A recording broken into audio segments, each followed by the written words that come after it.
of you. When the world is going down, I won't be there. Be there. I'm in heaven with you. I'm in heaven with you.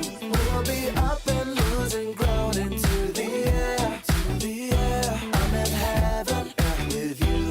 I'm in heaven with you.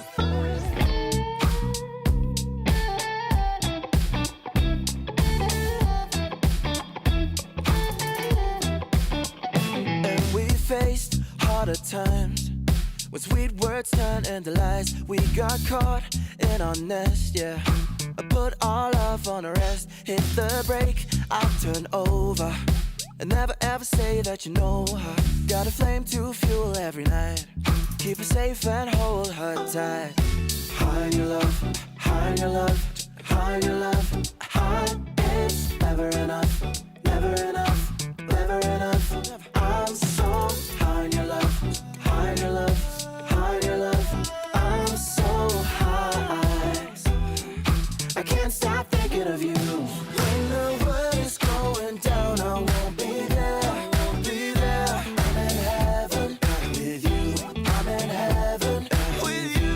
We'll be up and losing ground into the air. To the air. I'm in heaven with you. I'm in heaven with you.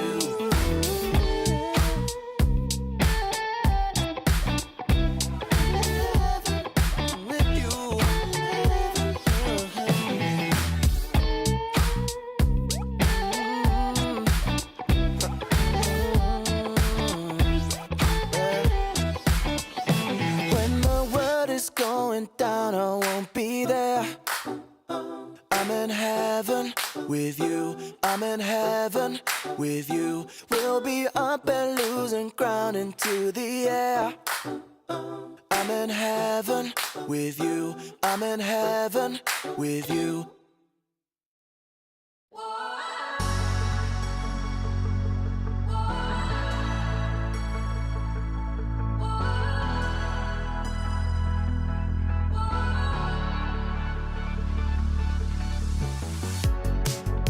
The city lights a neon aglow. We are stars covered in gold. Covered in gold. Walking on a highway of dreams. We will shine, only believe. Only believe.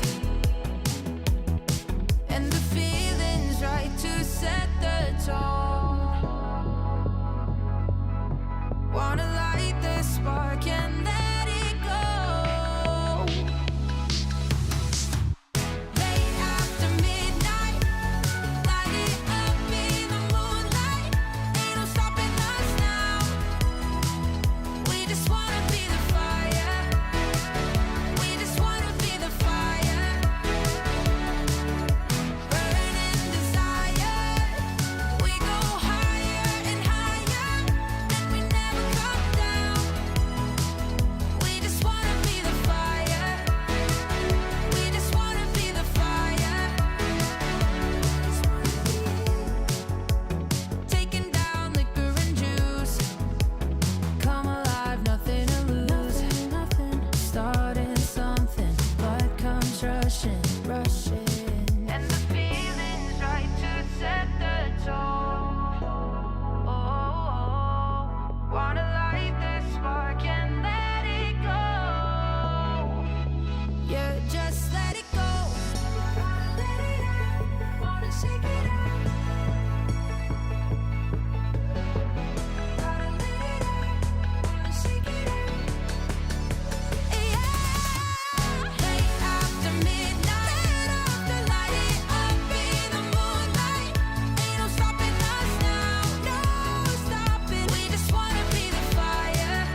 just wanna be the fire.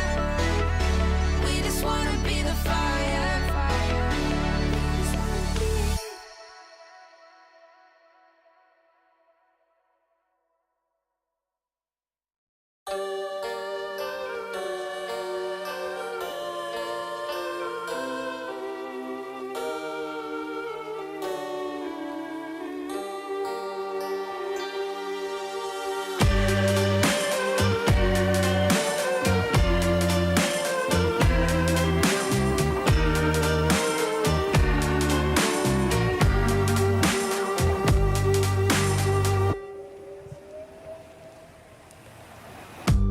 Out on the street, people pass you by.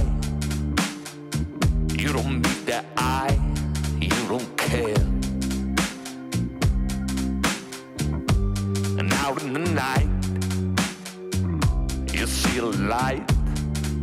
From the cafes, there's more singing than despair. Hold me tightly before the night swallows the sun. And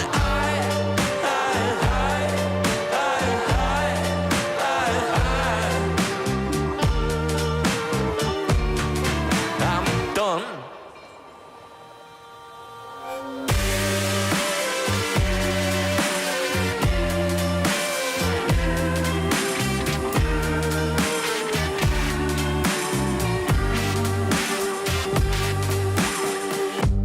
At the bar,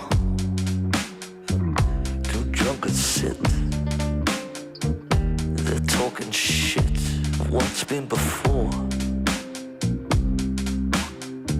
And the dancing girls, they twist and twirl. They sweat like beads of pearls, scattered before swine. Hold me tightly before the night swallows the sun. And I'm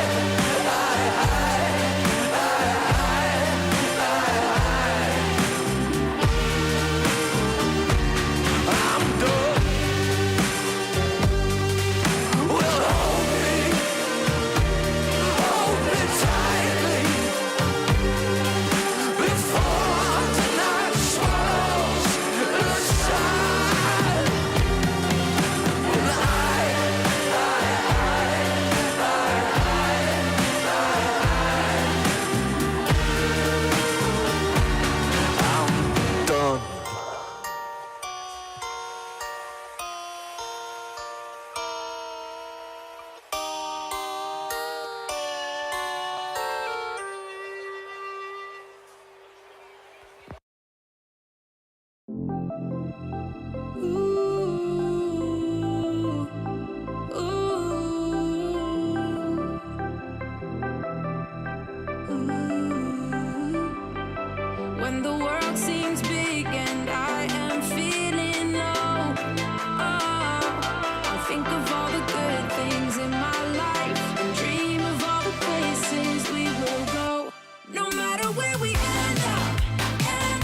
just live it up, live it up. We're never gonna give it up, give it up. No, the clock won't stop for anyone, so let's just live it up. No matter where we end up, we're gonna have a good time. We're promised forever, so together we're gonna shake off the doubts and have a good time. We'll have a good time.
escape from life. Gravity is pulling me down again. A remedy is still to be found.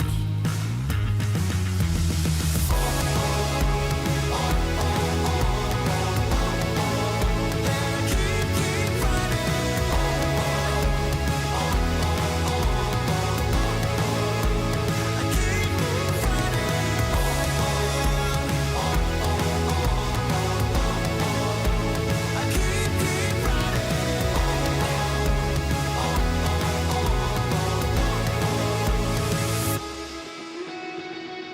I'm running out of time. I feel crucified. I'm right at borderline to the hell inside. Gravity is pulling me down again. My remedy is still to be found.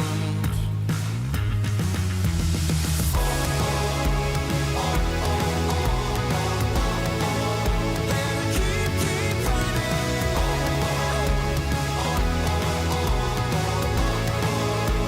I keep running.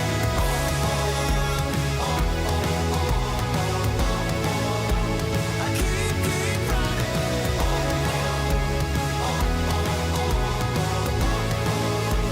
I keep running.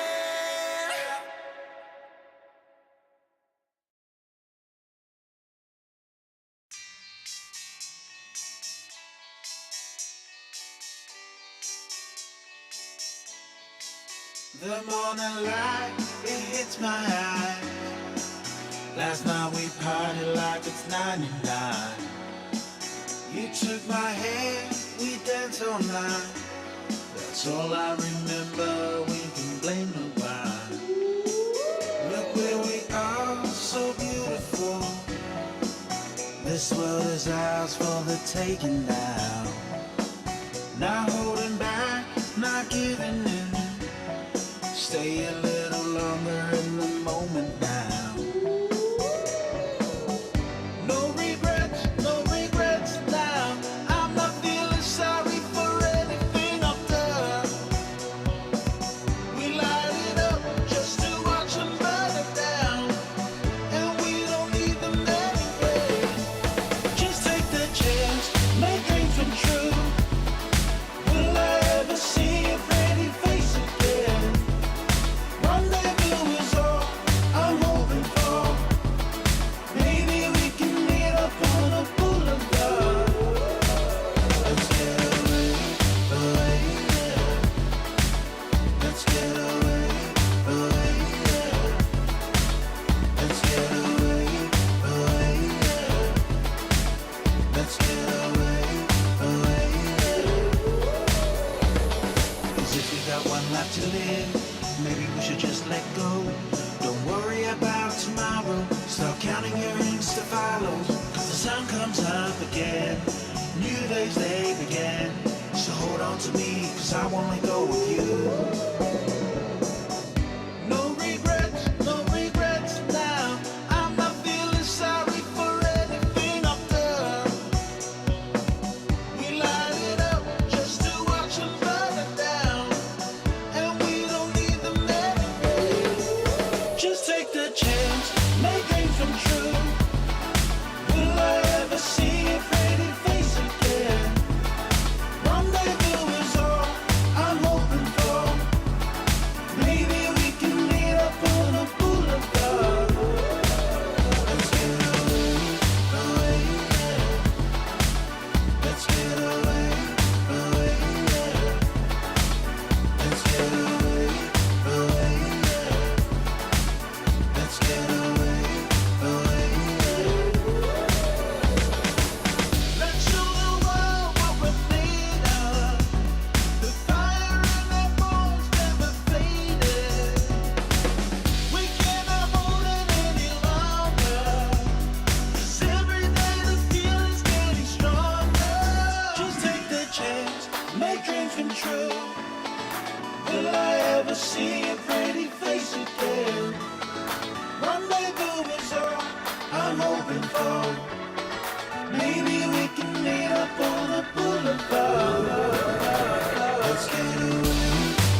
Let's get away, away, yeah. Let's get away, away, yeah. Let's get away, away, yeah.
You have the Fool, the Wheel of Fortune, as well as the Sun. Okay, I'm seeing you trying something new, and I also see a lot of good luck, a lot of warmth here, a lot of good energy. There's a lot of red and yellow. I'm also hearing the word slacks. What? How you doing, man? I'm sorry about yesterday. My name is Poon. I'm from Thailand. So how is it meeting Slacks in real life? I mean, you could see his energy in the streams, but in real life, his energy is like way higher than you would expect it. Ladies and gentlemen, man, please introduce the winner! K-Pop, come on out! Come down! It's been a blast. It's like one of the best weekends so far. I get to meet like everyone. I get to meet Slacks. I get to meet some of the talents. I get to be in one of the best tournaments I have been to. So yeah, it's a blast.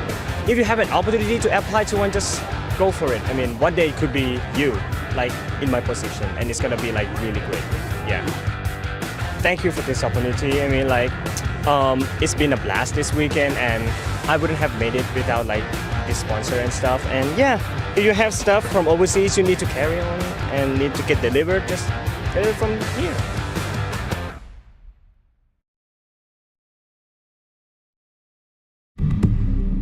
DreamLeague Season 22 is brought to you in part by Intel Arc, Acer Predator, DHL, Monster Energy, 1xBet, and the United States Air Force. Good morning and welcome to DreamLeague Season 22. Keeping my voice a little down at the moment because I know that there's a lot of people that might have had a very short night, because if you stayed up watching all of yesterday's games, yeah, sleep was not really in the cards for you. But we're very happy to have you back here for some fresh Dota 2 today. We got 4 best-of-3 series. There are still 2 days of this group stage going, so there's still a lot possible. Not for everybody anymore, unfortunately, but we'll talk more about that in a second. Let's start our day.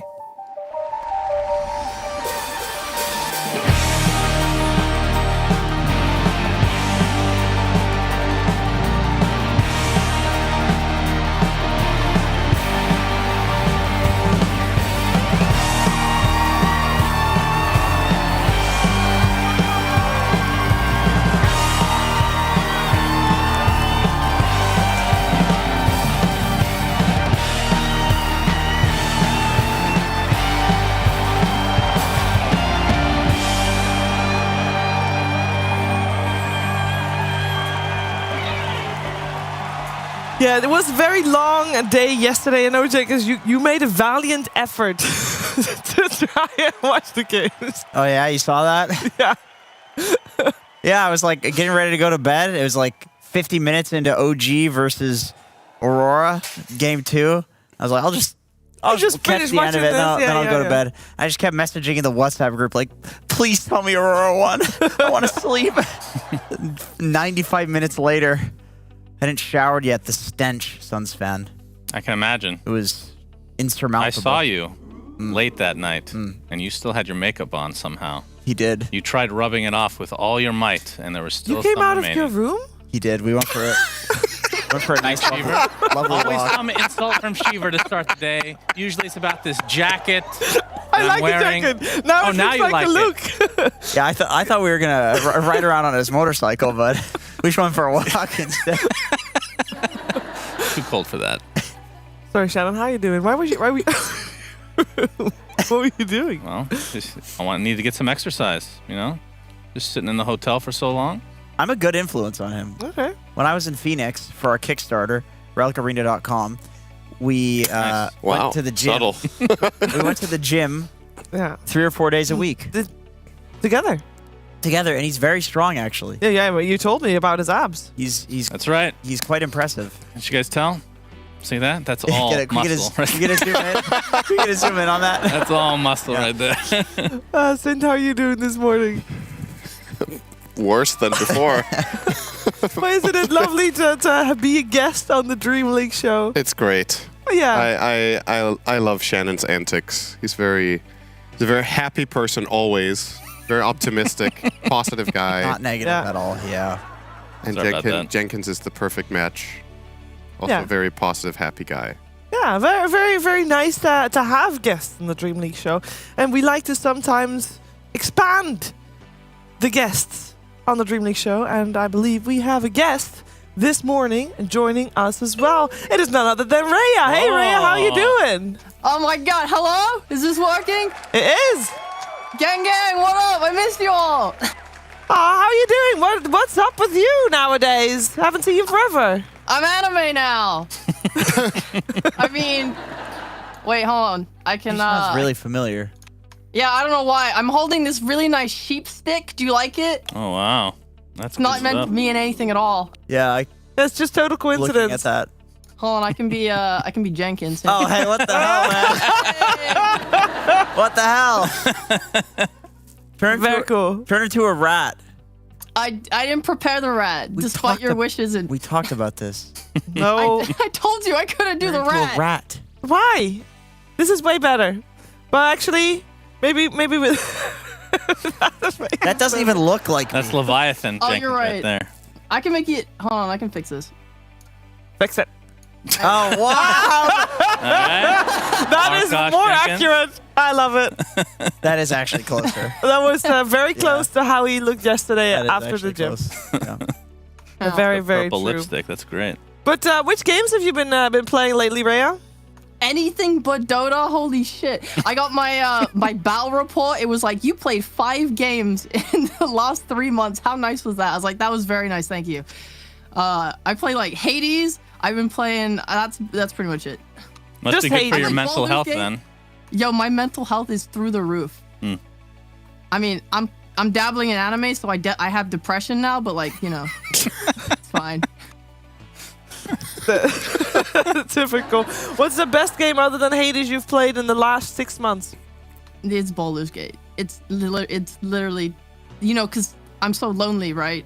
So I've been romancing fictional characters in Baldur's Gate for like, I spent 3 months on that one. They call it fiction because they actually accepted my advances. So it's been good. Oh. Did you finally realize Astarion is massively overrated? Yeah, I'm in Thara now. Oh, nice. Okay, she actually changed. That's good. Yeah. My big drow, I'm not allowed to go further. Have you tried ChatGPT? What for? Just like in general. Yeah. That's cool. Wow. That's really cool. What's the lore Wait, of what? Rhea? Don't laugh. What's the lore? I can't tell you the lore yet because I'm currently writing a comic for it. Oh, And okay. I thought it was gonna all be will too graphic. fun. Okay, that's good. No, what do you mean? And my lore is I have a castle. I'm an empress. I have a castle, and I have haunt, and I have lily pad. Look at this. Oh, that's cute. It is cute. Yeah, you know how nice it is when like your fan base is all Dota fans, but they're like all really stupid at the same time, and they come in and they say, "Wow, I love Hoodwink," and I'm like, "Does this really look like Hoodwink to Yes, you?" it does actually. No, it doesn't. A little bit like Baby Hoodwink. No. Yeah, you seem to be It's really water. obsessed with Hoodwink. So where does the rabbit fit into the lore? Die. Look, I can even hug her. Where's the thing? Okay. All right, here. Aww. Aw. Yeah. Can you rip off its by the head way, as well? Good boy. I made this before Hoodwink came out, just for the record. Okay. Oh, I see. Oh, Classic Valve. some copyright steal battle another there. character. potentially. You're gonna So, get our stream in trouble by doing that. No, you know, I had a hat. I had a really cool hat. I can't get it out. But they ESL banned me from wearing it. I do have a question, Rhea, for your friend Sheep. And I wonder if we are gonna see your friend Sheep in Birmingham potentially. There's not a lot of Dota Labs out there. And yeah, would imagine one in their own country. Of course. Yeah, like as soon as it got announced, I just bought a hotel and snapped up tickets. You know how it be. It's quite excessive to buy a whole hotel when an event gets announced. That's crazy. Really good ones. I mean, Rhea must be doing really well. Yeah, I'm making no money. Someone please help. No, but we'll see Sheep in Birmingham then. Yes, I'm going as a fan. Like obviously ESL like got on their knees and they begged me like, please, like we miss you, come back, save Dota. Like the world isn't the same since you retired to go into anime streaming. But I said no. The crowd needs me. You know, we gotta be chugging beer. We gotta be chanting in the crowd. We gotta be doing literally anything but working. Can't wait. Should be a good time. And in the meantime, where can people find Rhea? Oh man. I don't like shilling myself. I asked you to God. shill yourself. All right, any social / long live Rhea. You're not kicking me out yet, are you? Yeah, I'm kicking you out. Wait, no. Wait, do you have a Facebook? That's a good point. You said any social. Any social that's not Facebook, but I'll make a Facebook soon. What about Threads? TikTok?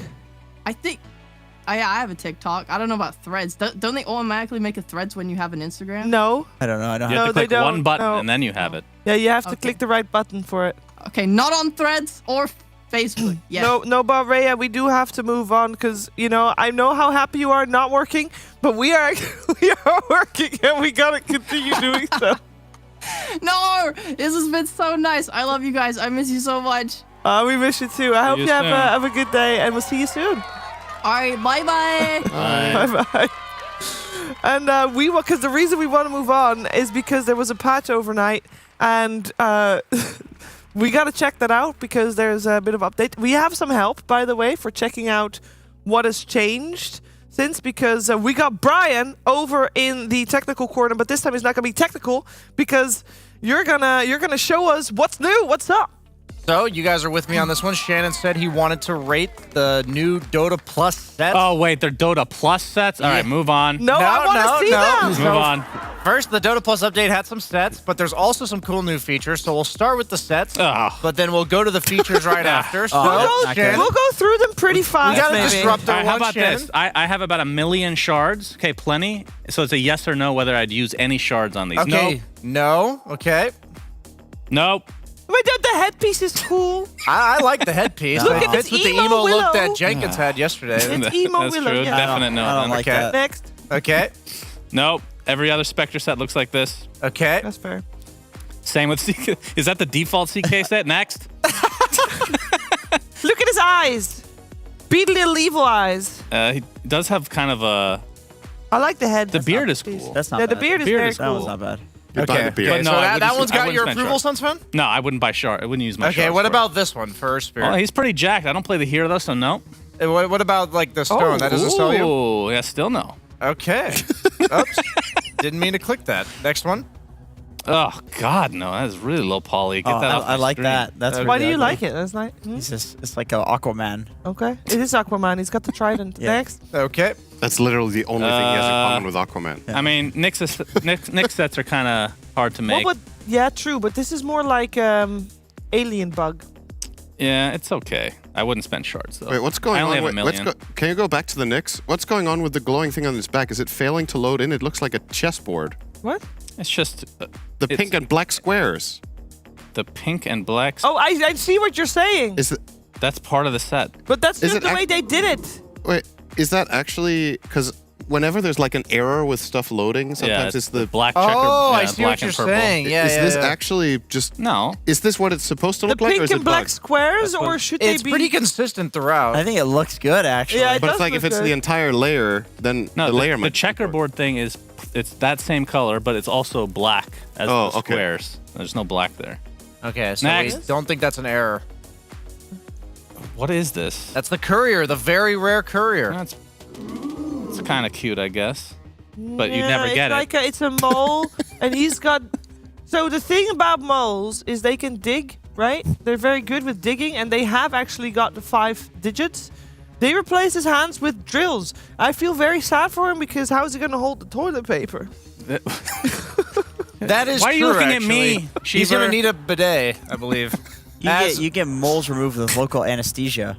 So we do have a few more things to show that I would like to Thank you, Jenkins. demonstrate from the update that's not cosmetic. Yes, Okay, please. So they released a new feature called Dota Labs, which they said basically these are things. Agnum Labyrinth? No. No, it is not Aghanim's Labyrinth. Close. Sorry, they called it that just to tease us a little bit. But they're features in Dota that they wanted to experiment with to see if the users would like them. So we're basically their guinea pigs here at the Dota scene. So let's go ahead and check those out really quick. So I pulled up.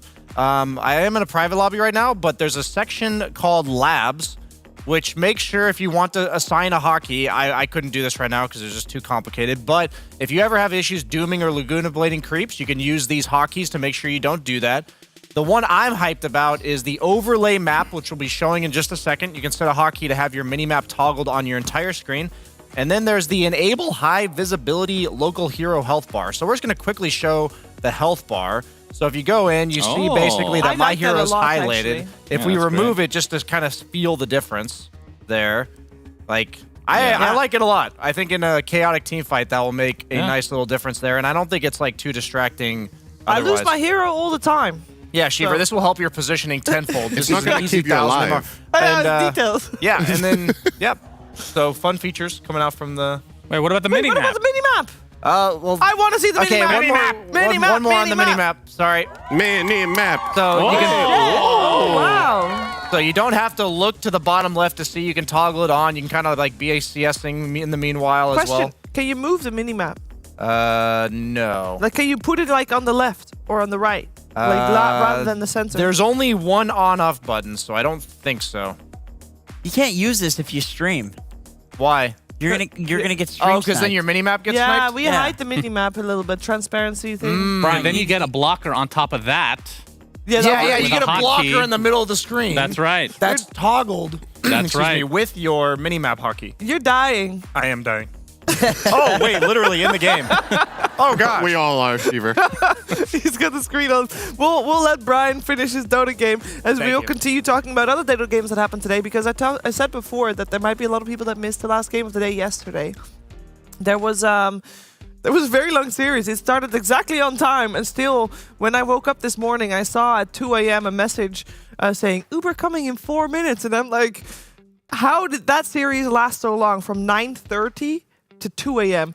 And we're going to look at some highlights of the series that happened, because it probably was one of the best series that we've had so far, and it was entertainment all around. Also keep an eye on the cameras on the bottom left, because people were having a ton of fun. And it shows. Game 1 was fairly normal, apart from the fact, Sinrin, that it was Aurora that won. Wow, okay, that's an angle. Yeah, I was just going to say, what a shocker that the longest series of the tournament has Aurora in it. Nobody could have expected that. This So team good. loves playing nice and short games. But yeah, They short win here, one here. yeah, they kind of had a short first game, which was uncharacteristic. And, excuse me, against a team that, in the second group stage, has flat out just been playing better than them in OG. Aurora had a very good showing in the first one. This is not really indicative of the rest of the series, though, as we're going to get to in a moment. But yeah, 23 was just absolutely obliterating everyone with this Sven. It was kind of similar to what we've seen from a lot of Skitter from Falcons, just Yeah. that they're building a different lineup around it. But this one, was the absolute marathon. I like how the highlights start at 50 minutes. Yeah, this one is hard to summarize. There's like 8 rapiers, tons of them on the ground. The fights are all over the place. This was just a Herald match. Like I've seen this a that's a good lot in summary. these like 2-hour games where I heard Cap and Avery be like, well, why are they leaving rapiers on the ground? Listen, dude, when you're at 90 plus minutes into the game, rapiers don't mean shit, actually. Everybody has like 20,000 gold. The supports can buy rapiers if they want. It's more of like a slot issue than anything. I remember Ari had 3 rapiers, Aghanim Scepter, Revenant's Brooch on Tiny. And he was just like 2-shotting people in fights. Like the carries weren't even carries in this game. What was carrying was like the stuns, like the Kunkka Torrent Storm with the Bloodstone, and he had Refresher, and there's 6 boats coming out. Everybody's rum buffed for like 30 seconds straight. It was very confusing. I was really hoping Aurora would win this. I was very tired. And then OG went on to win the series. So there's so many teams that I don't even know if they feel like they've actually won the series that they've won. Like there's been so many robberies in this tournament, which is kind of awesome. It is definitely awesome. But this one, indeed, I mean, it goes to a game 3, as said. I did not watch it live. I was fast asleep. But what I did watch are clips, because this game had very many clippable moments, mostly due to reactions of the players, and in particular, mostly because Tomato, I mean, here is still minute 16, so he's still fairly poor, but later on, he gets a Revenant's Brooch. He has a nice amount of damage. I believe he has a rapier. But he 3 shots, 23. Yeah, it's actually not exactly new tech. It's something that we've seen in the past TAs buy against Terrorblade, for example, to overcome this matchup late game. It's been an item build that's been available for a while. It's just been buffed. So it's more appealing to buy now. Yeah, so Weaver has the 25 talent for the triple Geminate, and 2 of them are crits, and they're all magic damage from the Revenant's Brooch, and it's very fine, and it will not be patched. I think it's going to stay this way for the next 3 years. This is back to game 2, by the way. This is back to game 2. All right. Yeah. Yeah, in case This you were is back to game confused. 3. More important game. All right, can we see game 1 again? This is honestly not a good Terrorblade patch. I'm just calling it. Everybody going Revenant's Brooch. I don't think you can play TV, dude. This guy's just being 3-shot in every game. I love that guy. No. They needed to buff it. Nobody was buying that item before. No. But now it feels like it's just for divines. But only for a super ultra late game. And to be honest, super ultra late game needs something to push teams over the edge. That used to be Rapier. Yeah, That's and not now it's enough Rapier anymore. plus Revenant's Brooch. And with that as well, with OG winning the series, we could take a look at the standings, because that actually makes Aurora be 0-5, which is guaranteed elimination, which is painful. Of course, they're still having 2 series to play. Maybe we see sometimes from teams that they somehow play without the shackles of pressure and they do better. We'll see how that works out today. But unfortunately, they are the first team to get mathematically eliminated. OG still looking healthy at the middle of the pack, but the top of the middle of the pack. They're the only team with 3 wins so far, as we can see. So exciting stuff for also potential tiebreakers. I do realize that we do have a full day scheduled out for tiebreakers on Friday. And I do realize that might be a very long day as well, but we'll see how that goes. Might be first 2 other long days happening right here, right now, as we have 4 series coming our way today. And we have Shopify versus Xtreme, we have Gaming Gladiators versus OG. The top and the bottom are actually going head-to-head with Falcons and Aurora. And Sunsfan, are you looking forward to our first series of the match? Oh, yeah. I mean, these teams played each other a decent amount at the last tournament as well, and they're always... And I think BetBoom came out on top. Should probably done some research beforehand, but, you know, that's what I'm here for, of course, to make everybody else look better. Yeah. But yeah, BetBoom's been playing really well. Spirit, a bit shaky at times, but it feels like they play up to their competition. So I think this is going to be a 3-game series, and it's going to be pretty hype. Second series, nothing to play for Aurora. Well, if you're saying that the first one goes to 3 games, you know, we need a short series after that to make the schedule. We're going to have content to do after that series. Well, depending on how long the first one lasts. It is Spirit. Spirit games can always go for really long. I feel like Spirit is like the one team that I will never count out against like any level of opponent. Like they will always drag a game out. And also, a lot of their games, the ones that they have lost, have been very close. Like, Team Spirit is never really the type of team to like get stomped in a series. No. Or in a game. Usually not in a game. But like the games are always competitive. Like I know players consider this like one of the most annoying teams to play against. They never give up. Ever. I think you're maybe underselling the Aurora Falcons series a little bit, because we've seen this in many tournaments that sometimes when a team is mathematically out, you know, you can play more loose. The stress, like obviously you're disappointed, right? But it's really team dependent how well you play when you're out of the tournament. Some teams actually start playing really well because like all the pressure is off. You know, you can play some of the stuff that you enjoy, try some new And strategies. Falcons might be overconfident, potentially. We'll have to I'm wait not saying and see, they'll guys. win. I'm just saying it's not necessarily going to be an absolute beatdown. Right. True, There's a but that 10% is chance, the yeah. second series of the day. We're going to focus on the first one. We're going to send you off to cast it, and we are going to prepare for Bet Boom and Team Spirit.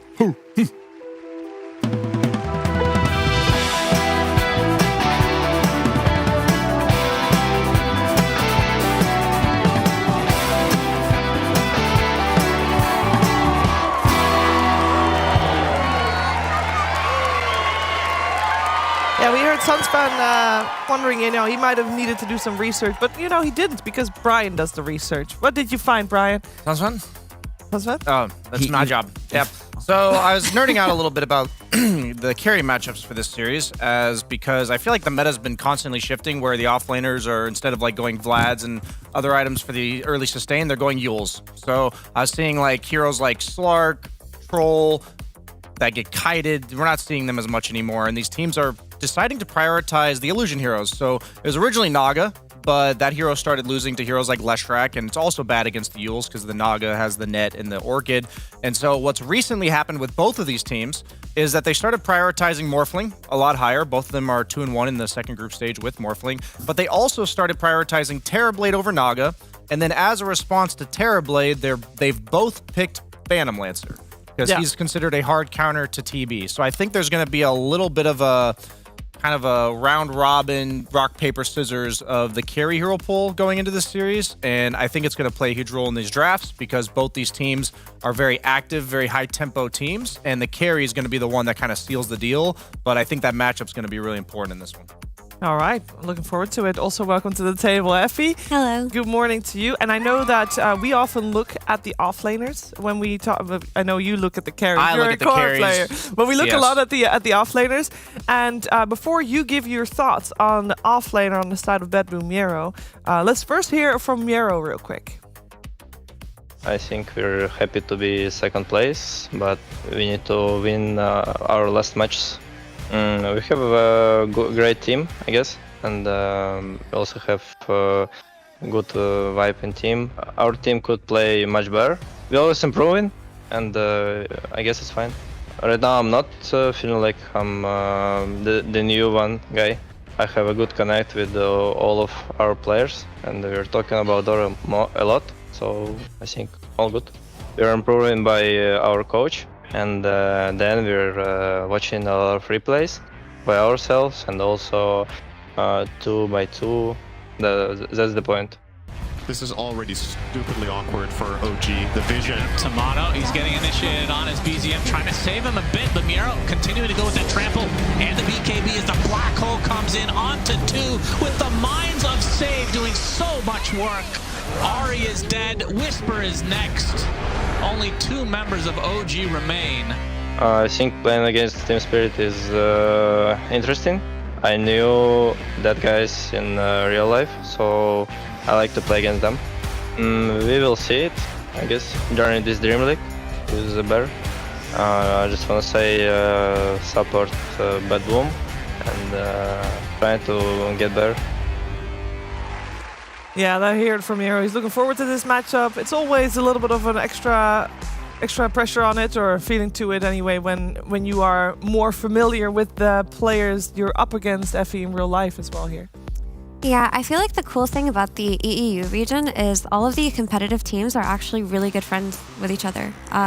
They talk a lot outside of their pubs and outside of their competitive matches. I know that they're like very active on their Telegram groups and whatnot, and they just talk about Dota and they share things between each other. It's not that they withhold any information, and you often see that dynamic come into play when these teams are pitted against each other. And for Miro, I don't know, I feel like he's been playing so well. I want to talk about the surprise Beastmaster pick that BetBoom did yesterday. Yeah. They had this last pick Beastmaster in a meta where he feels very untouched. And it really was a stark reminder of how important it is to have an offlaner with a big hero pool. Because there are going to be situations where a last pick offlane presents itself that could be a summons hero or even a carry type hero. And you need an offlaner like Miro who has basically so much master tier heroes to be able to pull that off. And it's just nice to see the benefits that BetBoom got from switching offlaners, because initially it was hard to see what the ups would be. It felt like they were losing a very mechanically skilled player in Pure, but it seems like they're more than happy now with Miro. Yeah, they seem very, very confident and comfortable. I mean, they're second in the group. Only dropped the series to Falcons, but then again, who didn't? I know Team Spirit, they did already face Falcons as well. They also dropped 0-2 to Falcons. And we're going to focus our attention on them right now as they will be playing up against BetBoom, which, by the way, they have done a lot, obviously, in 2024 and 2023. And Jenkins, you want to make an educated guess on the record so far? On the win rate between these two teams? Yeah, and at games, not series. Because they face each other in group stages a lot as well.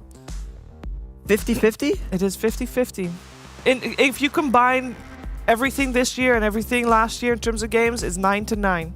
And they did not... It's exactly 50-50. It's exactly 50. They did not face at Good TI, guess. by the way. These teams evaded each other. So that's going to be something to look out for, because this will be a tiebreaker. And when focusing on Team Spirit, we want to talk about Mira here. Jenkins, as a position 4, I feel like he has a lot of impact to try and break that tie. Yeah, I mean, he's... I feel... Depending on the patch, depending on the broadcast, I feel like Mira is either underrated. Well, he's usually underrated. Like he's because he's out here playing like the Grimstrokes and the Lions of the world, where he's kind of like a +1. He's not really the super flashy guy. He's not playing as like Dark Willows or anything like that on this patch. But he's always there in every fight. He always does his job. They always win lane.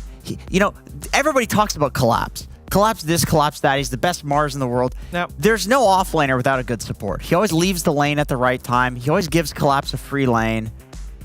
Shout out to all the supports out there, Shiver. Yeah, shout out to all the supports. Yeah, it feels like for Team Spirit, the unsung heroes of that team are the supports, because Miposhka and Mira are the rocks of this team. You talk about the incredibly flashy players that you have in Yatoro and in Collapse, but they're not the only part of the equation. They're half of the equation that leads to their safe lane and their offlane being so dominant. And that's just the life of a support, you kind of live in the shadows, but if it weren't for their consistency and their stability, Team Spirit wouldn't be the team that they are. Very true. We are in the draft, as you can see here, for game 1 of the best of 3. We got BetBoom on the Radiant side, Spirit, Dire. And the bans are coming out already. I don't think many people are surprised by the bans coming out so far, Brian. Jin! Oh my god, he's there!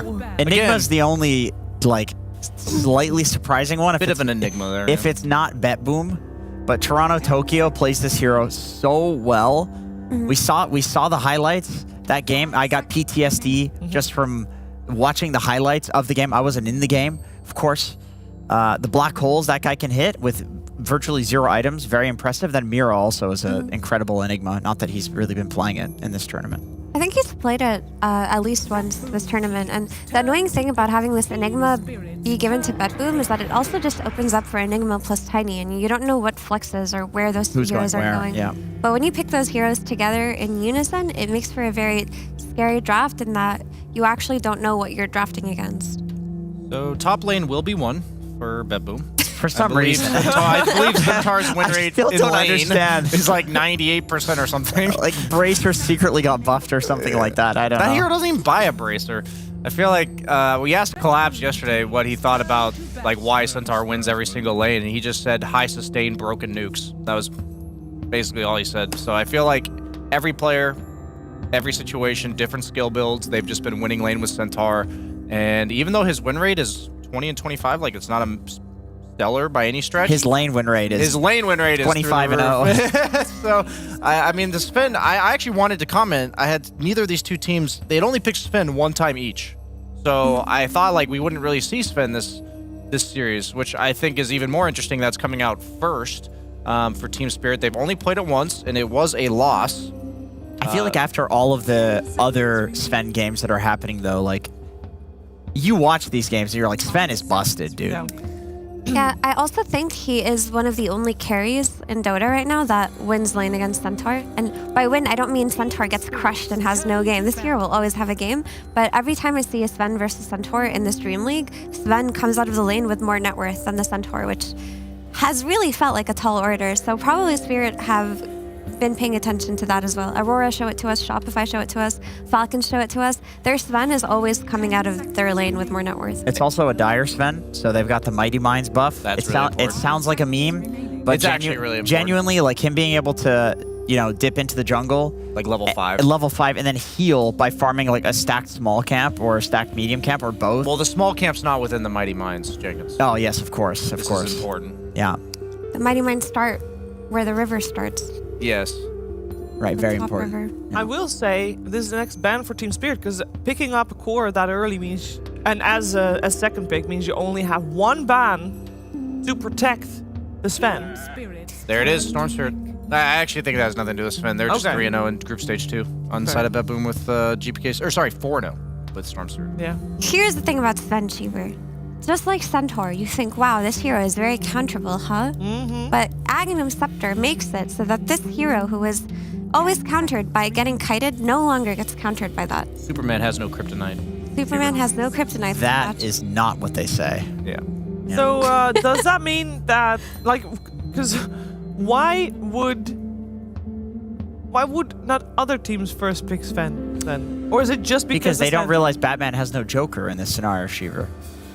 It's all about the kiting. Also, BKB being buffed, I feel like really helps Sven. I don't know if it was Brian who said it, but going from 50 to 60% magic resist is a 20% buff, not a 10% buff. Because you're taking 40 damage instead of 50. Yeah, exactly. Like a hypothetical nuke. Yeah. I think that more teams Math. might actually start picking Sven in response to Centaur Sheaves. It mostly feels like as the tournament progresses, because even us who get to watch every game with the full picture, we've been seeing Centaur winning lanes he shouldn't be winning. And I think other teams are just going to throw in the towel at some point and be like, what hero do we pick here that actually comes out at an advantage? And I feel like yesterday should have been enough evidence that Sven he is the best hero that you can choose here. And I think you could have made a case for Lifestealer because he eats through a lot of the popular meta heroes this patch, but even Lifestealer has looked underwhelming in games that he should. Yeah, on Yatoro paper own. especially. I don't think he wants to play Lifestealer into Centaur again after the last shellacking that he Yeah, got. he didn't level Rage in that one. That was weird. But it's fine. He's got Sven. I think the thing about Sven also is he matches the tempo of Centaur pretty well. He's like one of the carries, kind of like Alchemist, that hits those 2 or 3 item timings before 20 minutes and then participates in the game. And that's the part about Centaur that I think not only do you want to trade farm with him, but he's going to get Blink around 15 minutes, and then the enemy's going to bring the fight to you because they've got a Centaur, and he can make his team hasted. So having a carrier that can TP to those fights and respond is really important. And a lot of mobility, a lot of low cooldown coming out from Team Spirit, a lot of damage. That's what I see with this lineup, and a lot of single target disable. So does that, like, you see single target disable, but then you've also got like Lion Sven against Illusion Heroes. So what type of carry deals well with this? Something like Medusa, maybe? Into Lion? That's a rough one. I mean, like, what carry feels good into Lion? To be honest. Those are a lot Don't better lie than to me, Medusa, Jenkins. I think. Let me see. For BetBoom. Could just be. I think the Lion's also preemptive, like good against Puck. Not a lot of teams are TB. picking Puck. I would not on TB this here. Meepo into Sven? No. We've seen the Luna trying to... Not into Sven. Yeah, well, trying to play the... the pacing game. Honestly, Bloodseeker. You think Bloodseeker into the Stormhammer Aghanim Scepter? How about Okay, a Void. Faceless Void? Honestly, forgot about this hero. Crazy good win-loss, apparently. Yeah, so Faceless Void versus Primal Beast offlane, it's a good hero that matches that potential flex that they'll do on the Primal. We don't know if Primal's going mid or offlane yet, but Void is one of those heroes that has always been picked against Primal because he just time walks out. whenever Primal starts trampling. Yep. Also, he is going to be the hero that locks down the Sven in the late game, because if you don't really have a BKB piercing disable, Sven will just go completely shred your supports. Like, your supports and Mirana and Techies are going to die to that cleave if there's no one to control him. So the pick makes a lot of sense. I just feel like every time a Void plays versus Sven, the team with the Sven just out-tempos the Void and just plays when his Chrono's on cooldown, and there's nothing the Void team can do. Yeah, I think the Void worked well against Shopify when they had Sven, but that was because I think it was OG had the counter pick off lane against the Sven, so Sven's game was also slowed down, but everything you mentioned, like the Sven was purposely picked into Centaur. It should have the game that it wants. And yeah, Void just doesn't accelerate nearly as fast. I'm a bit concerned on the tempo side for BetBoom, as what does like GPK with the 9th pick, right? He doesn't have the lane counter here. What does he do to like alleviate this problem with his heroes? Coddle would have been kind of cool. Maybe Invoker with the Void. Okay. It doesn't really solve the tempo problem though. It gives you late game secured. It gets you all in on the Chronospheres, I guess. I mean, you Quaswex in the early game and you get a little bit of tempo. I think the Invoker, while it sounds cool, because there's a lot of setup for this Invoker, like if they're doing hoof stomps into arrows into Sunstrikes, there's a lot of potential kills on side lanes. But, or even into the Techies blast off, that's a good setup for a Sunstrike. But he just feels too slow. I mean, I saw OG play Invoker yesterday, and while it did work out ultimately, they won around minute 60, and you just don't want to get out-tempoed by Sven and Batrider. These two heroes are just going to consistently run at you and take all of your objectives. You can't Pango into the Primal. I was about to say, I think you can though. It's good against everything else. It is, but I feel like it's like the hardest counter. I think it's, for me, I would just say Wind Ranger, because Wind Ranger would have a good lane versus Primal Beast, depending on the flex of where it goes. Even though Wind Ranger kind of sucks later on versus Primal, because she gets pulverized. And versus Sven, because you get the Dispel on the Wind Run. Yeah, but regardless of her getting pulverized, she still has a really good laning stage against this hero. I think this ban will tell us a lot from BetBoom. I think they might even just go for something like Lash because it's tempo. And it's been like the staple mid. A lot of people are picking on 9 because it just kind of has a reliable game. Most people are just taking Lightning Storm and Diabolic Edict and just CSing and then taking your tower. And it's like it's kind of like a DK game plan. You're going to get your farm. You're going to take the tower. Yeah. Something that we saw a lot yesterday, and I have no idea how it fits in any of these drafts, but I'm still curious. We saw a lot of mid-Razor. And I wonder if that was like a hero that's like on the radar for these teams as well. Because it was neither of these teams that played that, I believe. It depends on who picks the Razor. They do go Invoker. There you go. There you go. Late game secured.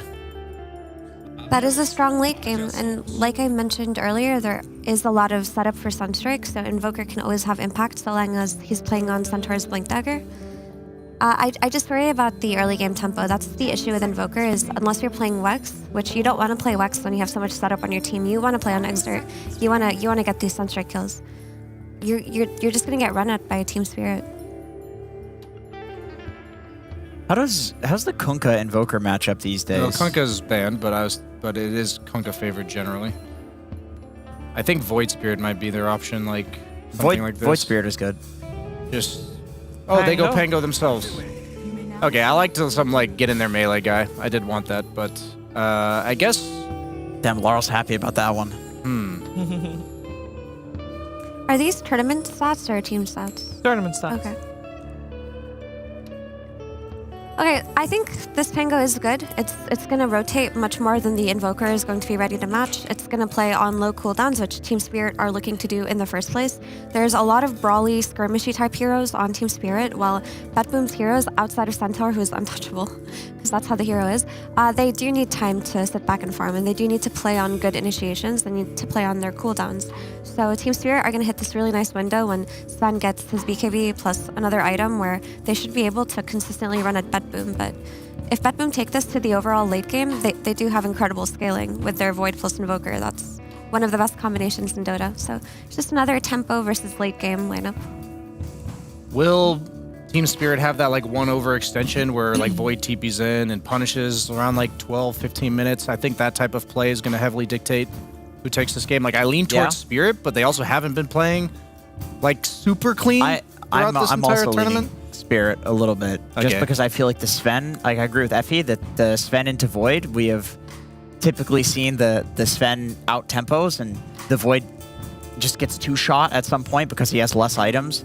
I do think this will be a Quaswex Invoker, though, and I do think he'll be able to match the rotations of the Pango, but I still worry with this Void Sven matchup. Seems a little bit 50-50. Both teams have got a good shot in taking this game. The question is which team's game plan will be more successful, and we're going to find out right now as we go via the PogChamp Pandas.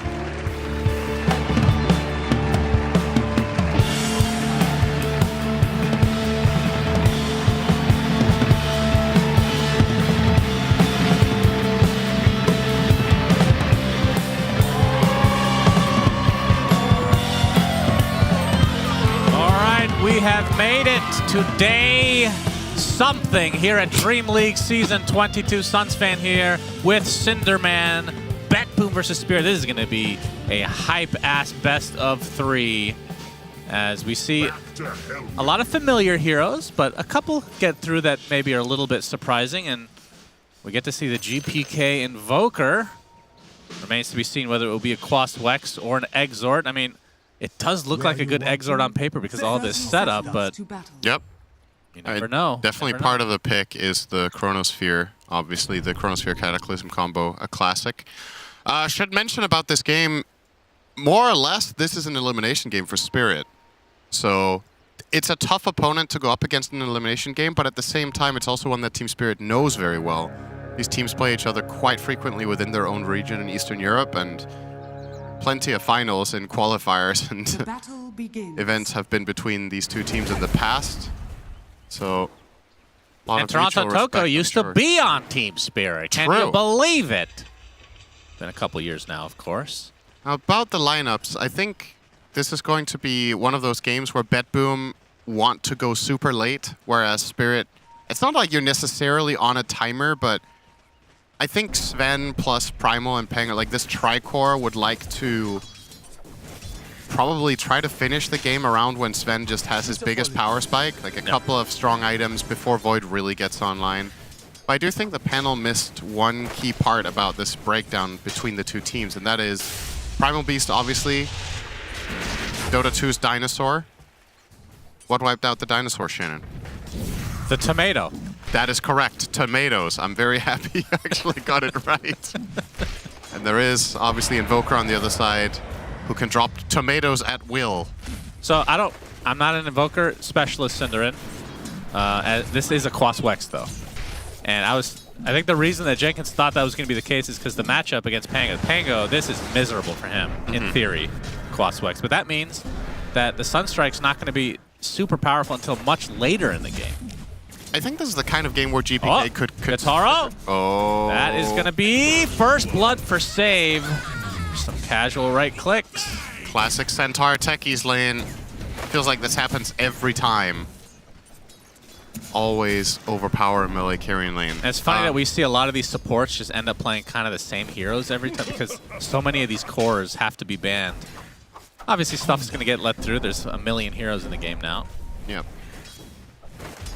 Go ahead, Cinderella. Yeah, I was going to say I think GPK can go for a hybrid Invoker this game. The 4-4-4 build. I wouldn't mind seeing that. Like, get the early points in Quaswex so that you can offer the pace that your team needs, but at the same time also start planning for later in the game so you do have those Exort points when you have the levels. And you can, nice sidestep there from Mira. And you can get the Cataclysm going with Void when it matters the most.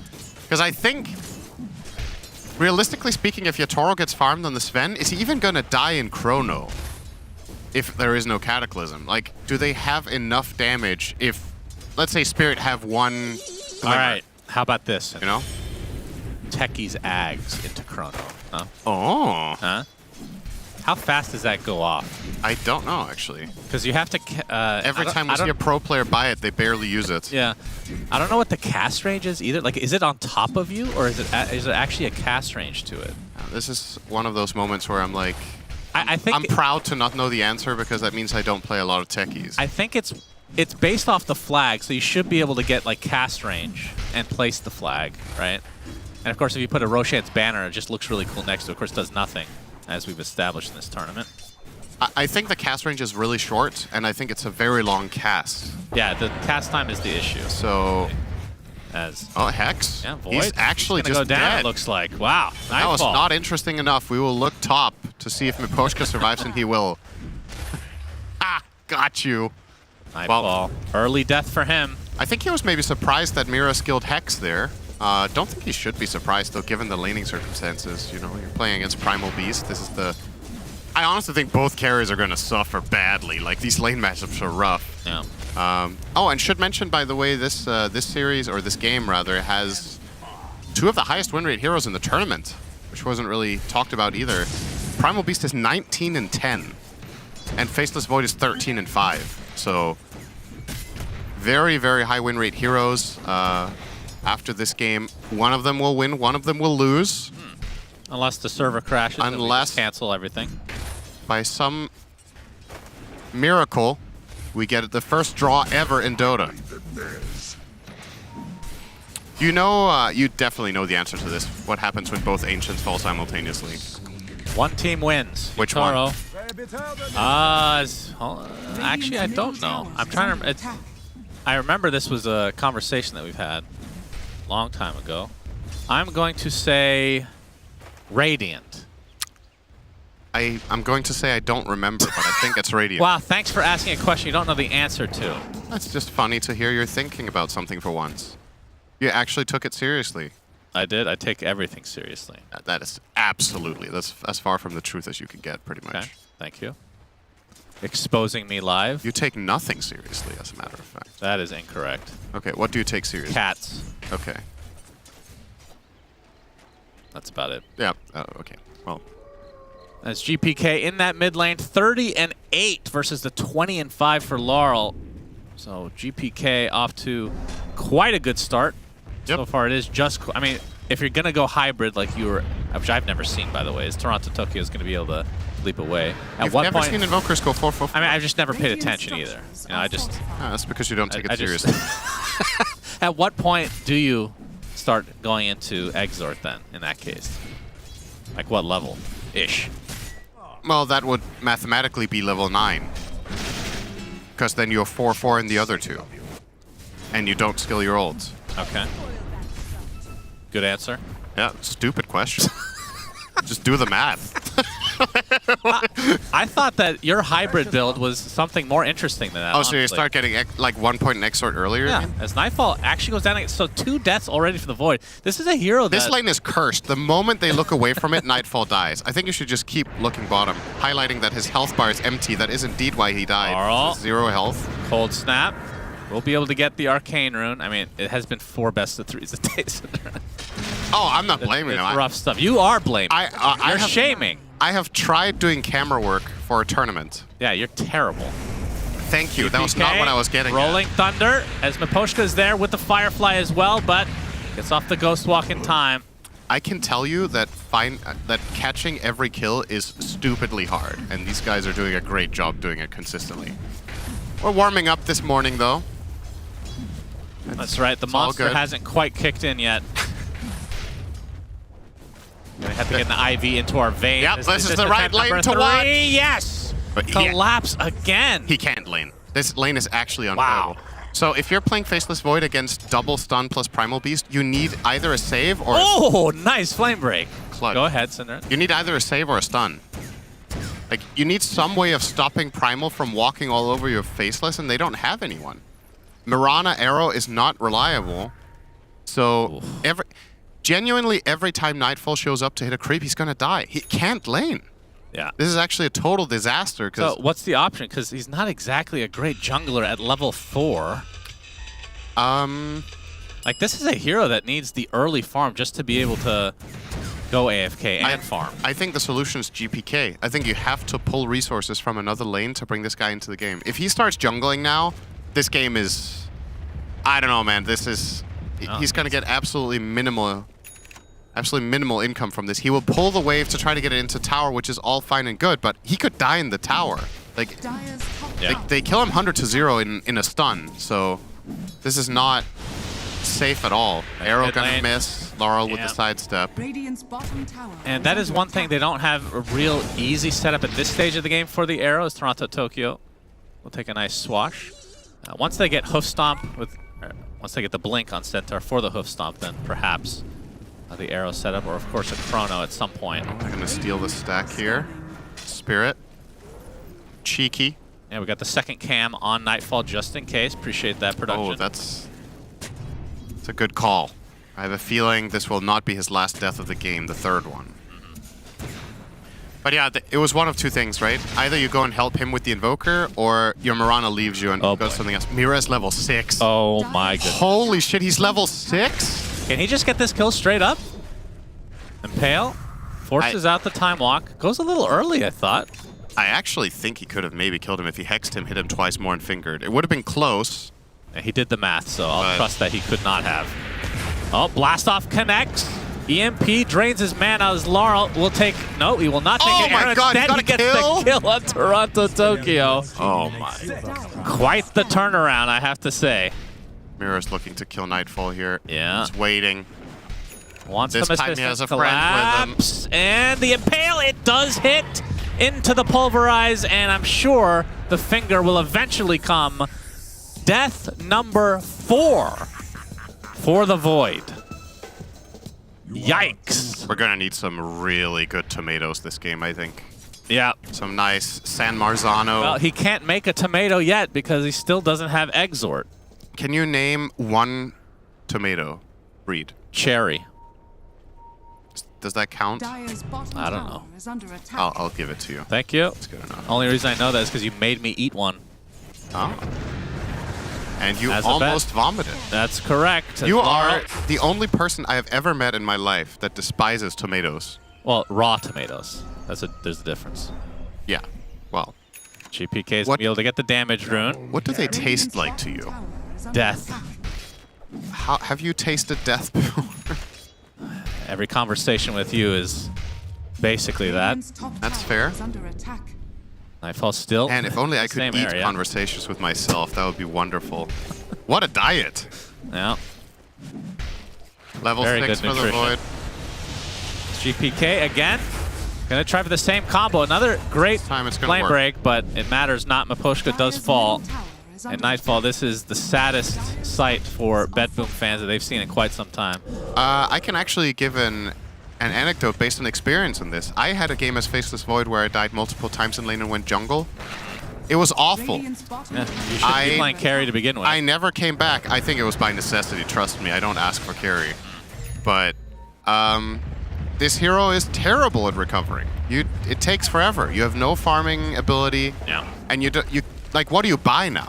Do you rush Midas? Maelstrom? It looks like Maelstrom to try to find that farm, but Sven should be probably staying 50% ahead of Void on GPM right now, if not even more. Because as much as we're talking about Nightfall, it's not like Yatoro's being stopped at all. There's no trade-off. Yeah. Like, the Sven is just free farming. Sven has 112 CS. Void has 43. And this is only going to get worse because Sven is going to start being able to clear ancient stacks and whatnot. Well, Nightfall, he wants to get a chrono off. Arrow is coming. Is not going to hit. And collapse. Well, he's still going to be slowed down. The Spirit Vessel being shown by GPK. Blast off is there. And collapse does take a tumble. GPK is the one that gets credit for that. Yep, this was how With you're that going to missed open arrow up that bottom he would lane. have a chance to get away, but just too much damage still. It's a ton of resources being pulled, but this is how you kill in Void's lane. Like, that's how far ahead Collapse is, so you had to bring those numbers. Yeah, Miero getting gone on now, but there's the Moonlight Shadow. Maposhka is level 6, has the Dust. Stampede gets out of range, so will live, although Maposhka continuing on as they are getting backstabbed right now. The Moonlight Shadow being used. Nice double impale from Mira. Stun comes out from Yatoro. Arrow not going to hit again, but they should have the damage. That's big. Great backstab from BetBoom. And at the same time, also, you could argue quite the mistake from Spirit to stick around this long with as many heroes off the map as BetBoom have. Sure, they've killed in the bottom lane. They could just gate top and get this backstab, and Spirit were not really cognizant of the fact that BetBoom could be going for this, but honestly, That feels like an uncharacteristic blunder from Yotoro when you think about it in the big picture. Sven, in this game, your job is not to start diving and killing the Centaur with your bat. Just keep farming. Like, the game is going really well for you. This is a big slowdown. And blast off. Sticky Bomb is there with a bunch of mines. Down goes Miposhka. Easy kill. As Nightfall makes his way over to the top lane. But Collapse and Mira, through the gate they go. Looks like they might want to defend this tier 1 potentially, as there's a defusal now for Laurel. But BetBoom, looks like they're playing a little bit passive here. Might end up backing off. And with Yotoro showing up, they will do just that. So no opportunity here for Spirit, it seems. At least not yet. I don't know what that is. It's a political message from Toronto Tokyo dropping the MAGA. I think it means something else. Yeah, definitely. It would be pretty random for him to just push top tower and just retreat, make America great again. Oh, God. That's, I wonder what that means in Russian. Yeah, I don't know. I feel like if I look it up on Google Translate, it's not even going to be, it's probably slang, you know? Yeah. Probably not going to help me much. As Collapse has Veil of Discord right now, and I believe he's going for the BKB next. Meanwhile, Miero with the Veil of Discord. And we'll be going for Blink, so no huge surprise here. No. Echo Saber now online for Yotoro. But the story again is Nightfall and his just horrific start. He is going Midas, so this is going to be a long one. If he changed the Maelstrom over, yeah. Yeah. I honestly think this might just be better. Like, at this point, recognizing that your impact is going to be a chrono, and your teammates can do the damage in that chrono, and that's it. Then you're going to go back to farming. I don't think he's going to be involved in much. He needs to find a way back in this game, and it will be a long climb. But fortunately for him, these last couple of moves from BetBoom have been successful. So had these moves failed and Spirit have found more kills, or at least not lost their Sven, we would be looking at a 4 to 5k gold lead at this point, at least. But this game is well within reach. The Void matchup against Sven is very good later on. And we're looking at much later, obviously, at this rate. But both he and Invoker will be rocking the Midas. Yeah, that one is definitely a little bit more standard. I mean, not that Midas on Void is that unusual, but it is typically the Maelstrom build. Yeah. But she might still go as well. And Moonlight Shadow from BetBoom. He should get both. Might not find a connection here. Mira is the only one nearby, as there's a Sunstrike. Not sure if that was being used for vision. More random words being spouted out. I don't think they're random, Shannon. I think you just don't understand. Well, random for me. And Mira will not be found, it seems. Unless he wants to be. So Blink from Miero. Not sure if he's shown it yet, but see if BetBoom want to get a little bit aggressive. But like you said, with 2 Midases, I mean, he can run around with the Marana, with the techies, and perhaps try to get some kills. I mean, Invoker can still fight with a Midas. It's not like a typical Midas builder, right? He went Vessel first. He has what's necessary, and he needs to find a way to scale. I think his item build is completely fine, and GPK is starting to go Exort points now. So he went 4 and 5, and then started getting the Exort. Now he has 2 points in that. Okay, Chrono from Nightfall. Arrow is coming into a Sunstrike. And a Mine. And the Mine. So they do get the kill. I mean, anything you can get for Nightfall right now, you will take for sure. Radiant are scanning. And it will be a Maelstrom for Nightfall into an SNY. As Miero's going to be spotted out. Stormhammer's there. Yotoro will get some help with that lasso, but Miero has the Stampede, and Blink is about to be up again, getting canceled though. Nice flame break from Aposhka, trying to finish the job. The TP attempt is not going to be there. So ends up being a good kill for Spirit as they increase their lead to 3k. Aposhka is level 11. Really? He got so much experience from this kill, he's out-leveling the enemy supports by 2 full levels at this point. So that's quite huge for him. And, well, what does BetBoom sacrifice by going 2 Midases? They're definitely... The Void didn't... It doesn't matter what Void buys here, let's be honest. If you had a Maelstrom instead of the Midas, it doesn't really change anything in terms of his fighting impact. For Invoker, maybe you could have been looking at a different utility item, but the problem is this is going to be 4,000 quote-unquote dead gold in fights, right? Like, this doesn't give any impact for the most part. So how much are you actually behind on efficient gold right now? And you got to keep in mind that the Sven will be hitting this point of critical mass probably within the next 10 minutes. So are BetBoom going to be up for the challenge? And can they defend Roche? I don't personally really see it. I mean, those are 2 big items as well from Spirit. You got the BKB now for Yotaro and a blink already for Miposhka. Yep. Miposhka also gets the light collector. So he has really fast. He has 489 move speed at night. With Tranquils, yeah. And a... Quite ridiculous. The light collector and the windlace as well. But it looks like BetBoom are the one that wants to get aggressive here. Of course, this is a 4v5. They don't have Chrono. If Yotaro wants to fight. And they find a connection. Arrow is going to hit. Miposhka gets taken out. A good kill there, and it also shows off the blink dagger, so now they won't be surprised by it. Assuming they clicked, of course. Yep.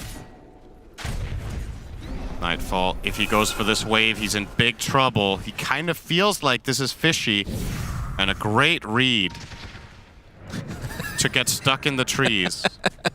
Yeah, no quelling there, it seems. His backpack, but swapping it in takes longer than waiting for time walk, so... Yeah. Now he's heading back over. He has teammates nearby. Yeah, Miero. Miero's in the trees, gonna get the Hex off, but... Nice arrow.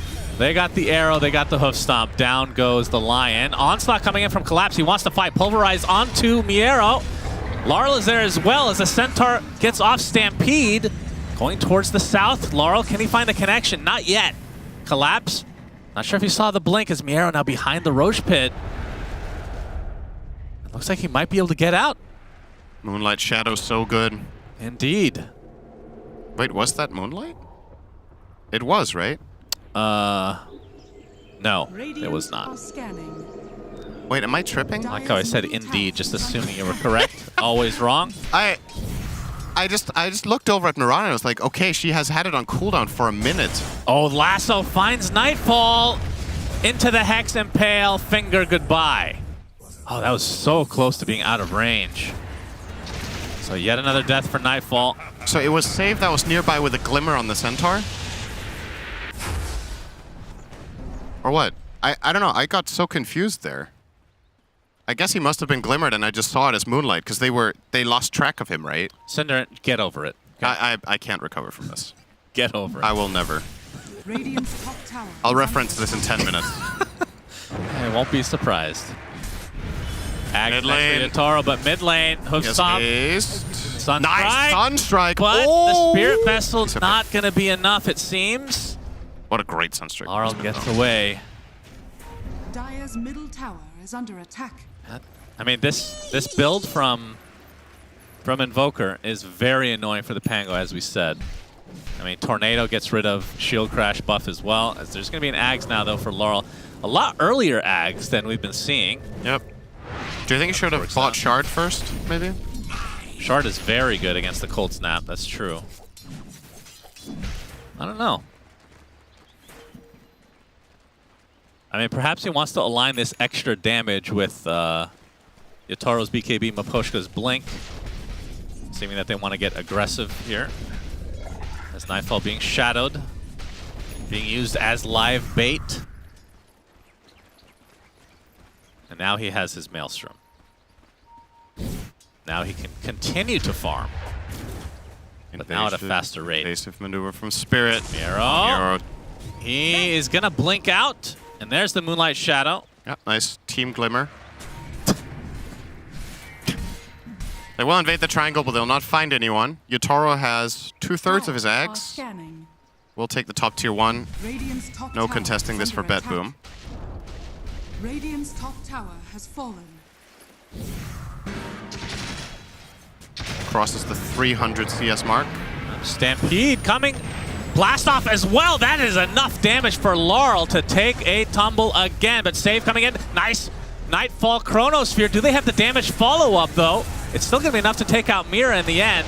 Tornado's not going to hit. His Collapse Gonna get stunned mid-onslaught, but there's the lasso onto Nightfall. They can get this, and Spirit will be pretty happy, but they won't be able to. Deafening blast from GPK. 3 dead for Spirit as Yatoro now on the run. Sticky bomb latches, hoof stomp to follow. Maposhka can only watch on as his carry will fall. 4 dead for Spirit. And the fact that Nightfall was able to not only get initiated on Survive, but actually provide something for his team to win this fight is huge for BetBoom. Yeah, I mean, bursting Laurel like this is just the dream, right? He doesn't have buyback. You're next to the tower, but that is a beautiful chrono. Gorgeous. Absolutely perfect. And they identify that they can kill the Lion quickly enough before he gets any spells off, so this is a 5-on-3 now. And collapse in the river. Did he hoof stomp from high ground there? Not quite sure, actually. That's probably a glimmer. That one was a hoof stomp. Great fight from BetBoom. Just super clean.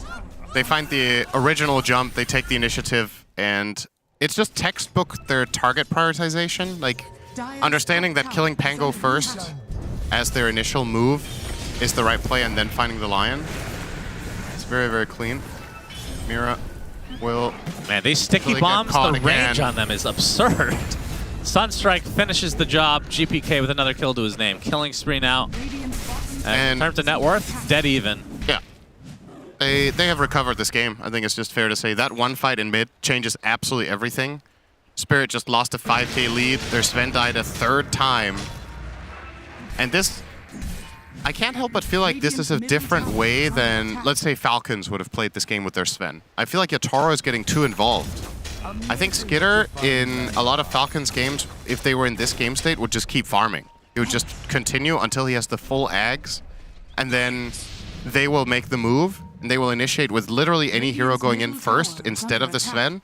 He will wait for the right moment, jump in and kill someone, and build the fight that way. But yeah, and the Ags wasn't really that far away either. No, he's been close to it for like 3 minutes, but they keep looking for moves, so he's not getting to finish this timing. Now it's finally coming out. But yeah, this could have been 2 minutes earlier. This time, this smoke, I agree with a lot more. BetBoom will have all their spells again, though. So Chrono online. Indeed. For Nightfall. Smoke will break from Maposhka. Yeah, looking for the lasso. Maposhka has to back away now, as the Ags does fully come online for Yatoro. The BKB is there now for collapse, so can get off the pulverize. I believe he even used it in the previous fight, but Laurel was already dead, so it didn't really matter that he got the full pulverize. And he also got cancelled by the chrono anyway. Oh yeah, it's the blink that he picked up, I guess, last. So more initiation possibilities for Spirit. BetBoom just gonna dodge. Like, okay, I know you guys are there. Yep, that'll lead to the Roche. Check the Roche, and I think they're just letting this one go. They're too far away, not in any position to contest it. Who do you... I feel like you put this Aegis on Laurel.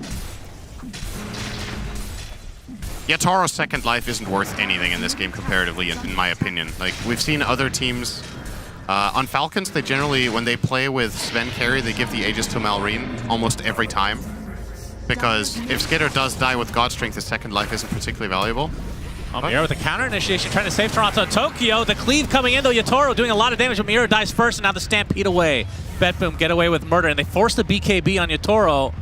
So Spirit just got to back away despite having that Aegis advantage. I don't think they forced the BKB on Yatoro. I think he forced it himself.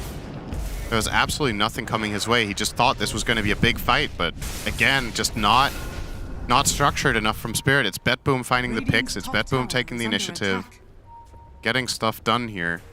Just outmaneuvering them, really. This is not a game that should, technically speaking, be that difficult for Spirit to fight in as long as they find the enemy team and get to engage. BetBoom just isn't giving them opportunities. It feels like all the stray heroes that get caught in it, like, get caught out in random positions. It's been Spirit 5 times in a row. So, considering Nightfall has 5 deaths, the rest of BetBoom have barely died. You have 6-0-8 on the techies and 2-1-10 on Mirana. The support I have to say, I know that they haven't really been playing clean overall. There has been almost no impact from Laurel, though. As the arrow's going to connect from Toronto. Tokyo, he goes up there for the snipe, and he gets the kill on his old captain. And now the Moonlight Shadow.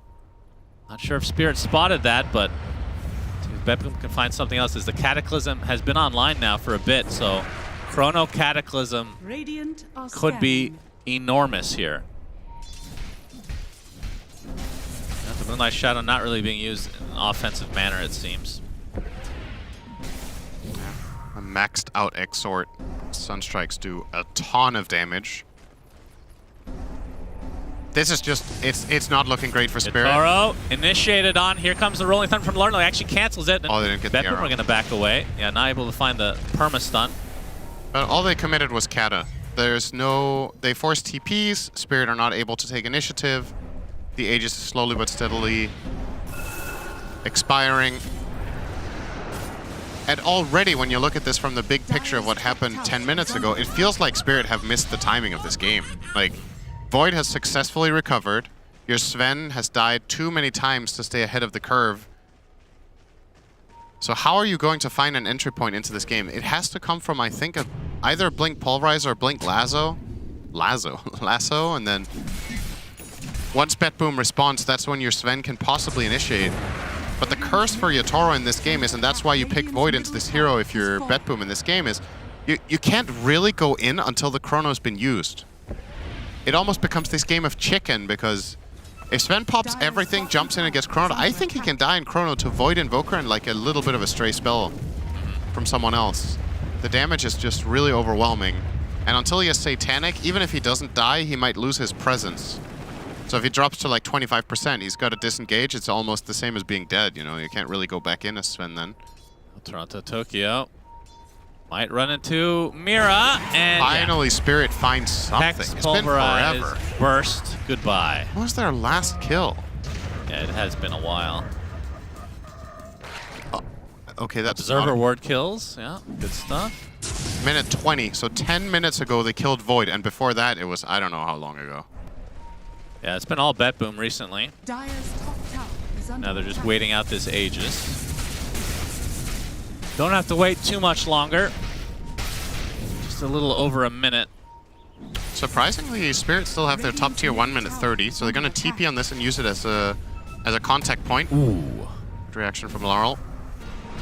And they have a good ward here, but the Stampede disengage. Bedboom know this is coming. Based on Laurel's movement, they feel like they're being initiated on, and they're just gonna get the hell out of there. Also, Aegis will expire in 40 seconds. So this feels like Spirit really want to try to put this to use, and Bedboom just not giving them the opportunity. They'll let them have the top tier 2. It's not the end of the world. They're gonna glyph to make things a little more annoying for Yotoro. Might as well buy that time. You will get the Aegis refunded, or the glyph refunded rather. Doesn't even get the last hit. That's unfortunate.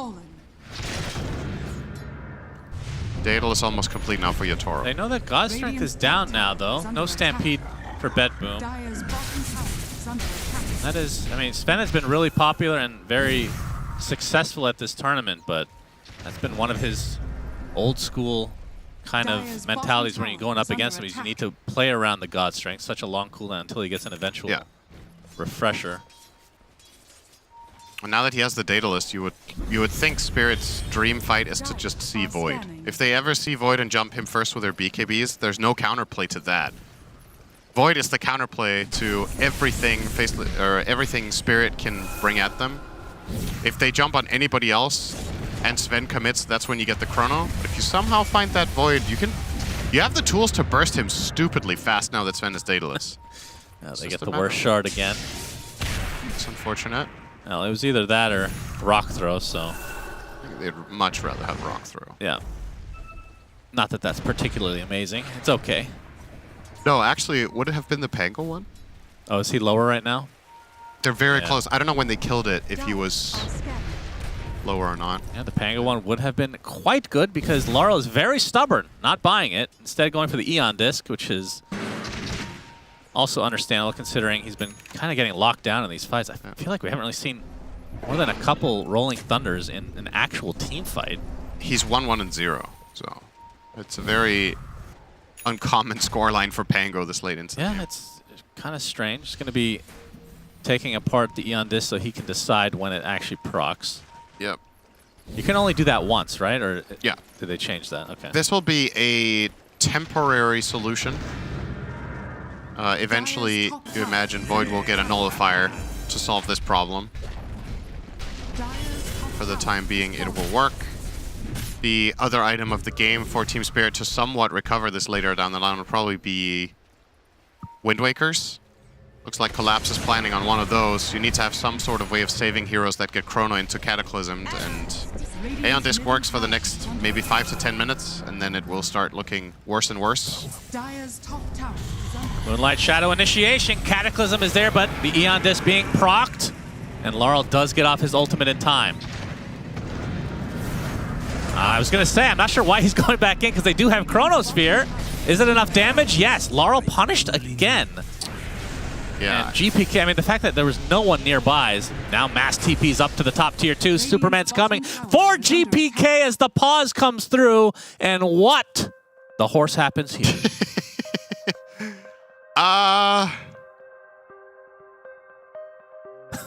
Does GPK... He has Invoke on cooldown. He's dead, right? They can't save him, can they? They have quite a few members nearby. Mirana can double leap into Force Staff. I mean, this is where they can actually coordinate something, right? This is the only way they save this, I think. Because Sven is going to pop God Strength, and I'm assuming... Wait, do they actually not have any follow-through here? Can he survive this on his own? I don't know. I think they might have to double leap Force here. Okay, let's see. He gets stunned up. Miero goes in for the hook stop of the BKB from Yatoro. GPK gets Force Staff eventually by Toronto Tokyo, who still has a leap to get away. But save is the casualty here for Bet Boom. Spirit need to get more. Nightfall brought back by that Flame Break. The lasso applied to Miero as Yatoro forcing his way onto Nightfall, but he's going to get disarmed. Deafening Blast destroying him. Absolutely no HP. He goes down to a miserable right click from the Centaur. And now Spirit have to full disengage. That Deafening Blast was God tier. And Bet Boom get away with murder.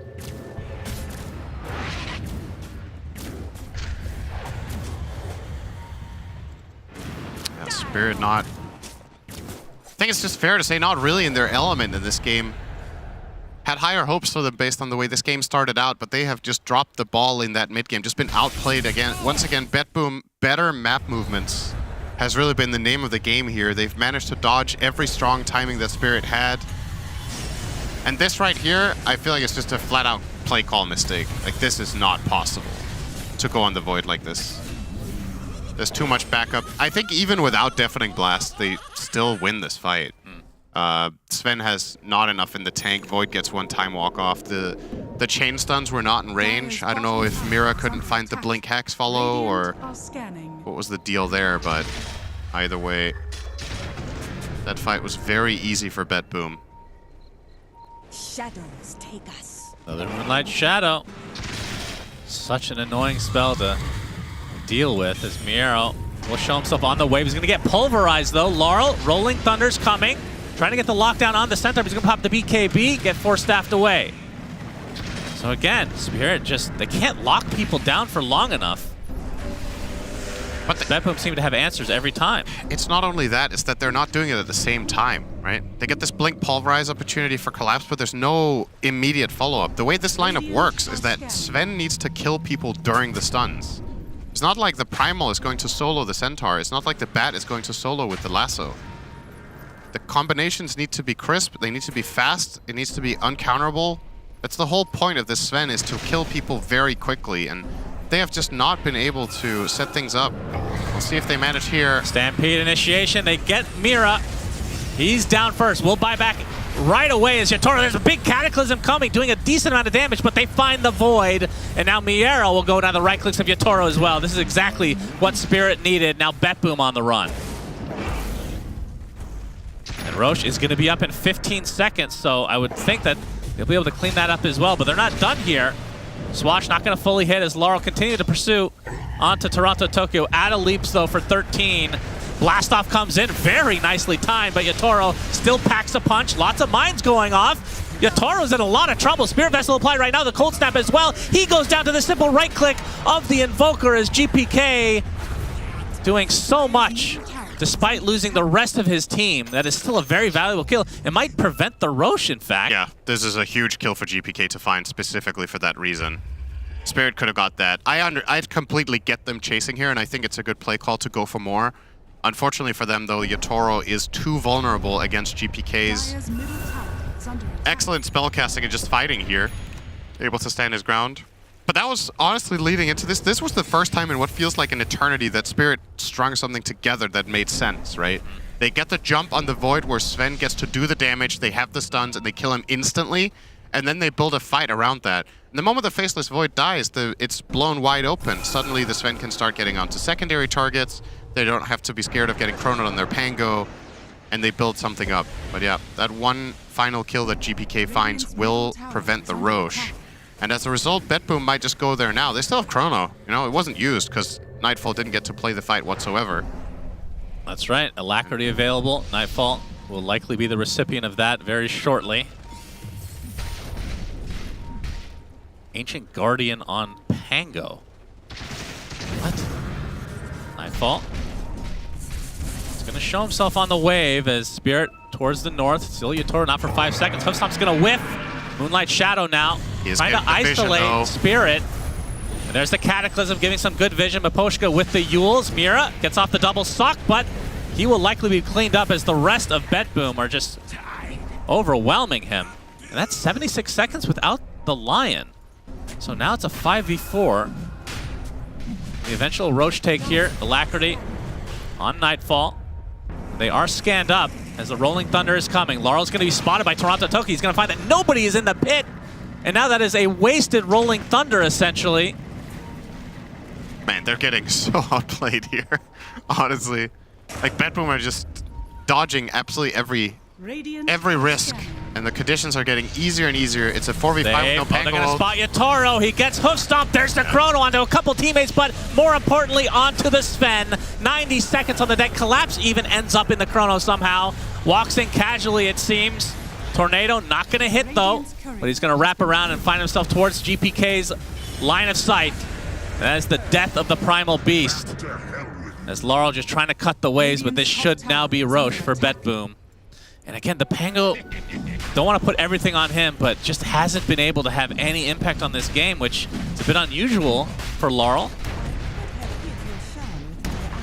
But you have to give BetBoom a lot of credit. As now the second Roche goes to them. Cheese and Aegis their way. It's a bit hard to appreciate from a spectator's point of view how well BetBoom have played this, but if you rewatch this game with their Fog of War the entire way, you'll recognize how good of a map read this team has right now.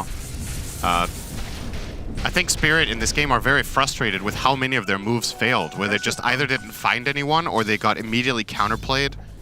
And that seems to have been, you know, that's a really big part of the reason why BetBoom and Falcons are on top of the second group stage, is just that their overall map awareness and game understanding just seems a notch above the rest. There's fewer blunders.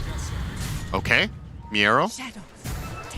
That casual hoof stomp. Can't really follow up on it, though. No GPK hunting. And Laurel getting this disperser. I mean, against Deafening Blast, pretty damn good. Against Cold Snap, pretty damn good. Yep. I mean, do they have a Lotus yet? They do not. By the way, what do you think of the Ancient Guardian on Laurel? Am I missing something? I don't know. I'm surprised as well. I think it feels like it does nothing for him. It doesn't strike me as good either. Because this does nothing for your Swash, right? No. So effectively, how much are you attacking heroes in the fights? I feel like there are games on Pango where that's the case, where you get to attack quite a bit. But not really this one. I don't know. Maybe there was just terrible option after terrible option. You can't get an array that's so bad that this is the best choice, surely, right? I would think not, yeah. I'm trying to imagine the worst 4 choices for Pango. Oh, he's finally going to go for his shard. Maybe he was daydreaming that he's playing Invoker. I mean, GPK has probably the best item you can possibly get for Invoker with the Timeless Relic. Yeah. Can't complain about that one. It's just the best. 15% spell amp for your Cataclysm. Not bad. Oh, look. Lotus Pools exist, says GPK. I love flowers. Yeah, we'll get that block of cheese one day, guys. Yeah, we had the best possible opportunity for it ever recently in a total 40-minute stalemate. And they still didn't get it. They wanted more banners that did nothing. Nightfall. To be fair, the banners would have done something if there was not a PA. If it was any other carry, pretty much. Miero. Oh. See the Cataclysm upon the Sven. Do they have the damage? He pops the BKB. The Satanic as well, but now the Chrono comes out. And that should be the death of Yatoro again. And Collapse being pursued in the meanwhile. He's going to be able to get off the onslaught. Oh, they're in hot pursuit. Yeah, Absolutely. they're not stopping here. He's going to BKB TP. Oh, even BKBing here. What did he safe think was start. going to reach him? Maybe afraid of a stray arrow? Either way, he gets out, but Yatoro with another death to his name has definitely not been, I think it's fair to say, and I'm sure he would agree with this, this has been, for him, a very disappointing tournament in terms of individual performance. Obviously, it's generally a combination, right? When we watch teams and mistakes happen and players don't have the performance we're used to seeing, a lot of the time it's because the team dynamic and the team strategies and whatnot aren't working the way they usually do. So then, if you start losing your way in the game, it's way easier to fall into making individual mistakes because there's no guidance, right? And for Spirit in this game, it definitely has felt like there's been a little bit of a lack of guidance. I think that's just a good way to put it. They're a little bit all over the place. Kokoschka spotted. Here. TP won't be there. One more double edge for the road as Miero and company with a 13K lead.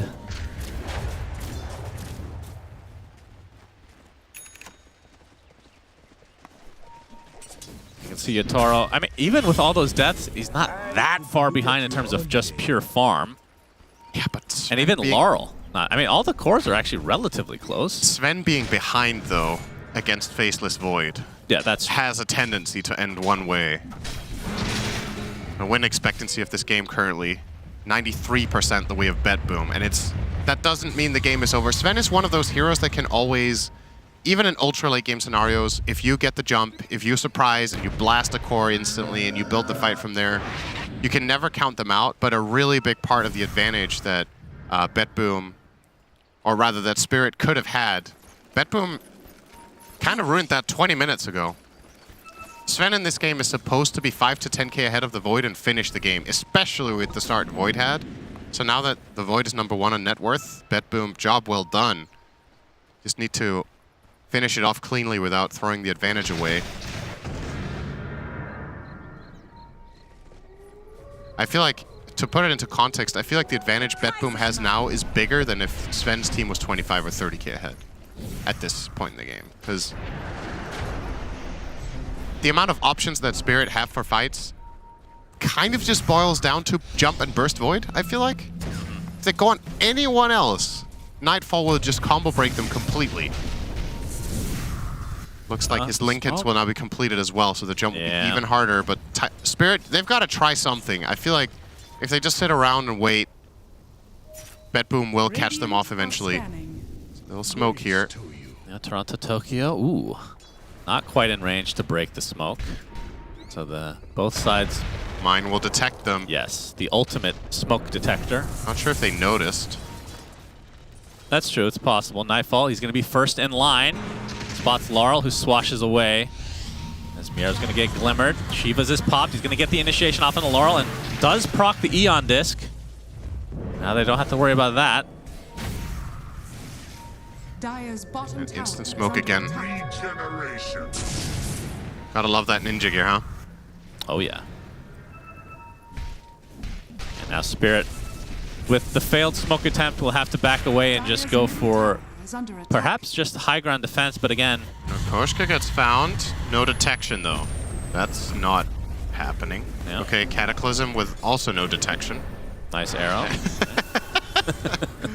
A symphony of skills to be missed. So, what did they get out of the Aegis? Feels like the game has slowed down, if nothing else. Yeah, but sure, you didn't get too much out of them. it. That's fine. know, they don't have to use this. I feel like the pace of the game and the way the lineups interact is okay for them to chill. Of course, if they could have found a good opportunity with the Aegis, they would have definitely taken it and tried to end the game, but there's no time pressure here that is forcing them to get it done with the Aegis. As long as they avoid disastrous fights, they should be fine. GPK closing in on level 25. Reckon he will take... what will he take? Wow, this is a really good chrono game.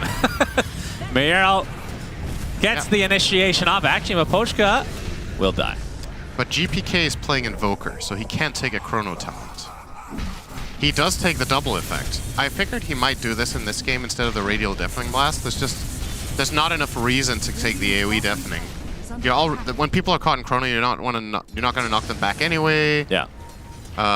You're still going to be able to hit your Deafening when it really matters. There's only one target that needs to be caught. Instead, he's just going to empower himself with way stronger stats. Miero will run into Collapse. Yes, he will. Hoofstomp connects. Nightfall actually does use his chrono. That's going to be the death of Collapse again. I mean, this is just too easy at this point for BetBoom. Spirit are... Yeah, Nightfall, I think it's just this next item, which is the refresher, that allow him potentially to go high ground after, of course, getting the next Roche. Which may or may not have a refresher shard as well, depending on when it's taken. Nullifier on save. Wow. I don't know if I've ever seen Nullifier on a techies before, but I guess there's a first time for everything. Yeah, I agree. I think this is my first time seeing it too. So, sure we might get a stat on that. Maybe. Fastest ever. Only ever as well. Yep. Congratulations on the record save. It's probably going to stay for a while. Yeah, I would imagine.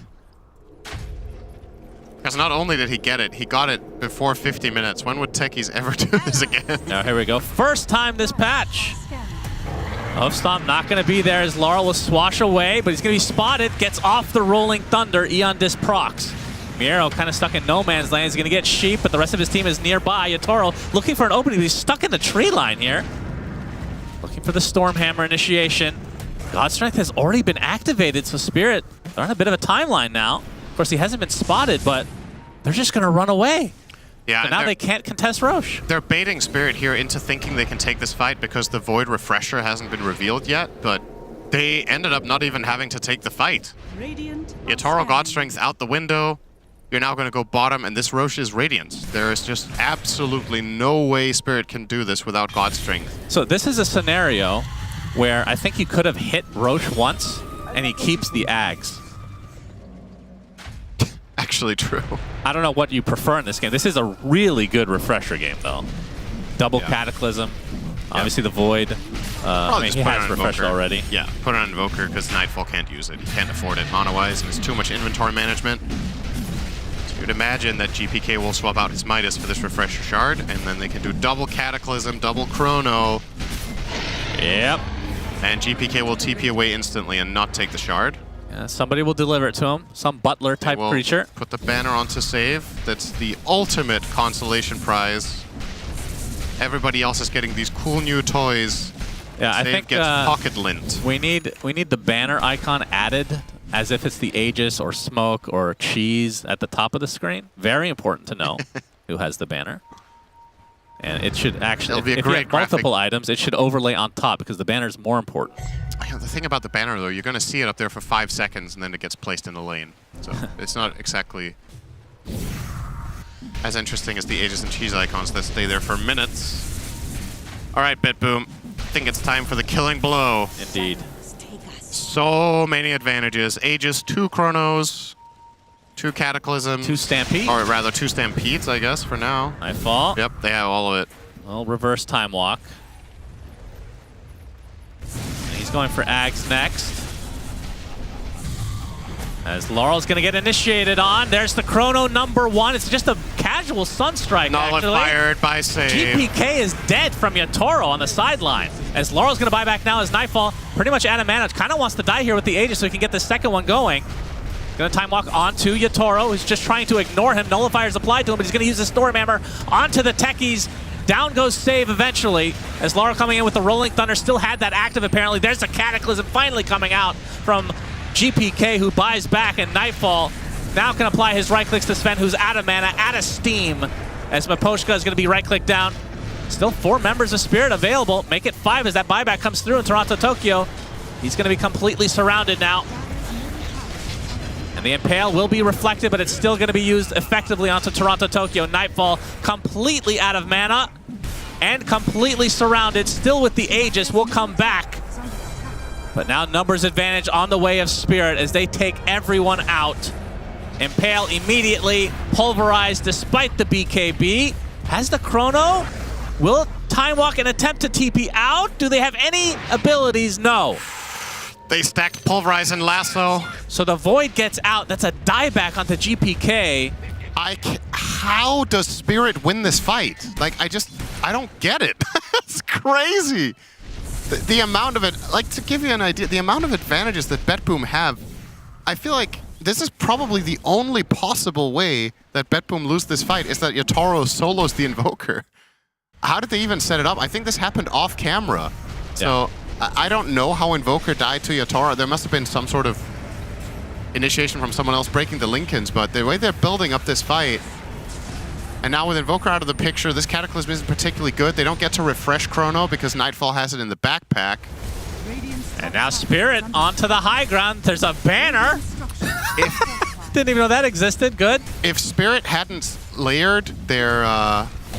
if they hadn't stacked their Lasso and Pulverize on top of each other on the Void kill in the end, he would have also been out, and maybe, I think he would have probably had buyback, but... There's a set of racks for Spirit for sure. How are they in this game? The initiation, they find the Void. Do they have the damage to follow it up with? Finger is there, getting really low, and yes! They get Nightfall. He has the buyback, though. They'll be able to clean up this melee racks, and GPK is up in 10 seconds, so Spirit gonna try to force out this buyback from Nightfall. There's a refresher pop from Mier, who's gonna get stunned as he attempts to run away. See if Spirit want to continue here. And this game just got turned upside down again. It's happened twice so far. As for all intents and purposes, this game is quite even all of a sudden. BetBoom just lost a 20k lead in 2 minutes while having Aegis, Cheese, and 2 refreshers, or 3 refreshers. They had every single possible advantage they could have had except more banners. And still, Spirit find the one possible... This is what's so incredible about a team like this and why this team, you can never count them out. It's extremely difficult, even while watching. If it's while watching, hard to imagine how they win a fight. Imagine figuring that out while playing. Yeah. You know, there's fog of war, you don't have all the information that we have access to, and they still find the one possible avenue and the one possible moment to actually get into this game after BetBoom has been running the show for half an hour. Spirit with one major opportunity. I am blown away by the fact that this game is still going on. I frankly cannot believe it. And now we're going to be approaching the tier 5 neutral items, and things are going to start getting crazier now because there's a couple of items coming out now. There's a Wind Waker on Bat. This is a possibly very big solution to the Void. They have Wind Waker on Collapse, so 2 of those. Collapse as Refresher, so 3 of those. Yeah, that is quite the roller coaster we have going here. Mira is close to E-Blade. This win rate has gone from 95% to 69. That's nice, but I think BetBoom would have rather had the W by now. That's right. BetBoom games never fail to disappoint, it seems. What? BetBoom games never fail to disappoint. Never fail to disappoint. Yeah. So they always disappoint. What? Just focus on the game and not what I'm saying, all right? All right. Shannon really doesn't like BetBoom, but they're still doing well in the tournament. Despite disappointing every game, they're second in the group. Ooh, an E-Blade. Yep. And Collapse gets a 57-minute shard.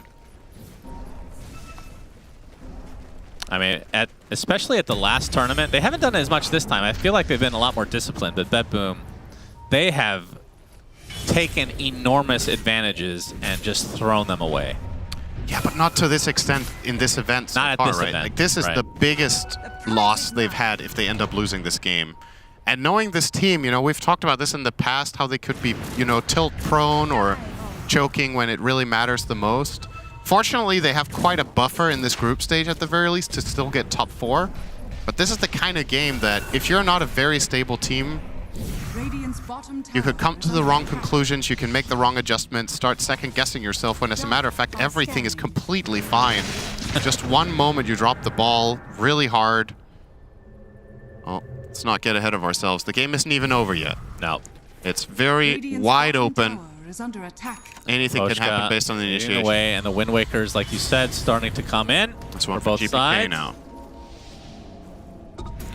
Interestingly, we haven't talked about this. Collapse did not buy Ags on Primal. I feel like every other Primal we've seen this tournament really rates this item highly, even when the break doesn't matter. Yeah, that's true.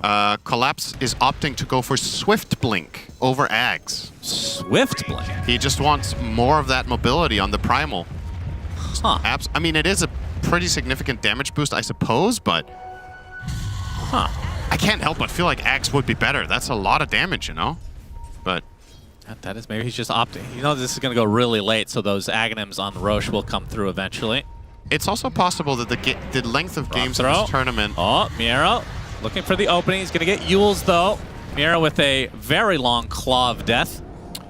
Maybe the duration of games, the players are experiencing some sort of cognitive dysfunction, because yesterday we had a Mars with 23,000 gold not upgrading his Blink. So maybe they just don't know what to do when they get all this gold. It's like an AI in training, and it hasn't experienced this system before. It doesn't know what to do. I couldn't believe it when I saw Whisper with 24k on his Mars and a regular Blink. It's so funny to me that that's even possible. Cap and SVG were losing their shit too. It's like, what the hell? He could have bought moon shards for his teammates. He was just literally just making a dragon's horde, you know? It's not putting it to any use. And in this case, well, the gold is being spent, but maybe not on what you would think. Oh, they forced the BKB out of Nightfall. Yeah, that's good. He's going to get stunned again. But with that magic immunity, he won't have to worry about it. He will have a second one if the fight has to break out, though, with that refresher. Yeah, but he wants to have the double chrono as well. Yeah. If he could somehow time walk into chrono into BKB, then he could refresh. Yeah. But that is very dangerous. All right, Roche is up again. We are 6 seconds from tier 5 items. This is where you stack. There you go. Good boy. Good boy. And the tier 5s will start dropping. With a... Are scanning. What does he want? Radiant are scanning. Do you want Deso or Giant's Ring? You want Deso. Deso, very nice. Yeah. So this item has been nerfed quite significantly, right? I think when it came out, didn't it give like 100 damage? Or am I remembering this incorrectly? Yeah, it did get nerfed eventually. His Force Boots on the Primal is... You can see BetBoom in the pit, so they'll get Refresher Shard again. Oh, Nightfall with the Pirate Hat. It's a good item on Void. Oh, yeah. Smack him. Yep. All right, they will clean it up. Genuinely perma-stunned there. Roshan's Banner, of course. Third item. Now it's time to dig up some bounty runes for the side of BetBoom. That's... gives them some breathing room to be the ones claiming this Aegis. It buys them time. Not often you see Book of Shadows on a Pango. That's interesting. Not often you see Pango games go to 60 in general. That's not true. Is that not true? I feel like on this patch, half the games go 60 minutes. That's not true. Book of the Dead for Mira. You get double Necro Book if you need to know what Necro does. Good luck. Yep. Just maybe Google it. I mean, it says on the spell, actually. It says on the Book of the Dead. If you read the text, it says summons 2 sets of level 3 Necronomicon units that last 75 seconds. Oh. I think that's good enough. They updated it. It doesn't explain what Necronomicon units are at all. So if you're a new player, you have absolutely no clue what you're getting your hands into when you pick up this book. But, you know, just maybe that's part of the charm. You're like, oh, I wonder what these units it's not overwhelming. Oh, you can alt. Okay. Yeah. That a little bit more. that tells you how much the The strength stats. gives you. Yeah. Yep. A lot to read, just not That's about quite the good. units. No. Well, you want an entire wiki to show up in the tooltip? What are you expecting? Stampede. Oh, Maposhka. He has Wind Waker, and he's very fast. He will get out. Nightfall continuing. Oh, they're going to spot him. Gets off the Wind Waker. Collapse on the other side. As Nightfall comes in with a time dilation, he's going to use the Chrono. Finds the Primal Beast. He's nullified as well. Down goes Collapse. Buyback is there, though. Laurel. Are you fucking serious? So What is that? Digging for a bounty as Laurel. He just time walked in front of Laurel and started digging. Can we get a highlight of that one, please? I'd really love to see that again. We were joking about min-maxing earlier today. This is the most min-maxing thing I've ever seen in my life. That was like, good. I do not have a quarter of a second to see what happens after I time walk high ground. I must dig up this gold. Here we go. Oh, he didn't see him. He didn't see him technically. No, sure, but like Laurel could have stolen the bounty. Why are you time walking up here if you aren't looking for something, right? You must be assuming you're gonna. There's a chance you find something, and if you don't, you can dig. That was good. He instantly dug before he even got vision, I think, of the surroundings. All right, well. Time is money, that's right. Oh, GPK took the, what's it called? The Giant's Ring, interestingly enough, so wants to be able to walk through terrain. Oh, that's a big mage. That brings me back to a certain custom game that everybody loved and was therefore taken away. That's right. Okay, Laurel. Initiation. Nightfall's Lincoln's is popped, but still with the Aegis for 2 minutes. Doesn't have Chrono unless he wants to use his Refresher. We'll go for the buildings. Of course, Spirit don't know that he hasn't used this in Fog. As the tower will fall, Alacrity onto Nightfall. He's going to get Sheep now. Oh, the Hex is not there as Miero comes in for the stun onto Mira, but the Book of Shadows keeping him alive. Nice usage from Laurel. Is Nightfall and company going to reset? They were trying to get the buyback out of the Collapse, but he'll wait it out.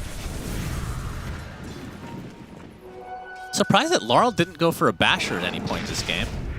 That's a bit unusual. As Yatoro trying to find a connection. Nightfall. Again, no Chrono for 15 seconds unless he wants to refresh. Pops the BKB. Pretending that he has it right now, but doesn't want to use it with only 10 seconds left as Laurel does expend that Rolling Thunder again. Arrow coming out. Mira gets off the stun, but looks like he's going to fall first as the Necro Books are coming. Yatoro is going to get hexed. GPK is there.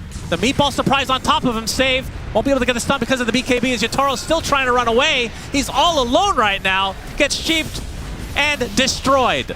Does have buyback, and he did not use his ult, so it won't be that bad of a buyback. As we have the Warhorse is here, Cinderin. Aghanim Scepter on Centaur, very important. Will he use it at any point? Chronosphere finds Laurel. There's the Cataclysm on top of the Eon Disc procs most of the damage, as Laurel's going to use the roll-up, and eventually is brought down as well. So 3 dead for Spirit, and BetBoom need to force out these buybacks. It's a good axe. It's a very good axe to have in the backpack. He needs to consume it. It's not worth giving up any of his other items. As Nightfall is going to take a rock to the side of the head. Backdoor protection is there. Aegis is no longer there. As Collapse, he's going to get chronoed. He still has his buyback from before. But he just gives away his life, it seems. What was the plan? As Nightfall now is level 30. The chrono will be enormous. Is the plan here to bait this by making him chrono so now you can take a triple buyback fight, perhaps? Yeah, I think they want them to think that they don't have buybacks, potentially. And they're going to use one on Laurel. This will delay things just a bit. They don't want to use the Sven one yet, for sure. 12 seconds left. But they have to be careful because their tower is going down rapidly. Laurel again with the Rolling Thunder, but that will force BetBoom back at least temporarily. All right, I rate Collapse's plan as 0 out of 10 there. If that was or well, maybe it was an okay plan, but the execution was lacking. Nightfall finishes off the tower. Maposhka in the trees. Toronto Tokyo, his arrows will not find the target. Maposhka popping the Lincolns, but he's going to get bursted down. Impale comes out, but not going to find any target. So that's 2 dead now for Spirit. But again, all buybacks up for those that are dead at the moment. And they're going to get the hoof stop up onto 2. Yotaro coming in with the God Strike. 3-shotting. Nope, they actually forced him to the other side. Nightfall able to take a lot of damage off as a result. Gets a reverse time walk down, but he's all alone. GPK died during this engagement as well as the Warhorse is activated to very little effect as always. Miero gets to the high ground. Laurel finding the stuns onto Toronto Tokyo. GPK actually buys back here as Yotaro still with that God Strength up, able to clean things up. Save now glimmered as Laurel trying to find some meaningful connection. Collapses TPing on top of him as this fight continues to go on. And another dives for BetBoom, and GPK, he cannot lose his life here. Gets hit by a stray rock. And it looks like he should be able to get out. No TP for 15 though. I don't get it, man. I don't understand anything. Baboshka? Oh my goodness. Oh my goodness. He has 2 gems. One is... Oh, the flame break? It actually does hit. Not sure if he's getting vision, but they see that he uses Tornado. Blink is up in 1 second. Pango hitting a wall. Needs his driver's license revoked. And that will be enough for GPK to get out. This game is delivering on all fronts. Yeah, the Seer Stone from Miposhka, they're almost finding the Invoker in the end, but he gets out. What is going on? Like, they used both Chronos to get these really nice kills on the Spirit cores for free. And then Spirit still somehow managed to force them to fight them? Yeah, we're almost there. I'm at a loss for, like, does Spirit's team only work when it's the hardest? They have to have their backs against the wall, down a lot, have to throw heroes away. The difference is they're not mega, bleed out. Right? So they actually have lanes to work Oh yeah, with. absolutely. I mean, this game is very winnable for the Dire. It's just, it's kind of crazy how these things are playing out with, I was saying, was Collapse dying on purpose to a Chrono so it wasn't ready? And BetBoom could have obviously, the reason I didn't like the idea was that, first of all, BetBoom got the laner axe anyway and could just kind of chill, but they could have just disengaged and taken that free kill and been like, great. But then they kept forcing high ground with 0 of their Chronos ready. It was actually a super clutch save on the Void, but he couldn't capitalize on it because he didn't have, you know, the one spell that makes him a god right now. They didn't wait for it. They kept going high. So everybody on BetBoom, other than GPK, has buyback, and Spirit know this. Yeah, he is the target, if possible. For the side of BetBoom. Stampede.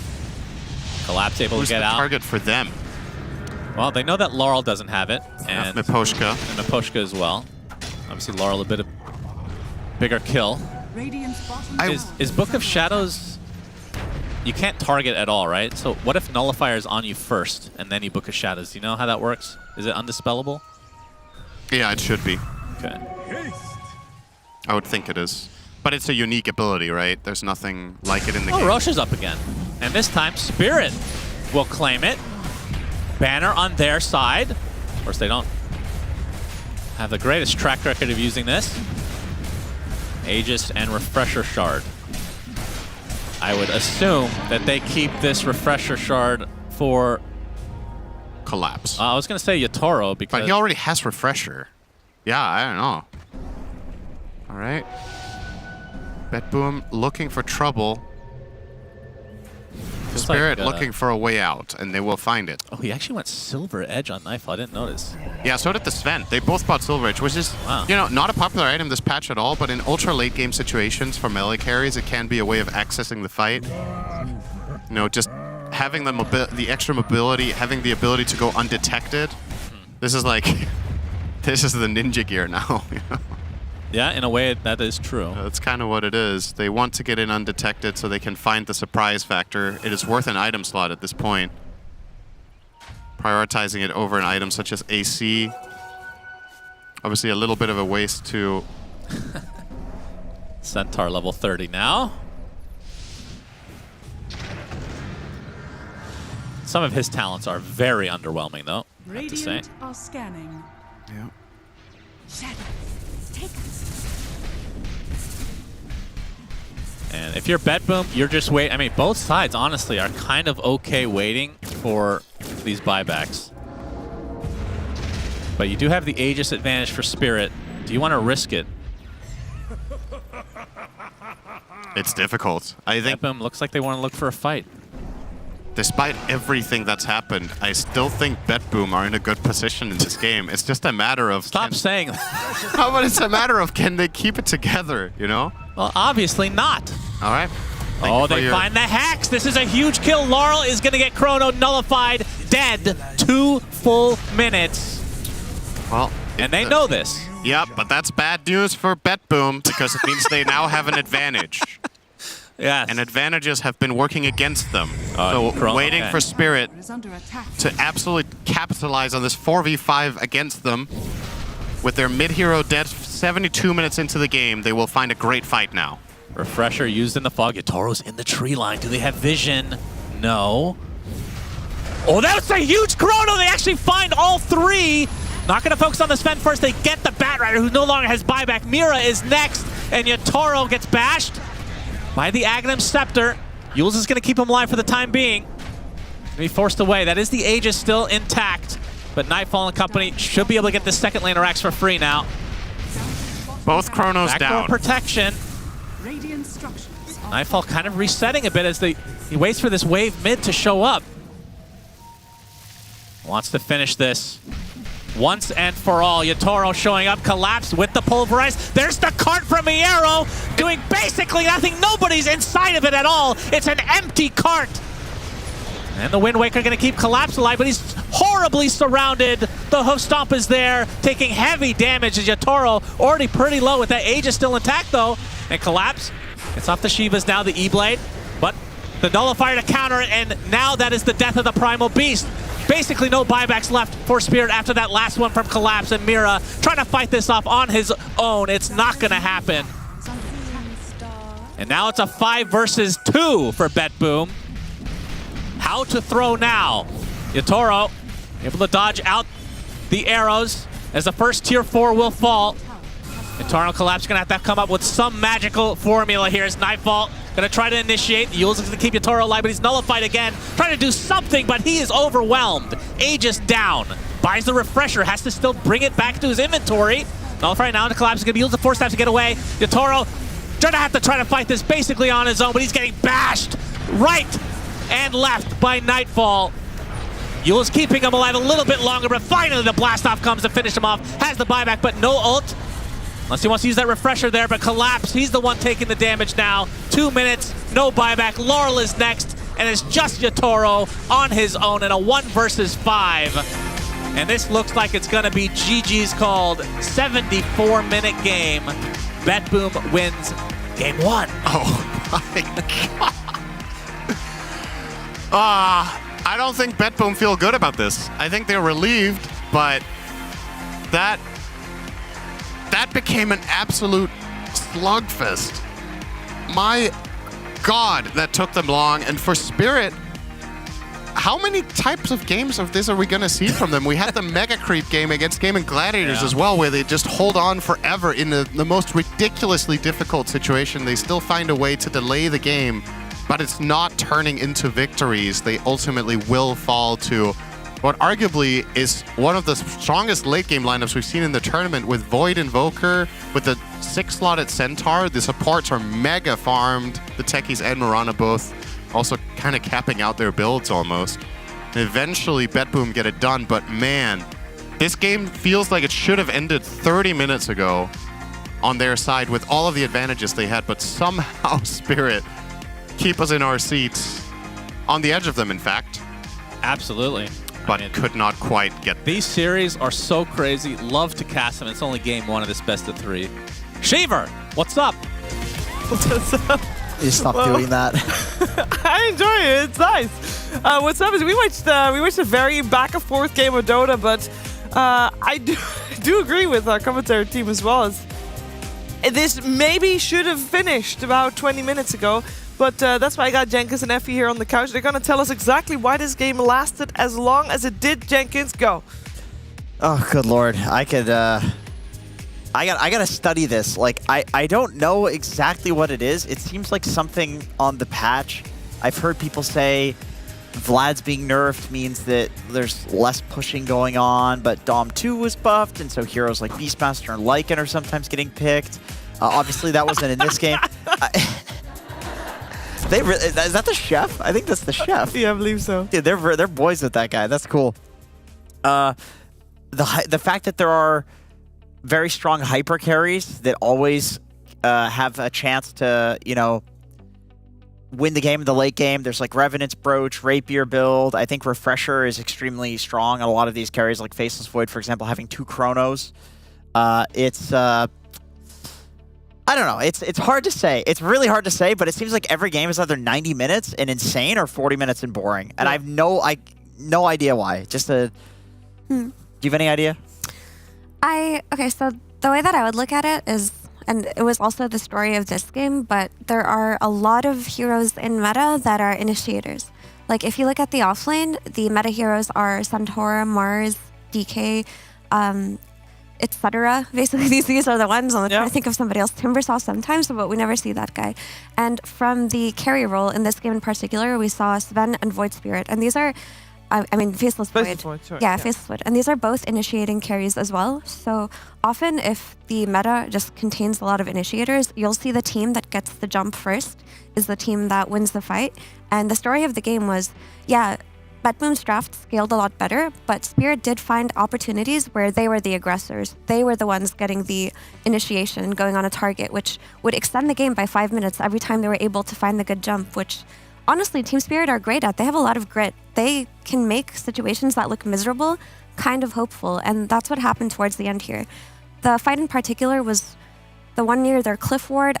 This game felt like it was 4 games in one, but there's a fight near their cliff ward in the Dire jungle, the one by the lane. Yeah. Because of that ward, they were able to get the double jump and get the Invoker buyback into the Invoker dieback, and that really did extend the game because before that, it looked way too difficult for them to take fights. And yeah, I think that's why if there are so many initiating heroes in meta, the games can go on for so long depending on how good the teams are. Whoever gets the jump, you always have a chance to get a kill if you're the one initiating. Yeah. Yeah. But kudos to Betboom, theory crafting side. That was a game that they had to play very well in the first 20 to 25 minutes to pull off because we talked about this 2 games ago and they were around minute 20. But we talked about how important it was for them to survive Spirit's tempo, and honestly, they did great. Spirit got off to a really good start in laning phase, but Betboom got what they could where they could. They had a couple of really good smokes in the early game where they smoked bottom and then they twin-gated their heroes and they found Sven diving the tower. And it was situations like that that they kept recreating in the first 20 to 30 minutes that allowed them to go into the late game. Yeah, there was at some point, minute 10 or something, I look and I see Nightfall and he's 0-4-0 and I'm like, okay, Spirit got this in the bag, Jenkins. But some good team play allows Faceless Void to come back. Yeah, part of it, I think, is the draft. Betboom has done this since Betboom Dacha. Like, they were, at least in my memory, the team that popularized this on this patch. Like, picking 3 heroes in the first 3 that can all, like, combo together and go as, like, a ganking trio. The Centaur, the Techies, and the Mirana. That's so much damage between these 3 heroes. It's so much disable between these 3 heroes.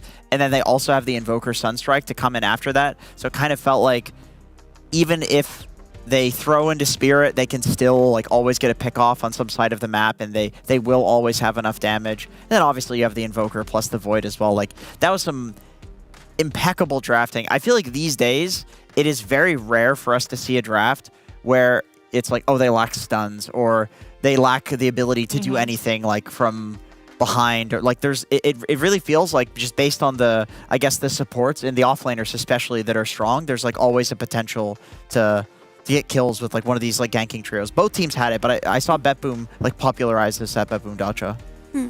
Well, there's a lot to talk about in a game that went on as long as this one did. It's also, of course, only game 1. But to finish the talking points regarding this game, we're heading over to Brian for our Acer Predator head-to-head.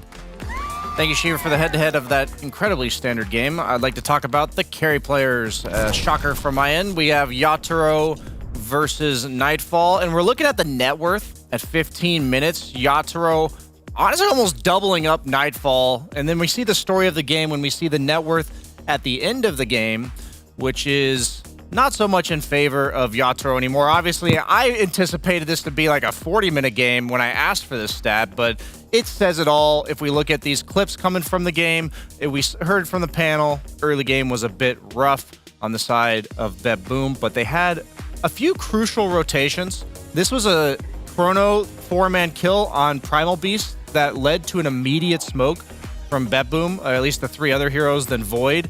And we're going to see, this is about 15 seconds later, the smoke's still coming. Miro baits Nightfall forward a bit, Yatoro a bit here, and this is what I almost consider like undisciplined aggression from Team Spirit, as the rest of Bet Boom has been missing since that smoke bottom. And this is going to be like the beginning of turning the tides in favor of Bet Boom. Senderin during the cast, it said if these kills hadn't been happening, the lead might have been insurmountable. And this is the team fight mid. You see that Team Spirit's up by 4K. Nightfall coming, I keep messing up the 2 carries. Nightfall coming in with a 4-man Chronosphere. Basically a little bit of an overextension from Team Spirit here. And at the end of the day, when you have this Sven versus Void matchup, we saw this exact same thing where Yatoro was Void against 23 Savage's Sven, and the Sven won because Void couldn't kill him in a Chronosphere, and he was allowed to just tank the spells and then turn and fight with a Satanic. But that was just not the case that we saw. We ended up having a Sven that either had to play off map, completely dodging these Chronospheres in the late game, maybe cleaning up the backlines here and there, but at the end of the day, chaotic game. Usually favors Void if it goes that late. Refresher, bunch of Chronos. Yeah, then it doesn't matter if you have a Superman Sven, because you're going to be stuck in a Chrono. Yeah, his Kryptonite is 80-minute games against Void. Yeah, whose Kryptonite is that isn't, or isn't that, whatever. You know what I mean. I want to know, that Well smoke said. that you're talking about, that smoke that you're talking about, is that just Team Spirit misplaying? And if they were more, I'm gonna say, respectful of the movements of Bet Boom, they should have had this game. Do you feel like they're the ones to let this game go this late, and they're their own worst enemy in this game? I'll be hypercritical of Yatoro. I think this is one of his worst events that I've seen him play, because obviously we're holding him to a standard of Yatoro, which is like off this camera. But it's a situation where if the enemy team chose as a group and then they go missing, the way that most high-level players think about it is that how long has it been since they shown, and how far can they travel from the spot that they showed? So it had been about 20, 25 seconds when they were still playing top, and if you know they're missing, they either went mid or they went through the gate to top. So you have to act like they're one or the other, because you just don't know. They're smoked. They could be anywhere. And at the end of the day, he's level 10 on Sven. Like, Faceless Void was level 7 at that point in the game. He was #1 net worth, and those type of risks, it's just not like Yatoro. He's a very calculated carry player, and so I would say that was majorly a slip up on the side of Team Spirit. But at the end of the day, like, Bet Boom has to make these moves to have Team Spirit mess up in the first place. That's what happened. Team Spirit did not win that game. We do know that Team Spirit and Bet Boom have an even game record. They basically always tie, or at least always go to game number 3s. And that means Team Spirit should win game 2 if we want to have a third game to the series. But if that's going to happen, you'll have to just wait and see. Stick around.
That was the PogGem Pandas, and you were watching DreamLeague Season 22.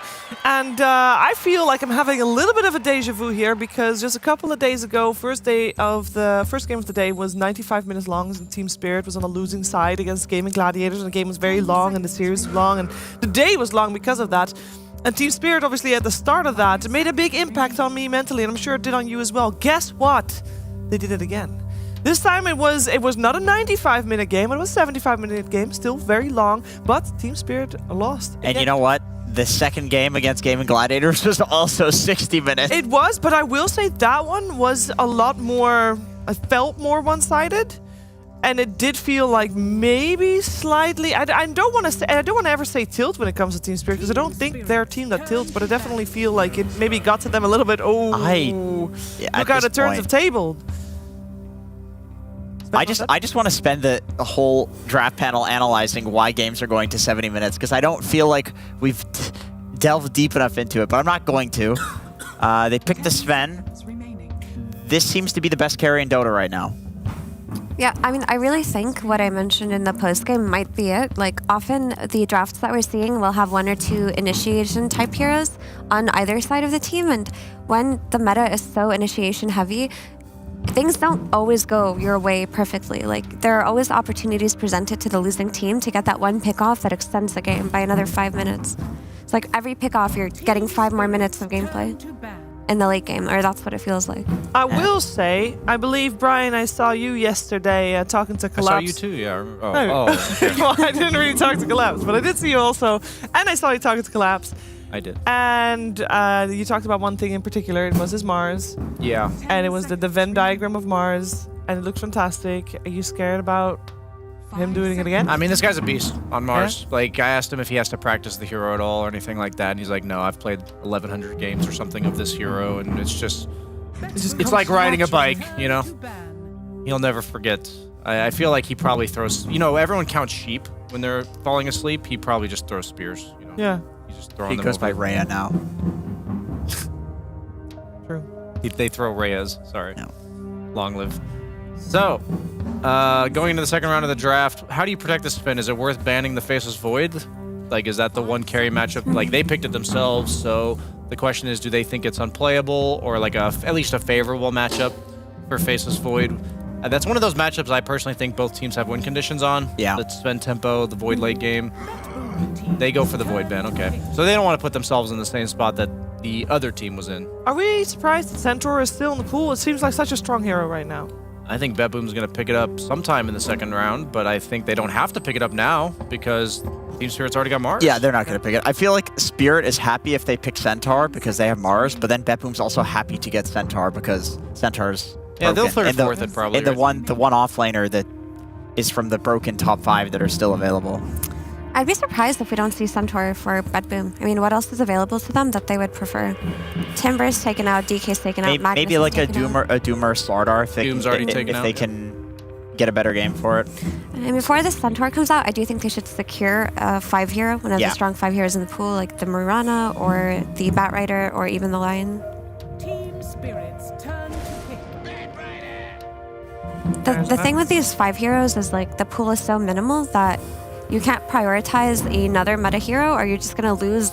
It feels like 3 viable 5s right now. 4 maybe if you're counting. Who was it we were interviewing? It was Malrine. Malrine said that Batrider isn't played core simply because there's only like 4 good supports. Yeah. That was his reasoning. He's like, Batrider's like one of the creme de la creme supports, so it's not worth rotating him to core because there's like, you're not going to flex it where you're like, ooh, wham, like there's some other support we're going to like win the draft with, you know? Yeah.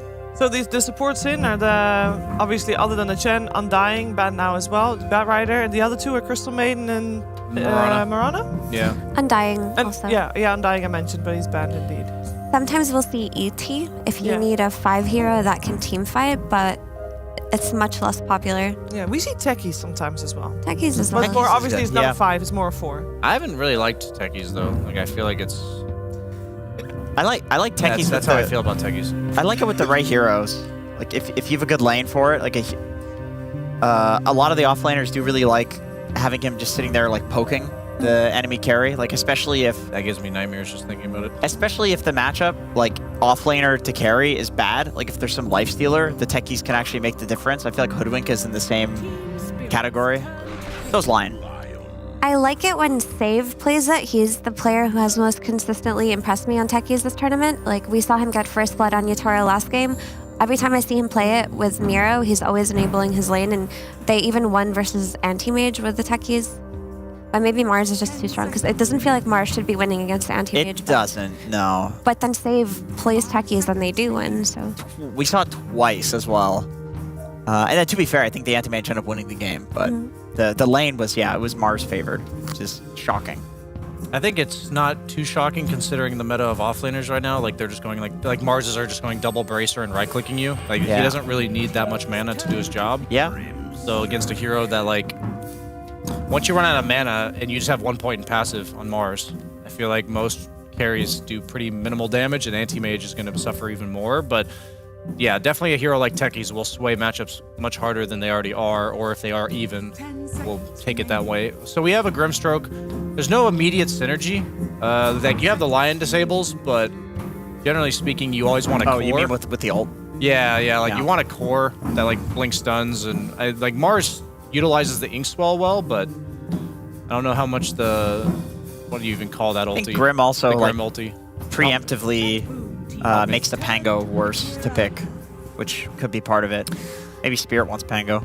That's too, and that's also the reason why Spirit went Lion again, is that they banned out the Storm Spirit last game, but this game they had to ban out the Primal Beast, so they had to make sure that within their draft they have an answer to the Storm already, because that's a hero you always have to think about when you're playing against GPK. Yeah. Also, the double hexes and double fingers from Lion are actually going to be pretty impactful. We've seen a lot of early game fights be won off of one good Soulbind. Yeah, and if you want to get another 70-minute game in, having the Ags on the Grimstroke. No Centaur. Wow. Is of course great. Yeah, it's Gunka instead. I guess that's a flex pick, so it could be mid or off lane. I'd say it's likely off lane. Nice setup for Mirana Arrow as well. Either lane that it goes. This is like a beefy boy with a blade mill. This is a sick lifestealer game, is it not? For whom? For Spirit. Yeah. Good against Sven. It's good against the Kunkka as well. It's like the highest win rate hero in the game against that hero. Fat Rider. You take off his napalms. Although the last was a bit annoying.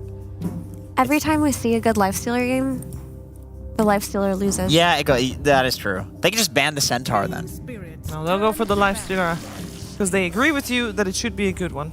Yep, this worked out really nicely for them last time, so we'll see how this goes. I have been the harshest critic of Yatoro's Lifestealer, as he has like 9 Grandmaster tier heroes, and this one's silver, so...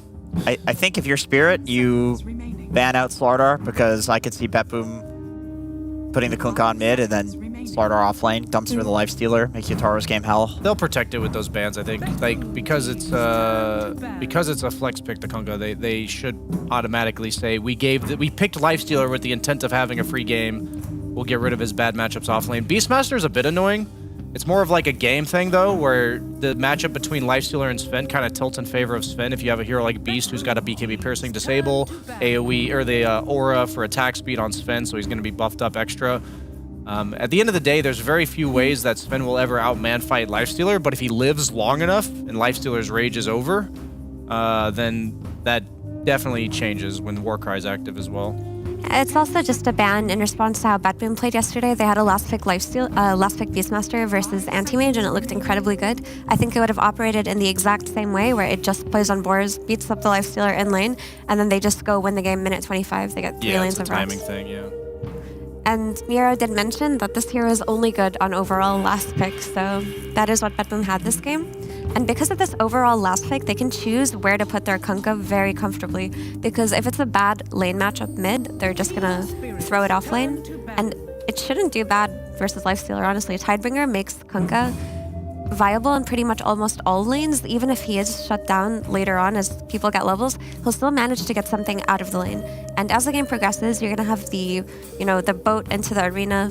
It's a nice form of counter initiation. You're also gonna have the Moonlight Shadow. Lots of ways for Betboom to disengage from the arena or just make themselves be put in a better position. Betboom can either get the Slardar or the Razor here, now that neither of those heroes have been. I imagine one of these will be, like, this will probably be a Slardar ban. Collapse, or BetBoom has played both. Miro has played both. The Razor and the Slardar, because he is an offlaner, indeed, so he plays all these heroes. Wow. I'm actually shocked they didn't ban Protected, the Lifestealer's lane. I agree with you. Interesting. Yeah, There's that's like, interesting. I think Kunka's 100% going mid now. Unless they pick something that's very good against I was going to say maybe like a Necrophos mid or some crazy shit like that. Just dumpster the Kunkka. They could also just run back the Pango. Oh, the Lesh. Okay, we did see Lesh, Lesh's new build seems really good against Kunkka, the 0-4-2 build where no melee hero can really withstand it and just ends up having to move around and give up his tower. Yeah. But is it good enough to force Kunkka out of the lane? Slardar I feel and like Razor look really good. Slardar destroys Lesh too. Like Lesh can't man up against a Sven Slardar. I feel like you Slardar, this game's instantly over. That's crazy they didn't ban it. It felt like when we saw Toronto Tokyo talking on screen, it was actually your voice coming through his mouth because you said stuff at the same time. That was trippy. It will be the Lycan. And Miero has talked about how he really wants to play the Lycan. He doesn't get the chance to. And that's the hero that if he had a chance to, he would pick that more often. There's no good disable for it. I mean, it is a good Lycan game. That's Yeah. a weird pick, though, to me. What are you going to say, Mira? Do you wanna? No, go ahead. Okay. I think first of all, Miro is really good at these summon heroes, probably better than any other player at this tournament right now. I think that even though you're against Lifestealer on lane, we've seen that with a strong position 4, this Lifestealer just gets heavily bullied in these first few levels, and because he has a Bat Rider, they actually should be able to pressure the Lifestealer before he has his rage up. And then once you get that Helm of the Overlord, you're gonna beat up these supports, dude. Have you ever played Lion or Grimstroke into Lycan? It feels impossible. Any support, to be fair, Mira, any support No, is but these two in particular, and Skywrath Mage, I would put as like my least, my 3 heroes that I'm least happy to Is it play not versus because they Lycan. slow and they don't have an innate save? They have save no themselves means. by screwing over one guy. They and have this guy's no got like means. 6 guys. Yeah, they have no means to defend themselves versus the Lycan creep and the Lycan shapeshift. Like, he should be the anti-support hero in this game, and it actually looks pretty miserable because they don't have any saves, and they're gonna have to build items to protect themselves from Lycan, but they need to build items to enable their own team first. And they have to play on like Grimm's Shard, but then Grimm's just gonna die every fight. So I feel like this Lycan is a really scary pick. But how does my take? How does Lycan do in lane against Lifestealer? Because I feel like I've played that matchup and it's miserable for me as Lycan. And then when I get the Dom, he just infests my creep, and then I get sad, like in a fight, you know. Like I mentioned, I think it's very dependent on how Save plays the lane, and I feel like they should be able to win the first 3 levels, but I'd like to hear from Brian on that. I would like to be Lifestealer in lane, but in game you don't really deal with them at all until you get Radiance, but it's like a tempo thing where Lycan's usually running over your team at that stage, and Lifestealer wants the game to kind of stagnate while he hits that Radiance timing. So. I guess also the new age Lycan would build an Orchid, which is good against Lifestealer at some point. You can consider that. Yeah. But I would say I'd actually favor Team Spirit's draft this time around. I don't think the Lycan pick convinces me, but Mira, like Mira said, Lycan specialist. And so far, you saw too, it has a 100% win rate here at DreamLeague. Only 2 games played, but potentially Miro will be able to uphold that win rate. We'll find out if this is a 2-0 or if BetBoom will be forced to a game number 3. Let's head over to Sunsfan and Sinren.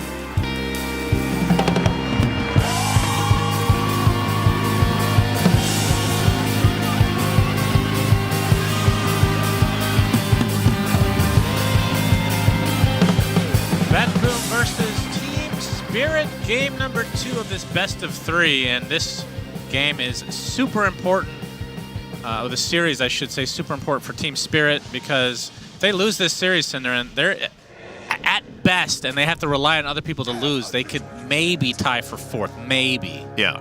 So this is far more important. And if BetBoom wins this, then they've pretty much positioned themselves very nicely for that top 2 position. Yep. I think at worst they would tie for 2nd. Yeah, they would, because the worst score they can get is 5-2 at that point, and the 3rd place team currently has 3-2 in OG. So, yeah, everything to play for both teams. Let's talk Lycan, shall we? We complimented Miero on an outstanding Beastmaster performance yesterday when they last picked that, and this time around they go the same route where they leave the last pick for their offlaner as something that not a lot of teams have been doing. And this will bring out the Lycan from him this game. I think this is an awesome pick for the game. The panel was talking about Slardar, which I think would have been great for a completely different reason. But yeah, the Lycan is going to do fine in the lane. I don't think Lifesteal is the type of hero that can truly bully you out, so you're going to get your early CS and probably Helm of the Dominator.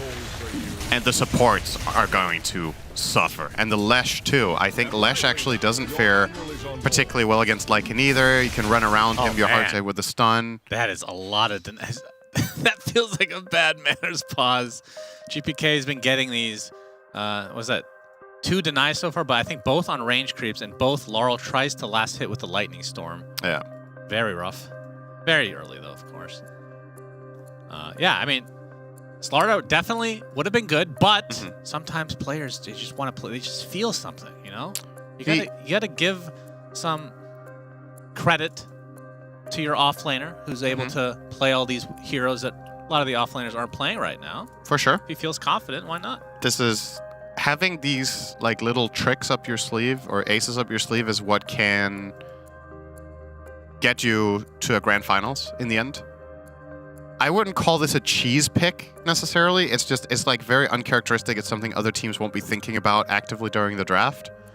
So it can win you an important game here or there. I will say though, Spirit do have one good counter to Lycan. Only one, and that's the Mars. Arena is one of the best ways of handling this hero. You contain him in an area. Rebuke hits all of Lycan's stuff at once, so it can do some meaningful damage. I don't know what Lycan's build these days, but this is looking like a very good Ags into Bite Sven type of game. So True. That's really strong. That is also a possibility, of course. Just amping him up. I mean, Helm of the Overlord Ags, probably fine, right?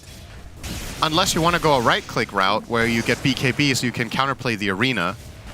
And then you focus more on your hero than your summons, but I think that's kind of defeats the purpose of picking the hero. Well, it also doesn't fit Miero's playstyle. He doesn't play like the greedy, right-clicky type offlanes, right? It's Initiator and Enabler. Nice sidestep from GPK. The deny still will go to Laurel, though. Yeah, Laurel, after a bit of a lackluster performance, I want to say, on that Pango last game. Didn't really find his footing at any point. The odd thing is, like, typically when you experience something like that as a viewer, like, okay, you must not be farming well. His farm was actually quite good, but just not able to find any meaningful connections with the Rolling Thunders, it feels like, and maybe it had something to do with the lineup of Betboom, as we're going to see the nice impale into Spear. Nightfall gets off his War Cry, but Mira is the one to fall as Toronto Tokyo gets aggressive. Very fortunate for Mira, though, that he dies to the Warpine Raiders there. That would have been first blood for the Mirana. Instead, he gets a quote-unquote free refill. It is a long respawn time, of course, dying to the neutrals, but rather that than giving away first blood, I would think. Yeah, for sure. Collapse will be exploited a bit here because of this 2v1 that they have for this long. You know, I never liked that when it creep denies you, it just has like little text on the screen. There's no impact. It should say something like denied, you know? Like right in your face. Heroes of Newerth, shout out to you. RIP. Your second favorite game of all time. That might be my first, actually. Really? Maybe. For a 1-year period, it's probably the best game I've ever played. Yeah. Super good. And Miero, like, he already had... That is a right-click build, by the way. Okay. So, it's going to be... Oh, wait. Who are we just clicking on? Okay, that was the Lifestealer. Yeah. Never mind. Carry on. I was very surprised. I would be a little bit worried if my Lycan went Armlet Radiance against this team. I think that would be very stupid. Well, I thought it might have been Armlet Nullifier. You never know. I guess, yeah. I've seen that before. That is a thing. Oh, Courier's going to be sniped out by Save as the first blood is still yet to come. And GPK in that mid lane. Oh, Mira. Getting gone on by Toronto Tokyo. Looks like someone's going to die. You wanted the first blood, you got it. Yep, nice impale. Collapses here as well. Gets off the spear, but... Just kidding. Yeah, nice job, Cinder. You gotten it. Of course they can. Yotaro is all alone, though, so he's going to take some heavy harassment here. Has the Orb of Corrosion now, which seems to be the go-to item early on here for Lifestealers. And what do you think of Lifestealer as a hero right now from the games that we've seen? I think he's pretty good, but specifically very much as a counter pick. It doesn't seem like you can really run this hero unless the core-to-core matchups against, I want to say 2 enemy cores are good, which is the case in this game. You picked it into Sven and you picked it into the Kunkka. I think that's reasonable. Yotaro. Yeah, he's in a bit of trouble. Big Xtreme damage. will be there though, save. Still with that Firefly, no mana to work with, but the Wolves are helping him out. He's gonna have to pop Rage from Yotoro's side, turning his sights onto Save. Yotaro limps away, as so does Save. Save had a buffer of a Lotus there. Mid lane, actually pretty damn even overall. Flame Break finds Yotaro as the Wolves continue to harass.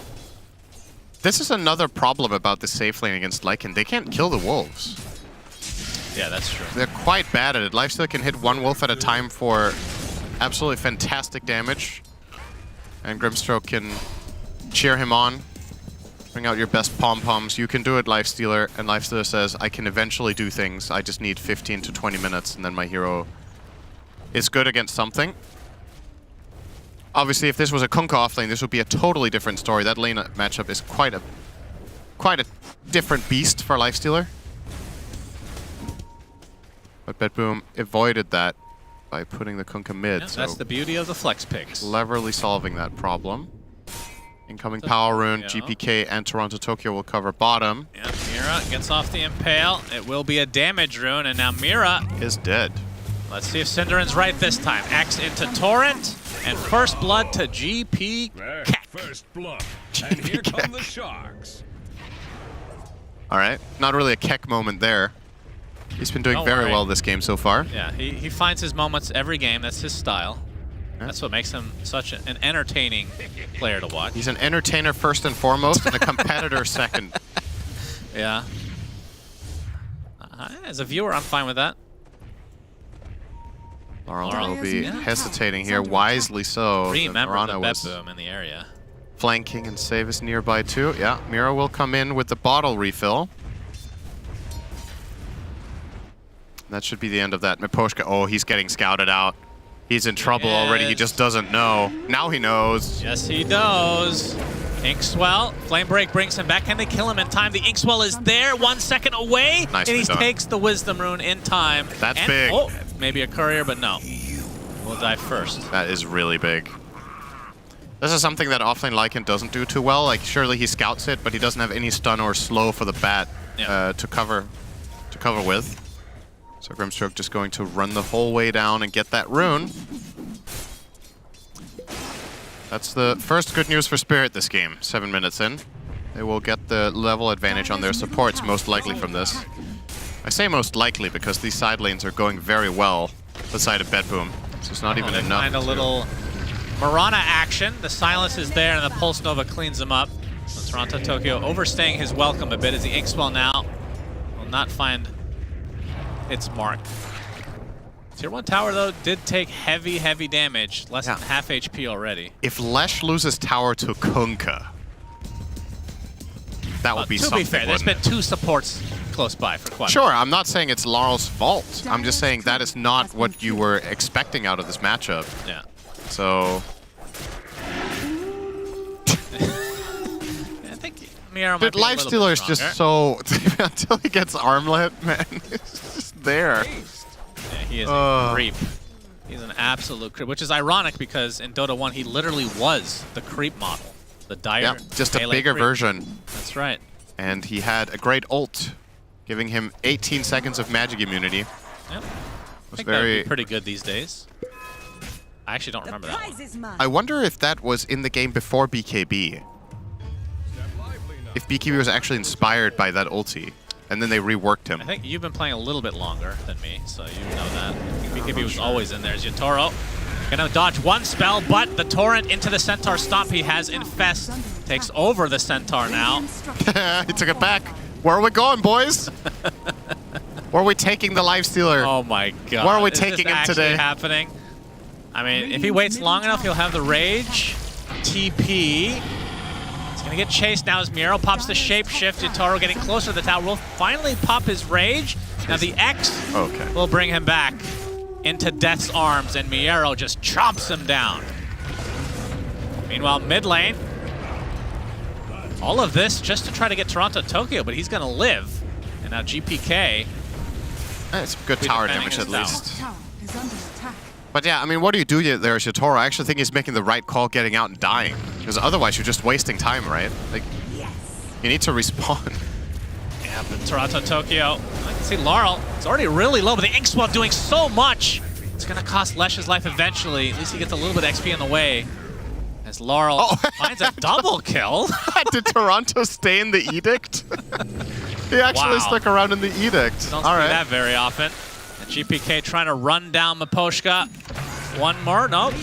The Lotus actually keeping Miposhka alive. The Inkswell connects as well.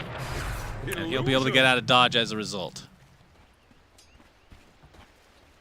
Yeah, the post-death Diabolic Edict. Not too common in these parts. It's not that he died to the Edict, it's that it was like 5 seconds after he died. It took so long. He must have forgotten, or I don't know, maybe he died on purpose. I'm going to entertain that idea as well, because Lesh being dead gives him no experience, and it's a refill for Toronto, right? But I don't know.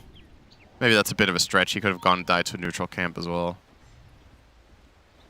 GPK got the nice stun animation applied to him. He will be running very fast without moving his legs. Are fortified. It's the Dire's top tower is under attack.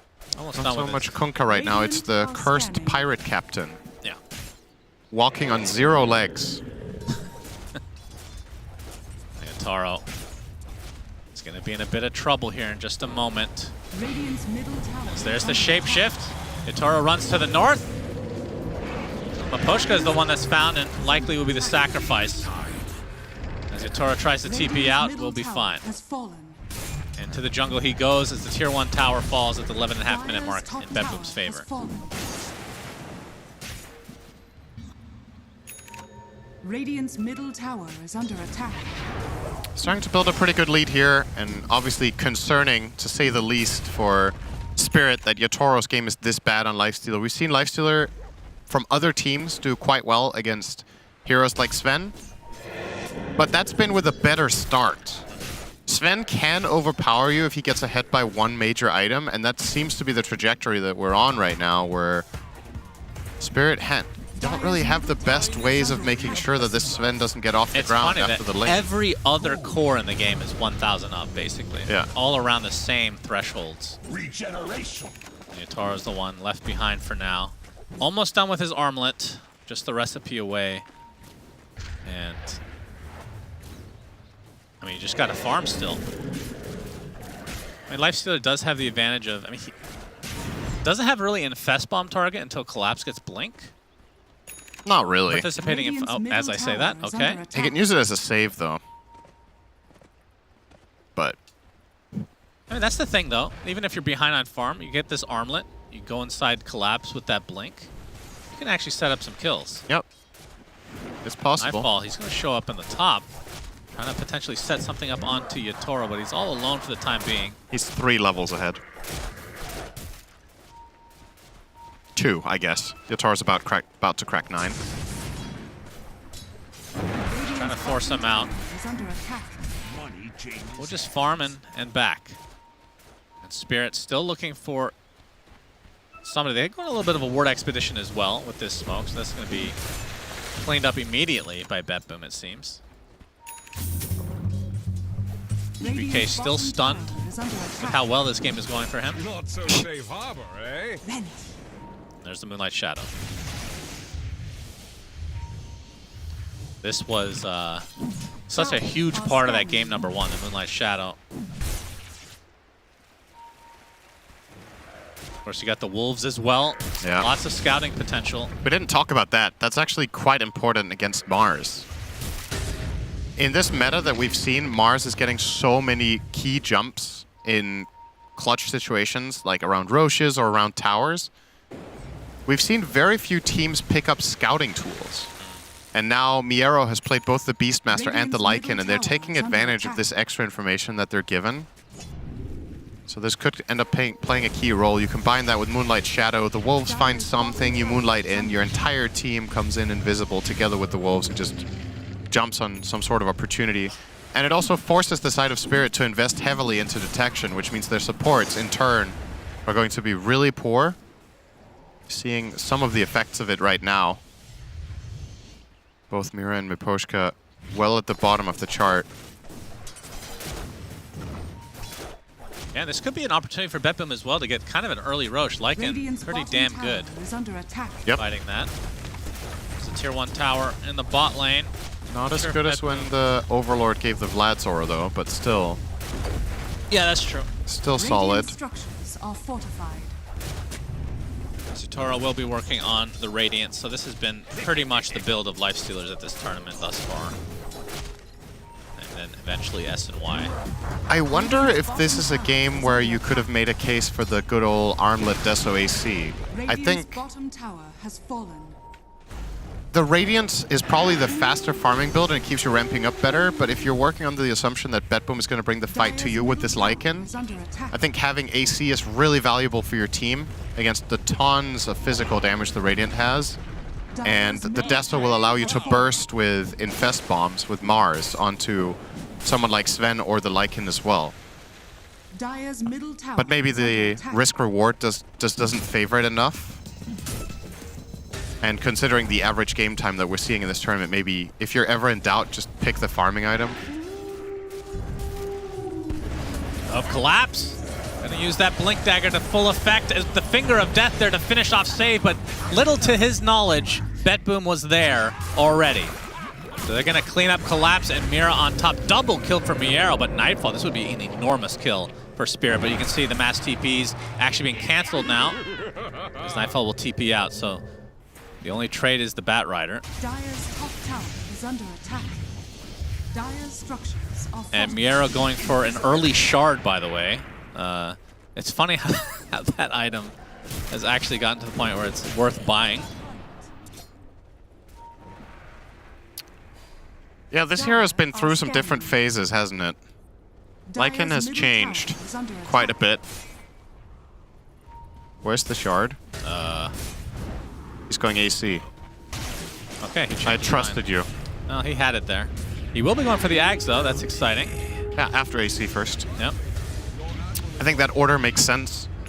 Getting the AC gives them this really powerful mid-game timing. It's super good for the Sven and even for the Kunkka to have the AC on their team just as much as we talked about it for the Spirit side. It's good for BetBoom. And then you can get the Ags when Sven is truly online and just turn him into an absolute monster. As if Sven needed that. Yeah. Sven now not too far away from the recipe of the BKB. And then likely the Ags to follow. It's been relatively cookie cutter. But he wants to get involved before that BKB comes online, as GPK is still in that animation. That's been like 10 minutes or so at this point. I guess they don't have that bug on BetBoom or there would have been a pause. Miposhka will ink swell himself. Now on the retreat, Laurel getting the hell out immediately.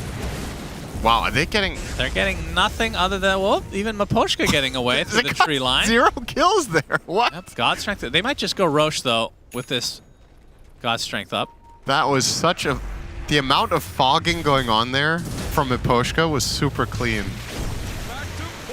Wow, that's surprising that BetBoom don't find someone. All right. Because they thought he was already stunned. They weren't expecting him to walk away. And into the pit they go. At the very least, they prepare the area for themselves. Radiant's middle tower is under attack. I wonder what triggers those animation things. I feel like we've seen a couple of those now. A little bit more common than we're used to.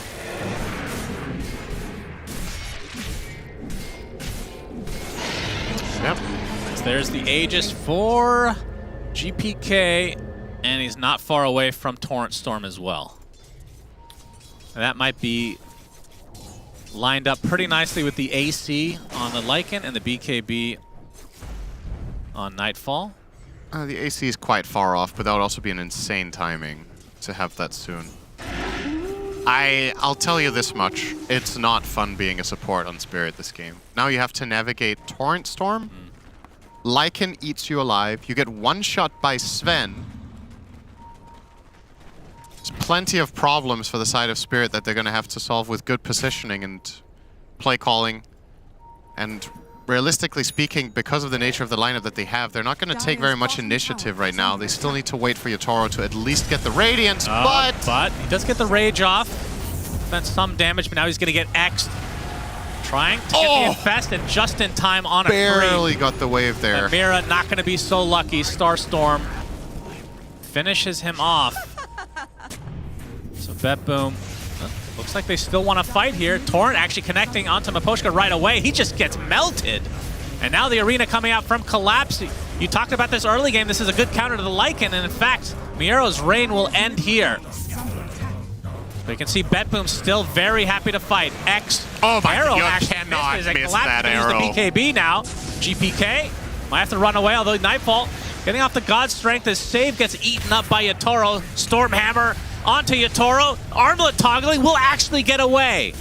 Laurel getting very low on the mana, but he also ends up getting out just fine. Damn. Big missteps here from Bet Boom. Yeah, that arrow miss is just... Oof, that's a big one to miss. Collapse gets the BKB off and it ends up losing them. Their Batrider afterwards trying to go for the chase. Bit of a mistake there. Nice response from Spirit. They get something back. And surprisingly, how is Sven not richer than this? Nightfall's farm is actually surprisingly low here, sitting at 235 at 21 minutes. I know it might sound ridiculous to some, but we've had plenty of games in this tournament where Sven is rocking 300 right now, or even more. So maybe it's because of the core combinations that they have. Maybe Lycan is taking some of Sven's space. Yatoro was 4th in net worth on his team, and that's why he got the shard, and now he's top in the game. I don't think I've ever seen that before. Yeah, that is funny. That is hilarious. And open wounds. Very good shard. Speaking of shit shards, save. Feels like Batrider always wins that 50-50. As Collapse with the arena. Save is going to be worth more money now that he got that shard.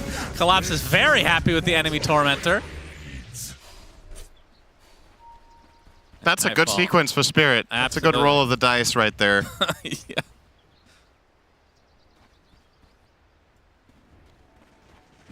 Nightfall will start the work on the Aghanim Scepter. How is he not richer than this? Maybe BSJ can go over this after the game. I would be curious, like how Sven managed to not build a bigger advantage off of this early laning stage where Lifestealer got shut out. You were 1,500 up against Lifestealer like minute 8. Yeah. And Sven in this tournament generally has been ramping up like crazy, so it must have been something about how Bet Boom played the map and distributed their resources that's different from other teams. Sven is not that scary if we're looking at these farm numbers or this net worth. Yep, certainly not yet, but Miposhka will find his best friend Lycan. Is he actually just gonna die to creeps? Yeah. Have fun. That's great playing Grim against Lycan. I love this matchup.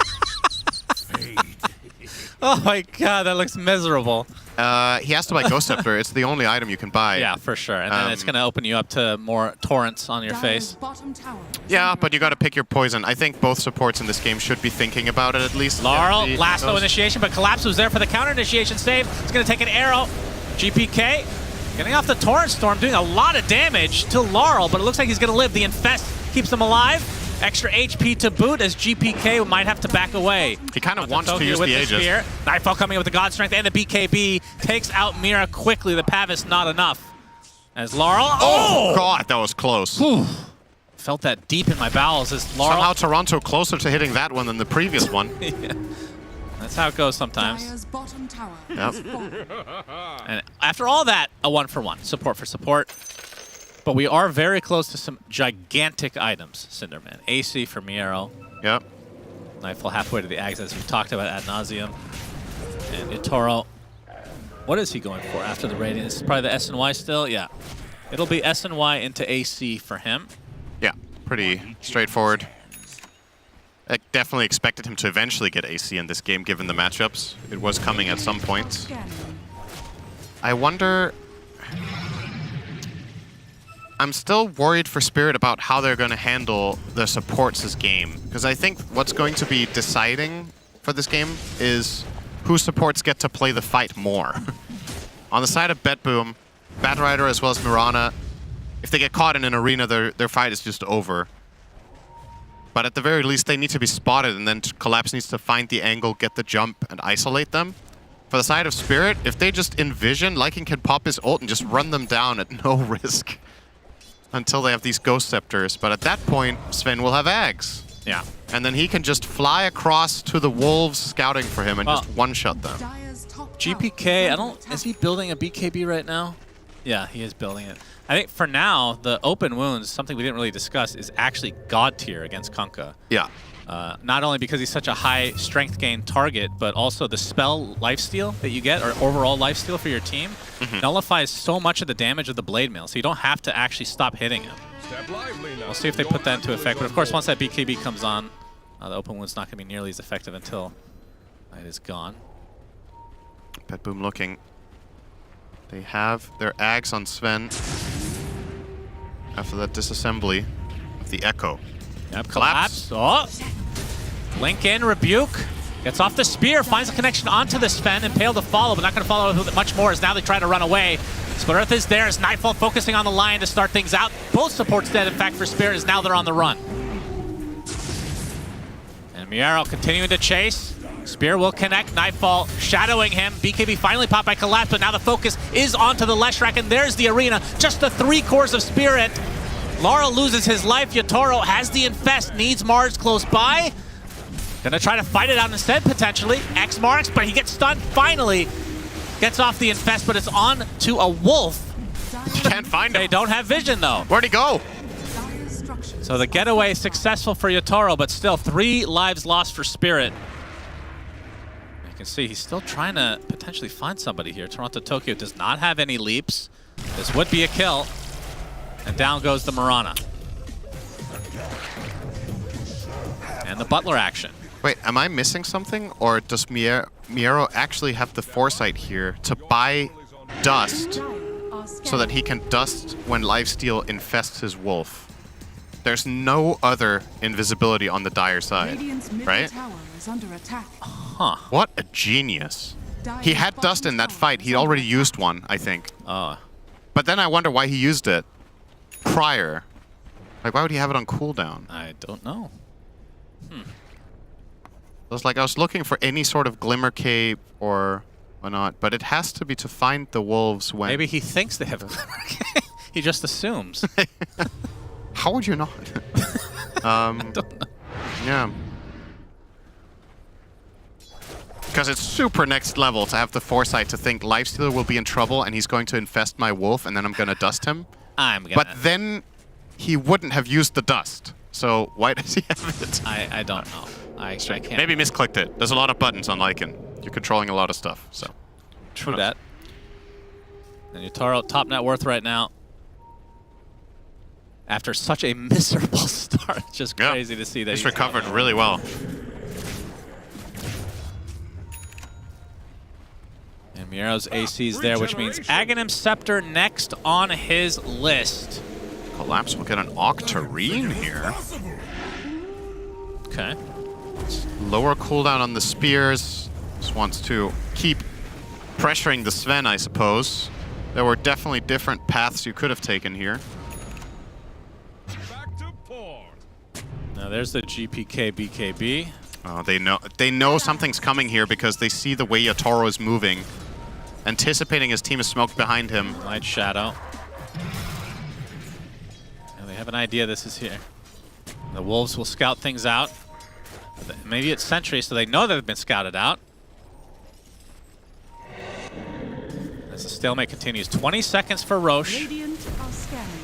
Who will find the initiation? A lot of these Roshas have come down to Mars initiation. But like you said, these Wolves are going to be very annoying to deal with. Basically requires a smoke from Spirit to not be spotted here. And they're going to see that Roche is now up. And will Betboom get here on time? This is not going to be the craziest fast Roche for Yotaro. Yeah, they get cold feet. They don't know anything here about what BetBoom are up to. And BetBoom actually taking advantage of this. Nightfall's just farming. Yeah. They kind of called the bluff here. Now they can send in the Wolf to get new information, and they will see Roche being on 80%. There's another arrow. They do have good scouting tools as long as they get onto at least mid-range. Yeah, they're going to go for the day Roche, which is funny because BetBoom, if they saw this coming, could maybe try to sneak Roche before he gets to the gate, but instead they'll TP bottom and prepare for the Roche off on the other side of the map.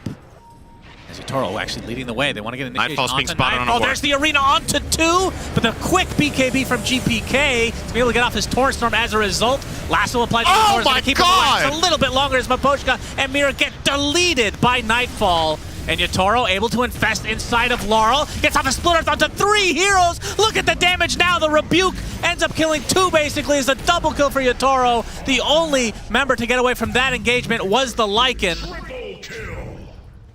So huge burst damage from both sides. First Sven.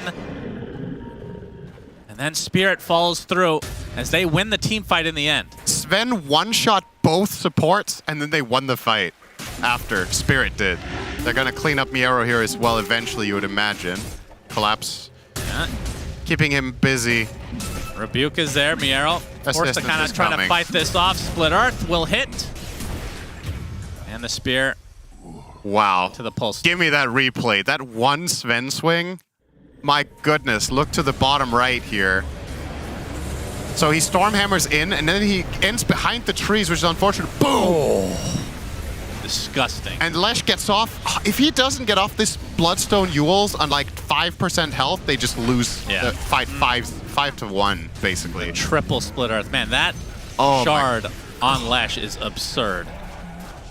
It's the little things. Like, imagine Lesh has slightly less health and you just lose the fight horribly.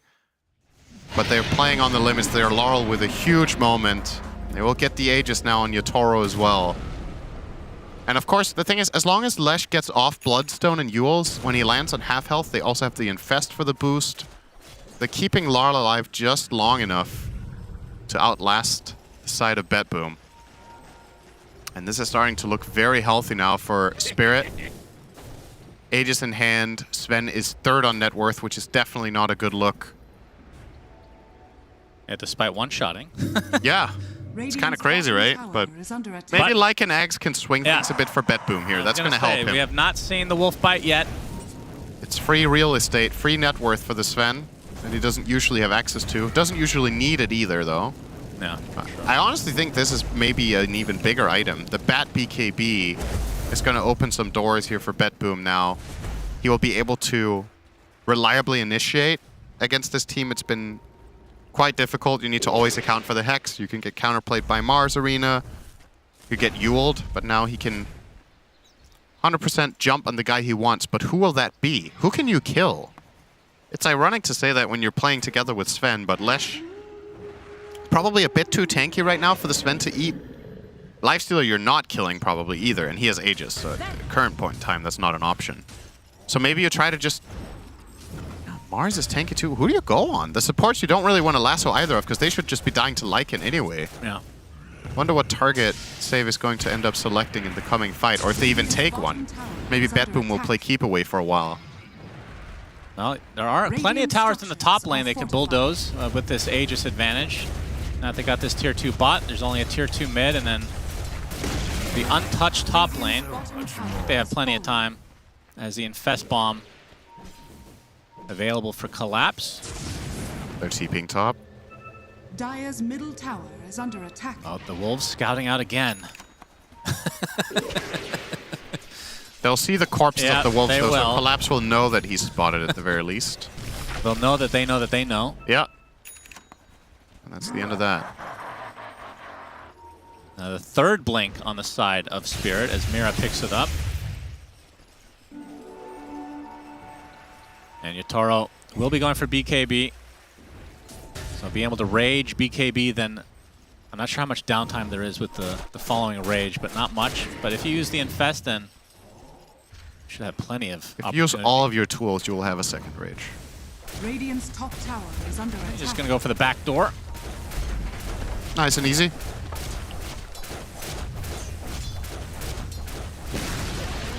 Radiant's top tower has fallen.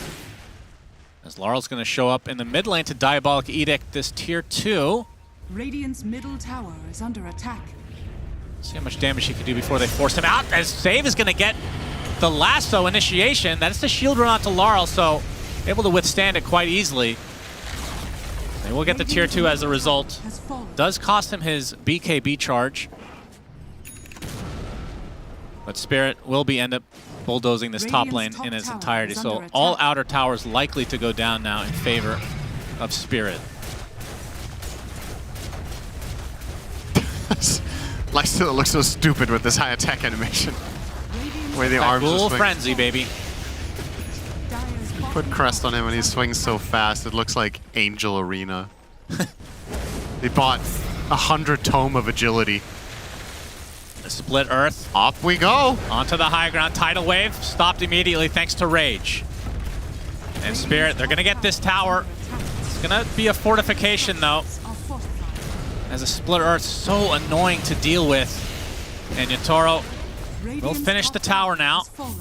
Does Beppu want to fight? Or do they just give this up for now? You can see Miero and company not really interested yet. As Yatoro kind of scared off by this second fortification. Yeah. They're scanning behind them just to make sure they're not backstabbing. They're anticipating a move from Bedroom. They kind of there's can't the wolf believe bite. That's what they're waiting for. So we're going to see the Sven turn into a wolf. Oh, the arrow hits. This is the Aegis still for 30 seconds, though. Inkswell, just in case. And the Rage take out their first lane.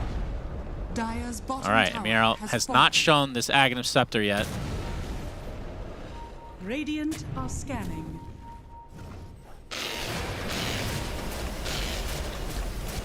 Let's see how powerful this is. Remember back at TI10, this was this was quite the item. Usually reserved for a tiny. Yeah. Is Laurel being pursued? Save. He's gonna find the jump. Doesn't have the vision yet. There he finds Mira. Laurel shadowing him though. The sheep.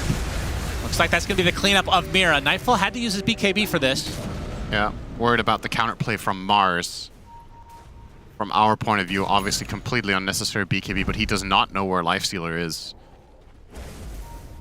So that one will be expended, and honestly, not a bad trade for Spirit. That's a BKB plus Sven ult to just kill the Lion. Now this opens up the map for a while for Spirit to push out the lanes, maybe start thinking about setting up for the upcoming Rosh. I know it's 2 minutes away on the early spawn, but you can at least play some very early vision. When you have this good control of the map, it can be very valuable to get deep enough and place wards that the enemy team are unlikely to de-ward for that fight. And you know for a fact that the Rosh will be bottom. Because his entire... Actually, not true. I guess if he spawns very early, he could be top. He'll be there for like 30 seconds. As now Miero desperately needing a beak. He still has the dust, by the way. Still no glimmers. These pesky wolves. But the BKB for Miero will help him survive in one of those arena combinations. But collapse with the double arena available. Radiant are scanning. As there's a damage rune in the top river. Spirit will have the best chance at finding it here. Dire are scanning. Now Lincoln's picked up for Laurel. As Nightfall and company are smoked up. Where is this wolf bite at? GPK's movement quite telling there, actually. He should have just cleaved out that wave instantly if he wants to move with his smoked teammates. Oh, lasso initiation. There's Nightfall. Gosh, he's actually back to the high ground. That is very unfortunate. Now the Soulbind follows, and Nightfall's in a lot of trouble. Lycan stuck to the wall of the arena, still stuck to Nightfall himself. And just like that, it's going to be 2 dead in favor of Spirit. If they can catch up to Nightfall, that is. Impale follows him as Mira gets to the high ground. 2 dead. They just call GG straight up. Wow. Yeah. No buybacks for them, so Spirit would have bulldozed the towers. Wow. Okay, that... I feel like I can't say this anymore. I can't keep saying we're getting some weird games. This is just Dota now. Every game is strange in its own way. Wow, okay, that was a very sudden and anticlimactic ending, I have to say. They get the wolf bite, and then they engage and don't bite the Sven, and then they die. So they didn't even use it. Once, right? They didn't use it once. They didn't use it. Yeah. They went for the smoke play. They tried to jump the Mars. The Stormhammer places Sven on the low ground, whilst Mars is on the high ground being pulled by bats, so they can't do the damage. I mean, he got close enough to try to wolf bite, and then they got soulbound and got in the arena. It's just a disastrous fight. I mean, for what it's worth, that move was never going to work. Even if he was able to hit Mars the whole time, Mars would have survived the initial burst, got off all his spells, and Betboom weren't even together there. The GPK Kunkka was too far behind. We saw him pushing out the mid wave, so that was going to be a 3v4 or 3v5. Yeah. And Betboom just looked completely desperate to make something happen, and that was just not it. And Toronto Tokyo ends up with the tier 4 item in his neutral slot. Makes you wonder what he would have chosen, but never got there. We'll never know. Very important detail. But Yatoro, I mean, the story for him, getting dumpstered in lane, forced out of lane immediately. Thought that his game might be over potentially, because we've seen a lot of games where the laning stage kind of predicates how the rest of the game ends up ending and whatnot, but he comes back and he absolutely destroys the 5-1 and 4 scoreline as Shiver. We're going to game 3. I knew that all along, Sven, please. Of course it's going to be 1-1. These two teams, and what else would you expect? I will say, I don't think we were expecting it to happen in the way that it did. And I know that there's a lot of things we want to talk about. But I feel like maybe, Effie, we could say some nice words first about all the lives that were lost on the support players. Because I do feel like Mira and Miposhka they didn't play Dota. That's actually hilarious. Mira and Miposhka were dead at the start of every fight, but Spirit really just clutched, with the exception of this one, of course, where, Collapse pops off, but Spirit clutched a lot of fights, 3v5, or they would get the double support kills, but they weren't able to get any key pickoffs or kills on the Lifestealer or Leshrac or any of the important targets. And I think we just saw the highlight of that really beautiful fight down bottom where the supports get exploded by Sven, just double shot, but then the Infest on the Leshrac saves his life through the Sven burst, and it just follows up with a 3-man Leshrac splitter. It's like very well done by Laurel, and it felt like the entire game Betboom just did not have the damage to take down the core heroes on the side of Spirit. Once again, that is what winning versus Lycan looks like for the support. So rest in pepperoni to those guys. They went down valiantly, and they, their army won in the eventually. But Collapse. Once again, this guy is showing us why he is, he doesn't want people to be talking about a Mars. He wants people to be still talking about the Collapse Mars. He has like 2,000 games on it. The arenas were absolutely superb, setting up for his Leshrac. Laurel hit some like 3-man stun in that one team fight with the setup from the arena. That was beautiful. But the most important thing about that game, Yatoro is learning. Last time he was against Sven, he didn't get BKB, he went Ags, and we were like, okay, we get it. This looks horrible. It's not going very well for him.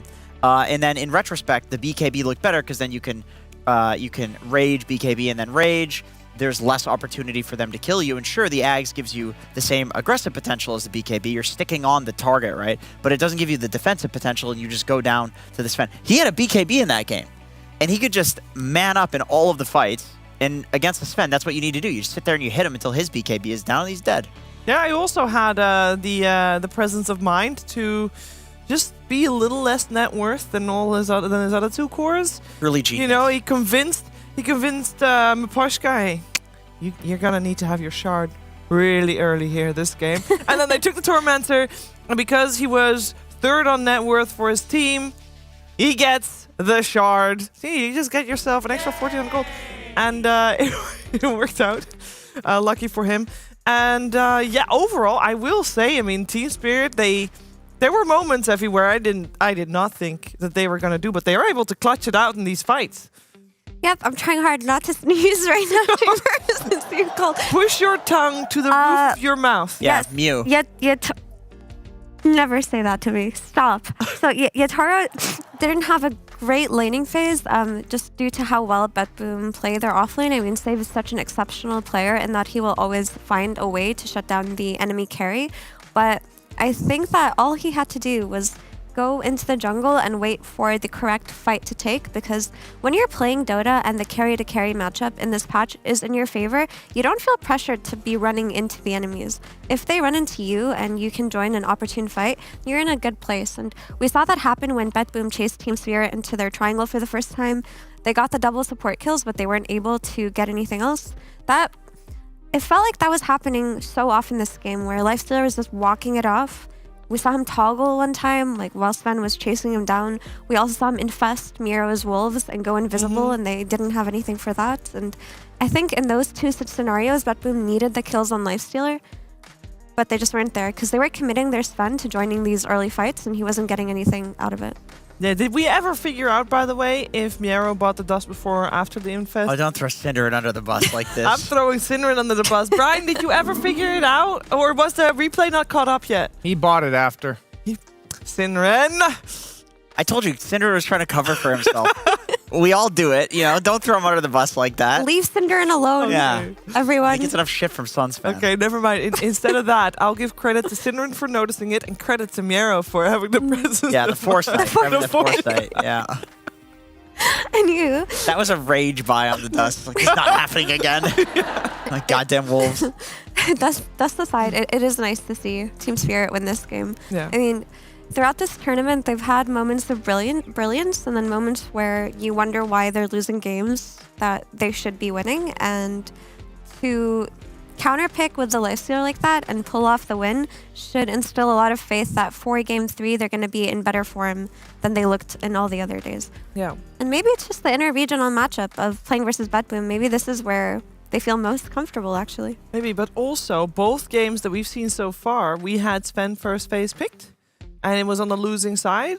And to be honest, we normally, or at least for the past week and a half, we've not seen a lot of teams first phase pick their carries, and maybe Sven's just not at the place yet to be prioritized like that?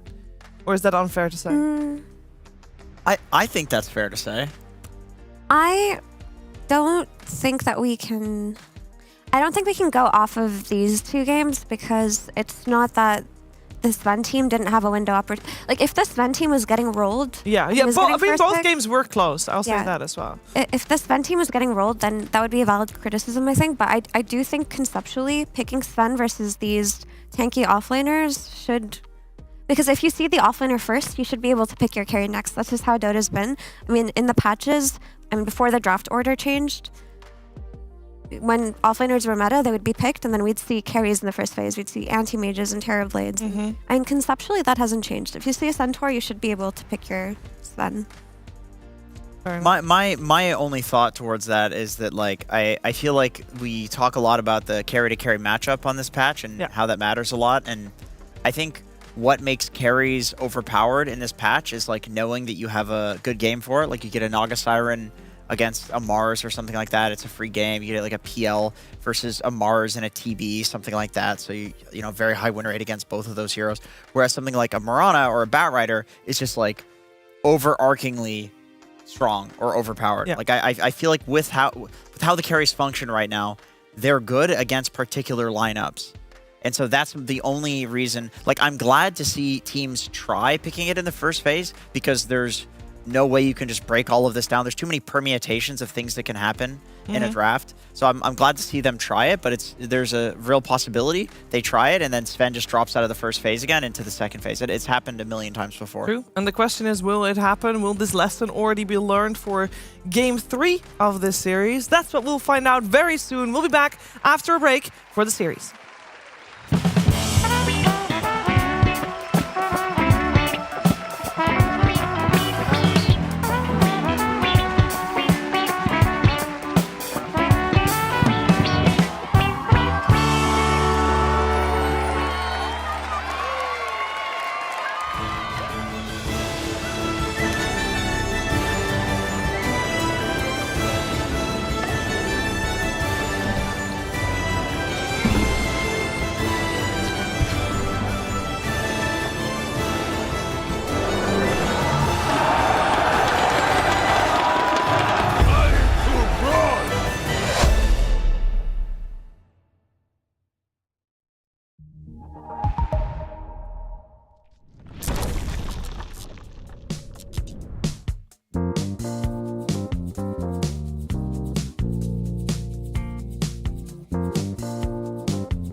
never says no, she's can do. Got a smile that shines like rubies and pearls. And I love that little robo girl. Well, she knows how to do that bump and grind. With four on the floor, she'll blow your mind. She's got rosy cheeks and strawberry curls. That's my sexy little robo girl. When I kiss her heated lips, she purrs like a kitten and trucks her lips. Says your wish is my command, telling me to love her like a real man. With the high-speed motors in overdrive, I've never felt a lover who's more alive.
Welcome back. You are watching DreamLeague Season 22, and we are in the middle of our first series of the day where we are going the distance. It is Bedboom versus Team Spirit. And, well, the score is tied. That's why we're going the distance. You knew this. We should be in the draft momentarily. I'm joined by Jenkins, Effie, and BSJ. And Brian, going into game number 3, you probably heard we had a tiny bit of discussion on the couch just earlier about Sven first phasing, because we hadn't seen that before until this series. This is going to be the third game. If you were to, be a gambling man, would you say do it again? Man. Or Don't do it again? I would say too that, late. You're too late with choosing. Oh, yeah, I think it's all about buying high or buying low and selling high. Okay, right? so and I are they think gonna teams do are it, buying yes or him no? too high. No, they're not going to do it. They're not going to do it. I think I think what people are doing in pubs as well is they think this hero's first roundable, this hero's second roundable, and that's the same way they treat professional matches where people are picking Sven first because they think it's really strong, and most teams are now banning it second round. So if you're either getting it banned second round, or you're not going to get to pick it, or you pick it first. And I think at some point, people, like a lot of heroes, end up just being second round bans because they're not good enough to be picked first, but they always win when they're second rounded. And right now, I think that's where Sven's at. I hope everybody was able to continuously keep track of the second and first rounded things. Sven's a second round hero. That's the TLDR. Okay. We'll see if the teams both leave it be for now, or if they want to run it back. So far, Team Spirit is putting a lot of thought into a first phase ban. This is heavily taking up their bonus time so far. They're half a minute in. Unusual. What are they debating? Centaur. And Storm. Storm. And Or Timber. Yeah. Okay, so I want to make a case for 2 carries in this current meta that have been drafted in the first round, and those are Terrorblade and Sven. Yeah. And Terrorblade actually makes sense in that we've seen people flex him to 4 and even 5 yesterday on Aurora. But teams that are willing to experiment with the 2 viable first round carries are they're pretty ahead of the meta, because if you can find a draft advantage like that at this stage of the tournament, it could be the extra step that elevates you. So both of these teams trying it is no surprise to me. Yeah, we do have the Sven first phase ban, so that we don't even get to see anything planned towards it. But they do go once again for that Centaur. Which means I think they would have gone for this Sven again. And seems like I really think it's worth experimenting. I think that after 2 games, 2 sample size, that's not enough to say that it's not first phaseable. Yeah. Fair enough. And Bedboom agrees with you, so they remove it from the equation altogether for now, leave it for another day. That does mean that Team Spirit go for the Primal Beast instead as an answer to the Centaur. I think it's just securing a strong offlaner for collapse. Like, obviously, yes, this can be flex to mid, but we saw in game 1 how much he and Mira were able to do on that offlane and transition to that to dominance and map control. I wouldn't be surprised if they follow up with just another Lion for Mira. I will say, I think part of the reason why these offlaners can be first phase picked like this is because the pairing of them with these OP supports is enough to win almost any lane. You mentioned the Lion. I feel like the Lion Primal Beast will lose lane to pretty much nothing. Like, at the very least, you can 50-50, and you're most likely to get kills. Grimstroke, similar. Hoodwink, similar. You probably wouldn't want to put it with the Primal because you kind of grief the tree, but these sorts of supports that people are picking are extremely good at winning the lane if they have just a beefy, tanky, stunning guy standing in front. Usually Primal's bad against the mobile carries, so if you pick like a reliable lockdown with him or like a burst damage so that they die in the pulverize, then that alleviates a lot of his matchups, and a lot of times the common 3-4 duos like cover each other's bases in terms of the scaling in the late game and stuff. Could still see the Faceless Void at some point for a Bedboom coming out. It did fairly well against the Primal before. I would expect to see it in like the 3-4 picks rather than second pick. We'll probably see a support coming out from Bedboom. Probably Techies, something along those lines. And Bedboom take out the Lion. That would have been paired very nicely with the Primal Beast. Grimstroke also taken out. That basically leaves Batrider, Undying, Crystal Maiden of the strong supports we've been seeing these teams favor. Oh yeah, Spirit could get Undying versus the Centaur lane. Oh yeah, not banned out this time. They ban the Void. Yeah, that's reasonable. I think the second most viable carry after Void versus Primal on lane is Morphling. And now that Lion's taken out, Team Spirit should be thinking about a potential Morphling coming out of Bedroom. Maybe they want to take it themselves this game. I wouldn't mind if they pick it on third, fourth, because they have two more pick. They have this pick, and then I don't think BetBoom will want to pick Morphling before they see two more heroes for Team Spirit, because there's just too many like gotchas. But once you see the supports plus offlane, I'd feel very comfortable picking Morphling if I'm Team Spirit. So I think what you're saying, Mira, is most likely going to happen here. Still Marana and SD in the pool. Yep. SD has been getting like pretty consistently banned. Phoenix. This is the Xtreme gaming specialty. I think that Phoenix, on paper, is exceptional against the current offlaners simply because Sunray will always give you the damage needed to deal with them since the damage scales with percentage-based HP. The issue with Phoenix, though, is that he is weaker on lane than the other meta supports, but if you can withstand those first couple of levels where you don't give away too much, Phoenix does hit a really nice power spike on lane around level 3 that you can actually use to set up for kills. I also think if you're going to pick Morphling on third, fourth for Team Spirit, that you're most concerned about PL and Naga as like the carry matchups. So Phoenix, I always hate playing illusion carries into Phoenix. Sure. Just they don't do anything to the egg, and Phoenix will usually be able to disrupt the fights for you and win the long fights. Basically, most illusion heroes want to win long fights, and Phoenix forces those. So let's see.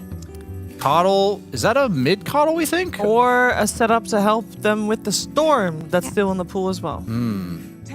I'm not sure how comfortable they are going Storm here, but maybe seeing Primal plus Phoenix alone is enough, or maybe they just want to keep the Coddle flex open. They've had this before, though, right? They are This is a super Storm setting up for a Spirit Storm. If you're Spirit, you're almost like just Picking themselves? picking it to block it, yeah. That wouldn't even be bad because you're playing against Keeper of the Light. And Storm Spirit's CM, one two of the heroes that- better heroes. Seems okay against you because she has the root, but Yeah, I mean, you want to jump both of these heroes, though. Well, if you get a fast Backliners. Orchid, both of them will die. And the reason, by the way, we're saying it's an obvious Storm game is both CM and Coddle can pump mana into him like none other. and they've picked it 4 times. And in this group stage, GPK too. is fantastic on it. Yeah. Thing is, if you steal the Storm Spirit here, you're also the Morphling that BetBoom could be taking could be their 18 pick if you take the Storm Spirit. So you're in a weird position where you have to choose between the two or just give up on the Morphling idea. True.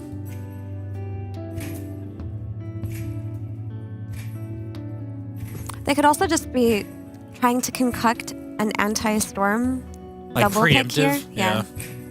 Maybe something like an Ember plus Mirana. Yeah, that'd be good. Marana is still the... Okay. Tiny instead. I like Tiny because it's like a flex mid and save or or support pick, and then it wouldn't lane poorly against Storm. It actually lanes quite well versus Yeah, Storm, and yeah. it has the stuns needed to like be able to jump him first. I've seen Storm die a lot to Tiny, actually. Like getting tossed into tower on the creep wave before level 6. Storm's effectively a melee hero in Yeah. lane, so And- Tiny can definitely get those. And any rotation to mid can kill the Storm. Like, I still like the Marana here, although that would reveal the Tiny's position, but you're going to do that regardless. Life Stealer again. Huh. Hey, it worked out okay. It's very different when you don't see the carry matchup. It's very different. Like, I would love to just see... Okay, they just go Storm anyway. Yeah, of course. Wow. Surely now Spirit ban out the Morphling. Surely. You don't want to play Lifestealer into Morphling. No, that's a terrible Or matchup. Tiny into Morphling. Yeah, it's a very good Morphling game. I almost think you had to pick the Lifestealer counter there, but I guess they invested 2 supports already into this Storm, so they just fucking pull the trigger. Yeah. And still, it could also be potentially a mid-tiny, because mid-tiny versus CM Coddle supports is really good too. These are very burstable, very squishy heroes. Mid-tiny suffers if he can't burst enemy supports and get those like kills after his Blink Dagger timing. Possibility is open.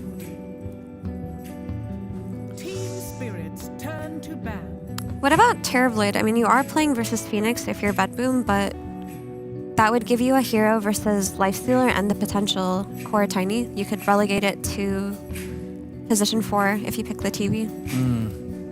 I think my only issue with TB is my supports are gonna be glued to mid this entire game, and I could just get ran at by Primal.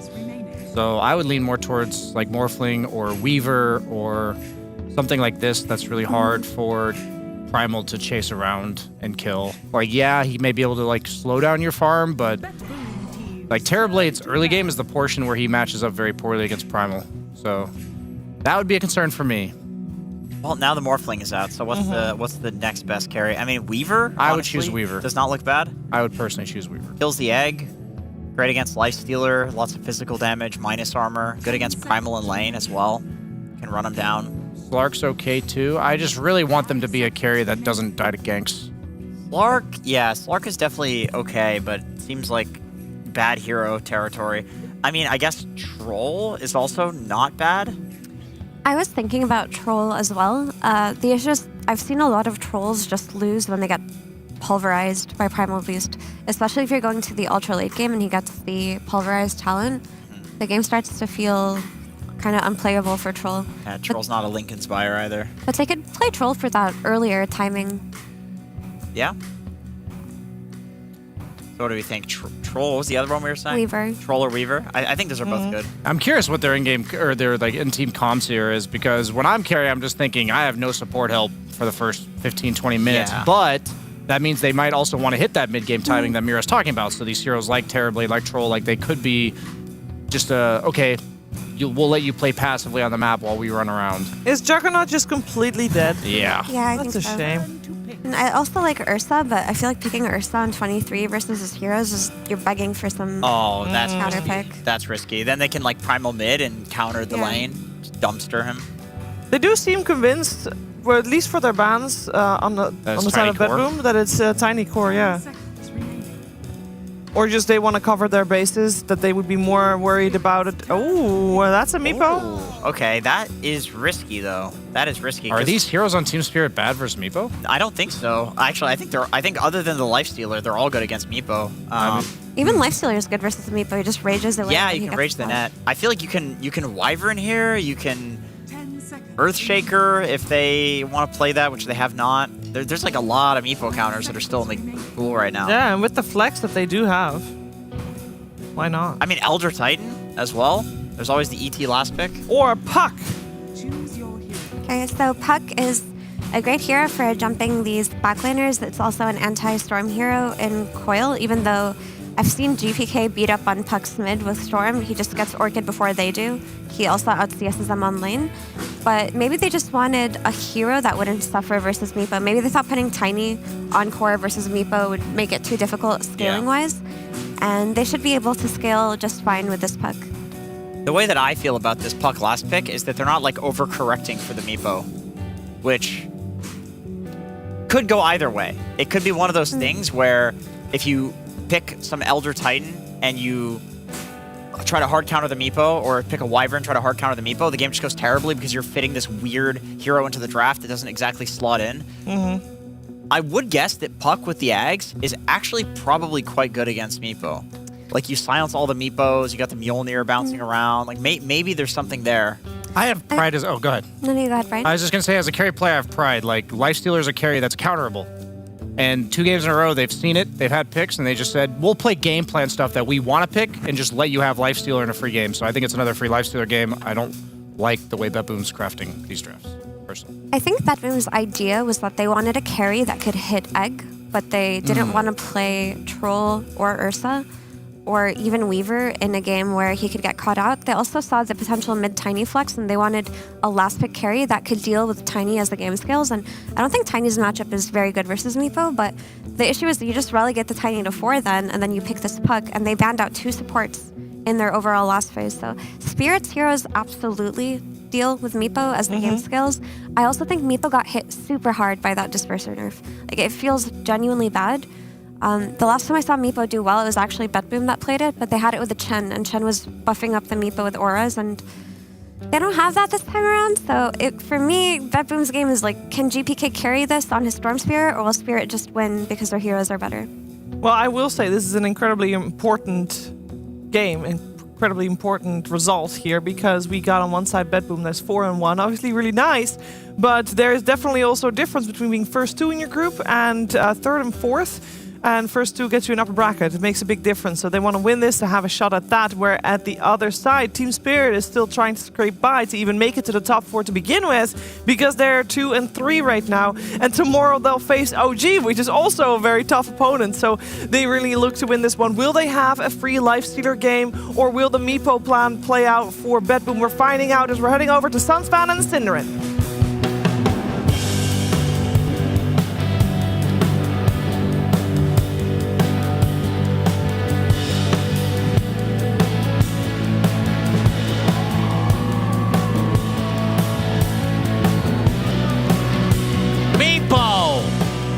Was selected. We've seen it a couple times, actually 3 to be exact. I believe the record was 1 and 3. Suns fan here with Cinderin. That guy's Cinderin. It's me. Betboom versus Team Spirit. Game 3 of this best of 3, and as Shiver said, very important series. And I would say, especially for Spirit, they pretty much have to win to keep their hopes of upper bracket potentially alive. If they lose, then it's all dependent on other people losing, and they try to get some tiebreaker that way. So they want control in any capacity. They're going to have to get a win out of this game number 3. But nobody believes in the Meepo, Cinderin, and I can't blame them. So it seems like a really weird pick. Betboom definitely have shown that they know how to play with it, because they have the only win on the hero this tournament. It's 1 and 2, and the win was the game that Miro was referencing with Chen. But yeah, this one caught me off guard as well. I feel like there were other options that were more obvious. I really liked the Weaver suggestion. That one looked quite good to me, but maybe I'm underestimating how much you can get destroyed by Tiny in the game. Weaver has got quite a bit tankier over the years, though, so I wouldn't have been opposed to that pick. But let's see how this all plays out. GPK on the Storm has not lost in this group stage. I believe he's 5-0, so that's the kind of hero-player combination you want for the deciding game. That is fair. There's a blood grenade onto Maposhka. Miero continuing on. No hoof stomp, but Phoenix will be forced out of lane for the time being. All right, let's talk about some of these heroes. Let's go back to the Meepo, of course, as we have a pause, so plenty of time to discuss this, of course. Thank you so much to Betboom. They haven't paused in a few days, though, so they did have one in the bank. This is Midas mode, after all. Their Discord, I swear to God. Something with their Discord's messed up. But yeah, the Meepo. The way that I look at it, it's definitely good at killing egg. I remember when every time I see a Meepo, I think of Weehaw from back in the day, Cinderin. We got very close. And Meepo is kind of a double-edged sword to some degree when it comes to, or Phoenix is double-edged sword for Meepo, because it's a good egg killer, but Sunray is actually quite good against the Meepo. Provides that mischance. Yeah, that's new. A ton of HP, a ton of percentage HP. What do you mean it's new? Back when Weehaw played against Phoenix, that wasn't a thing. I'm not saying it was. No, but that was your reference, right? But that counter, or that interaction between the two heroes is it a year old by now? Nah, it's older than that. Sunray blind? 10% per second. So if you're blinding for like, what realistically, let's say you start against the Meepo on decent range with your egg. Maybe he connects on it after 2 or 3 seconds. 20 to 30% mischance can make a huge difference. Yep. And on top of that, Primal Beast, not too bad against them. Tiny, I mean, it is a support Tiny, but still. Got some AoE to work with. And Lifestealer very good at solo killing heroes in general. And then even if you get open wounds, it spreads to the other Meepos potentially. So, not sure what the pick's all about, but Nightfall's going to show us. Or not. Something up their sleeve. Especially when there's the Mega Meepo. Open wounds should destroy him. Yeah, I don't think this hero is particularly good against Lifestealer, but I'm ready to learn something new here. Or not. Especially based on the way that Lifestealer has been built, right? I think this Armlet Radiance is actually super good against Meepo. Yeah, that's true. More mischance. That was buffed in the last patch as well. 20% evasion. Yeah. Or mischance. Yeah, we'll see. Maybe he's got a new build for us today. Nope. Or maybe they just misclicked. That's also a possibility. Meepo and Weaver, they're right next to each other. Could happen to anyone. Meant to pick Gyro, as a matter of fact. And then when it comes to Spirit's lineup, Lifestealer again. This hero seems to be rising in popularity. Typically has been picked as GPK is gonna get really low here. Typically has been picked as a counter for Sven. But we're not seeing a Sven this time around, and they pick it anyway. Why do you think that is? Yeah, good question. Maybe their read is just that this hero is... I mean, it's good against Centaur, right? It's one of the best in lane against Centaur, so that was the part of the information that they did have access to. And the enemy 2 supports do absolutely nothing to you. So maybe he figured this is good enough. Let's put the challenge to BetBoom, try to find a counter for this hero.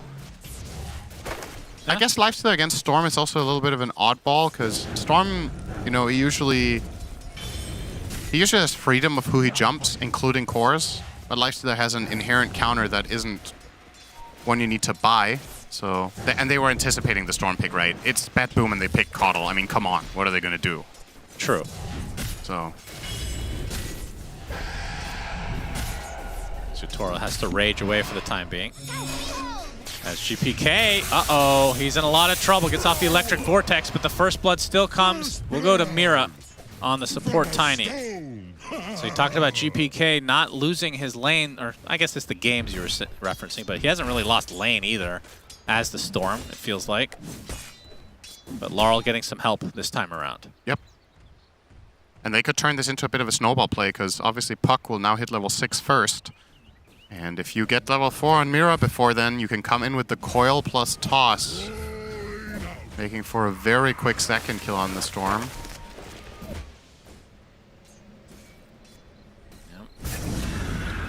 As Miposhka gets taken out by Save in that top lane. But all eyes on Nightfall. Does he change his build? Does he stick with the status quo that we have been seeing, which turns into the eventual Mega Meepo? Last time I saw him on this patch after the Disperser nerf, I'm trying to remember if they bought Disperser anyway.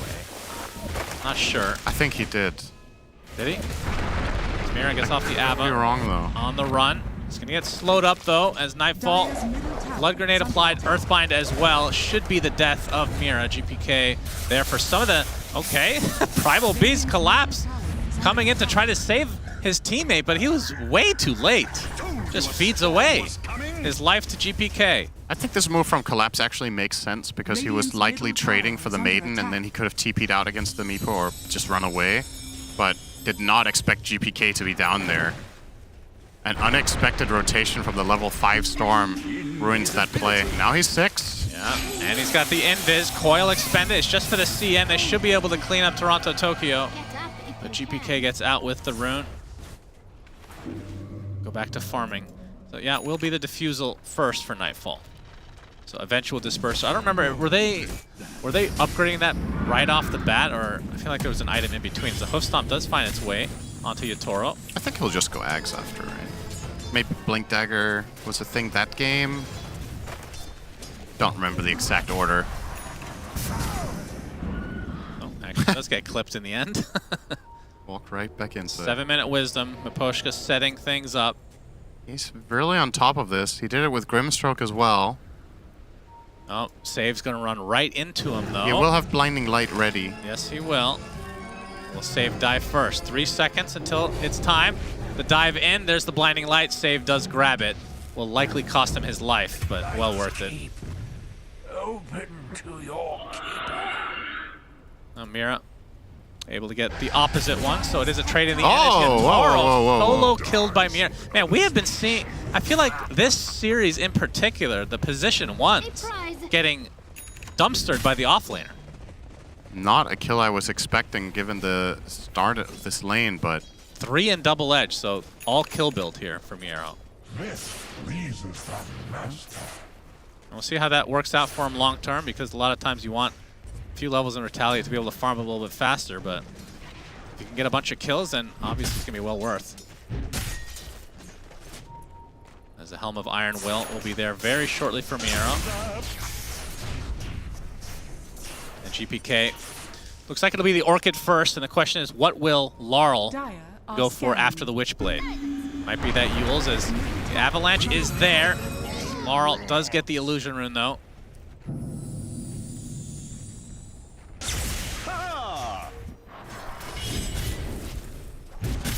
Mira almost done with that Veil.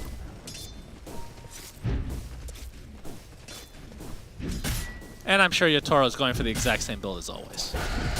Yep, Armlet, Radiance, and then S and Y. And in terms of the Infest bombs for him, the Puck is the most likely candidate. Collapse as well. See if he wants to go for a blink a little bit earlier as a result or not. Spirit. He's thinking about going to that bot side, but we'll group up instead, and GPK will be a very hard target to take out. Well, trying to get the Orchid as fast as possible to open up the map against especially Puck, but also a great way of killing Phoenix, of course. Feels like an overall pretty good Storm game, which you'd think Spirit would be prepared for, considering they gave it away against the team that hasn't lost with it in such a manner. I'm still curious to see what the solutions are going to be from their side. I think the rest of the bases are covered quite well, but the Storm is only really solved to an extent here by Puck, especially when GPK gets a BKB eventually. Don't really have anything to control him with. Pulverized, can't really trust landing that. But at the very least, the one kill they got him slowed him down a little bit. This early portion of the game when they did the tiny dive.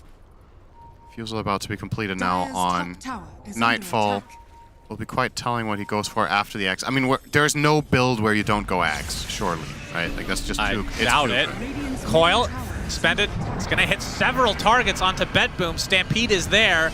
Coil not really going to be turned into much, though, as the Puck, Laurel getting really low. Phase shifts off a lot of the damage, and Miero almost finished him up, but Laurel will be finished off instead by GPK, and now Miero on the run. Fire Spirit's applied. Toronto Tokyo is there to try to save him, but the Sun Ray just in range to finish the job. Turns it to a 1-for-1 for now as Mira will be diving the tier 1, the Avatos into the arms of Collapse. And now this is a 4v1 scenario as the Ghoul Frenzied Yotaro shows up. Help take out the Maiden. For all that, a 1-for-2. Betboom still probably pretty happy with that mid kill. The zipping onto Yotaro, the instant rage. Yeah, they're probably especially happy because of how much space Avalanche. people got bought. Oh, he tossed the Phoenix! Oh no, that is really unfortunate. But Poshka has no egg to work with. Meanwhile, Mira surrounded and killed. It happens sometimes. Sometimes you're just unlucky. Imagine how good Tiny would be if Toss was, if you could choose your target. Yeah. It used to be a random target. Yeah. That was miserable. Absolutely miserable. That was a huge quality of life change for the... I don't know if you can call it quality of life. It's just flat out a buff, right? It's still quality of life. I suppose.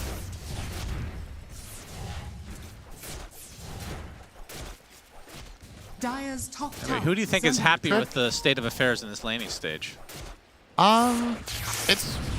Things kind of even. I think the main things that you want to come to fruition for both teams is happening. All the cores have decent farm. The distances between them are pretty small. I would say overall, perhaps... I don't know. Like, my read on these Centaur lanes just seems so off sometimes. It's like you really thought Lifestealer was going to do better in this lane. So maybe Miero... But if this is how it's supposed to go, then he shouldn't be particularly happy, right? Collapse getting gone on. GPK comes in, uses most of his mana to catch up. Coddle is there to try to help him in the mana department, and Collapse will die as a result. Nightfall getting the credit for that one. And GPK Orchid not too far away. And the question is, how many conversions will he get? How many kills onto the Puck specifically while this Orchid has its advantage? For sure. It's the most important part of the coming 5 minutes. Orchid is about to complete if he gets this camp. Should almost have it.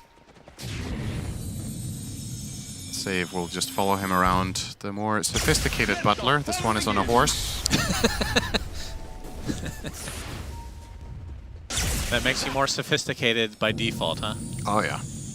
The horse is very well groomed, though. Yeah. So That does make sense. If it was like Abbott on horse, I don't know if that's majestic. That's just a literal dead horse. GPK, a cornucopia soon to come. Just needs the courier to fly over there. So Orchid coming out, 13 minutes, not too bad.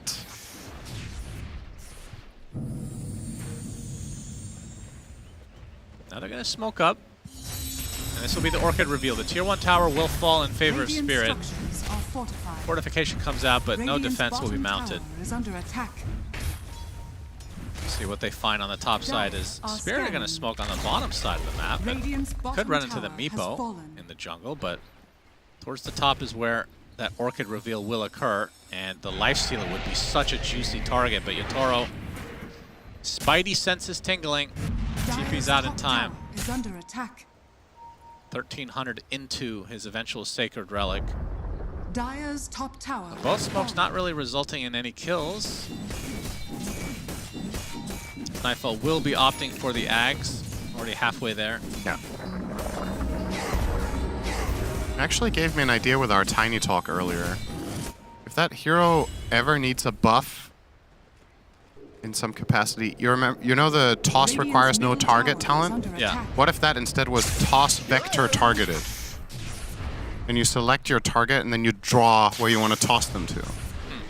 That could be like a 25 talent or a 20 talent if the hero gets too weak. That's a pretty large vector targeted UI. I don't know if we have one that big, like Swashbuckle, because toss is really long range. Swashbuckle is quite long too. Not as long. Oh, sure, but I mean that sounds like a player issue. Okay. Just up your mouse sensitivity. It's just a problem for you because you have CS2 settings and you're like, oh, I need to have it really fine-tuned so I can hit my op shots. You're not hitting them anyway. Just raise your sensitivity. Wow, how would you know? Huh? Just assuming. If I've heard you're struggling. Yes. You always say, I used to be good, so I'm assuming you're not good. Yeah, that's probably true. Amira almost done with his blink. It's just the targets that stand still are the hardest to hit. If they're moving around, flying around the screen, it's easier somehow. That was the problem Sing Sing always had on Mirana. Oh, actually. Yeah? The more people juke, the better. Because you're at a certain level of play, it becomes this mind game of people are anticipating your arrowing, so they're going to sidestep. And then a lot of the time, just running in a straight line is the best play. You can't predict bad. Yep. But is it bad then? Exactly. It's a full circle. Yeah. Previous level plays could work out as Bedboom. They're going to run into Team Spirit. Damage rune onto GPK. Coil to follow, though. Hoofstomp's not going to be there because of the silence. And the Centaur will die. GPK might be next. Getting stunned up, finally zips away. The egg was placed high ground. Not quite enough damage to get the Storm Spirit. But Toronto Tokyo going to be greeted by Yatoro, who jumps out of Collapse. And now the focus is on Meepo. You can see the Sunray just decimating Nightfall, as now GPK completely out of mana. The double kill for Collapse and 4 dead overall for Bedboom. As Spirit putting their stamp on this game, they will be the first ones to lead it in some meaningful capacity. Spirit, we're so ready. This is the tail end of the fight here. Toronto Tokyo going to use the shortest ult of all time. Maybe not. He had it for half a second, but the jump onto the Tiny was instantly responded to by Spirit. They had all their heroes ready to go. They get the coil. They combo break the initiation from the Storm as well, who somehow found a way out of it, but ultimately will die in the very end. And Meepo showed up and didn't really do much. So this seemed like it was not the timing. And here's the other problem with Meepo. We talked about, okay, how strong is this hero really? How are the matchups? This hero is very punished when you make a mistake or two.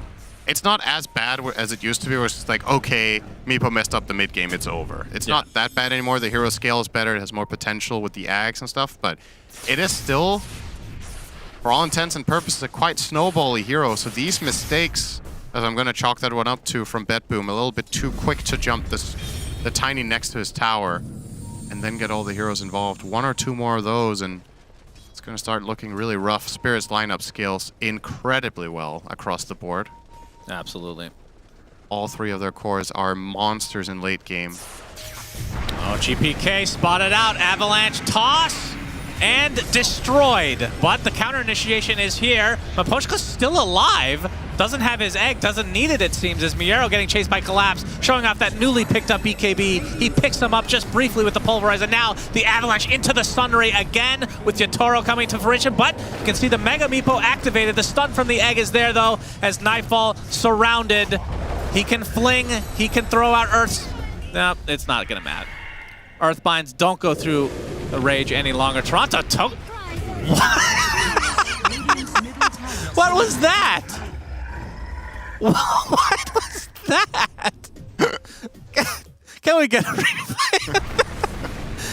That is... We'll get a replay of the initial fight first. So this is the combo we talked about. Oil toss back. And yeah, that collapse onslaught saving the Phoenix is actually really crucial. The Pulverize here is a bit of a waste, but at the end of the day, it doesn't really matter.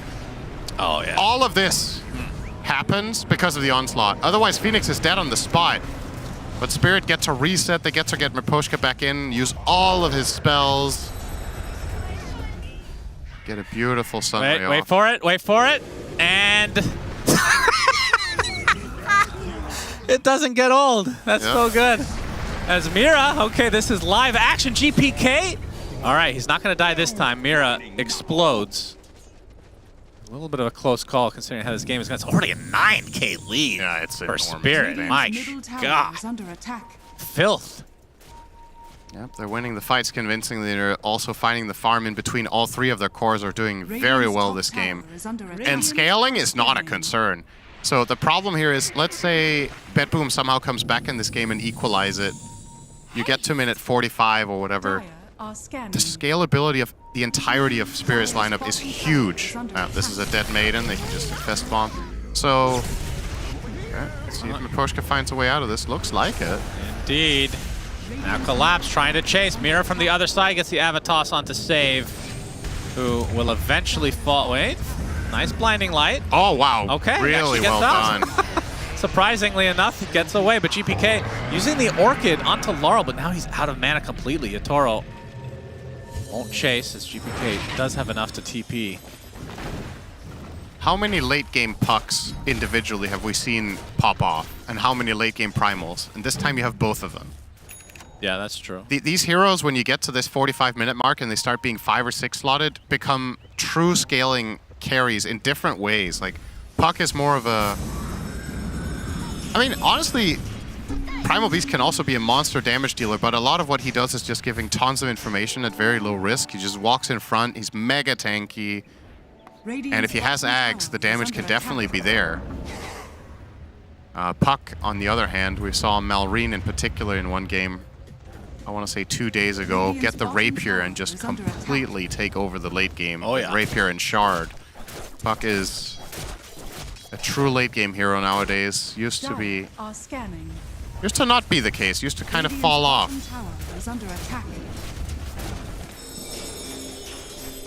Those were olden days. Toronto, Tokyo inside the coil. Freezing field. Eventually will die. Yeah, he did it. All right. But he waited too long. If you did it earlier, he would have killed the whole wave. But he waited. Like, am I really gonna do this? And then he does it as the bus is coming in. It seems the first time gave him a little bit of PTSD, perhaps. But I was gonna say he's learning, but this was worse. What's the opposite of learning? Going old. Oh, that's definitely not the opposite. He's olding. Okay. Mira infested now, so another Blink Dagger infest bomb potential. Yoink. Gets a nice little courier for his trouble. Eagle song. Oh yeah, you're right. So that was going to be the disperser. Well, he still doesn't have the recipe, I suppose, but yeah, that's 3K net worth essentially missing from Betboom's side. So in some ways, is I couldn't do the math there for a second. 12K lead. Cinderin. Because? Because the Eagle Song is on the courier and it's dead. Okay. Do you think it's worth its weight in gold until it's a disperser? No. It's not. Well, there might also be some dead gold on the side of Spirit, so it might even out. But yeah, this lead is quite monstrous. But we've seen crazier comebacks at this tournament. It seems to be the meta of crazy. Radiant's middle tower. What's a crazier comeback than if Bedboom win this? Save. Okay, he's spotted. Shannon, answer the question. What did you say? What's a crazier comeback than if Bedboom win this? You can't just say we've seen crazier comebacks and then have 0 up your sleeve when it sounds like you have more than 1. All right, we have not seen crazier comebacks than this, ladies and gentlemen. This would be a crazy comeback for BetBoom. Well, we've seen truly the craziest comeback of the tournament if they do this. None have actually come close to this. We've seen crazy. Easily the most down a team has been. Well, here's the thing. I don't remember the games from yesterday, for God's sake. I don't remember anything. Okay, that's what part of being old. Yeah, that's the opposite of learning. Yeah, there you go. Exactly. Is me. Thanks. Wow. A moment ago you said it was not the opposite. The Roche will go the way. So maybe it isn't. You did learn something. That's true. That is kind of counterintuitive. Paradoxical, if you will. This Roche is very dead. Yatoro will be grabbing a nice second life that he probably doesn't need unless he gives it to Laurel. Nope. He will take it for himself. Oh boy. Trying to farm. He dies. He is farming more death timer. Yeah, this has snowballed to a point where it might be too hard to come back. Yeah, but we've seen crazier comebacks. Well, we have. I just don't remember them. Like, you know that you've seen something. You just don't, it's like a movie. Like, oh, I think I've seen that. Yeah, I don't really remember it, but no, that's my secret. I don't think I've seen that movie. Because you haven't seen movies. There That's you go. the difference. That's the secret. See, I remember seeing movies, but not what they were. You see? What's worse? Their face. That's actually a very good retort. Team Spirit have 11K lead. All right, BetBoom are not letting this snowball more than this for the time being, and they get the disperser finally. Yay! So they're able to keep the net worth deficit around the same mark. Meepo is hitting his peak. Unfortunately, his peak is lower than the peak of 3 enemy heroes in this game. But you have to... Yeah. I mean, okay, so Storm with the BKB, how do you initiate a fight? Like, what's the target? I think Storm has to go on... Man, it's tough. Both of the enemy heroes that I was going to suggest both have Yules, and I don't think he can solo kill them before they Yule, the Phoenix or the Puck. And who's going to jump with him? So maybe Storm plus Centaur somehow found an opening together on Phoenix or on the Puck. They burst one of those, and then Meepo can come in for the cleanup crew. If you open on any of the strength heroes, I think it's going to end pretty poorly.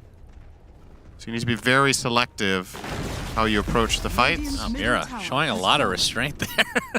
I thought that was maybe a kill. And Spirit going to try to use this Aegis to go high ground. As there's the avalanche and the toss back right into the arms of Yatoro, who rips save a new one. There's the buyback though. That's GPK. Okay, Miero gets a nice hook stomp onto 2, but the pulverize comes through.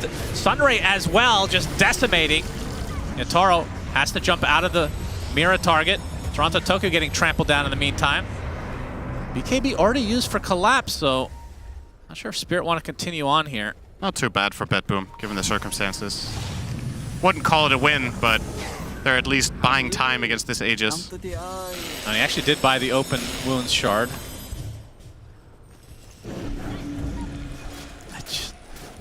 I don't know. They just have so many answers for the Meepo. I'm trying to understand it still, what the purpose of this hero is this game. And so far, the Sunray has done exactly what we thought it would. Yeah. It is owned. And Maposhka, of course, with the shard. Radiant's middle tower is under attack. And once Collapse gets this Aghanim Scepter, although he just bought a Blink, it looks like. Aghanim Scepter will be next. BetBoom, you're losing your base. Do you want to... They are. Dire's bottom tower is Just trying to under get a little bit of extra farm. Okay, they're not defending. This tower was not worth it. And maybe not the barracks either.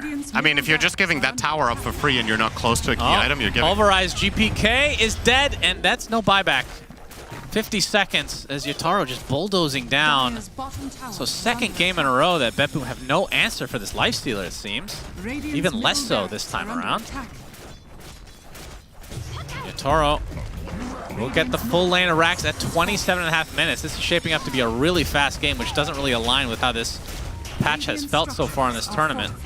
The secret just shows how much they're up by. Is for the enemy team to pick Meepo. In a non-Meepo game, yeah. I mean, there's been other issues with this one for sure. Things just went very south very fast for BetBoom. Are they just giving up 2 lanes completely? They are not even... Man, how dejected are they? Toss back, pulverize. That's the death of Miero. I mean, normally if a team's going to give up Rex in this fashion, they could just call it GG, but... Or at least, at the very least, they don't die around the map at the same time. Yeah, now they're losing Rex and, of course, nice freezing field not used there. Wow. So this is... It was the crystal clone. If you were covering up the names, like what team this was, I would tell you that this team is not tier 1 from this one game. They have not looked good at all so far. Yeah, it should be in the Guess the MMR game with Lacoste. Yeah, literally. This is so bad. Jeez. Spirit just getting everything they want. 2 lanes completely theirs. Looks like they just broke them with that last game somehow. I guess so. It's, yeah, not really much good to write home about. The only thing that really came online in this game was GPK. And even he didn't have that great of a game compared to what he could have. Spirit just kind of broke them in the draft. Arrow shows himself for a brief moment, but now gets tossed out of the coil into destruction. 2 dead for BetBoom as they approach for eventual megas. Is this game going to end without BetBoom taking a team fight for a single barrack? Legitimately might, as a Midas is purchased by Toronto Tokyo. Are they trolling? I don't understand. He's just laughing. Okay. All right, well, at least their belts spirits are string. high.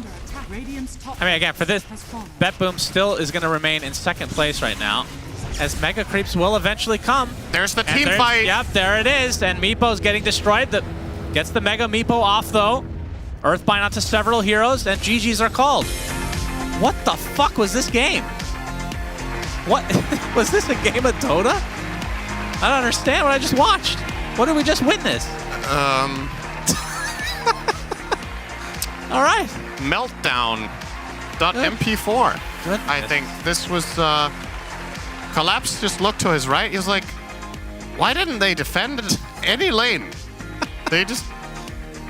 And Poshka's like, is life even real? Toronto Tokyo ends with a Midas and 3 belts of strength, by the way. Yeah, he needed that health to get his ult off. Okay, well, Spirit just... okay. Well... Weird game. Some games you just get run over. At the very least, Toronto Tokyo could have like a laugh at it, buy the Midas and whatnot. I mean, the game was over, so it's not like, oh, he went these items, that's why they lost. It's just...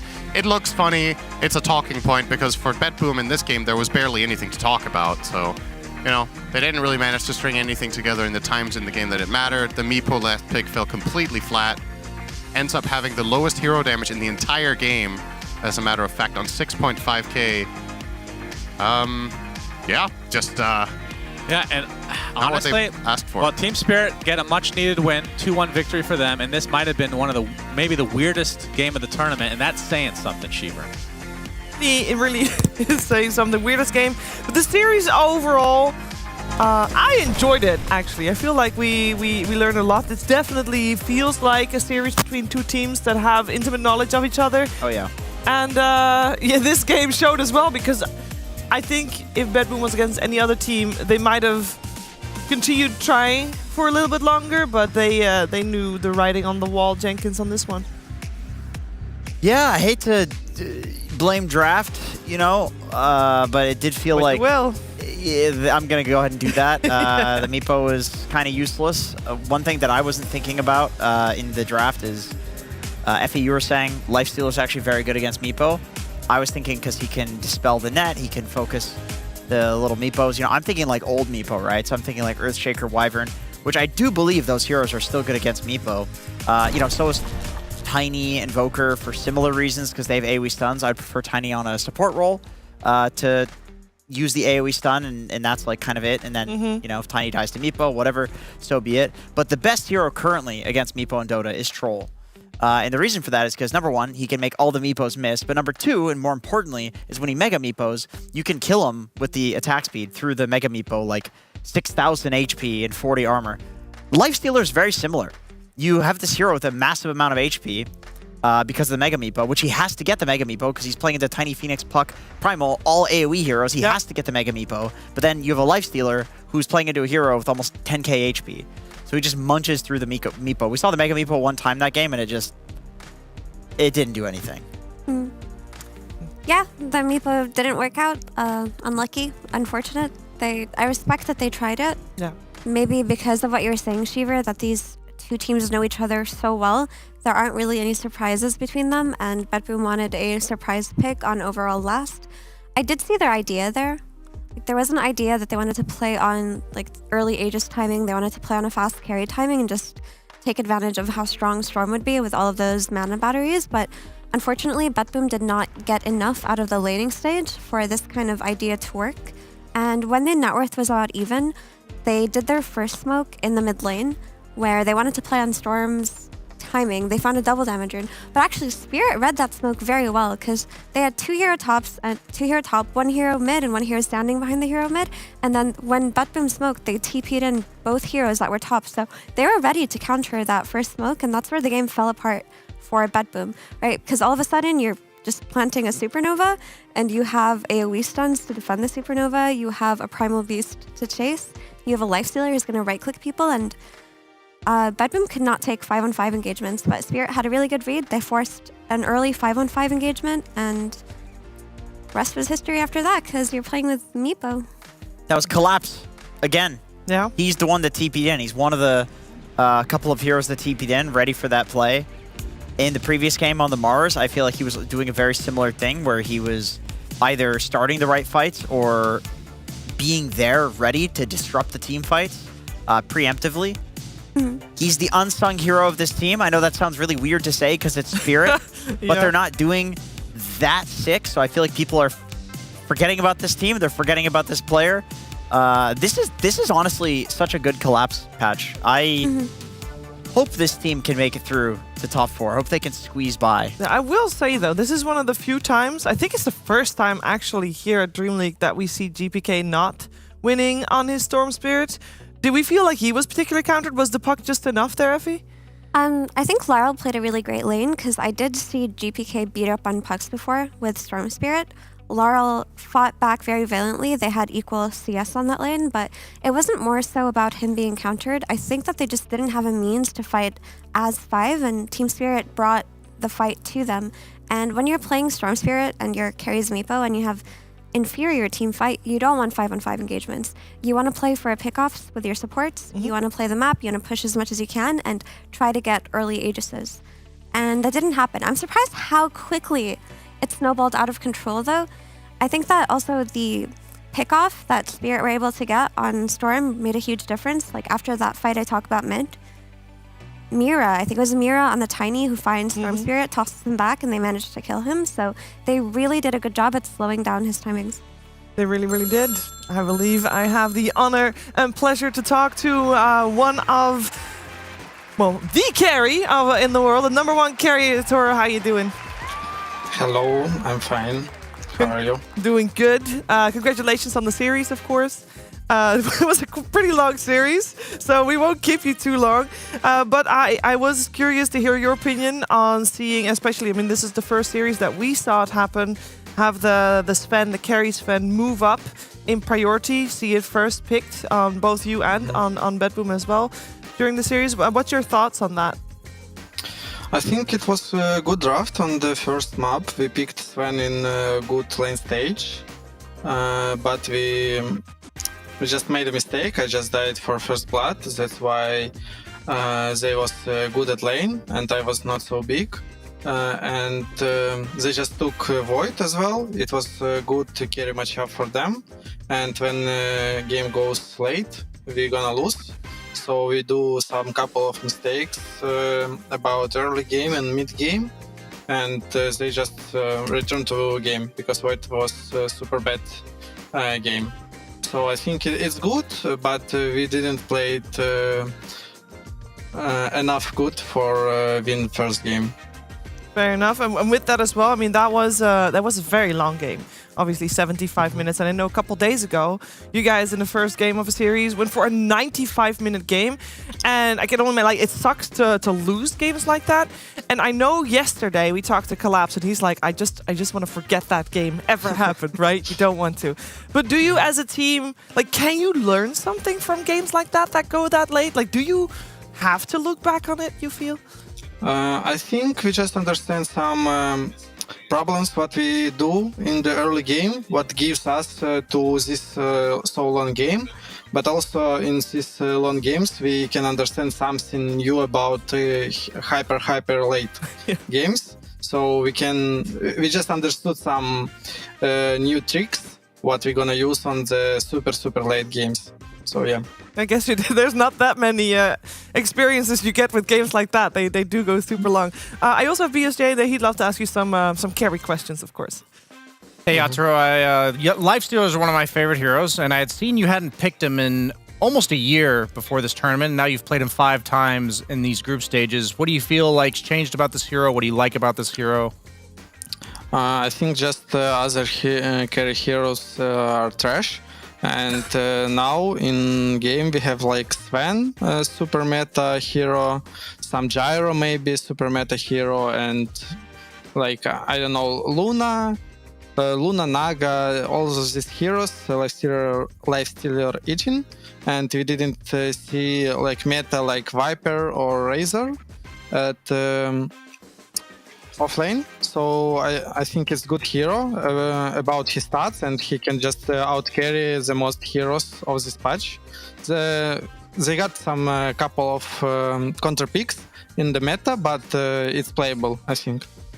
So in your every other Lifestealer game in history, you'd never built a Radiance up until these last 5 games, and I'm curious like what you think the difference is, the playstyle of like the right-click Lifestealer versus like the Radiance Lifestealer. I think with the right-click Lifestealer, you should just run and hit enemies, go chase them. But with Radiance, you can just farm, you understand what time on your side. And also, Radiance just a broken item. It gives 35% chance of miss and also burn enemies. So I think it's just much better than Desolator. Thank you. All right, thank you so much, Arturo, for taking the time to talk to us. Good luck on your series tomorrow against OG, and congratulations again on the series, and we'll talk to you again later. Thank you. Thank you. And we are moving forward because, yeah, that series went the full distance, all 3 games. We were expecting that with these 2 teams. We also have certain expectations on our next match, but if you want to hear those, you better stick around for Aurora versus Falcons.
The morning light, it hits my eyes.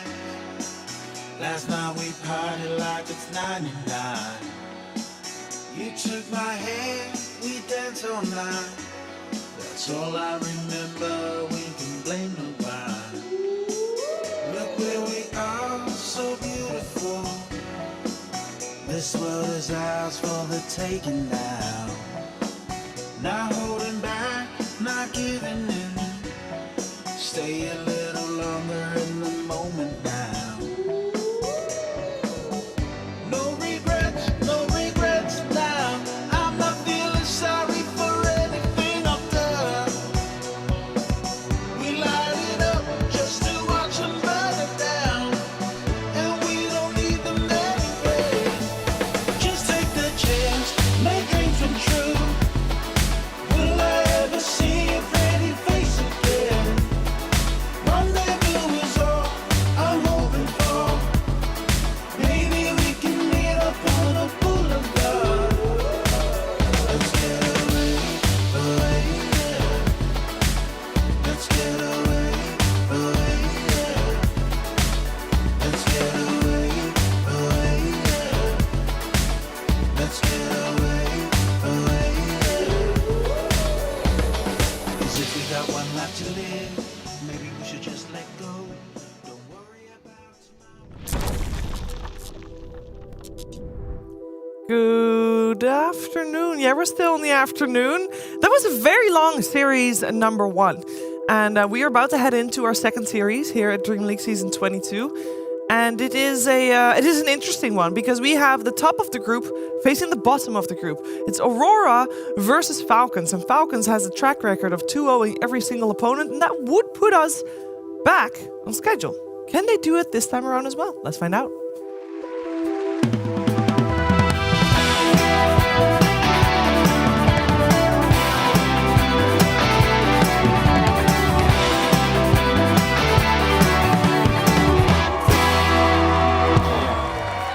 It is very sad, but Aurora is actually mathematically already eliminated.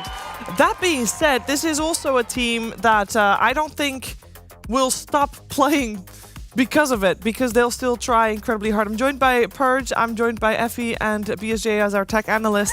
What are your words for this series? Well, I think it's kind of obvious that Falcons is the team to beat here throughout the entire tournament. And I'll just say, these guys play poker with their hand face up. Like, you know exactly what you're going to see in the early picks of the draft. They're going to slam the Mars. They're going to slam the Razor. If you don't first round ban them, they have the DK. They even have the CM and the Marana from Snake King. These guys have their staples, but what happens is they show you your hand, and then they somehow bluff you by swapping that hero to some random role because they have a lot of overlapping heroes between Malrine and ATF. They have a lot of like flex between the supports and core for like heroes like Tiny, and they have the Huskar cheese, the Lina last picks. Malrine's been absolutely owning mid, so I'm just highlighting them for this series because it's on Aurora to solve this puzzle.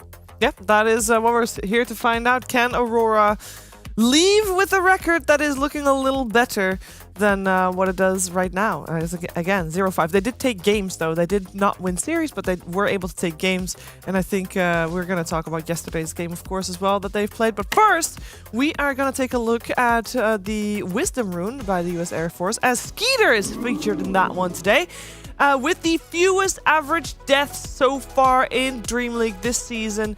And GPK Nightfall, both from Bedboom that we just saw lose, that will probably maybe have their stats altered a little bit, but both on there as well. But Purge Skeeter has been very stable, very good tournament for him so far. Yeah, he's been extremely stable. He has just really leveled up as a player. We all know he was good at TI, but he just looks even more consistent at this point in the game, and it's very impressive to even one-up Nightfall and GPK because these guys also are regularly in the lowest. The best KDA or the fewest average death stats in their tournaments. So yeah, Skeeter's just a monster right now, and he's routinely getting like 15 plus kills at his carry games. Yeah. It's just funny to watch Skeeter go from being a boring carry to watch to an entertaining carry to watch, because he himself is the same player, but because you put him on Falcons, then it's an entirely different style of team than dominant Tundra was. All of a sudden, Skeeter's entertaining. He's joining fights and playing different carry heroes and skirmishing early and playing for lane dominance. And it's just, I think it's very, very amusing that all it takes is the players around you to make you look a certain way, because he's still playing the same way. It just shows differently. He really is. I know that, Brian, you are a big Skeeter fan. Oh, absolutely. My highlight of my Dota career was at the Berlin Major after party. Skeeter coming up and telling me that he watches all of my meta update Mondays, Shiver, and that may account for why Tundra didn't have a very good year last year. Oh, no. Because I have not been making those for the last few months. And Falcons is absolutely owning. So, I in all seriousness, he's a really funny guy. I know he's good friends with Blitz, and they talk a lot about Dota. And I hear nothing but good things from him, from Blitz, and it's just. When you have a carry player or a mid player specifically where people don't dislike them, because that's usually like the ego-filled roles, I think that just says a lot about them as like a character, and this team's been all about the vibes, and this is a guy that's willing to play just DK every game if he has to. He's willing to play the active Svens and the Alchemist that Mira is saying, more like a new play style for him that fits in with his team. Seems like he can do anything. Yeah, I mean, the team record shows for itself. Not a single game dropped Group Stage 2 so far, which is different from their opponents as we focus our attention on Aurora here. This is a team that, it's so frustrating to say that they haven't won a series because they came so close, Purge. Yeah, the way you talked about their record before, I think didn't quite do them justice, because when I was looking over their replays against OG last night, it looked like they were poised to win all 3 games. Literally all 3 games by 20-some minutes, they had like 5 to 8K gold advantages. So this has kind of been like the story of their team in Group Stage 2. Group Stage 1, they definitely overperformed to get here in Group Stage 2. Group Stage 2, they've shown to not be, they've been the weakest of these 8 best in the world teams. So not a bad place to be, and they've had so many games where they've been up or playing fantastic, but they just lose anyway. So it's a bittersweet thing. Good for them for the future, but for this tournament, yeah, it's close to the end. Yeah. Aurora are an interesting case, because even though they're 0-5, they feel like they shouldn't be. And every time that I've watched them play, they have come out of lanes with a net worth advantage. They don't lose lanes. They play lanes well, they play the early game well, and then they'll just have this one team fight where they throw away their net worth lead entirely. And I guess their biggest problem is not being able to identify when to not take that fight, because somehow it feels like they always find the fight that gets them out of the game or extends the game to minute 50 or 60 or 70, or as we saw yesterday, 88 minutes versus OG. So hopefully, even though they're out today, they can still try to be actively working on their play. And if they do, this team is competitive. Like, I see the series going 2-1 if they can just correct that one team fighting error that they do every single game somehow. Now, I know, Purge, you want to spotlight in particular the offlaner for Aurora. Jabs, of course, one of the most veteran members in the Dota scene, has played every single role at Valve events as one of 2 players that have ever done that. And he's playing offlane. He's sticking to offlane, it seems.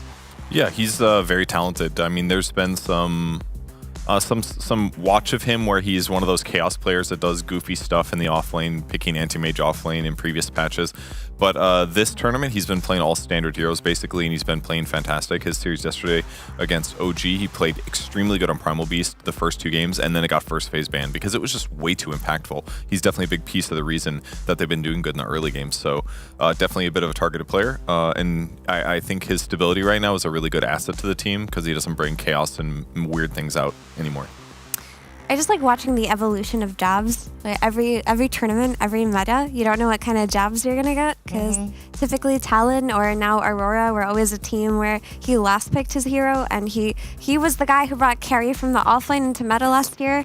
Bothered a lot of people. I remember when Vanguard was broken, he never wanted to pick Vanguard heroes, but you know that this patch feels pretty cemented in terms of offlane heroes when even Jabs is first picking the same offlaners instead of leaving his last pick open for himself. Yeah, he's given me a little bit of hipster vibes over time, just like where everyone was building Vanguard, he was the one building Echo Saber Magnus the patch before, then literally everybody started building Echo Saber Magnus. So I think the fact that he's buying into this meta might be talking about, or might speak to his development as an offlaner a little bit, and kind of realizing that, yeah, you can have your own flair, but you also gotta kind of be slave to the meta sometimes, you know? Yeah. Maybe that's why he's happy, because there's a lot of just bracers in the offlane. He's like, I can go bracer into anything, and so he can still have fun every game, you know? Doesn't feel as pigeonholed. It's a pretty into fun one play. offlane meta right now. Like, all the heroes are very active, very playmaky, no like summons, walk down lanes kind of stuff. Yeah, it just feels kind of empty when you're not seeing the Jabs offlane Coddle or the Jabs offlane Rubik or the Jabs offlane Naga, when you're not getting these heroes. It's like, what's going on with Dota? But where the meta took us, unfortunately. To be honest, I'm not unhappy. we don't see the jabs offlane Naga. Definitely have some nightmares on that one.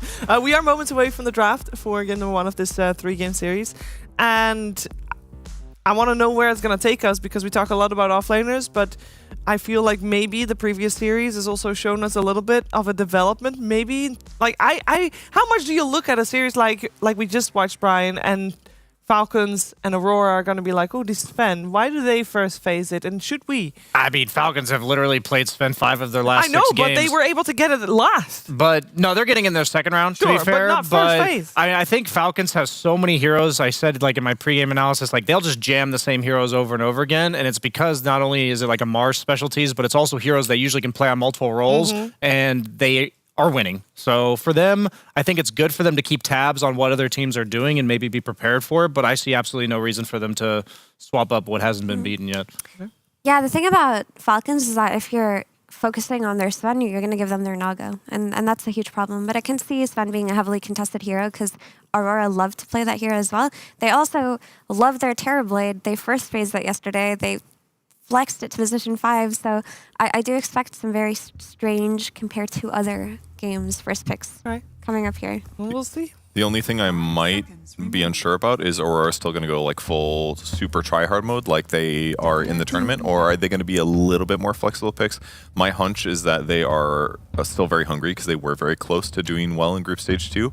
So I assume they're still going to try hard, but we could see some weird stuff as possible. Televised scrim. You know, Yeah. they could just treat it like that. I think every team wants to take this opportunity because you're playing in the same region as all the other teams. That's part of what I think is the best thing for DreamLeague is that all these players are able to scrim, able to pub against each other, and even if you're out of the tournament, like when are you going to get a better opportunity than this to grow as a team? And they do still have some control, obviously, because they're affecting their opponents' futures. Oh, of course, So ruining people's futures in it Dota. does. Hey, it gives you a little bit of energy in those last couple series for sure. great So pastime. They might really be like, you know what? We're going to be the team that takes the game off of Falcons. There you go. That'd be a good accomplishment.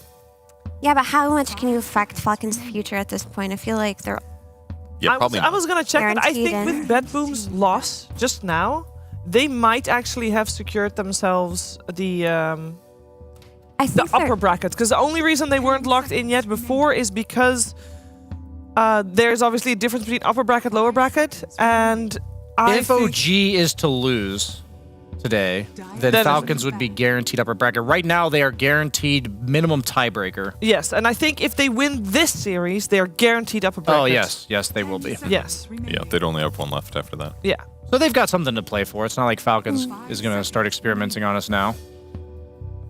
I think Aurora should still play like they're in the tournament because Falcons have shown that they're the best team in the DreamLeague, and this is very valuable experience, especially if what we were hypothesizing about a few days ago, that they picked up Lauren off temporarily while Armel's away, is true.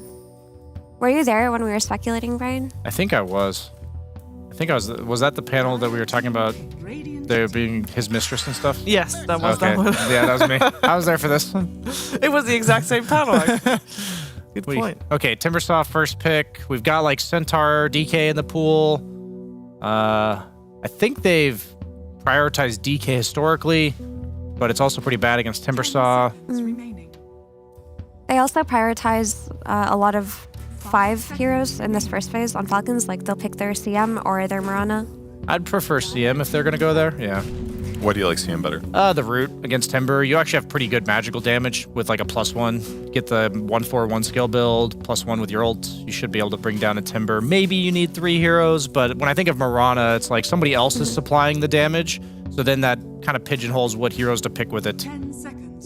Yeah, they might need to cover, like if you're Aurora, you might need to add a ban here to cover for Timber, like something like taking out a Leshrac early on, and you won't be able to take out both Centaur and DK. So you're going to leave one of the two, which makes it easy to just pick your Crystal Maiden here. I like the Gyro Band from Aurora. That's something that Falcons has run. It's a carry that has mixed damage, will definitely aid the CM in killing the Timbersaw alone, meaning they don't even need a rotation necessarily. So that's cool. Maybe they'll go for something like Luna Band too, just like these mixed damage carries against Timber. Yeah. Oh, and Leshrac's already out. I didn't even see that, but Leshrac got taken Weaver. out by Falcons. Weaver stonks going up. I think Aurora's a little bit scarred from that tomato one-shotting terribly. Yeah, I think so too. That was a shocking moment. That's It is kind of interesting in the state of Dota, though, that like you need to buy a rapier in a game that you're winning to just like end it. Although if you didn't have, He that was like rapier, 11-0 or something, right? Like Tomato hadn't even died that game. He played extremely well, but the fact that he bought a rapier, I was a little bit surprised. Well, that's what I mean. You're not in some desperate scenario where you managed to like throw once or twice and the game got crazy. He's literally 11-0 at the end of this game. But if they didn't buy rapier, I just don't know if that game ends there. That's Probably what I mean, doesn't. yeah. It could be another 20 minutes or something. True.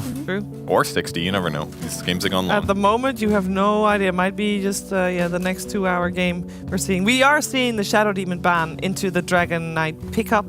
I don't think that's too surprising here. It was either the DK or the Centaur for Falcons, and they've already talked to us about how they prefer the DK for themselves, which actually leaves Aurora in an interesting position of potentially flexing the Timber to mid and maybe picking up the Centaur for themselves on 18, depending on what two heroes Falcons draft.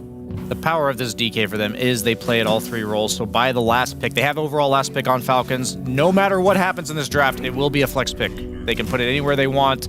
So that opens up their last pick to be, twice as large, three times as large a hero pool. You'll see Amar randomly get Bloodseeker offlane. It'll end up being DK carry with some actual carry in the offlane, and it's just. This is the kind of thing that I think is just really hard to draft against, and it makes it so you have to have your own identity and know what you're doing, but it also has to somehow line up well against what Team Falcons is doing. So it's just so hard nut to crack. Also, I keep seeing Elder Titan. I mean, I know Aurora loves their Elder Titan on Ollie, but I keep seeing it versus heroes that don't get their armor reduced by ET's natural DK, order. Sven. Yeah. And I just feel like it's such a shame, but a lot of teams do prioritize position 5s that can team fight, and in this situation, they wanted the melee 5 to probably pair the ranged laner, something like the Luna potentially, but it was either Undying or ET, and this is probably just a player preference thing. It could be safer because you don't know who the offlane is going to be yet. If you pick someone dying and then the offlaner's not as countered, it could be frustrating. But at least it lets you like scout Roshan and, like you said, team fight very well. Set combos up for Timber. It doesn't amp Timber's damage either, so that part I also don't like very much. But they like the hero. Also, Falcons just stole the Luna that Aurora were very clearly setting up for. I really like that. I think that's an incredibly heads-up play. It also does the same thing that it would have done for Aurora on Falcons. It would have given them a safe lane hero that can lane into the Timbersaw offlane flex. I think part of what makes the Lunas stronger here is in the past you'd get like Viper offlane or something. It just feels like every offlane has to have a point-click stun or it's Timber. Like those are the only options. So there's no like you're gonna get screwed in the laning phase as a Luna here pick. That comes out in the meta. I feel like you have to you have to deviate too far from the offlane pool. And since you have Timbersaw, if you were to flex him to mid, your offlane that you replace him with definitely has to have a stun. And those heroes Luna doesn't generally mind laning into. At very least, she's jungling level 5 and chilling. And the nice thing about Luna versus Timber is she's a mixed damage carry where you can depend on her right clicks to scale in the game, but you can take advantage of her Eclipse early on and get some key kills on Timbersaw. I was wondering if he maybe goes for like a 2-0-3 build with Eclipse, That's something that Lunas do consider depending on how the lane is going. Medusa has traditionally been a bad matchup for Luna, 1-to-1 carry. I don't really know how it plays out nowadays. I know the Medusa builds do like Mana Boots, Manta, Butterfly. That's like the usual route that people are going for, but how these two heroes timing lines up, it lanes well with the ET. Mira, you were saying they were setting up the Luna like a ranged carry with the ET, so now that they took the Luna, they take a ranged carry that matches up well. I just feel like there's a lot of do-nothing lack of stuns on Aurora, and when I'm playing Medusa, my worst nightmare is people just never fight me. They just run away from me and out-tempo me, and I think that's what Falcons has lined up so far. Yeah, they banned Anti-Mage off lane for Amar. I know. I'm like, wait a minute, there's a Luna already. They have to. This happens so many times now. In this tournament, the last like 3 times, somebody picks a Deuces, someone else picks an AM, and they just lose every time. And the Jabs did that first or something, yeah, right? He did. I mean, if there's any carry from the offlane that he can get, he'll go for it. He knows the threat. Yeah. Gotta ban it.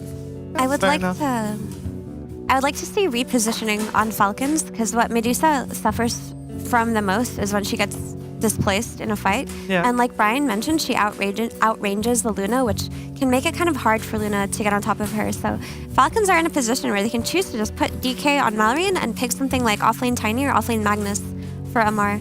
And I actually would very much like to see it in a game like this. I didn't even like the realize that idea. Magnus was still in. Yeah, it's a great idea. Definitely would be valuable. The only thing that can interrupt you is a Yule Scepter or a Rubik right now. So just feels like if you skewer any of these heroes back and RP them close to your team, they're going to die. It may be too like standard, but I think you always want a Diffusal builder against Medusa, if possible. Like those are the two routes, Displacement and Mana Burn. And I just think they'll take Pango, like if I know Falcons. Like that's their last pick unless it's banned here. If they decide to ban Pango, then I love the idea of just isolating Medusa or just taking the chaotic fights with a hero like Mag. You can also just pick off the supports, but you're also against Rubik, so maybe that's enough. What are the 7 Grandmaster heroes that Melreen was saying? Lena, Huskar, Batrider. Huskar, Bat, Puck, Razor. He said 7 Grandmasters? Yeah, 7. Lena, Huskar, Puck, Razor. Like, I'm gonna open his hero pool real quick. Hang on. Because I feel like there's a lot still in the pool, even though obviously a fair number are.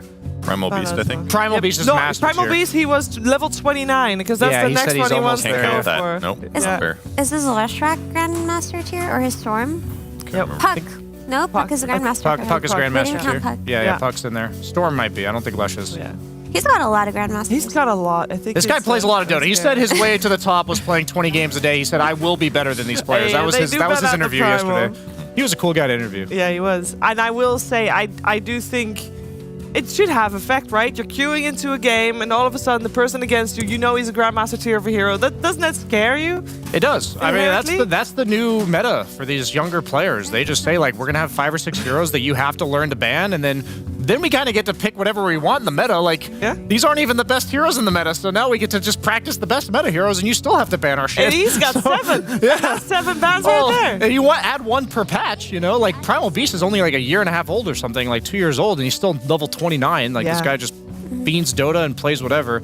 I like the Wind Ranger pick a lot. They needed way more damage. They need more lockdown. She provides both of those things. That's probably going to be their mid hero. Gives them kill potential against the supports. I like it a lot. Maybe it's preemptive for Pango as well, but I still feel like Falcons just jams Pango here. Yeah. Would you Pango versus Wind Ranger? I feel like you're just making the game harder for yourself. You could just pick anything else, really. Would you rather just go DK mid and talk about like the offlaners you were mentioning? I like that, but that's also just funner to watch. So I want to see. True. I want to see Selfishly, this. yeah. But you could still just go for Mallory Lena or something. They don't have very much gap close on Aurora. That's true. And you can only focus fire 1 guy, so.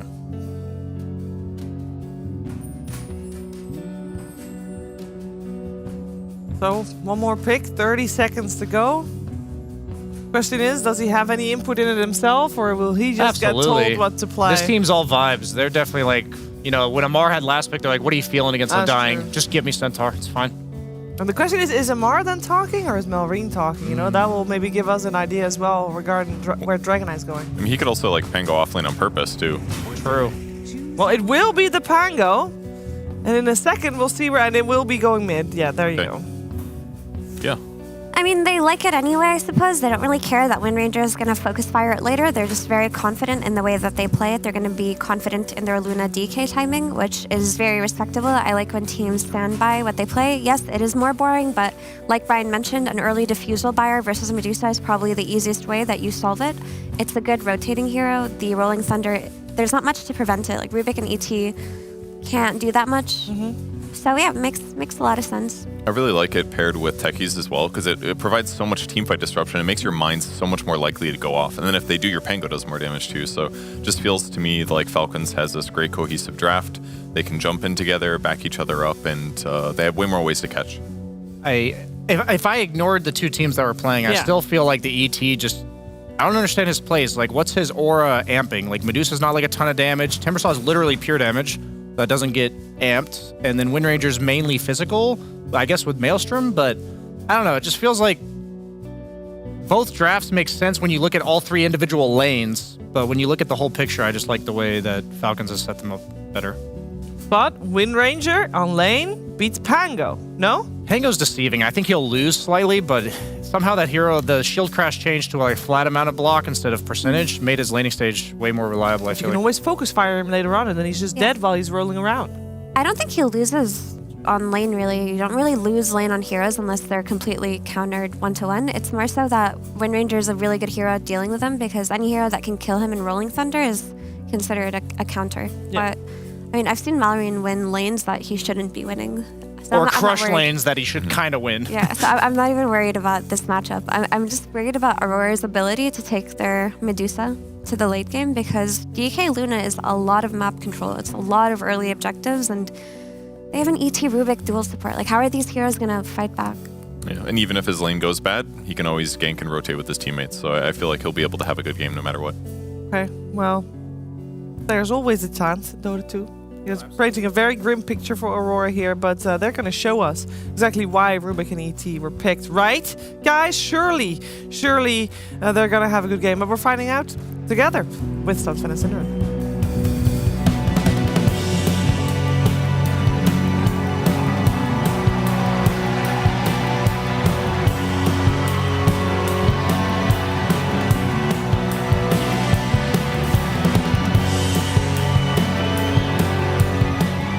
5-0 versus 0-5. Falcons versus Aurora, game number 1. Stuntsfan here with the Cindermeister. Oh, what is this? Oh, yeah. Predicting the 5-1 to 1-5, it seems.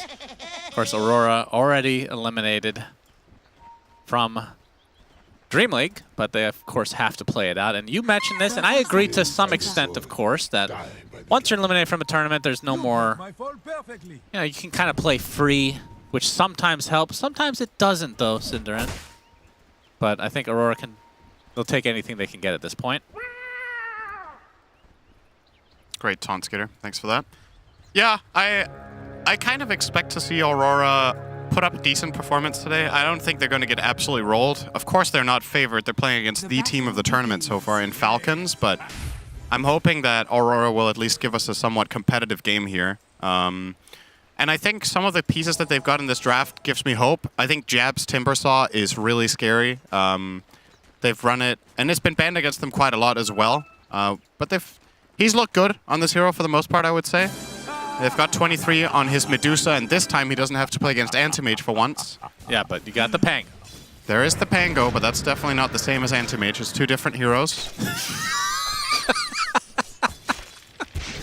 Yes, that is. I mean, didn't we see? Wasn't that the game that Medusa lost? But the AM really didn't have anything to do with it. Are we thinking of the same game? I'm thinking of the game where I think Aurora played against Xtreme Gaming and they played offlane AM on XXS. Oh, never mind then. Yeah. But we also had another game with AM, but that was the AM against Morphling, right? The one we had. There was 2 AM games. Okay. I think. Anyway, it matters not. But we will be seeing the Pango versus Windrunner in the mid lane, which, I mean, obviously, from the range perspective, Windrunner is going to be fine in this, but I mean, I agree. As a Pango player, Synderen, I'm not that bothered by it. I think fast defusal purchaser feels like a free game for Pango after the early stages of the laning. And Malrine has shown a propensity to win lanes that he shouldn't. That is his specialty at this tournament. Also on an important note, in the top lane, Crit looks so cute on his techies on an elephant carrying around a banana. It's such a cute elephant, and it's literally carrying a bomb squad. So that's quite the interesting dichotomy. Wonder what the lore is behind how they got this elephant. I'm sure it's very deep and very meaningful. Very cute. What do you think of the Elder Titan? This is a hero that Ollie has played quite a bit. Yep. And you and I have been quite underwhelmed. So I'll say it again, though. I think the reason, probably, I would assume, that they are picking it, first of all, it's a comfort hero for Ollie. But number two, because of all the Roshoffs, this is, on paper, the best Roshan contesting type hero. Gives vision and all that stuff and has a huge AoE stun with the ult that will work very well in the Rosh pit. But the problem is it feels like every other part of the game it has looked very bad in this patch for whatever reason. I'm just, when I look at Elder Titan, I'm looking for two things in my lineup. It's one, do we have stuns so I can land my spells? And two, how good is my aura for magic amp? Because the physical amp isn't necessarily the removal of base armor isn't necessarily reliable if you're position 5. Like, can you actually go next to the heroes that are being killed? You're generally backlining, right? Yeah, it's not like the old days where both worked. Exactly. And in this case, you don't really have that much magic that you're amping. It's Mystic Snake, it's a power shot, it's Fate Bolt. It's not something like Mid-Lina, for example, that you're just taking to the next level.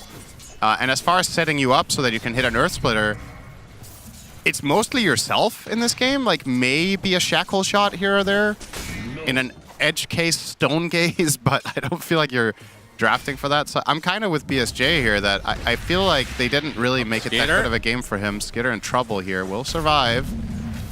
But just barely. Pressured a lot. Salve plus Tango will be delivered by a Wolf. Yep. And back to farming he goes, so should be okay for the foreseeable future. And Jab's playing the Timbersaw, which a hero that loves these early levels, and I'm not sure if this is a lane that he can... Okay, he's going to try to dive the tier 1 tower. This is very early on. Has 2 in Whirling Death, 1 in Reactive Armor. Wanted to use his Lotus. As Lorinoff will have to use the winner. You can see 27-2 to the 24-0 of Malorine, so pretty much even, which I think is a win for Falcons, if anything. That should help. As Pangolier are going to be pretty crucial in their efforts to kill this Medusa eventually. And, of course, the Stone Gaze can be used as a counter of sorts to the Rolling Thunder, but as long as you're not looking in her direction, it's not that big of a bother. Yeah, it's... And it's also just, I guess the Axe timing on Pango is when it really ramps up, right? You want to have those extra shield crash procs come in, so... My goodness. Very aggressive here, Malorine. Yep, 2 in shield crash. Force out the win run again. Dire's middle tower is under attack. He's Has there been a more aggressive mid laner? He's still going. Malorine. Well, First Blood might come over here as Crit trying to run away from the Medusa, and Ollie gets off the Blood Grenade. Last right click is there, 23 Savage. First Blood. And Malorine very upset at his teammate. He wanted First Blood. Did you hear the voice line from Medusa? I don't think I've ever heard that. No, what was it? First Blood, I like to start with dessert. Okay. Oh man, there's some of the voice acting and like the voice lines and the voice acting in this game are just S tier for me. It's really good. Oh, good start for him, obviously. Except for the damage rune. Yeah. Lines. Still need to fix that. That's true. I'm sure they'll come around to that. They just need to re-record 200 voice lines or 300. I already told you the solution. On 100 different characters. Why can't you see what I see? You just take the double damage sound and cut the double. That's right. And rename the rune, of course, as Crit's going to be able to dodge the Echo Stomp as the swash is here from Malorine. Rolling Thunder connects onto Lorinoff. Can he find enough connections for the kill? Crit with the Blood Grenade. It will cost him his life, but more importantly, Malorine gets the kill onto Lorinoff. As Q shows up as well. If he could have somehow lifted him during that swashbuckle, he still would have survived. Yeah, I was going to say, what are you talking? Thanks for the very useful comment, as always. Would have taken 3 tower shots. And been perfectly fine. Yeah. Now, Skeeter playing the Luna. Has this hero been getting consistently banned in like the second phase, would you say? Luna? Yeah, very popular hero, but feels like we haven't seen it in a while. Sven has overtaken her. Maybe I haven't been paying too close attention. I feel like it's not banned like every game, at least, compared to how few picks we've seen. Yeah, I would agree with that. But it's definitely one of the more banned second phase heroes for sure. With good reason. The hero farms exceptionally fast and offers a lot of utility in fights with a long-range stun, with big damage from the ult, and of course the aura. And most lane matchups for Luna are quite playable nowadays. It used to be a hero that would struggle in lane against quite a few heroes. Doesn't really seem to be the case. And I guess some of Luna's worst lane matchups are generally banned against Falcons or played by them, like Razor and Viper, right? Yep. Skitter doesn't have to worry about playing against Razor because he never has to. That's true, actually. One of the many benefits of having Amar and Malorine on your team. And they've certainly started this Dota year. They kind of got off to a fast start, I would say. Yeah. already undefeated. And again, just to be clear, they haven't lost a single game in this group stage, so it's not just the series going their way. Aurora has won some games, Cinderin. Yep. Just no series yet. I don't think they have clearly looked as the worst team, to be honest with you. No, for sure. It's just mainly might been... get punished for this. The taser is going to force them back. There's still also, 3 members here. Also worth remembering, this is group stage 2. This was a 16-team tournament. So if you're the worst team here, you're still in the upper half. Yeah. And yeah, in group stage 1, things went a lot better for Aurora. It feels like some other teams caught up, and obviously the quality of opponents that they're meeting is just higher on average, but they haven't been like...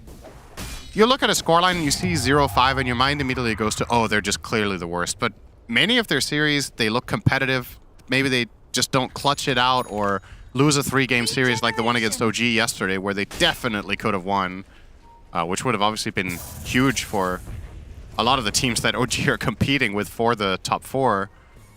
But they didn't manage to get through it. A lot of teams yesterday that were Aurora fans. It's very close around the middle of this bracket right now. Yeah, but I think some of the narrative that comes with what you're discussing is the fact that Falcons, on the other hand, have just looked so good. Yeah. They have not lost a single game, like we said, and they've just looked better every single game. Even in the games where they start off with the laning loss. Yeah. They just look crisper. They rarely make mistakes, and these guys just seem to be on the same page. And obviously some of that comes from the fact that got a couple members of Tundra, along with the coach, of course. So there's a lot of familiarity there, and the fact that they've kind of catered their playstyle around, around Amar and Malrine, who are these, I want to call them kind of wild card type personalities, but just using them for their strengths, and just been brilliant so far in this year. The real question is, well, there's 2 questions. Can teams catch up to what they're doing? Can they find a way to counteract what Falcons does in the draft and then in the game itself? And how long will it take Ice Frog to nerf Amar? Because it happens every year. Yeah. By the time TI rolls around, all his heroes are dead. Malrine, and won't be able to get the arcane. Crit will have to snag it. That's already a small victory, making the techies take it. That's a very good rune on Pango. I would imagine all the mines that he can place. Yeah, with his level 4. Yep, it's going to be exciting to see. Can't wait for the mines to come out. Any second now. He could put down the minefield sign on the lower cooldown. Oh yeah, you can actually cast that without having Ags. I forgot about that. It fakes them out. They'll never know you don't have Ags yet. Malrine will be swashing from the high ground. Lornoff wants to chase though. Shackle does hit. Sticky bomb stolen. Oh, that's as Q a will good use it. stomp. Echo stomp onto 2. Malrine is dead. Snake King is next. Great job from Aurora as they now have a 1K lead. Amar's going to pressure the tier 1 in the meantime. Very rarely have we seen Malrine in this group stage get punished like that. Just a great connection from Lornoff there. It was a beautiful shackle shot. And this top tower will not fall this time around, but Amar will claim it in... Actually, never mind. It will fall this time. It will fall. Nice Dragon Tail. Dodges the Echo Stomp as well. No point in chasing this dragon.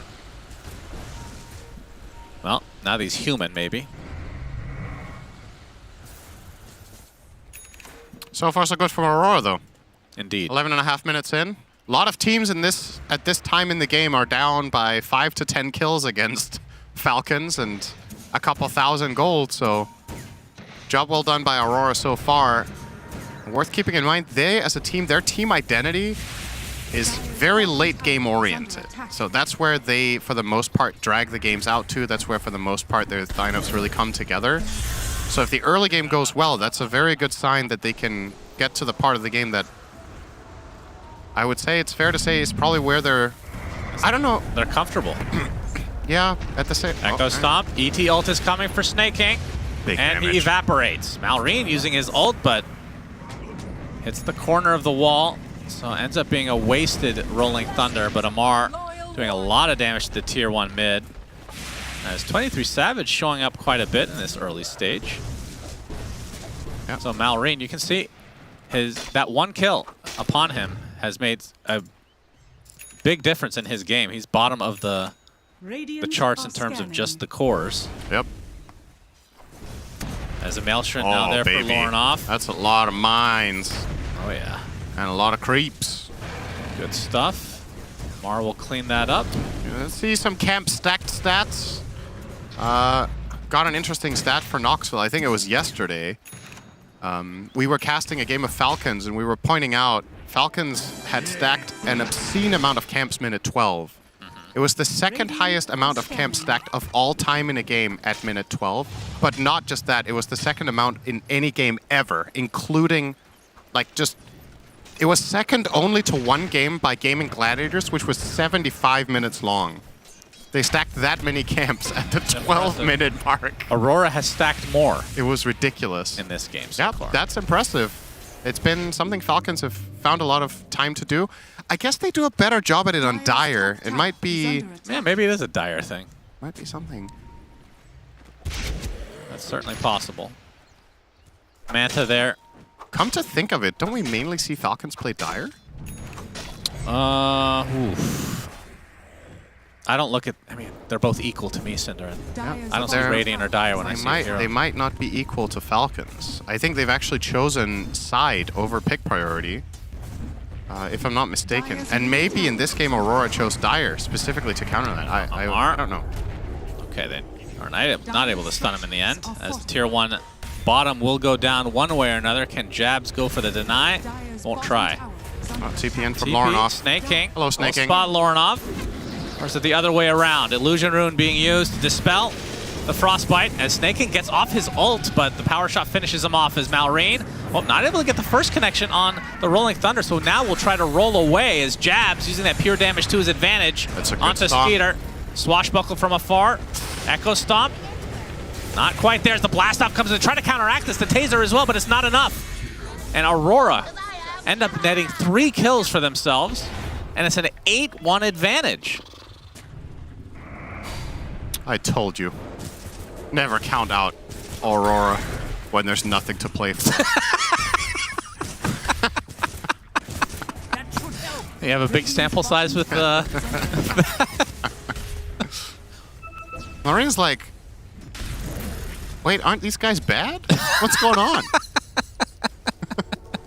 Yeah, from his perspective, I'm sure that's what I was talking about as well. Like, he could have some overconfidence from Falcons as well. I think Aurora can actually tie for 6th. And there is a meaningful EPT difference between 5th, 6th, and 7th, 8th. EPT. And also prize pool difference.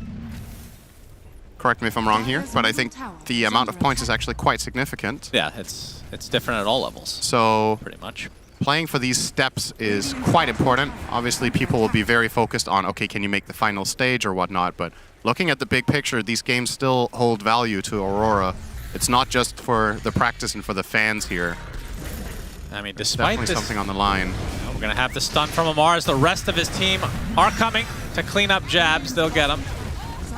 So 8-2, but only a 1K lead for Aurora. That's at least a little bit concerning. That's Luna, baby. She's farming very fast. Yep, Skeeter with the Mask of Madness, Yasha at the moment.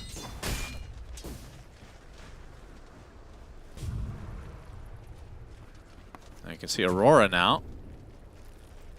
They did get the bottom tower, but Jabs ended up dying here. Obviously got collapsed on by a major rotation from Falcons. Did they bring 4 heroes for that 1 kill, I believe? Laurenov uses the Invis rune. We'll definitely need a +1 here. This would be a very big find. Oh yeah, Skeeter. He has Mask of Madness, so Laurenov very slow. Ooh. Low ground, 3 members of Falcons show up. And after all that, Q is going to be the one to fall here towards the gate. Stolen Freezing Field will keep him alive a little longer. As Crick gets taken out by Laurenov. So he does find a kill in the end, but man, 1 second head start. Maybe he finds that connection. Yeah. It was very close to finding both the Luna and honestly also the Pango on the way in the jungle. Just nighttime didn't give him enough vision range to be able to see the Pangolier. Curious to see Jabs by this dagger. I wonder... Up Jabs. Oh, that's... Okay, Dragontail was on a creep, I believe. Really hated that creep. Yeah, well, Amar should try the new experimental settings. I was gonna say. Select your stun to only target heroes. Might be good. You know, there was a time where that would have enraged a very large percentage of the Dota player base. Now I think for all these years, apathy has set in. Shackle shot. Crit. He's gonna get Echo Stomp now. Amar jumps right into the thick of things. They're going to lose crit anyway, and now Amar on the run. And Snaking gets deleted by jabs. Okay. I do not blame the observers for not seeing that kill. Why was he there? Wait, what happened? The fight was over 10 seconds ago, and he's just randomly standing there. The enemy team doesn't have vision. It's a Radiant Ward. Oh, that's not over yet, apparently. Oh, he dropped his boost. That would have been really disastrous for jabs. Not expecting Amar to be near. And when's the last time we saw somebody take advantage of a situation like that? Yeah. It's been quite a while. Let's see the replay here. Okay, I guess he was just walking in as the fight was starting on the techies and thought his teammates were going to take that fight.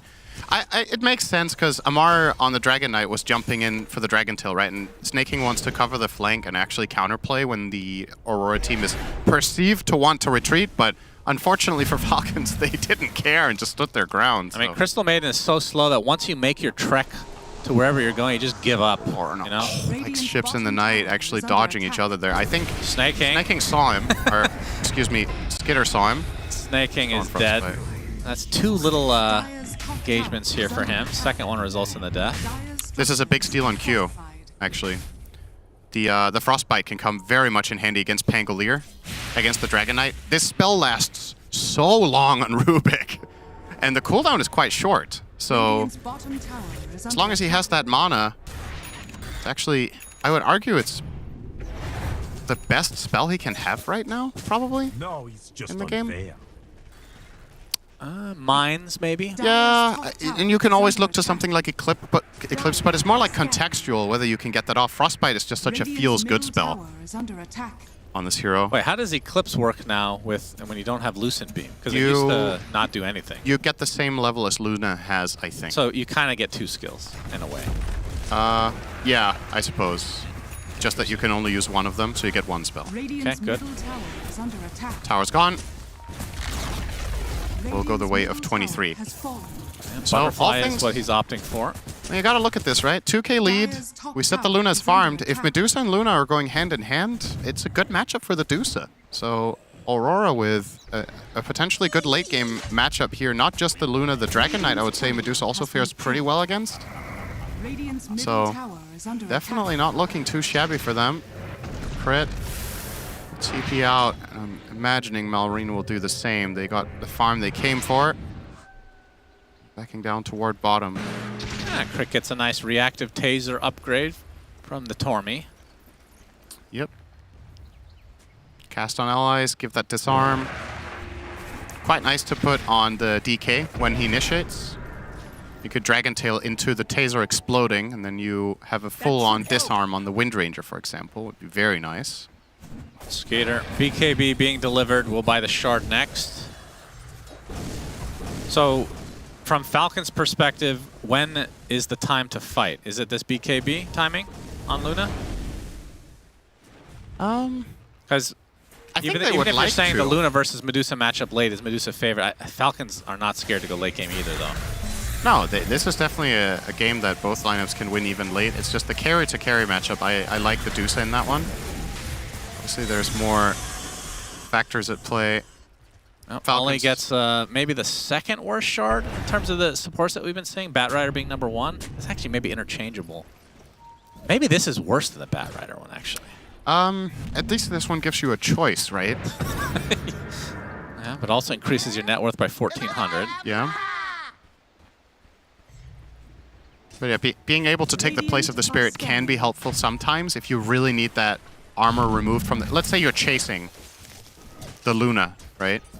And you get the Stomp connection, and then you switch places with it, and then your Medusa is starting to absolutely destroy the Luna suddenly. Okay, well, Batrider supports can also have the choice whether to auto-attack in their Lasso Center. It's their choice. Yeah, just that the upside to that one is so much worse. Yep. Unless you get late game shard, of course. Yeah, that's very normal. We've seen that a lot. We did see it initially when it was core Batrider. Yeah. Some crazy-ass builds. When that worked on illusions, oh my god.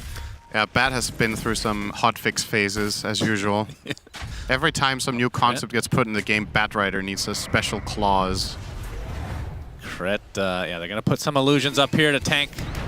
Look at these illusions, man. They are so good for Unbelievable. God, so stupid. And Crit's just sitting there. I just spent the last half hour My putting up life's those work. mines. Is under attack. He just built a house. And the natural disaster of your choice came through. And tore everything he built down. And he has to start over. Falcons will smoke. It's too late. It is. So Aurora really showing up here in game number 1. 23 Savage with the Aegis. They're just going to dip. Yeah, you think that's the good choice for them? Radiant are scared. Could have opted for the Windrunner potentially. Yeah. It depends how they're going to use it. If they can somehow enforce a 5v5 where the Medusa just goes and pushes towers now, I really like it. But if it's just going to be this kind of chill, slow farming, you might as well have put it on the Windranger to make some sort of moves. Falcons will not slow down despite being against the Aegis. They will get up here and look to push a bit. At least into the tower. They'll not commit for the tower. Radiant's Keeping middle up the tower pace. is under attack. Double damage Dire's top. tower is Just under kidding. attack. It's just a damage rune nowadays. What if it's scaled into double damage? How? I don't know. Then you need to make a voice line for all the versions. 1.1 damage rune. Yeah, you could use AI for that. ChatGPT. Then all of the really unique reactions the heroes have when they pick it up. My damage twice over, and then it's like, my damage 1.5 times over. Yeah. Wow, that sounds awesome. I love it. Great addition to the game.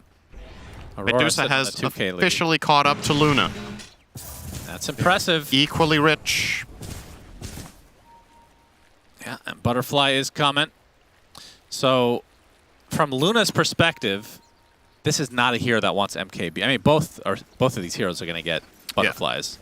Do you get MKB on either of them? Do you rely on maybe Bloodthorn on someone, like the Windrunner, for example? Yeah, I think Windrunner doesn't mind buying Bloodthorn. I think Dragon Knight could also do it somewhere down the line, but probably Halberd will be his priority specifically because it's Medusa. It's like, it's one of the best items against that hero. Medusa doesn't like buying BKB.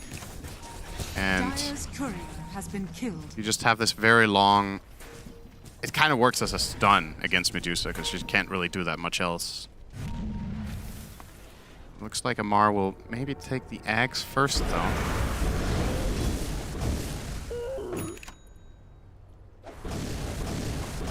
As Jabs picks up his fresh BKB. Radiant's top tower The question is, when do these teams, or has fallen. more specifically, when does Aurora want to do something with his Aegis? Still, Dire's bottom it's at half duration now. Yep. Well, it looks like 23 wants to do stuff. Yeah, looks like it. He is doing stuff all right. 23 Savage hitting the tower. Fortification comes out. Damage rune still on the Windrunner. Radiant's middle tower is under attack. As the swashes continue on to lower the mana capacity of 23. Tower is gone. Absolutely. That is the siege. That is 23. Well, the difference between this game and the one we just watched with Betboom is that Falcons are actually defending the barracks. Radiant's middle That is a barracks well. are under attack. They were down one set of racks, and then they gave up the other two. I think, right? That was. Did they defend the I feel like they didn't defend the first one. Did they give up all three? The way I remember it, there was no team fight for either barracks. They just gave up the first set, then they got ganked out on the map, lost the second set, got ganked again, and lost the third. That's how I remember the game. Maybe I'm wrong. You're probably right. They usually are. Lorinov. Lorinov. Hounding Amar. Amar. Chakram's going to come for you. Oh, he tries to TP out. The lift. The lift. And now Amar will go down to the focus fire, among other things. Although Speeder's here with an Eclipse. Immediate BKB from Lorinov. Now he tries to run away as Jabs also pops that BKB. Cute. He steals Moonglaves. Very useful as Jabs. Timber chains to safety. Is the ET ult not going to find a connection? Now that the BKBs are down, this is a 4v5 situation in favor of Aurora. Illusion. With the Aegis still there on 23. Rubik cannot steal another spell fast enough. He really doesn't want this garbage.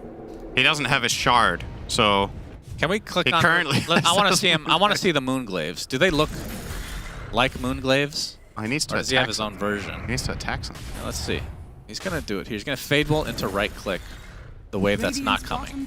This 23 is just too I really greedy. hope he attacks something sooner. This is the biggest waste of I time. hope we miss a kill because we're watching this. Yeah, nice. All right. He's Hit walking. a camp. He's specifically dodging every camp.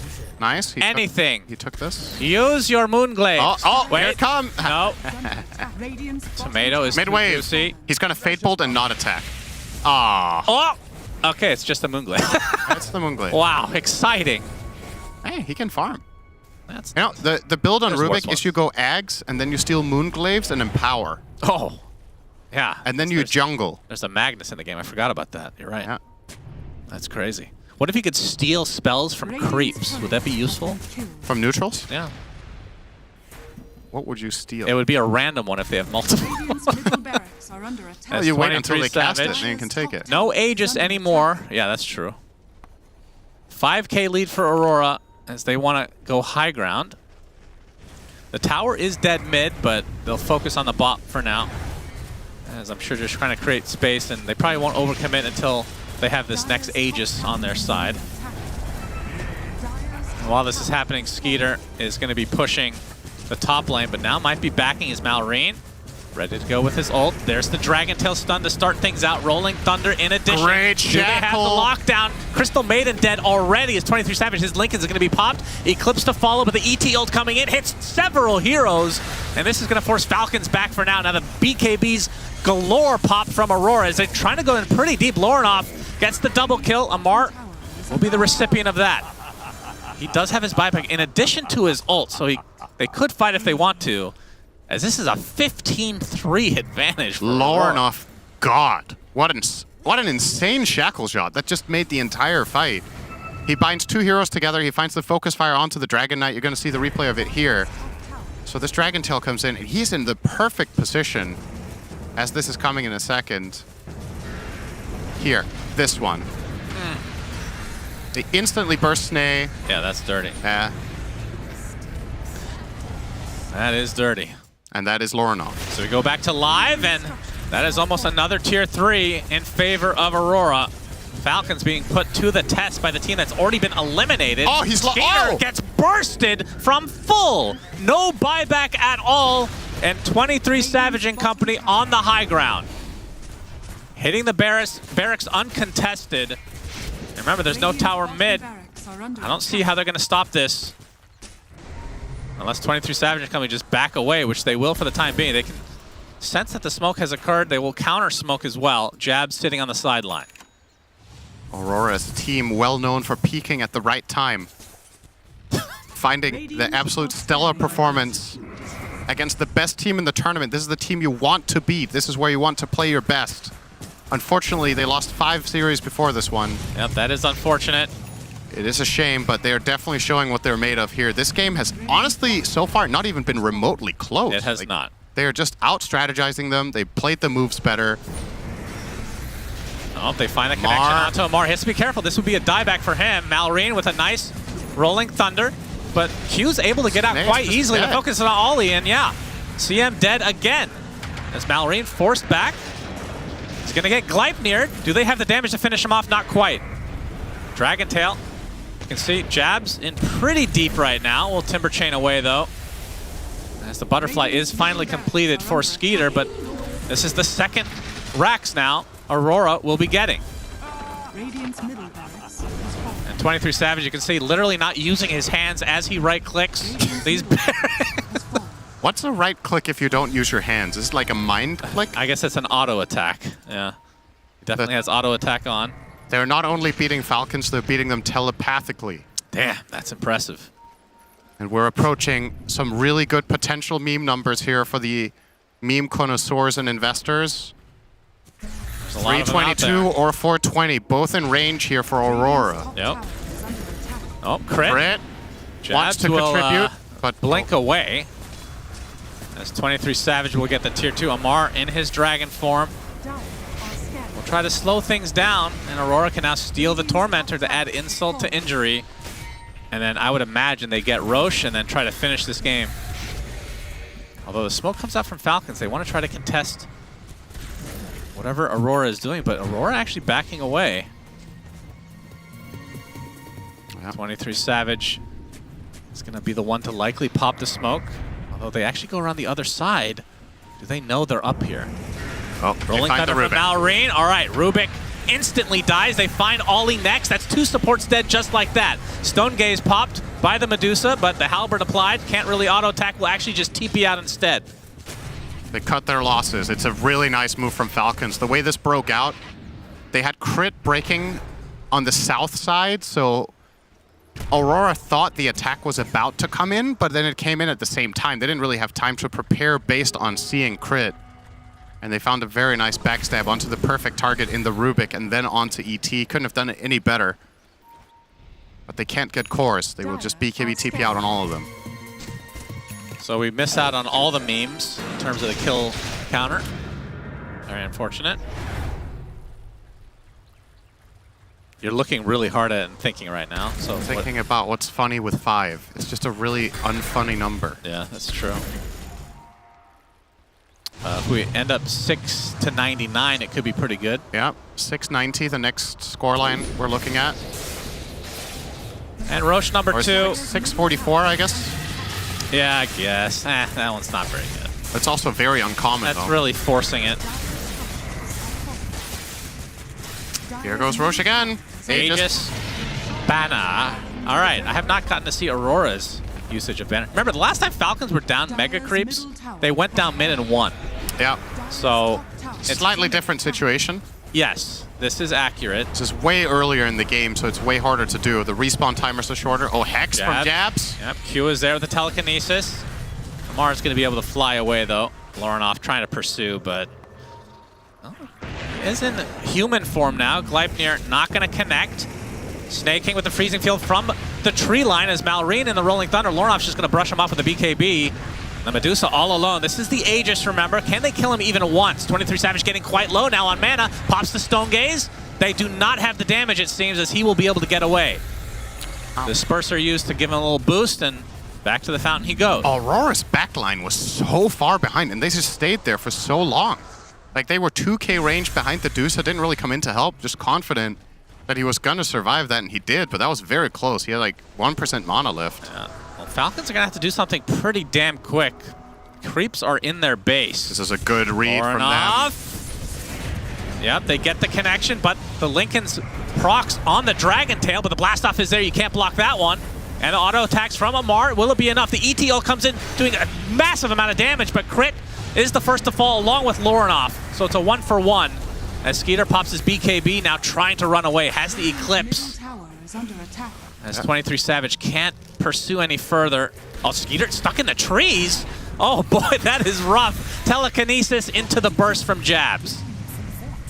Ironic, all the night vision in the world, and you still can't see your surroundings.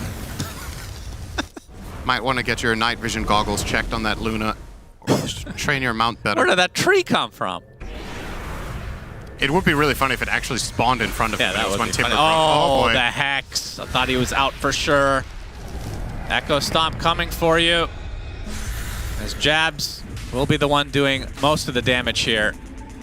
And they can taunt their way to this kill. Amar falls again.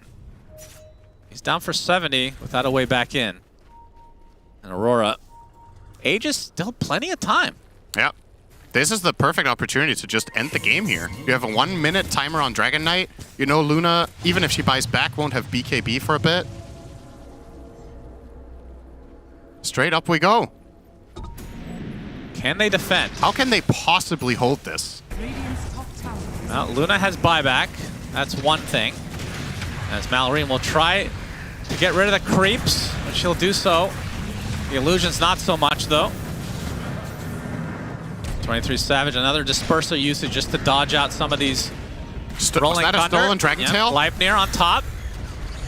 Malrine, he's just going to get bursted. Just like that, he's dead. 70 seconds. Does have his buyback remaining as the fortification finally activated on Falcons. And they're going to have 5 here pretty soon now, with the buyback being expended by Malrine. Q is still holding on to that level 4 Dragon Tail. This is a very long stun. It's like 3 seconds long on Rubik. with a decent cast range. 23 Savage, they got to get through him once.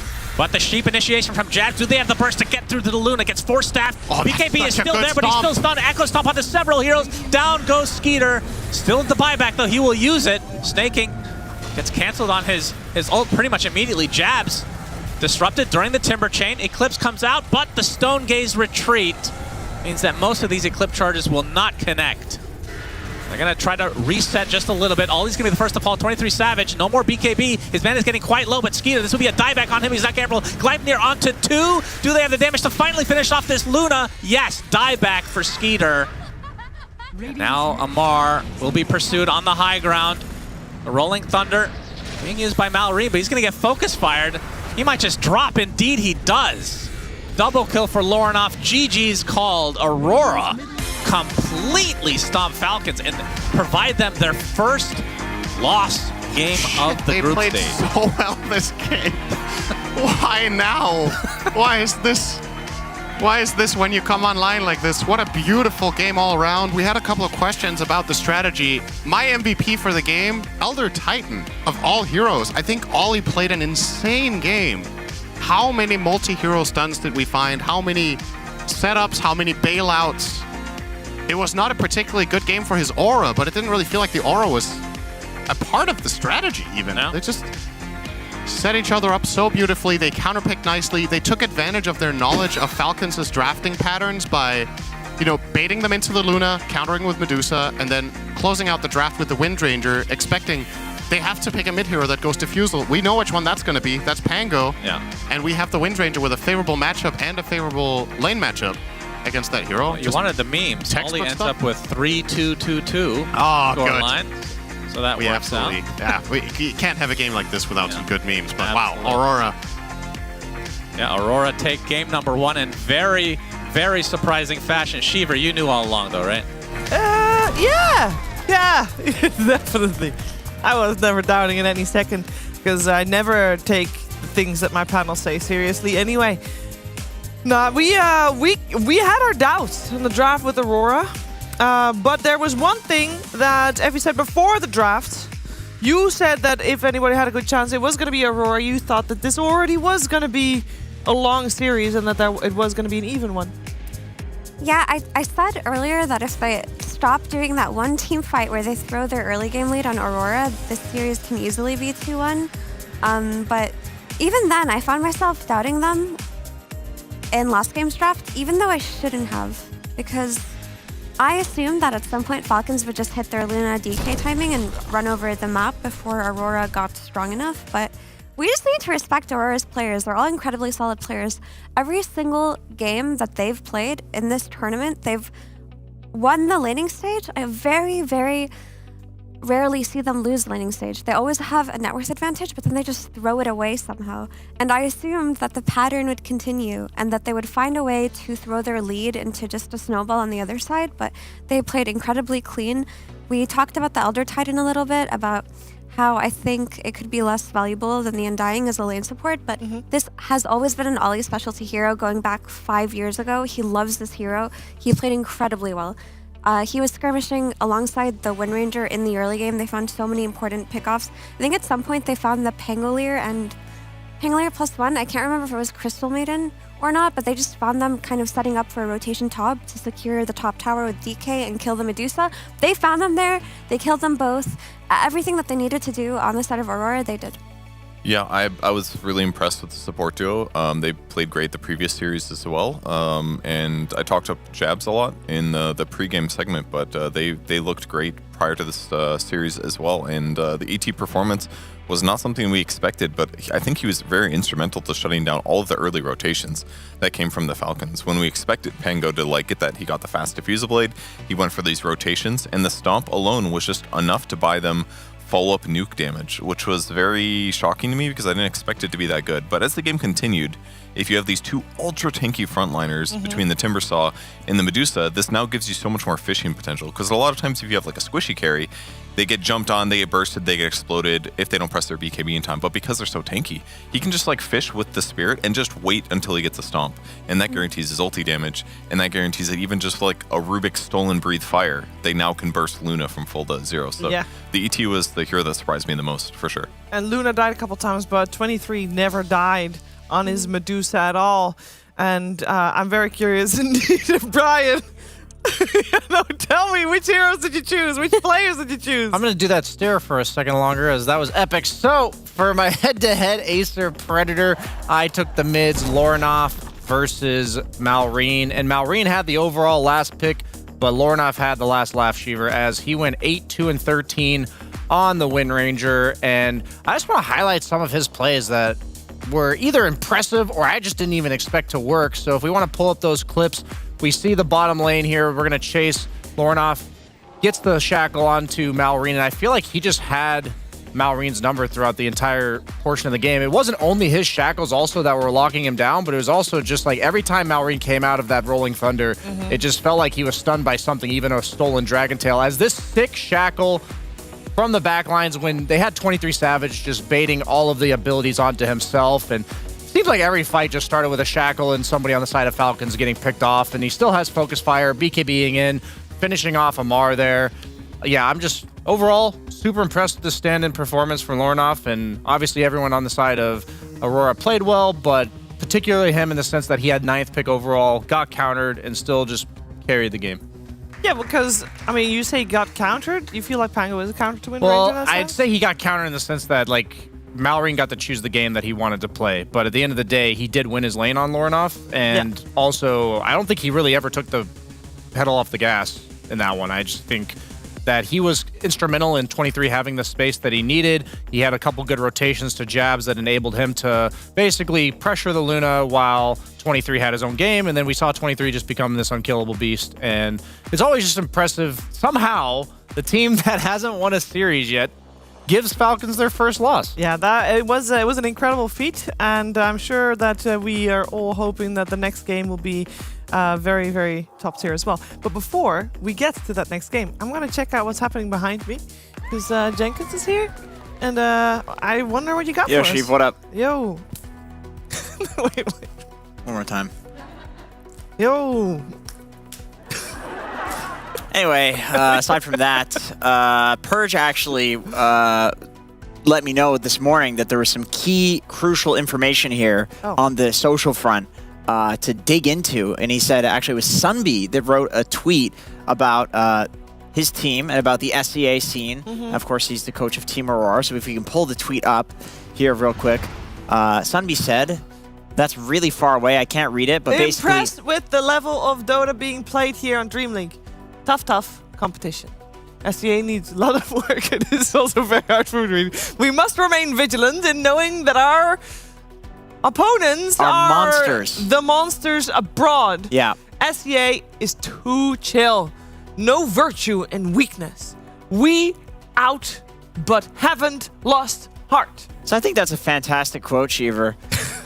Great vision, great reading. If we could pull up the, do we have a picture of the foreign monsters that they talked about here? Foreign monsters? Yeah, he said that the... Yeah, there they are. Yeah, good. Very cool. So yeah, that's the only tweet we have here, Sheever. I looked at all the other coaches. Indeed, there wasn't... There was no coaches that had any other tweets going other than Bulba, who actually has me blocked on Twitter. Oh, how did you see his tweets? Which is really strange because I feel like coaches are very useful people. Like Owie2000 would let me know at BetBoomDacha that he thinks actually coaches are the most useful people on the team. He gave you fantastic information also at some point. You know, at least he was, very direct in communicating with you. He did indeed. We actually had other tweets, but I think Owie must have hacked into the system and he deleted those tweets. So that's all we're going to have here today. Sunby thinks that there are monsters abroad. Of course, we saw some abroad monsters, and he's right. The teams are looking really good, but maybe not in this series because his team is doing some work so far. Yeah, I mean, I guess we had some thirsty Aurora players that dealt with the Broad Monsters right there. We're going to find out if they can do that 2 games in a row. Stay tuned.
I think it's going better than we thought. We qualify.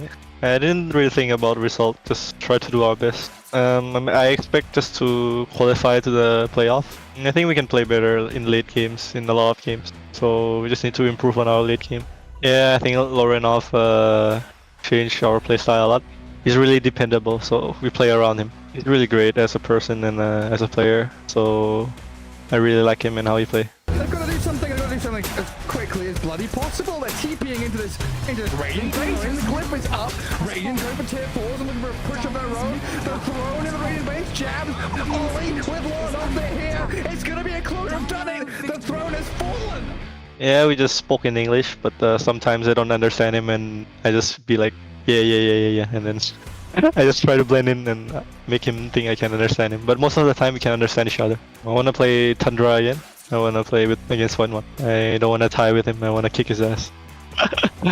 Shout out to everyone who root for us, and of course Armel. Unfortunately, he cannot attend. Yeah, congratulations Armel on baby child.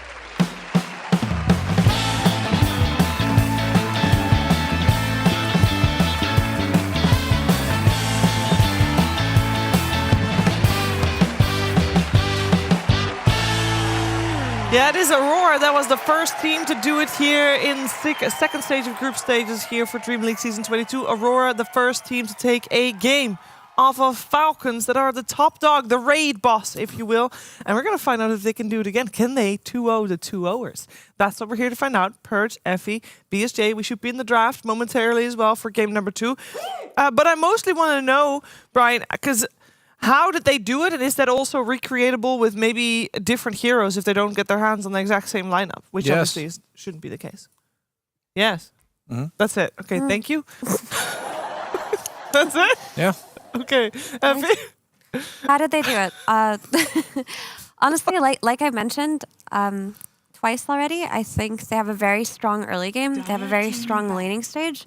And they had a good draft that we biasedly didn't acknowledge because it was Falcons they're going up against. But when you think about it, they did end up baiting the Medusa instead of having it stolen away. Maybe that's what they wanted, because not the Medusa, they ended up baiting the Luna because we were like, whoa, heads up play, they stole the Luna. Yeah. But they took the Medusa instantly after, so maybe they wanted Falcons to take that Luna with the knowledge that their Medusa would completely outscale and crush them. Yeah, it looked pretty effective because, like, for Luna to commit to Medusa, you're in the danger zone big time. Like, you've been attacked for like a second already, and you have to now run away if she ulties. So it kind of felt like in those late game stages where they were behind network that Luna just had no easy way to commit basically to the kills.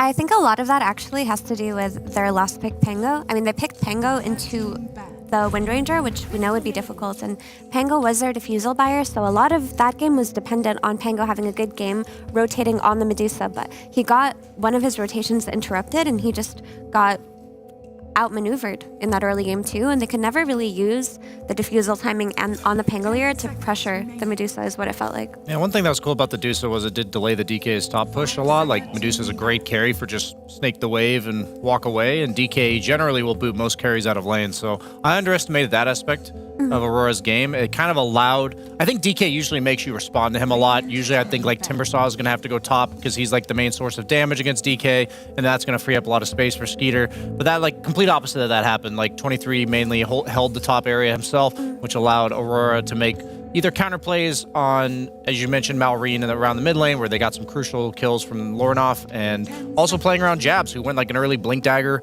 giving them like a pseudo initiator, which they did lack with that lineup. So pretty cool adjustments. I was overall very impressed with the way Aurora played that. I had definitely counted them out going into this series. I mean, this draft so far, with the only difference from previous games so far is the Elder Titan ban instead of the Leshrac ban. But for Aurora, it's been exactly the same. For Falcons, obviously, other than that ban also. I'm just curious which supports they're going to take instead, because if the main takeaway for Falcons from previous game was, hey, the problem was this Elder Titan that Ollie played, and we're going to take that out, now the game's going to be completely different, then yeah. And there's still the typical, you know, Undyings and Lions and things that you can look at like that. And here comes the Medusa respect ban. Yeah. You just don't want to deal with 23's Medusa. I love this Tiny. I think when you have a Tiny on your team, you're always outside of the flex potential of mid, offlane, and support for Falcons, you always guarantee that you're going to have that displacement stun initiator type. In that last game, we discussed the possibility of them just going Magnus or Tiny towards the very end to be able to teamfight a little bit better, but they ended up doubling down on Malrein's hero, and I think they're not going to do that this time around. If they have last pick, they're going to use it very wisely because they definitely learned to respect Aurora after that game 1. Yeah, the way that I remember Aurora also beating Team Spirit was having 23 just be absurdly farmed on Sven, and they just barreled down lanes, and the other team wasn't able to fight them.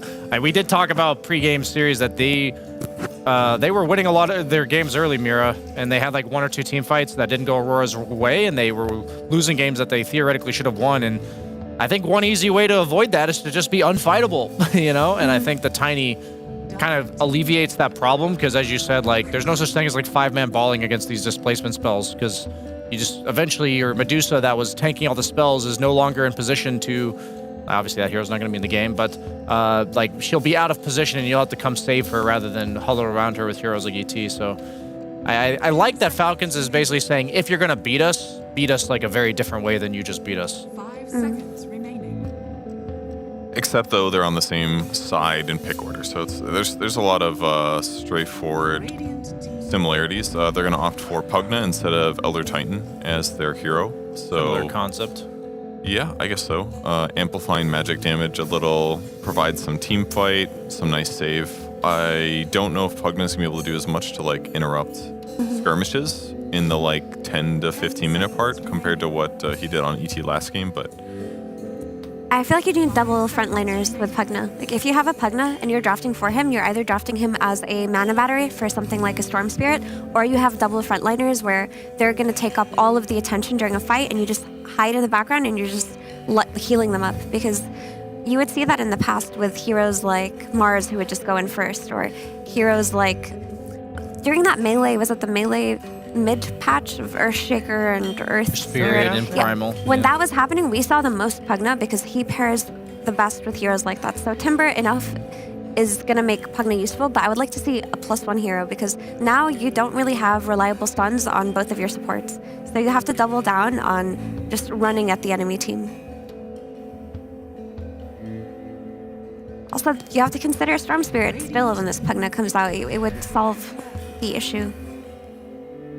I don't mind running the Luna back. I think the bottom lane was not the issue last game. I think if they have better core-to-core matchups with the Timber Saw, like DK at the end of the day is one of their stables, but it does not match up well against Timber in the game. So if they want to go a route that enables Amar and Malrine a bit better, like I think Luna's still fine. Yeah, they also just ran out of damage. That was the issue. And versus any core but Medusa, it feels like Luna wouldn't have run out of damage there. Good point. is a Huskar a possibility this game? I mean, obviously they don't know the other cores yet.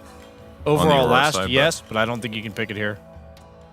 I think it's like a lane griefer for the opponent. Like, that's what Huskar's purpose is. Because Huskar doesn't like rotating. He's like a really slow hero, and he wants to farm up his armlet. So, like, he has to basically nullify the opponent's mid chances of rotating by just shitting on them so hard in lane. So, picking it before you see your lane matchup, I don't think is a good idea. It's got to be really dangerous against Timber anyways, though, right? Because it's so much that pure matchup damage goes both ways, yeah. Yeah. Pango at this phase looks better than their last Pango, which already saw everything and still wasn't the best Pango game, but they already showed both of their supports, so you can't really counter the Pango through something like a Grimstroke anymore. And now you see these two backline heroes that need to be disrupted don't have reliable lockdown where they can just jump to Pango and chain stun him. So the pick makes a lot of sense. I love this Sven pick. I can't believe that hero is somehow still in the draft. Sven against Luna. I'm going to look up this matchup on Dota Lab, actually, but as a carry player, I hate playing Luna into Sven. It just feels like we talked about running out of damage against Medusa, and I feel like now you've got like Pugna Ward, which minimizes your spell damage, and then you've got Warcry for all the physical glaives bouncing all over the place. So I think they might have a similar issue as what they had game one. And it also feels like as a Luna, you have like a nice little burst with your Eclipse or whatever, but like Sven just has more longevity in the team fight than you. And worst case, he could always stun or run away. So it's also your second frontliner that Pugna can just heal up. Now the Pugna looks a lot more useful, and also this Sven covered for another thing that Pugna was lacking, which was disable. There wasn't enough reliable disable on both of the supports, so you pick a carry with disable who fares well against Luna. It's almost the perfect pick. And the issue with Sven versus Luna is he counters both of her damage types. He buys BKB to counter Eclipse, and Warcry counters Luna's right clicks. I do think the Ags Luna build was kind of cool before they buffed BKB. Like, the 50% into 60% is a big deal against these type of heroes that just would put 4,000 damage on the ground. And I know a lot of people haven't gone for that Ags, but I just think that Eclipse damage as a whole, even without the Ags, like you mentioned, like that BKB buff is significant in changing this matchup just even more slightly in favor of Sven. Yeah. On the bright side for Pango, though, he doesn't have to worry at all about the cores between the Sven and the Timbersaw when he's rolling. So if he can just scout and hit the back lines, it should make the fights a little bit easier for Falcons. But yeah, the Sven is a bit worrying, certainly. I will say also, for Falcons, there's still a lot of flex potential, and obviously Aurora gets to pick first. Yeah, there is flex potential, but I don't think you want to flex Tiny to offlane here. I think you need a solution to this Sven. And the only solution I'm seeing versus Sven is maybe you rupture him so you just stand still and your Luna can kite him in fights. That'd you be can cool. also rupture Timbersaw. They need to make sure that their last pick on Falcons addresses the issues here, because there is a Sven problem that Falcons are currently facing. Last time we saw Bloodseeker versus Sven, Brian, you pointed out that he's a hero that likes standing and fighting. Is it still good enough? Because both Timber and Sven, it feels like both of those two heroes are like, they're good against Bloodseeker, but they're also bad against him. Yeah, I'd say that the Falcons lineup is very good at kiting you. Like, Luna would probably go Hurricane Pike here, Pengo, Tiny, like, CM good at, like, peeling you off and slowing you down. So I think against Sven, I don't know how well that works against, like, the Superman strat. Like, in the past, that would just be so obvious. That's how you deal with Sven here. But I really don't know, because now I'm thinking, like, if Team Falcons can just stall fights, kite the Sven a little bit, that would go to their favor, but I don't know. You need to solve this Sven somehow. And I looked at ATF's hero pool, and to me, that felt like the most viable solution since the Vipers went out. That would have been the best option for them. I guess you could flex Tiny to offlane and maybe go for something like Oracle, like a save support. That way you can just save the Luna, give her enough time to survive Sven's burst, and then you can try to disengage and re-kite from there. What That's about another option? Is Pango offlane an option? I mean, Amar They've played done, it once they've before. done Pango have done offlane that, before. yeah. I actually liked Slardar Band because that like makes Sven no longer carry the game. Just like a BKB piercing disable minus armor that counters the Warcry. So suddenly these heroes that would maybe struggle for damage would find it. So I like the Viper Slardar bands because they're just like anti-Sven carrying the game bands. And that happened to also be very high up into Amar's hero pool, wheelhouse, yeah. So they're definitely considering like the fact that this Tiny Pango could be going anywhere. Most likely they're scared of the Mars hero just because they don't have a way to deal with it. And usually when you're dealing with carries, like the lane-to-lane matchup is ideal to cover all stages of the game. Centaur's still in the Run it game. back. They just got it back. Yeah. Centaur's still in. It's not great versus Timbersaw. Primal Beast. Great versus Wind Ranger. Lesh was banned last game. I was thinking about Lesh potentially with the Pango offlane flex, because we saw that Lesh can out DPS Sven. We saw that Team Spirit versus Bedboom. The Laurel's Lesh really popped off, but is it dependable enough? It would be good versus Timber too. Yeah. I like the Lesh. They're running low It's on not time. great against Pugna though, and Rubik. It's not good against the supports. They got 5 seconds left. It will be Shadow Demon. Oh. That's the save support. It's also Yeah. the anti-Sven carry hero because you get the Ags, so you're purging him through BKB, Good against breaking Wind him. Ranger too. Good against Wind Ranger. That's a pretty... And they also have Shadow Demon Luna. Yeah. And Melreen gets a do-over of the mid lane previous Run game. it back. I know that the mid laners generally like it to get a second shot, you know? And Crit's probably the best SD in the world, so. Yeah. Yeah, I thought about the save support last pick, because so basically when you're Luna, you need to survive the initial burst. You need to make sure that when his BKB is up, you're still alive and that you can disengage. And I guess Disruption can buy valuable seconds of time that Luna needs. It's a good pick. It synergizes very well with the Luna, but their draft still looks really strong in Aurora. It's the solution, but not the solution, if that makes sense. So definitely it gives them a lot of means to take these longer fights, and it gives them what they needed. But it's not like the ultimate counter, if that makes sense. It's not as good against Sven as it used to be because Sven goes Superman now. So like usually SD is good against carries that purely rely on walking around in order to do damage in fights, and Sven no longer fits that description. So I will say that I think Aurora's only games they've really convinced me that they're strong is when they don't have the chance to throw in fights. Like, they don't have the chance to take the bad fights. And I think the SD makes the Sven have to earn this win. So I want to see if Aurora can put together some clean gameplay. That I expect them to start well. They've been doing that consistently, but will they be able to finish? That's the question. And one downside for Falcons, though, is that they have to play Tiny 3. I think Amar's going to be very capable on it, and it's going to allow them to kill the backline supports, which is something that they need to combo with Pango. That part's great, but it might have teamfight issues as the game continues, because it's great at killing like the one guy, but after you kill the support, you still have to deal with the Sven afterwards, and they haven't addressed that very well outside of the SD ulti. So they have this like window to kill him, and once SD ulti's gone, it's like, all right, good luck on the fight. Yeah, Sven's lane should be pretty free too, so that's a bit of a concern in my end. Also, SD ulti is very good versus Wind Ranger as well. We didn't address that because you can just purge off the Wind Run and maybe get a few really important kills there. To be less biased in my analysis this time, I think Aurora still have a very good draft, but Falcons have the tools to fight back. Their execution is going to be harder, though, because them winning fights will depend on how well they can kite, and Aurora winning fights is going to be how fast they can burst before they get kited.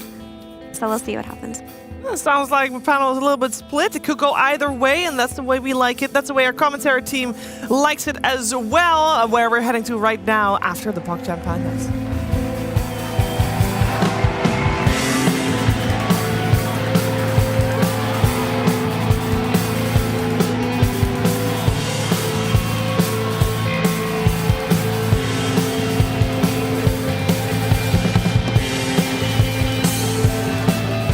Number 2 between Falcons and Aurora. We have learned that Falcons are indeed human. After all, they are not ChatGPT 6.0 sentient beings, AGI not online yet, because they lost a game.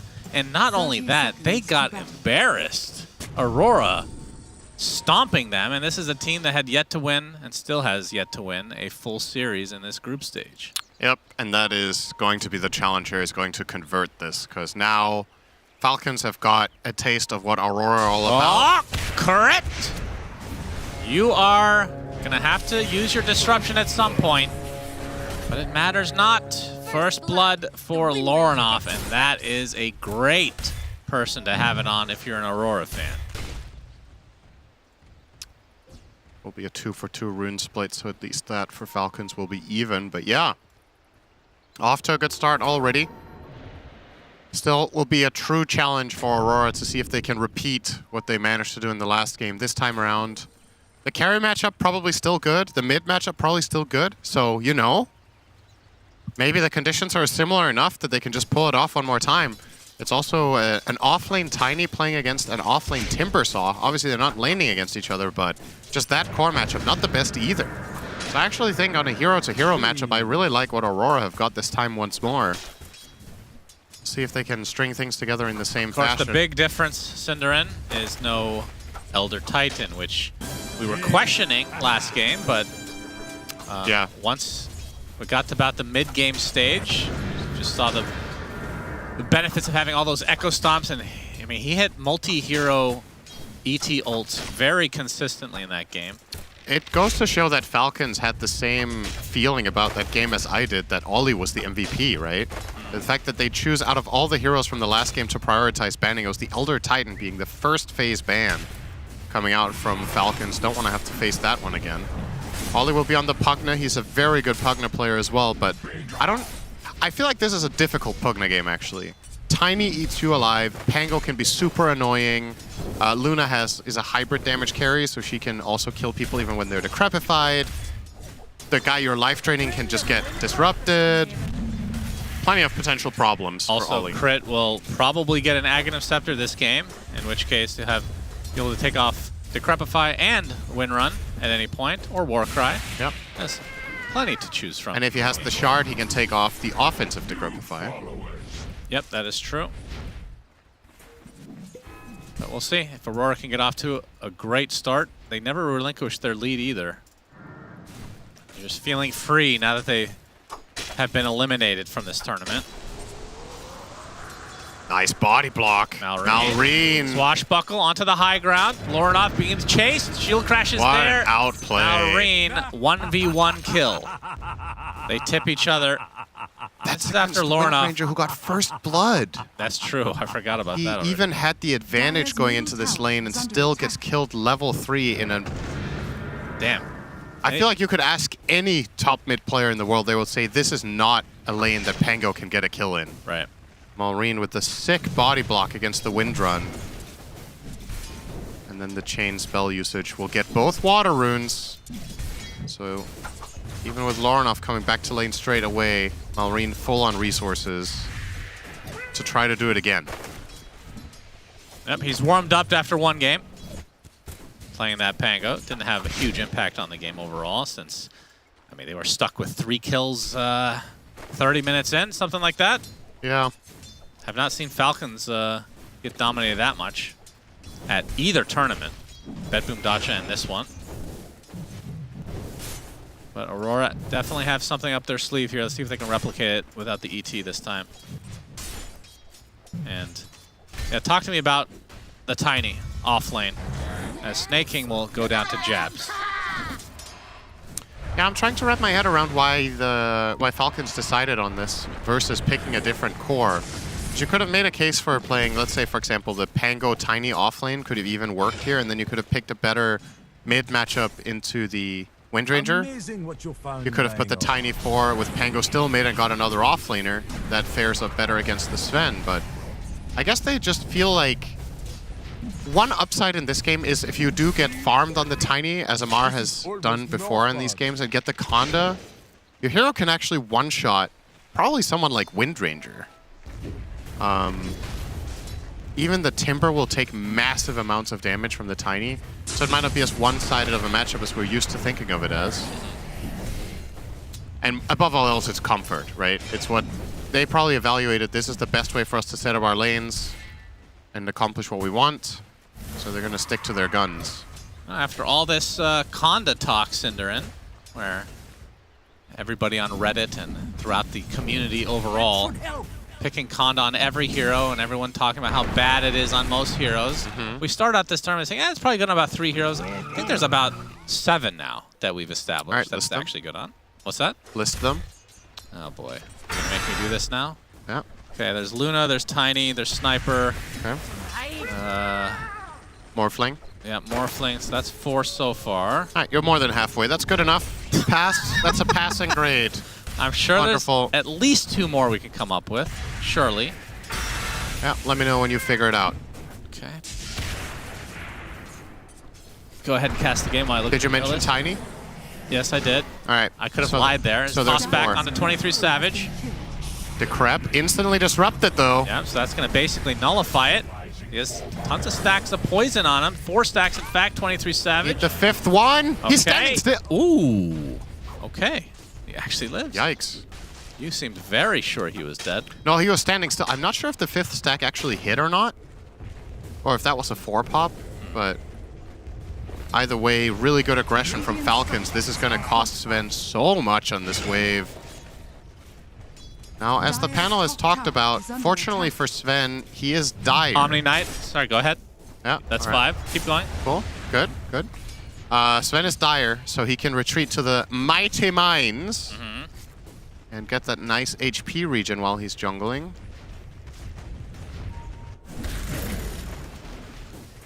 You got to keep talking, Cinderin.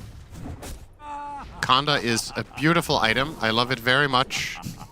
I think it's good on 5 heroes. Other heroes won't touch. Won't touch, huh? The Conda. Okay, Ollie, in a bit of trouble here. Disruption. Malrine making his rotation over. Gonna focus on the core, though, as, oh my god, Crit is the one that gets taken out instead, but the Avalanche finds their main target. And 23 Savage, oh my goodness, that was close. Does end up falling to Crit from the grave. And now focus fire on a Malrine, trying to get to the high ground. Swashes as well, and TP, he's gone. Zeus. That's 6. Nobody has bought Conda on Zeus this tournament. Not a single player. It's It's close enough. It's phylactery. Okay. Late game, you will obviously finish it. Yeah, okay. I mean, that's objectively true. If it goes late enough. Okay? But I'm really struggling for the 7th one.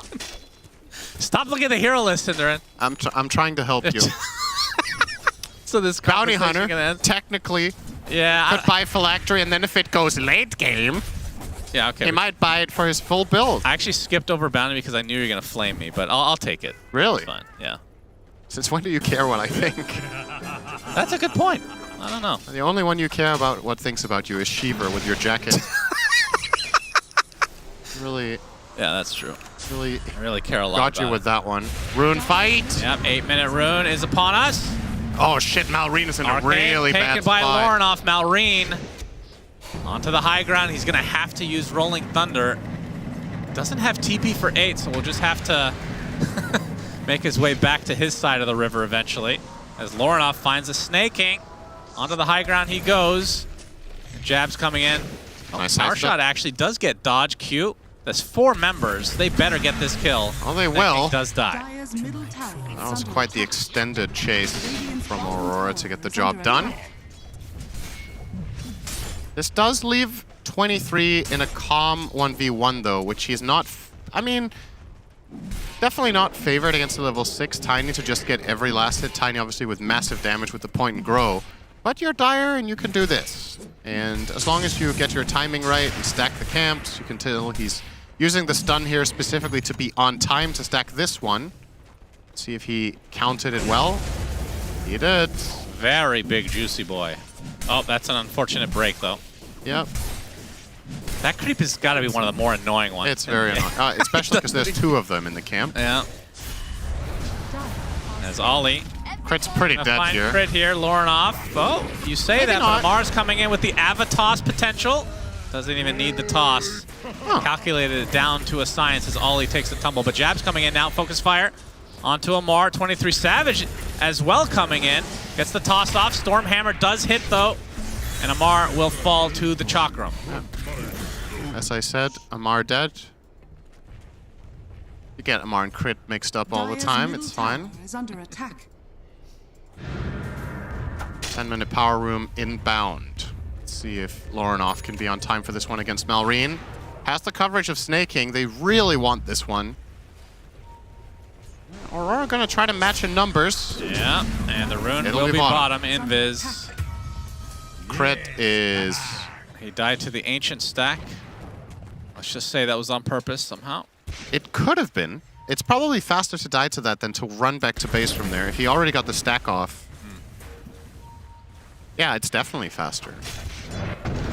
Okay then. The great deny from Crit. Congratulations to him. I mean, that's not to say it was on purpose, but I do think it was worth it, whether it was on purpose or not. Malrine, though. Jabs. Invis. Jabs can feel it though. Good instincts.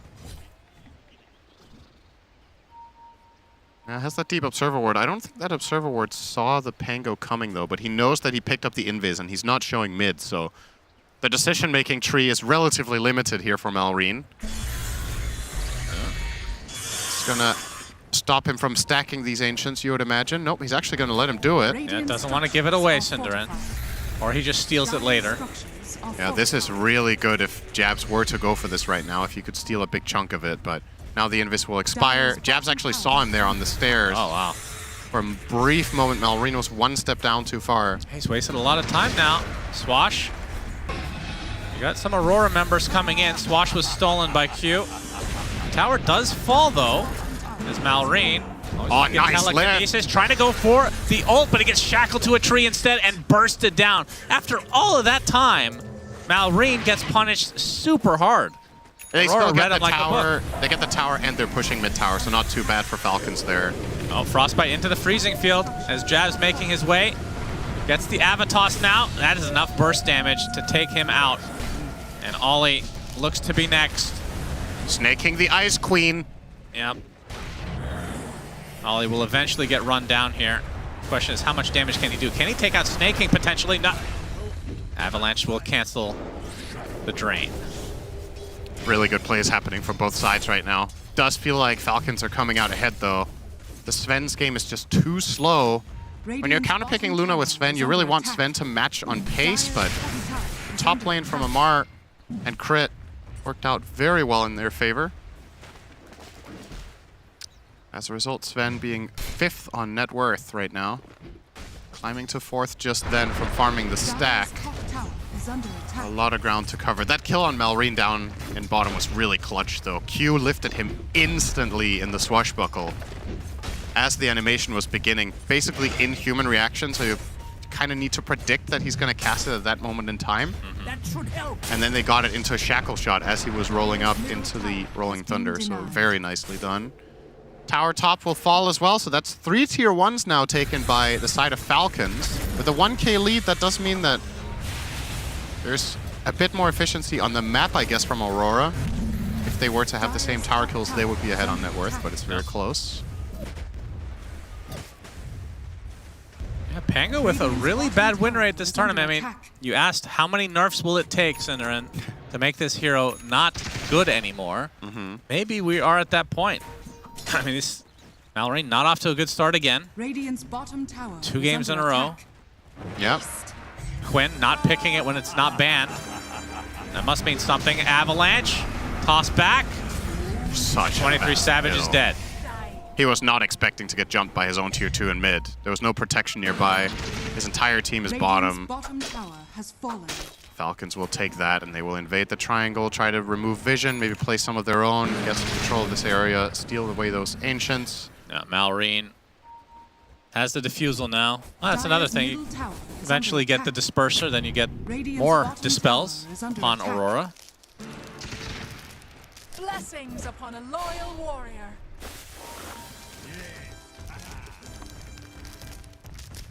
So we have a smoke now from Aurora. Looking for a fight. 23 Savage. Gonna be finishing that Echo Saber here pretty shortly.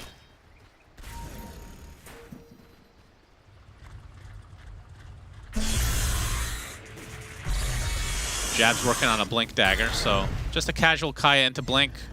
Seeing the Blink prioritized a lot more this tournament, I feel like. Yep.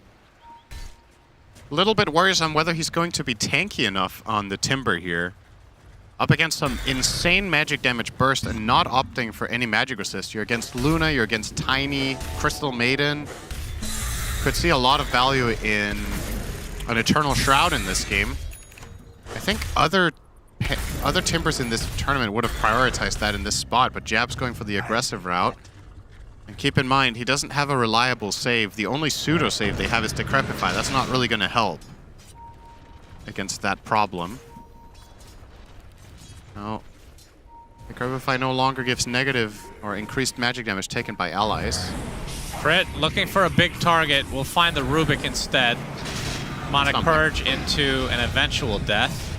Slows it down with the stolen shield crash, but Crit will take credit for it. But the rest of Falcons still smoked on the side, but they're not going to find anything initially. 23 Savage, this would be disastrous for him. Avalanche found by Amar, tossed back to Malrine, who has the damage rune. Rolling Thunder comes out, Stormhammer, and Jab's coming with the burst damage onto Snake King. Not enough for the kill, though, as Ollie is here to save 23 Savage. Power shot not enough. Could break the salve, though, but he has Tranquil Boots, so should be able to stay out on the map and not have to go back to base. Yeah, that time they managed to save 23 in time, but still the pressure really is on him. His net worth is cripplingly low for a game of this kind. His 3k lead is quite significant in the matchups. And you reckon Aurora at this point probably want to try to find some sort of a play around their Timbersaw. Now that he has the dagger, if you're going an offensive build like this, you better fight, right? Like, otherwise, what was the point? If he's just gonna go and farm, he could have bought all of these tankiness items for when the fights eventually break out. Jabs is spotted. Ooh! That was a quick reaction. That was so fast. Although 23 Savage would definitely be the bigger kill. Pops his ult in an attempt to get away. Frostbite is there with a freezing field to follow. That is a freebie for Falcons. And a yikes for 23 Savage and company. That's after they saw the Timbersaw get away. I actually forgot that Sven ult helps you run. I was like, wait, what? It gives you slow resistance. It's one of the abilities that gives that. One of the few. Yeah.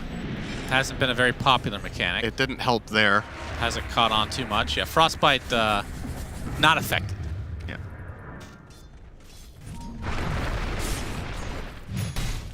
Amar did open it up with the Dire's blink. bottom tower is under And what is he attack. building now? With that Void Stone. Echo probably into Conda, maybe? Dire's structures are We'll see. fortified. Okay. Looks like the Dire's Echo is bottom coming. tower is under attack. Radiant Falcons are in a very scanning. comfortable spot in this game too. Yeah, you can see, I mean, the big difference from last game, Skeeter is by far the top net worth right now. And this is kind of the, Is under attack. you know, this is what we've gotten used to in these Falcon games. Feels more standard. They don't have to worry about that Elder Titan Astral Spirit any longer. Are scanning. As Crit will be prioritizing. Now that he has his Blink, we'll be going for the Cleanse, and then the eventual Aghanim Scepter, obviously a long ways away. I wonder if he just waits for the Tormentor just to see. I mean, their shards are actually pretty damn good all around. Yeah. Like, it's a core tiny, so the shard's not too bad now as Crit finds an opening. Onto Jabs as the Eclipse comes out from Skeeter, and another freebie for Falcons. As Q is found out, Malrine, shadowed by Snake King. Amar gonna get the Avalanche, actually hits the Wind Ranger as well. Tossback actually helps Q a little bit, but the tree throw does finish the job as Ollie, oh boy, this is getting out of hand quickly. Frostbit up, Lucent Beam inside his, oh wow, they actually find Lauren off on the side as well.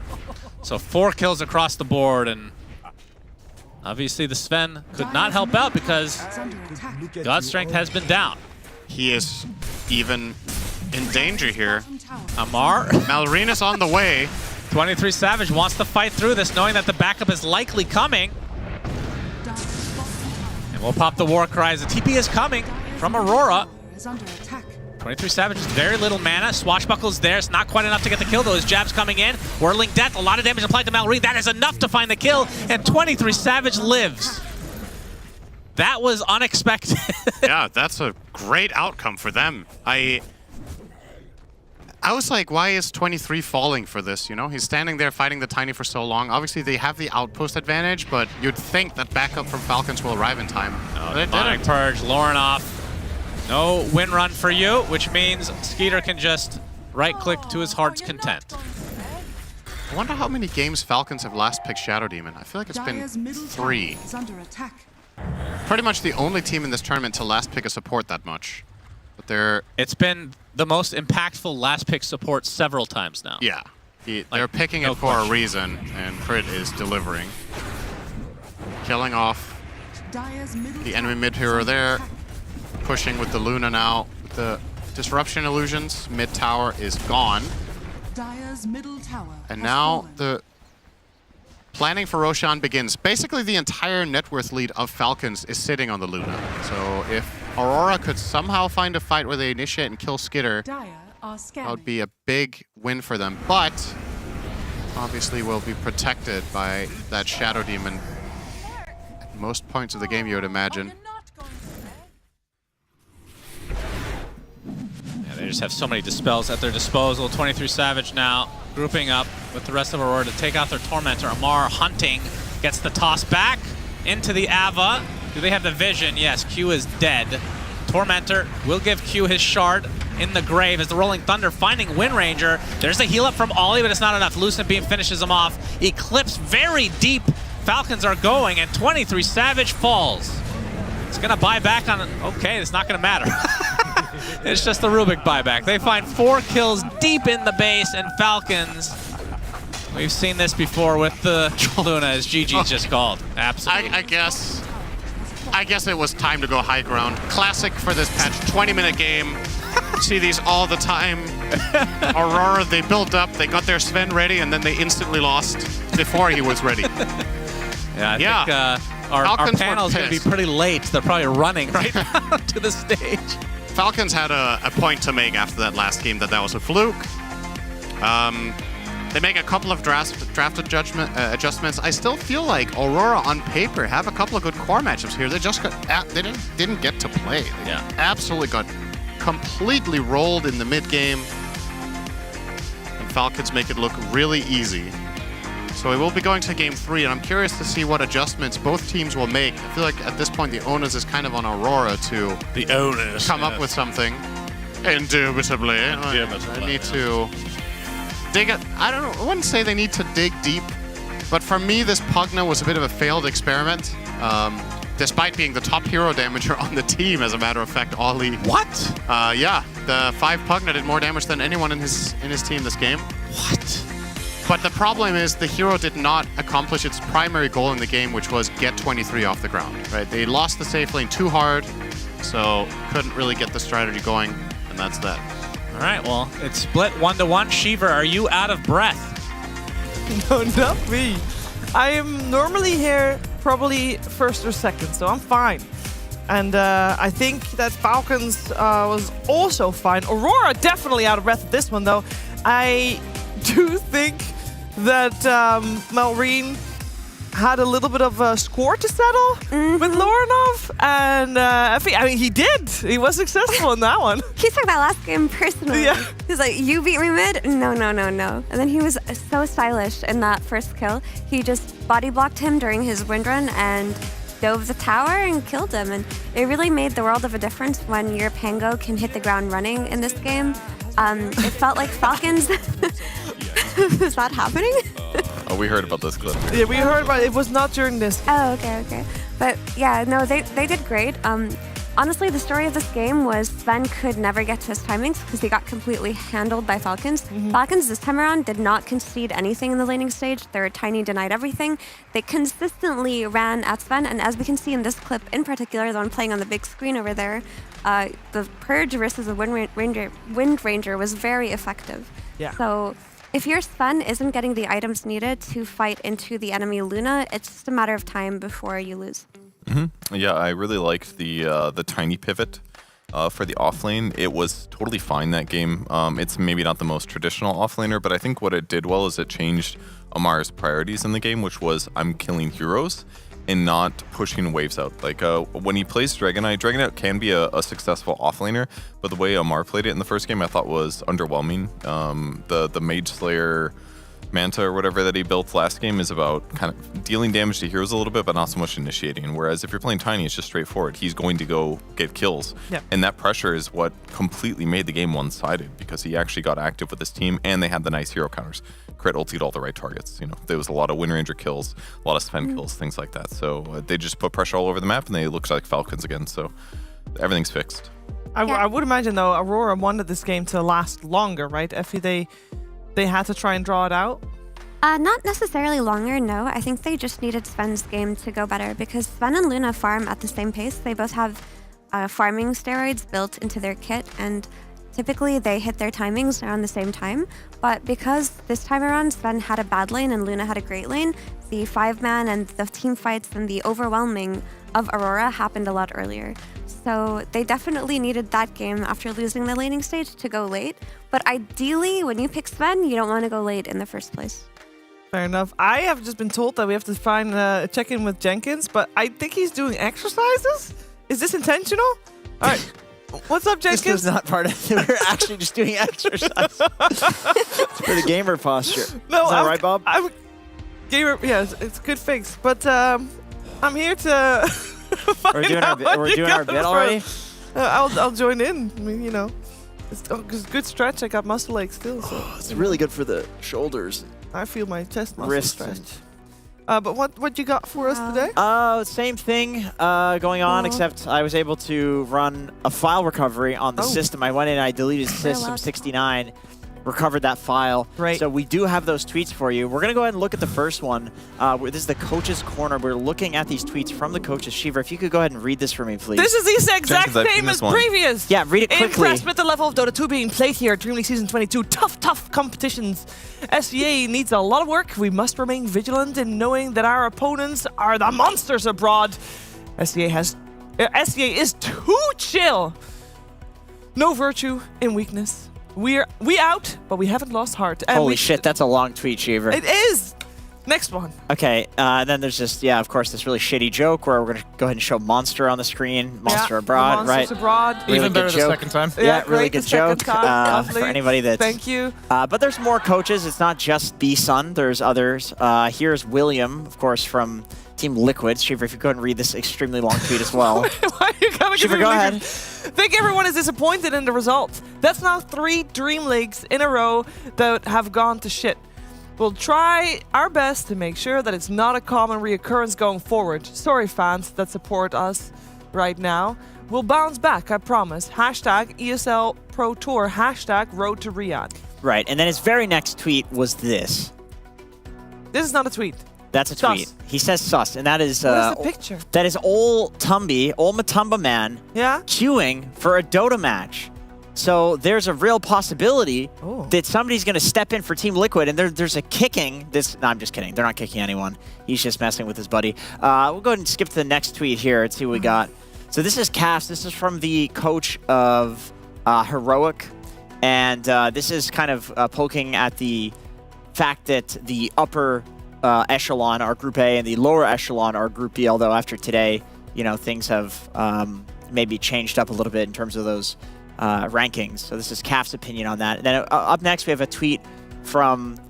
So I don't know. This is bullshit. I just want to call him out on live on air. I don't know why he blocked me. The whole segment is set up I don't to know show how that Bulba's got you blocked. I just went to a wedding with him, okay? Anyway, Owie69000 tweeted this. Shiver, if you could read that for me, please. I just walked back. All the members of the Dream League Season 2 22 talent, including the social reporter role, would be better coaches than I am for Team Falcon. Right, so I'm not entirely sure why Bulba blocked me. That's a very real tweet from Owie2000. So things are going good on the coach's corner. A lot of people posting things that make a lot of sense, in my opinion, putting it out there to the world for the world to see, Shiver. Hey, Jenkins. Isn't Sunbee's quote, "There is no virtue in weakness," very Nietzsche-esque? Yeah, that is very Nietzsche-esque, actually. Did you mute my mic? My mic was muted for that. That's really rude. That is quite Nietzsche-esque. Can you please explain to people how Nietzsche would be very proud of Sunbee for saying that?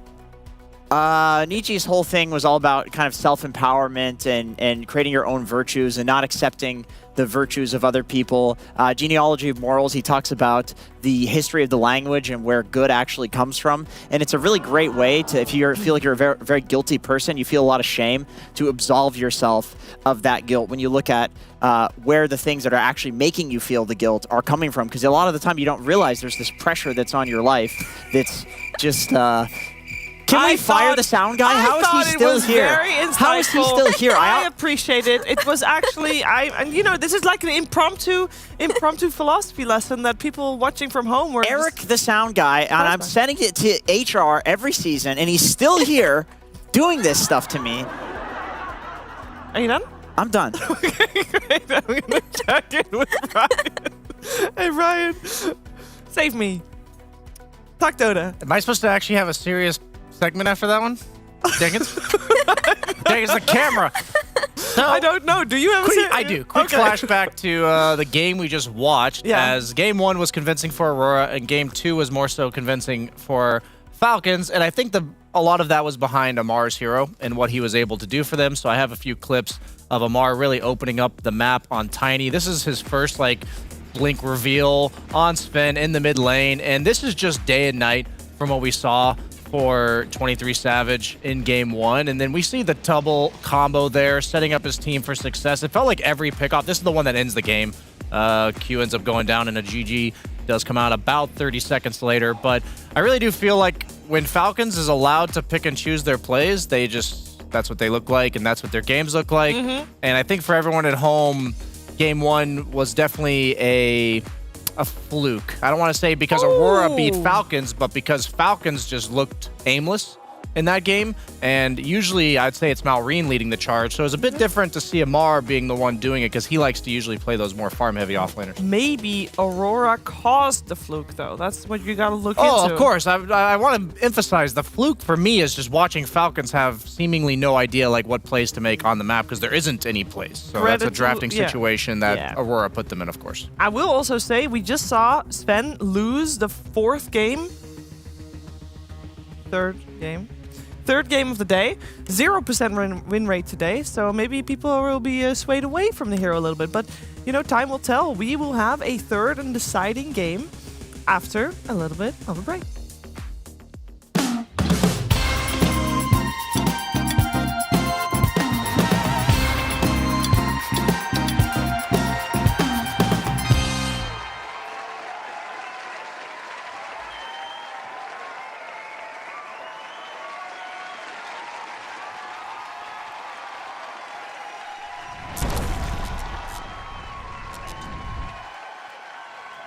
Send you down to me.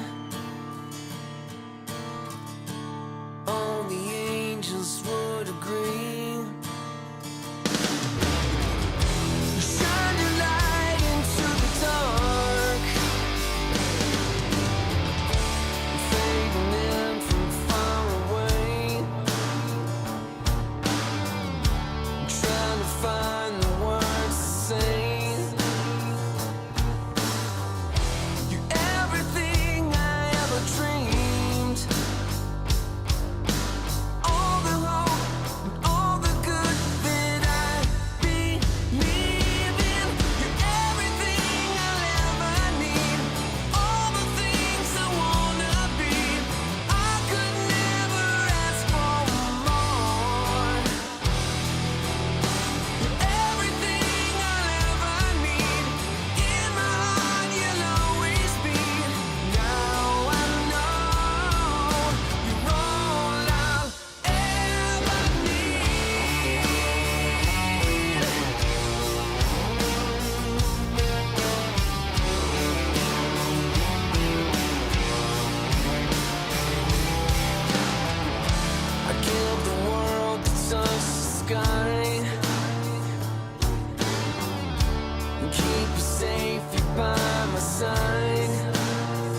Our performance in second stage group, obviously, it's really good. We're happy about it, but we will always respect every opponent and make sure we're always in shape, because some games we also we think we don't deserve them if enemy just did not grieve themselves. So we are still gonna stay humble and look to give our best to always win against enemies and not throw.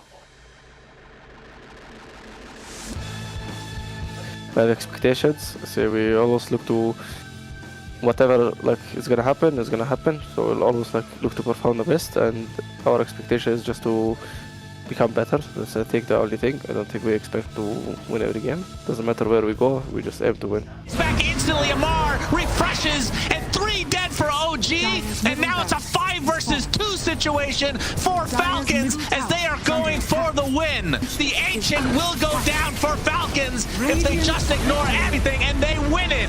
Unbelievable. I think Aurora is a good team. I've watched some of their games. I think they're just choking a bit. I think they're choking a lot, to be honest. Even I really think they're a good team, and they should win half the games they just lost, maybe even more. So I always will be ready for them, because these things they're not useful things to know for us. The fact that they're just misplaying and choking and playing badly when they are a good team. So we expect them to be on their full power and not fuck up things.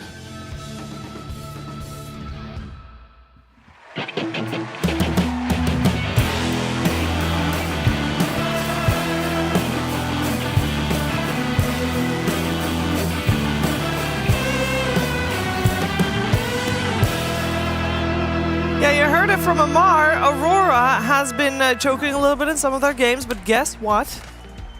I think that fear of losing, the thing that makes you potentially choke, goes a little bit out of the window when you're eliminated anyway, Brian. And therefore, that's why they're showing up here big time. They might have lost game number 2, but they won game 1.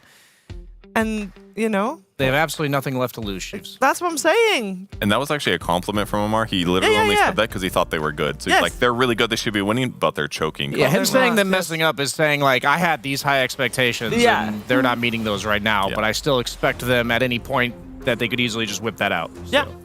But they do have something left to lose, Brian, which is EPT points. Oh, how many is it? Shiver, how much is it? I naturally asked Shiver that, because that's what she's the one that always knows. The only one that does not have a computer in front of her. Where can I check the points? I got it. Oh, wow, it actually is a lot. So I will tell you, because there's different points involved for 6 through 8. So every position has different amount of points. At the moment, obviously, Aurora is 8th, but they can still climb up to 7th, and I believe even to 6th, potentially, depending on results now and on other teams. But at the moment, they're guaranteed 560 points. But if they become 7th, they can increase it by almost 300 points. They can be having 840 points. And after that, 6th point is 1,400 points. It goes up They very could triple rapidly. their points, actually, if they just get 6th. Mm-hmm. If they just need to get 6th. I'm sure that's possible. Is it? There's 3 teams at 2 and 3 right now. They can even get 5th still if they're very lucky. In which case they would get a total amount of 1,680 points. That's a lot. I do think that it's going to be an uphill battle, because I would still say that game 1 was an outlier, and game 3 in this series will be definitely the true test. Yeah, I wouldn't say outlier. It's just they showed us what they're capable of when they aren't in a position to throw games, which is kind of what happened. And this team gives me whiplash, man, because that draft in game 2 was also good, but they just got run over super hard in lanes. So for Aurora, if they can secure lanes and make sure their team fights are easy to take, it wouldn't be a huge upset if they took this game 3. But it's going to be dependent on how much of that they can get in this drafting phase. How much strong laners can you get? And how easy is your win condition going to be? I would also just add as well that Aurora is actually one of the teams that did not qualify for Birmingham, so this is their chance to get points. Okay, yeah, very important for them. 23 Savage had a slightly underperforming laning stage, and then the gank pressure really came for him because the Aurora squad wasn't able to put on as much pressure onto Falcons. So Falcons kind of got to do what they wanted. So win laning stage, outgank your opponents, and then stabilize and allow 23 Savage with the net worth advantage to just throws weight around. And that we didn't really see that game too. What I found interesting about Falcons is every series they've had like a different opener, but they like followed the same opener throughout the series. So like the same two, like the first 3 picks, like usually 2 of the heroes are the exact same, or at the very least, the first hero is the exact same. Like I see CM in one series, DK, CM Mirana, like Razor, you know, like Mars. So I just think it's interesting that they seem to have like a specific plan against what each individual team is doing, and it's only until like the last 2 or 3 picks that they're really mixing it up. Just sounds like they have done tons of homework and they've done draft prep, like knowing what's going to work and what their opponents are likely to pick, and yeah, and then they can adjust on the fly. And the fact that it changes every game is helpful, because then if some team rolls up expecting them to, they always open Mars, they can plan some strat that's all about like the Mars opening. So by switching it up like this, it leaves their opponents on their toes a little bit. They also took Shadow Demon for themselves. DK still in the pool. They're probably just going to follow up with a DK pick because there's not really anything that threatens him right now. Like, sure, Timber does do damage versus him, but it's still a really high-value hero. Also, I think they don't want to 3rd, 4th Shadow Demon because they want to go 2 cores there, and then if they do like a support into 2 cores, they're not going to get the Shadow Demon again, and maybe they thought like that was just instrumental towards shutting down Loronoff's hero pool. Like that also was really good against the Wind Ranger. It covers the Sven. So I think the Shadow Demon is more of a like, we got you in the last draft by throwing the curveball at you, and we expect you to go for something similar. Once again, almost saying beat us with something different because what you picked last draft was bad against Shadow Demon. So they picked the Phoenix, which is something Xtreme Gaming had been picking often. In this case, it is not paired with a Mars or other team fighting hero, so it's a little bit different here. Yeah, they did, or Falcons did anyway, ban out the Phoenix in the previous 2 games, so this is the first one that actually gets let through. Probably have to take Void for Falcons. I think, like, because of the lack of stuns and the synergy that Void has with the Aurora heroes, and it's good against the Aurora heroes, I'm pretty sure they just have to take it here on the side of Falcons. They might Luna or Ben again, honestly. They might just want to keep playing on that same tempo because it has looked good for them. There you go. It is kind of interesting how much this new drafting style has forced you to like do block picks sometimes, because there's just not as many things you can ban in the middle of the draft here. Luna is one of the better carries against Void just because of tempo and also the glaives or the shard when you're in the Chronosphere. But I almost have to imagine they know like Aurora is gonna pick 23 Savage Void here. He could technically go like Morphling, but I think Void is just too good with what they're throwing out there. Kunkka's pretty good against Void. I think this is just important because even if they don't pick Void, it's because, like, yeah, we saw that coming, so we picked Kunkka, who X marks the spot's good at catching him. Not bad in lane. Shadow Demon Kunkka is like a pretty classic combo. They can flex too, mid or off lane. Yeah, people have been prioritizing that on first pick, or second pick overall. Well, with last pick overall, a lot.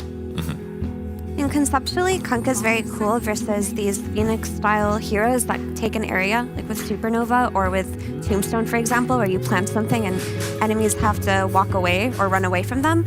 If you have a Kunkka on your team, you can just throw out the boat, and then you give your allies the extra buff needed to take down something like a Phoenix Leg. Also, the only thing defending it right now is the Avalanche. I'm liking the Team Falcons bans now that I look at them. It's just like you already removed TB and Medusa first round, then you banned the Lifestealer. Like all of those heroes would have been really good against what they're doing. So in hindsight, it's kind of telegraphed all of these picks, but in a way that's like, what do you do now? You know, it's not a, okay, so we've shown our hand. I feel like they do draft with their hand facing up every single draft. It's just cool to see like the puzzle is kind of, the ball is put in your court on the enemy team to be like, okay, we need to concoct a plan that beats this. So they do go for the 23 morph. How do we feel about this morph? Self-proclaimed best morph. I mean, it's a good Morphling game, for sure. This hero is going to scale very well versus Luna. Once it gets a couple of items, it can join these fights and like try to heavily focus on the Shadow Demon and Crystal Maiden. It's also not really affected by the Purge too much since it has mobility spell in the waveform. The issue with Morphling versus Luna is what we've always talked about, which is tempo. Luna does out-tempo the Morphling, and he outscales her. So it's about whether Aurora can get to the point where Morphling is strong enough to win this game. Yeah, I just like that Morphling doesn't have very many threats on the board other than burst damage, really. The X combo can be dealt with if you play it well. And like Mira pointed out, the SD counter is not really that bad. You get a Manta, CM's kind of mediocre too, so he can pick and choose his fights. Looks good to me. Apparently Morph is pretty bad against DK according to Dota Buff, so keep an eye out on DK. Maybe tempo-wise, hard to kill, so Morph's burst isn't quite high enough. Because he has an instant stun, so you don't shift in time. That's probably why his win rate's low versus DK. It's probably affected by pub stats as well. People just don't react fast enough to shift before the Dragon Tail. True. I think it's kind of awkward to pick DK here versus Phoenix and Timbersaw, honestly. Are you guys scared about Aurora's repositioning right now with the Tiny? Because I feel like if a Luna gets tossed back, then Falcons is going to be like forced into kind of a goofy fight. That's where Shadow Demon comes in. I'm more concerned for Falcons with their lack of like disable for this Morphling. They need a stun hero. They might just go the Malrine Lina on 10th pick. I think they should honestly ban that on Aurora because it's good against Phoenix. Burst for the Morph. You have setups. I don't really think like Aurora's cores just sit in side lanes basically. So yeah, you have the Tiny roaming, but it just seems like Malrine would be set up for a lot of success if he's allowed to play Lina here. That would also explain the Puck plus Puddle bans because both of those heroes do well versus Lina on lane if they're looking towards something like that. It would also be an egg hitter and it would give them the magic burst needed to kill Timbersaw. Another option could also be Leshrac, but that's not an instant stun. What it does provide, though, is rotations and damage to take down Timber. You are basically saying we're not dealing with the egg at that point, which is fine. I don't think every lineup has to deal with this, especially when Aurora don't exactly have like a reliable way to make you fight them under the egg. That is something I was concerned about and why I thought Void would be likely their carry pick. So if I'm Aurora here, and I'm trying to think of Lornov's heroes. Puck would have been nice with the coil. Coddle, just generally speaking, likes long fights and the heals and throwing them out. So what else works with Phoenix here? You need to pick a hero that doesn't get countered by the last pick of Falcons. That's the issue. Wind Ranger is usually a stable mid laner to not get countered, but then you could just Lina, which already looks like a good pick for Falcons, and she is one of the better heroes versus Wind Ranger mid on lane. And they also already have the Shadow Demon, so I think that was part of like why they picked Shadow Demon was to say like the Wind Ranger comfort pick. Storm Spirit. Storm Spirit and Morphling are countered by the same two things, which are instant, reliable stuns, and that's currently what Team Falcons is lacking.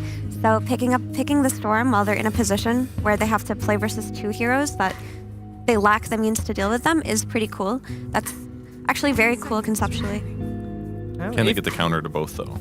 Well, even if you have one counter to both, it means you can only stun one person. The other one will still get away with it. Maybe.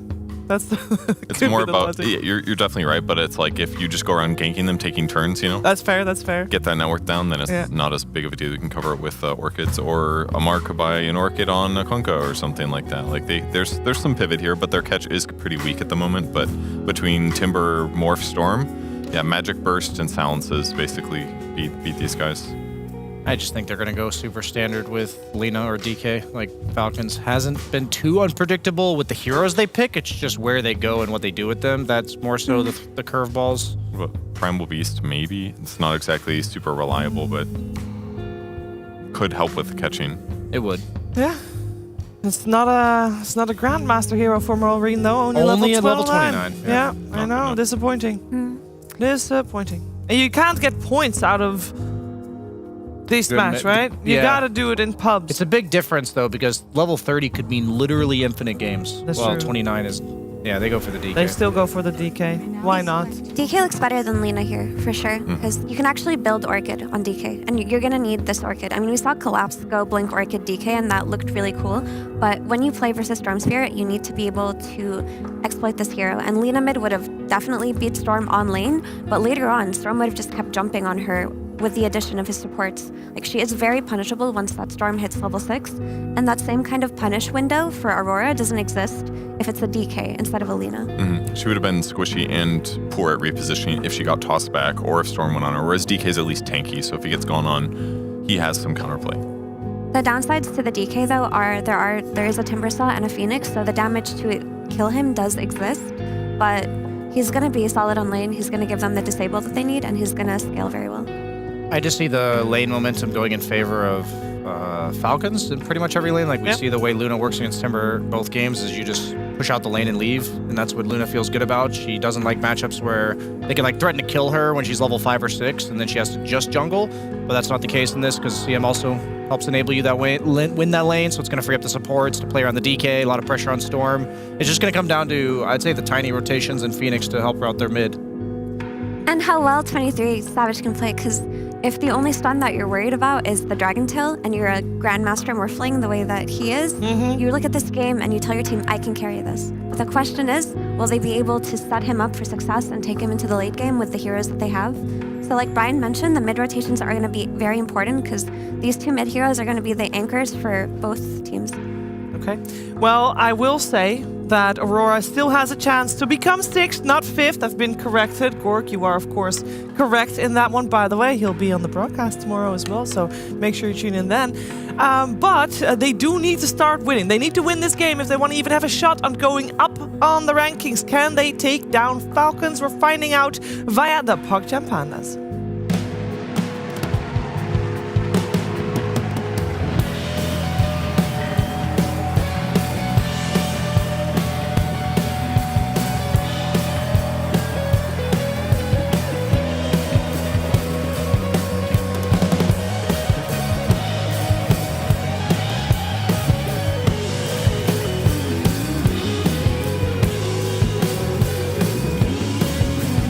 Falcons versus Aurora, game number 3 underway.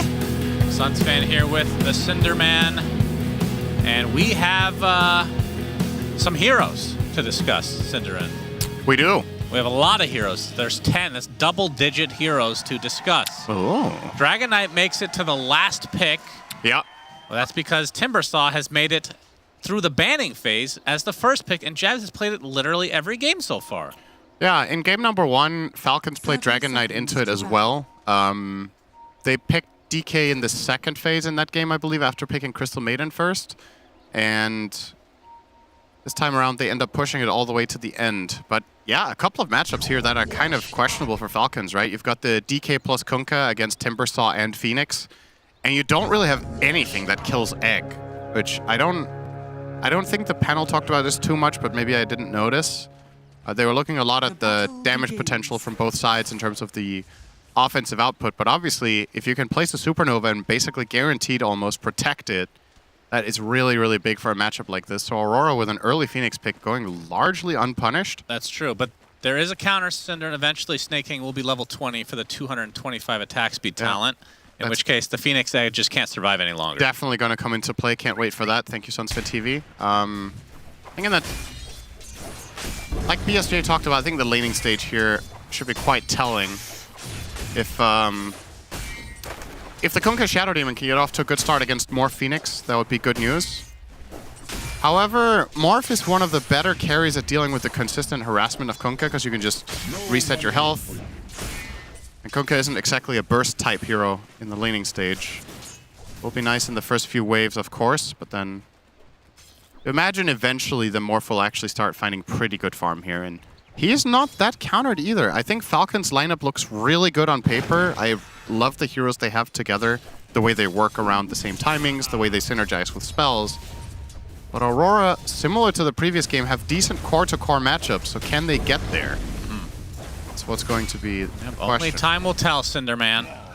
And we're going to see Crit on the Shadow Demon again. He has some great targets to make illusions of. Eventually the DK, obviously the Luna, Morphling, if he needs to.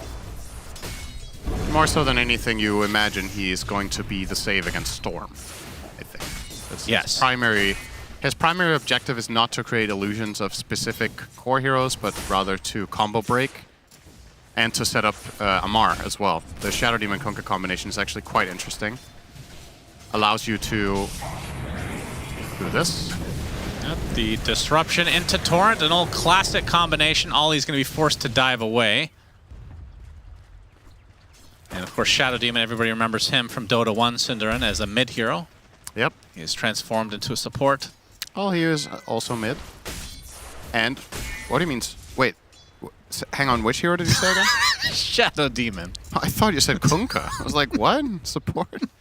When was Shadow Demon mid in Dota 1? When he first came out. I Did know. people actually play him mid all the Yeah. time? I feel like they played him support also from the beginning. No, incorrect, Cinderin. Good But try. I wasn't around. I had a day off. And then they played a support day too. There's so much useless information in my brain. I just got to get it out during these casts. I don't know what's wrong with me. And half the time it's not even correct. Yeah, that's probably wrong as well. That's true. I don't know where it comes from. It's probably just dreams that I don't remember, you know? Yeah, Shadow Demon probably wasn't even in Dota 1. He was. Lauren Are you sure about that? Yes, come on. Oh, you're actually sure? Yes. That's nice. That's uncommon for you to be sure about statements you make. Very nice. A true rarity. We are blessed to experience this together. I'm the moderator on the subreddit called Confidently Incorrect. That actually makes so much sense to me. Larnoff, decent damage onto Malrine. Yeah, he's got 2 in Dragon Blood now, so it will be a lot more difficult to pick this one up. Be a pretty stable lane. As for the bottom lane, well, it'll be interesting to see how the dynamic changes now that Q is on the Tiny here together with the Timbersaw instead of the Rubik or... What was it? He played Rubik and then he played...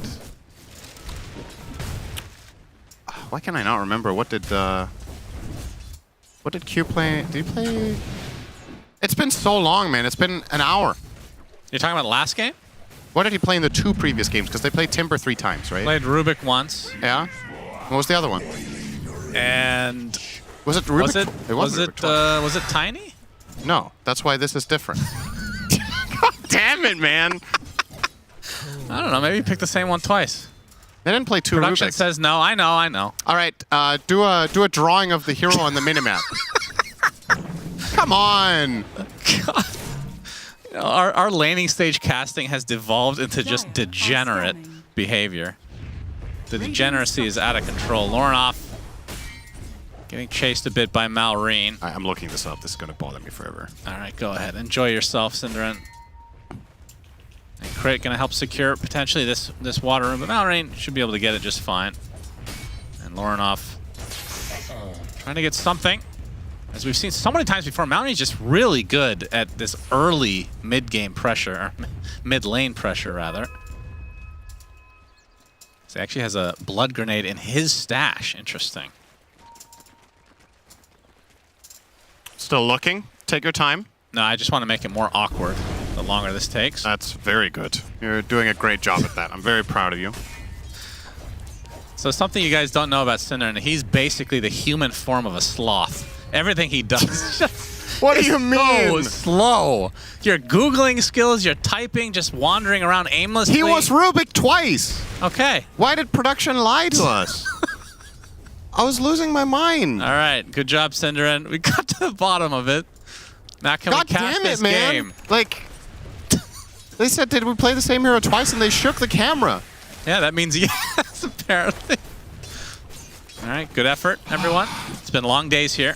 It's okay, though. We're back on track. So Tiny instead of 2 Rubik games. Curious to see how it changes the dynamic in this bottom lane. Obviously, Ollie. Could maybe go for this. Disrupted. Dragon Tail is there. Gets off the dive. Not right quite enough. click. Not enough. Oh, he's ticking, though. He's ticking away ever so slowly. Oh, he's got Shadow Poison. Nope. Okay. Yikes. Not enough. 20 HP. He We'll might have walk actually back. died if Crit popped them right away. Yeah, potentially. That was close. He got a little bit of regen in. Malrine, 6-minute rune. Ooh, the shield rune is taken by Q. His arms are longer than the dragon. As Amar, I thought he was going to deny himself to Roche. He will walk into the Mighty Mines and he will come out a changed man. Yes. All right, he did not go into the mines. All right, he's just going around the long way. Malrine, a lot of pressure with this first siege. Oh, Skater's in trouble bottom. Yep, the avalanche is there. Tossing him into all the trees. Jab. That's extra damage. Snake King, though, got the slow. And Skeeter will live, although Jabs is pursuing this, has the Timber Chain. Gonna try to go for Snake King instead. Gets him to half HP with just one Whirling Death. And Q continuing on. And Skeeter, one Lucent Beam. He's gonna attempt to run away. Snake King will eventually be hunted down. And that's first blood for Jabs. They're doing much better in this lane than they were in the last game with their... I don't know if Tiny is better for this lane than Rubik for what they're facing, but maybe it is. Just the threat on the Crystal Maiden at all times makes it harder for Snake King to play offensively onto the Timber as he can just get Avatos back. Snaking lucky to survive there on almost no health. Has to reset Radiant's though. top tower is under attack. Is that Wisdom Rune being picked up by Q? Ollie All right, again. Round number 2. Will be fine for now. Yeah, Crit sticking around. Will show himself now. As the Seeds of Serenity. Imagine if that worked on towers. Oh. That would be nice. Yeah. Almost be as good as the safety bubble we just had for a month. Imagine if safety bubble could be cast on towers. Oh yeah, that's good. Lornoff, he wants to get aggressive. Doesn't have that much mana to work with. Q though, finds his target, Snaking. Wrong place, wrong time. 4 members of Aurora. Well, arguably right place. He died instead of Malrine, perhaps. Malrine wasn't gonna die. All right. Confidently incorrect. Mod added again. Skeeter working on that Mask of Madness. And this is the hero that will Find a D ward here. Q. ball out of control if you leave him for just a little bit. But this time around, the game of 23 is much better than the Sven game just was. His lane is good this time on the Morph. The hero-to-hero matchup against Luna is another good one. Radiant's bottom I think tower overall, is under Aurora are attack. just in better shape than Game 2. Game 1 was outstanding. I don't think they're likely to replicate something like that against Falcons another time, but we've definitely seen that the highs Skeeter. are high. Yeah, Getting Q. chased. Avalanche is going to find him. He's in the midst of a lot of trees, which means Jabs is going to do a lot of damage. They're going to get ganked, though. In the meantime, the boat coming in, and Skeeter, no Eclipse, but it matters not. His allies have shown up in numbers. Good. And they rotation. punish Jabs very hard. Yeah. Amar coming down there. A big read from him. A big play. That was... Or was it actually a TP? I thought he gated, but yeah, I guess he TP'd in immediately Top tower is to under protect that. Mid tower will be denied by Lornoff. Standard stuff. Dragon Knight getting mid tower early. Amar might be going a little bit too greedy, pulling this wave. 23 Savage trying to slow him down with that adaptive. Lornoff and Ollie will greet Amar, and he gets bursted. And Crit, just sticking around the tier 1 bot, gets off a disruption, but it's not going to stop the Avatos from coming out. The Chakram remains as well. So another kill to Aurora, who now have a 4-1 kill advantage. But we can see net worth-wise still very even. Yeah. In comparison to other games we've seen from Falcons, though, there's one key difference in this game. Amar's game is bad, and that is quite the rarity. That's true. Basically, every game we've seen of them, Crit and Amar win their lane, and Amar starts snowballing. He is 6th on net worth, and it's on Kunkka, not a hero that has a tendency of taking over games playing from behind. You can still get good utility once you get this Ags, but the timing of it will be so potentially so late that there will be multiple BKBs on the other side. Maybe Timber this game will be buying an Eternal Shroud. We'll see if Jabs fancies that. I would like to see him tank up this game instead of buying Dagger Kaya. He has really good initiators on his team. He's got Tiny to start, he's got Storm to start. He needs to be able to tank and frontline for the boys. So that would be, in my opinion, the better build. On the side of Falcons closing in on Dragon Knight Dagger, which will be huge. That's pretty much what's worth writing home about right now for them.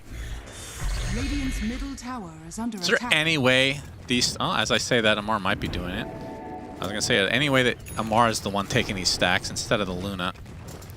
It looks like that might be. Needs to get some ketchup for him. Ketchup. Ketchup? Your favorite condiment. Yeah, tomato base with sugar. Sugar makes everything good. He's working on the blade mail into the eventual Ags. Is under attack. I'm wondering what Crit's going to go this game. Is this an Ags game for him? Doesn't feel like it. Yeah, I mean, the break against the Timber can be okay. You don't have stacked yet, but kind of meh overall. I think utility items are better. Just getting something to move, like Dagger, Glimmer. I guess the Shard is still okay. But yeah, it is weird to say it out loud, but it kind of isn't a good Q is going to be stunned right off the bat. The dive comes in into the egg as well. No egg killer like you talked about. As a nice save, actually save Snaking from the burst of Jabs, but likely will fall anyway. The zip in from Lornoff, very little mana. He's going to get Frostbit before Snake King falls. The Phoenix dies, so it's a 2-for-1. Supports the only ones to fall so far as Malrine gets the Dragon Tail onto Jabs. And Lornoff is going to have to run away as 4 members of Falcons can't really find the core that they were looking for. And this leaves 23 Savage all alone to just push this tower. Yeah, that was a 5-on-4 fight.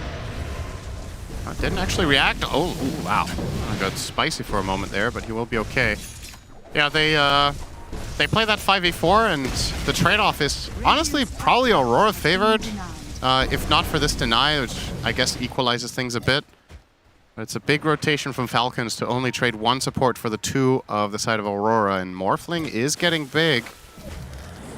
But the good news for the Falcons is that Akunka, with that Ancient Stack farmed and this fight, has now recovered quite well. He is now back in the top 4.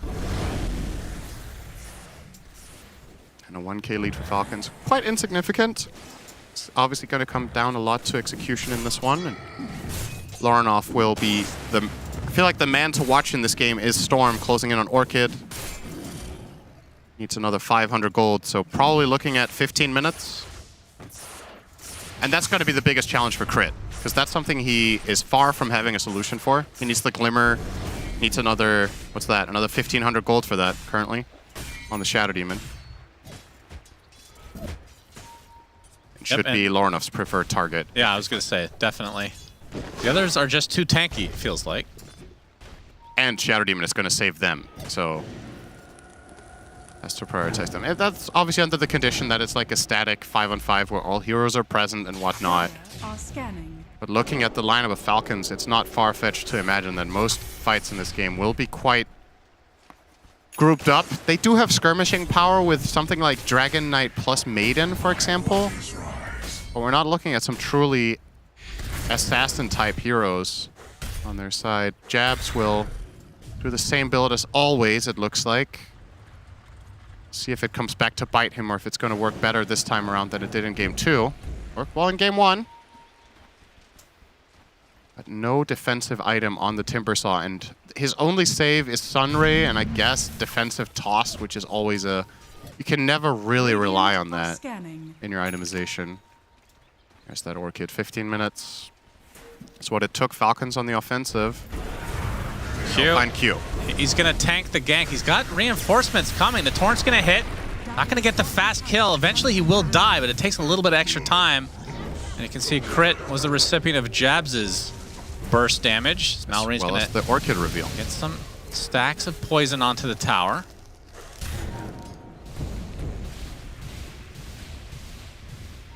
Yeah, exactly. The Orchid reveal, now the information. It ends up being a 1-for-1 though. It looks like both sides will not connect any further. Good news for Falcons though that they keep slowing down Q. This is a very slow Blink Dagger. We're 16 minutes in soon. Tiny still has another 600 gold to go to get that dagger. And we've seen Q take over games on this hero plenty of times. Quite a few people in the pro scene, to my knowledge, regard him as the best player on the hero in the world. But this game, he hasn't truly got the ball rolling. He's still been part of 4 kills. He's 0-2-4, which isn't a terrible score, but doesn't really have too much gold to show for it. Yeah, it does feel like the Blink opens up a lot more potential. His tossbacks are absurd.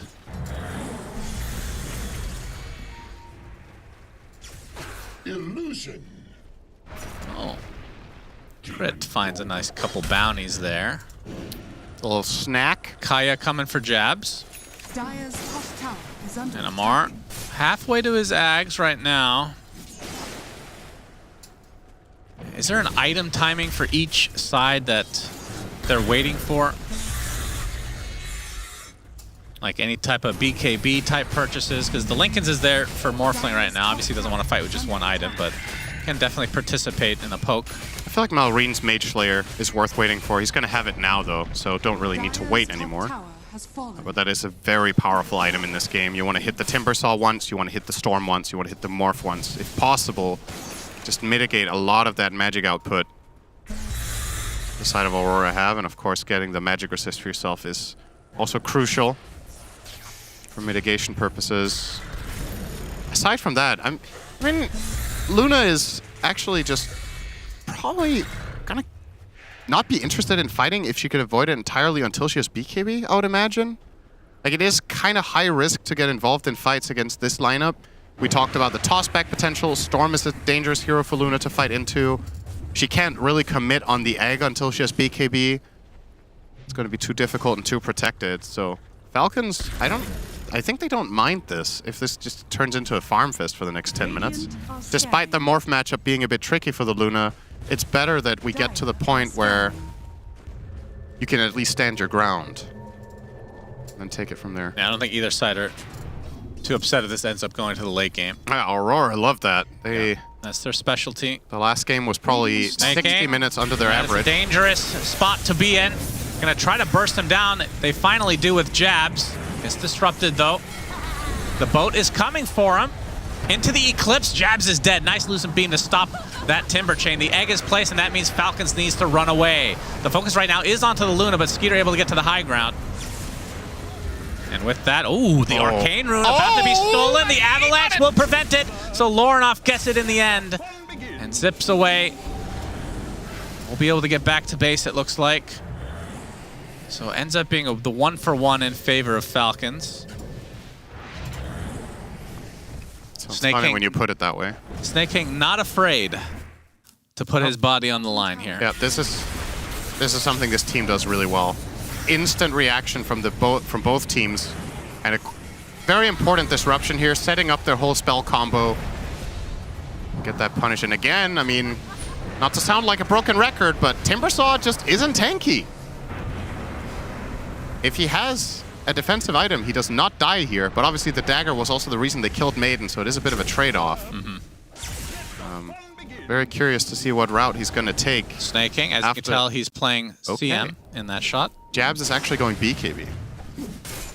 I thought he was finishing Kai Assange or getting the Eternal Shroud, but will straight up get BKB. Too many stuns, too many problems. And Lorinoff using that Arcane Rune now. Snake King. Typical CM gameplay here. Yeah, we'll ping out a ward correctly. Doesn't know exactly where it is. I feel like he's the most calm persona. Would you agree with that?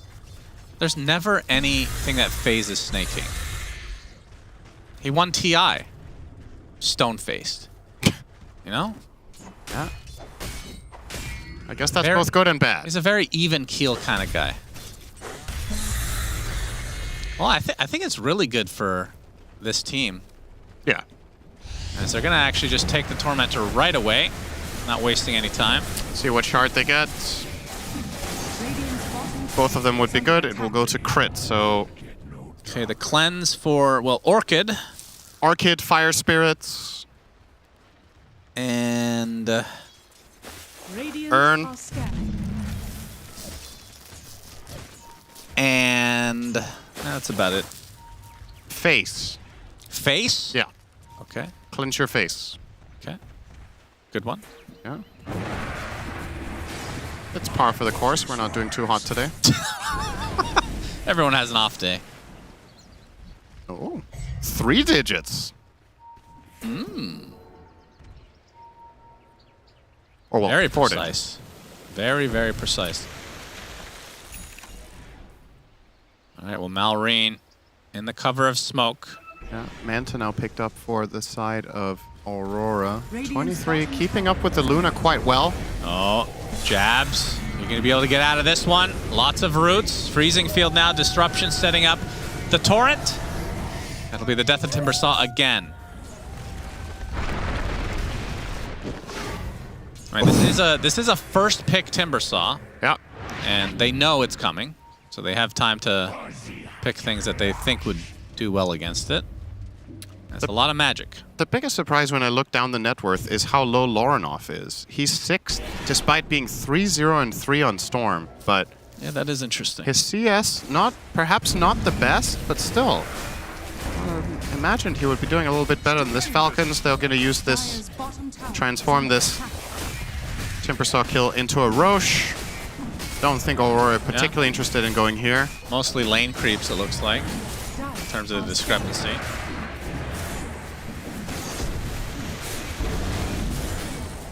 He's close to his BKB, so We'll see if they even want to fight into this Aegis, though.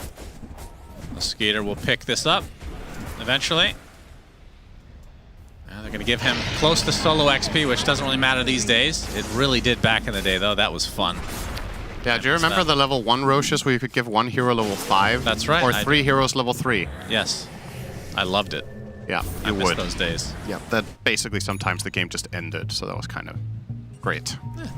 That's what cheese strats. I mean, it could also lose you the game by trying to do it. Radiant's middle tower is It's a under risk attack. reward.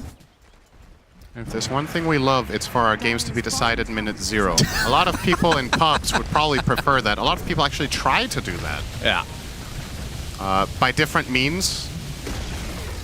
Radiant's middle Tower tower trade. is falling. Skitter will continue to barrel Yes, down bottom indeed. lane with Malrine. Fortification used by Aurora. Radiant's middle tower is under Mallory attack. getting a double stack Ancients. That's a nice gift for him. Still a very even game. 2K lead for Falcons. Let's see how well they can use this Aegis. I mean, in games past from this tournament, this is where they really expand their lead. Typically, they're up more than this. As Ollie, he's X'd up. Torrent will hit into the Dragon Tail. Oh, how ironic. Phoenix flew too close to the sun. Good one. Thank you. Looks like it will be the tier 2 It's not our best day. We'll have for to get Falcons. Yeah, you need settled. to rewrite that material, I think, or get new material for that matter. Has fallen. It requires you to leave your house at some point, though. I know that doesn't Radiant's happen. top Lauren tower is under attack. That's with the rich Orchid. coming from you. That's actually so rich. That's why it's ironic. That's irony. That's why it's rich. Malrine almost with the mantle. Tower in. Bottom. It's an invis. Okay. Crit will walk across. Oh, he will take it. Okay. I thought he was actually going to leave this one for Malrine and he maybe wants think it. about an offensive play, but That's right. putting it on the Shadow Demon. Might try to smoke break with this. He could instantly Glimmer and, of course, disrupt himself to buy time if this were to turn into a smoke. Aurora, very congregated. Here we go. Smoke is going to end up popping here in just a moment, although Skeeter heads to the north. Oh, they're Amar is great. screwed. They're going right to Amar. He pops the blade mail, but he's just dead. Hard enough. BK beat that. No, you never know. He thought that he probably wasn't alone. Somebody was shadowing him, but I can understand that. But yeah, free pickoff for Aurora. And now Falcons will spread the map, get Dire's some farm on the middle tower is outskirts. under attack. And now this is going to leave them with about 2 minutes left with the Aegis once Amar is back online. Although Lorinov, Dragon Tail initiation. Or should BKB, There's buddy? the Frostbite. Yeah, that is a killer. So what turned out initially as a very good pickoff for Aurora to delay this Aegis ends up being a disaster with the mid laner going down. In terms of just overall net worth trade, it's kind Both of about even. the same, yeah. But as the Dragon Tail finds Q, he'll be taken out next. Radiant's bottom tower is under attack. I feel like I've barely seen 23 on the screen. He's just in his own world, farming it up, closing in on either Conda or BKB. Which one is the choice? Which would you choose? Okay, bad question. You would choose Conda every time. Of course, it's more fun. Yeah. And they've already been eliminated from the tournament, so why not prioritize your funds? Why not go out with a whimper? Ollie. And the X it's gonna egg. uses the egg, and they'll just run away. The X into eggs. As, oh, that's the burst damage onto Malrine. He's better be careful as jab spots BKB, gets the Chakram off as well. One more Timber Chain, but snaking there with a huge Lotus. It's Malrine now very healthy. Jazz BKB no longer there. He will blink TP, and he's out. And so is the Phoenix. Actually flew off the map. So pretty much as out as you can be. Yep, good mechanic. Interesting Entering build. the Dota 3 terrain. If he's gonna follow through with this is not popular lately. What's that? The Phoenix Ags. He had it as quick buy. Ooh, that's spicy. I like it. I think the reason he was... Okay, he changed it to Refresher. Oh, Boo! Boo! Okay, so I think the reason he was considering the Ags for a moment is that he recognized this is not an egg killer game, so I can actually potentially save and refresh my Storm or my Timber. You could also kill them. Yes. If you misclick. But since they're already eliminated, yeah, it's they should buy Conda and Ags. Fun factor. That's Yep. right. Conda There you go. Phoenix, that sounds hype. I think if there's anything your fans would love to see from you when you're eliminated, it's fucking up.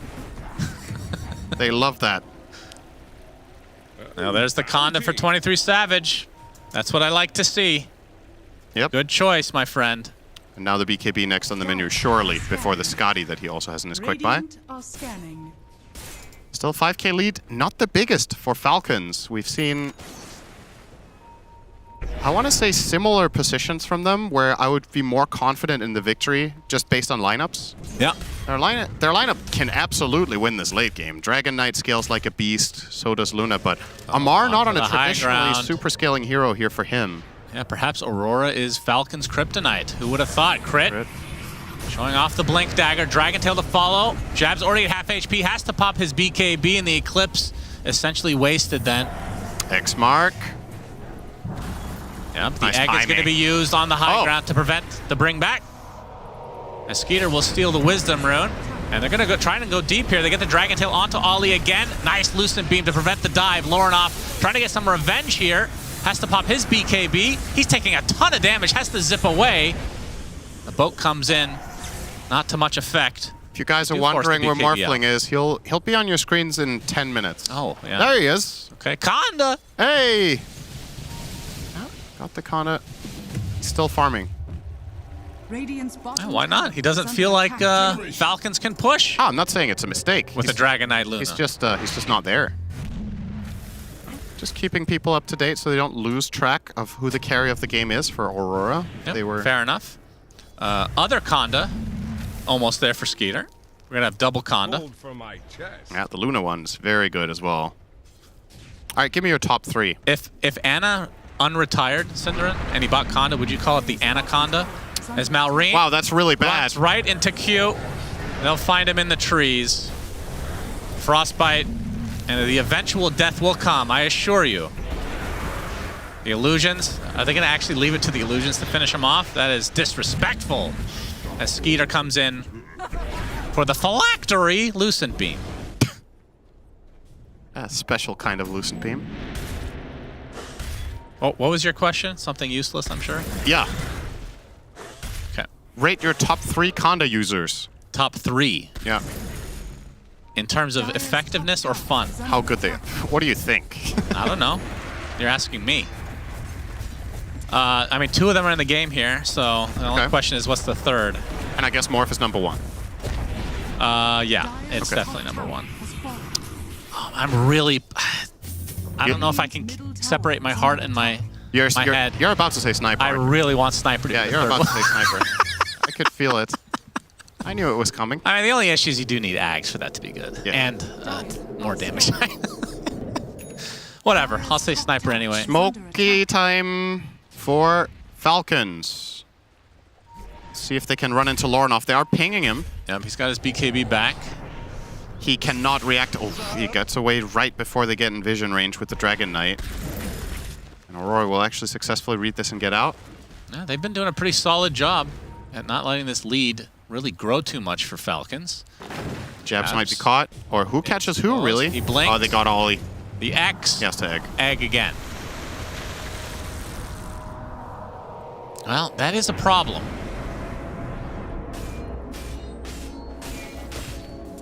They've been able to do that several times now, force out that egg. Yep. But they haven't really been able to punish it too much, although Aurora... Wait, what? They're smoking. They are choosing an offensive maneuver now with their egg on cooldown. Yeah. This is a really big part of their team fight. And 23 is in Fountain. This does not quite make sense to me right now. Malrine on the cliff. He has Black Dragon now. Radiant are scanning. As a scan comes through, so Falcons are prepared for this. Roche is up, by the way. And this is the old... I mean, I haven't seen a Roche off quite like this. Are scanning. The Skeeter, he's actually going to be the front line. They have a toss, they have the burst. Do they have the complete damage to kill this Luna? No, he gets Force Staff to safety. And Malrine with that Black Dragon, able to keep the rest of Aurora at bay. So Skeeter... I mean, I guess he was confident. Stone cold that they didn't use Disruption or BKB there.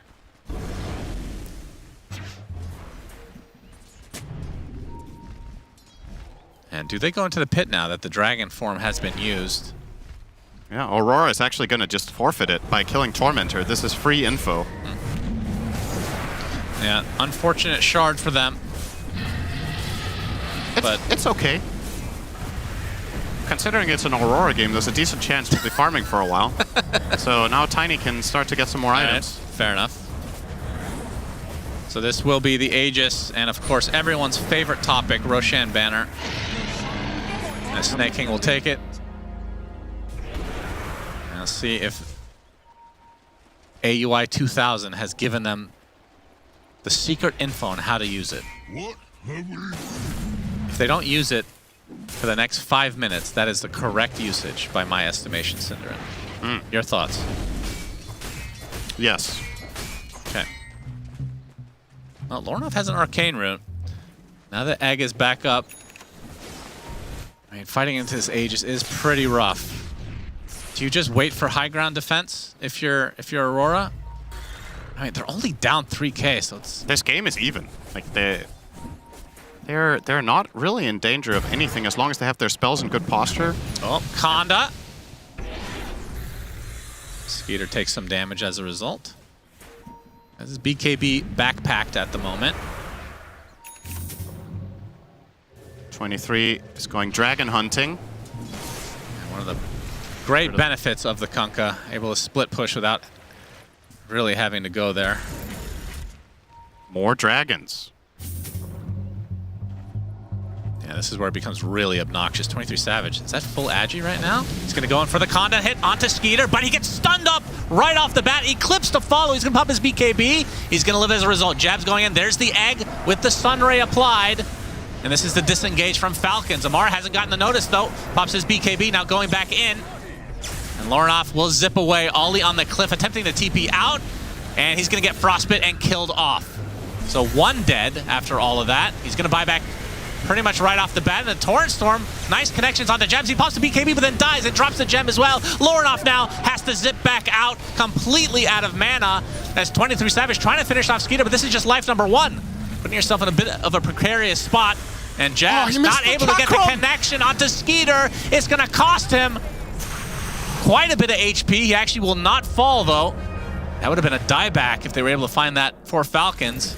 And Skeeter will be back thanks to the Aegis. A great result for Falcons there.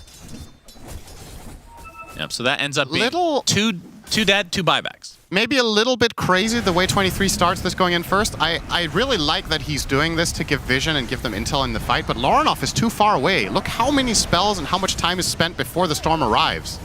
If he's here 5 seconds earlier and they pile on their spells better, I think this teamfight could have looked really good for them. But as we get back into the game, lots of Conda usages as Skeeter. He's going to pop his BKB.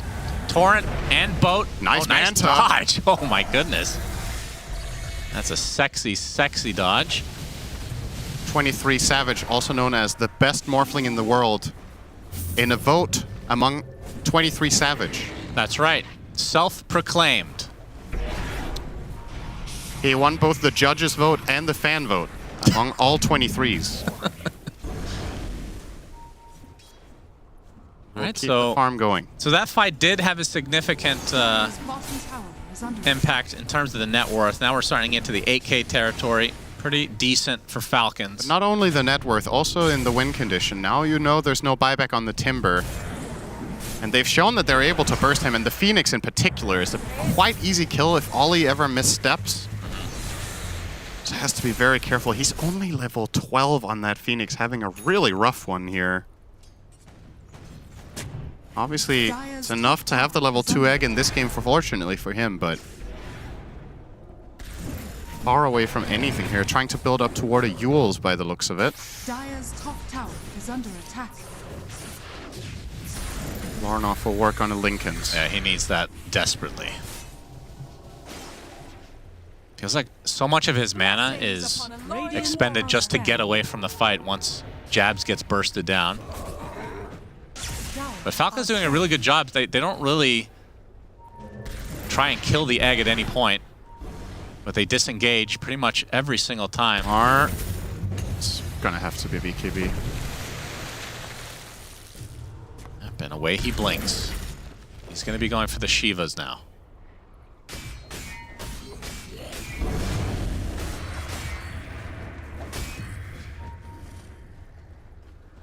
Feels like it's been a while since you and I have cast a game where there's this clear divide between carries and next cores. It's like this very big Luna, very big Morph, and the drop-off is quite significant. Malrine with a 4K lead over the Storm. But still, this is really a hyper carry game from both teams. The utility around it will decide everything. And that's where it's good news to have a Phoenix, because even with no net worth, a late-game Phoenix with the right placement of spells and spellcasting can have incredible impact per gold for the side of Aurora on defense. And it looks like Falcons are very aware that of the state that the game is in. They're not trying to push too hard. They're not making any big mistakes. They don't want to let Aurora into the game. Step by step, trying to expand their lead. Not so safe harbor, eh? But Aurora's keeping it at flat 9. That's the really impressive part from Aurora. Like we said, any kind of a lead Aurora's had, or any kind of lead Falcons have had in this term, they've been able to expand very swiftly, and it just gets to a point where, at this stage, they usually be up 20k. Yeah. So something that Aurora is doing is working.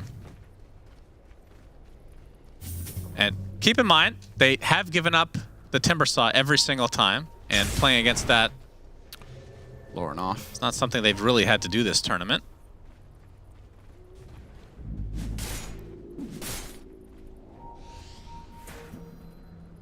And Skeeter on that Luna has the old ninja gear and has enough to, almost enough at least, to finish the Satanic. But I think the next Roche is going to be the pivotal one. 23 Savage. And the Storm. Deep jump. They're going to be able to likely pick off Snaking.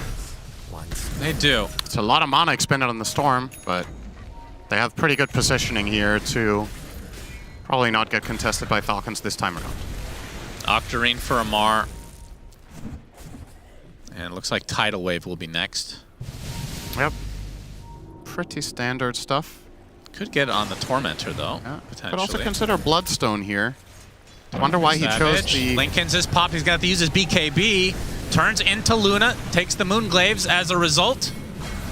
Boat is coming, though. Skeeter's fine. The 23 Savage BKB down. Nice man to dodge again. God damn. Dire's middle tower. Okay, that one wasn't quite as impressive, but still. Sure he's impressed with himself. Let's ask him after the game. Okay, Amar. Well, X back. Skeeter and company looking like they want to take this fight. Ooh, Amar. Mid-animation for the X. Get through all these Lincolns, though. Lorenoff, he gets X. Oh, okay, that looked like it should. That was standing on top of the torrent. Close. How does that not hit?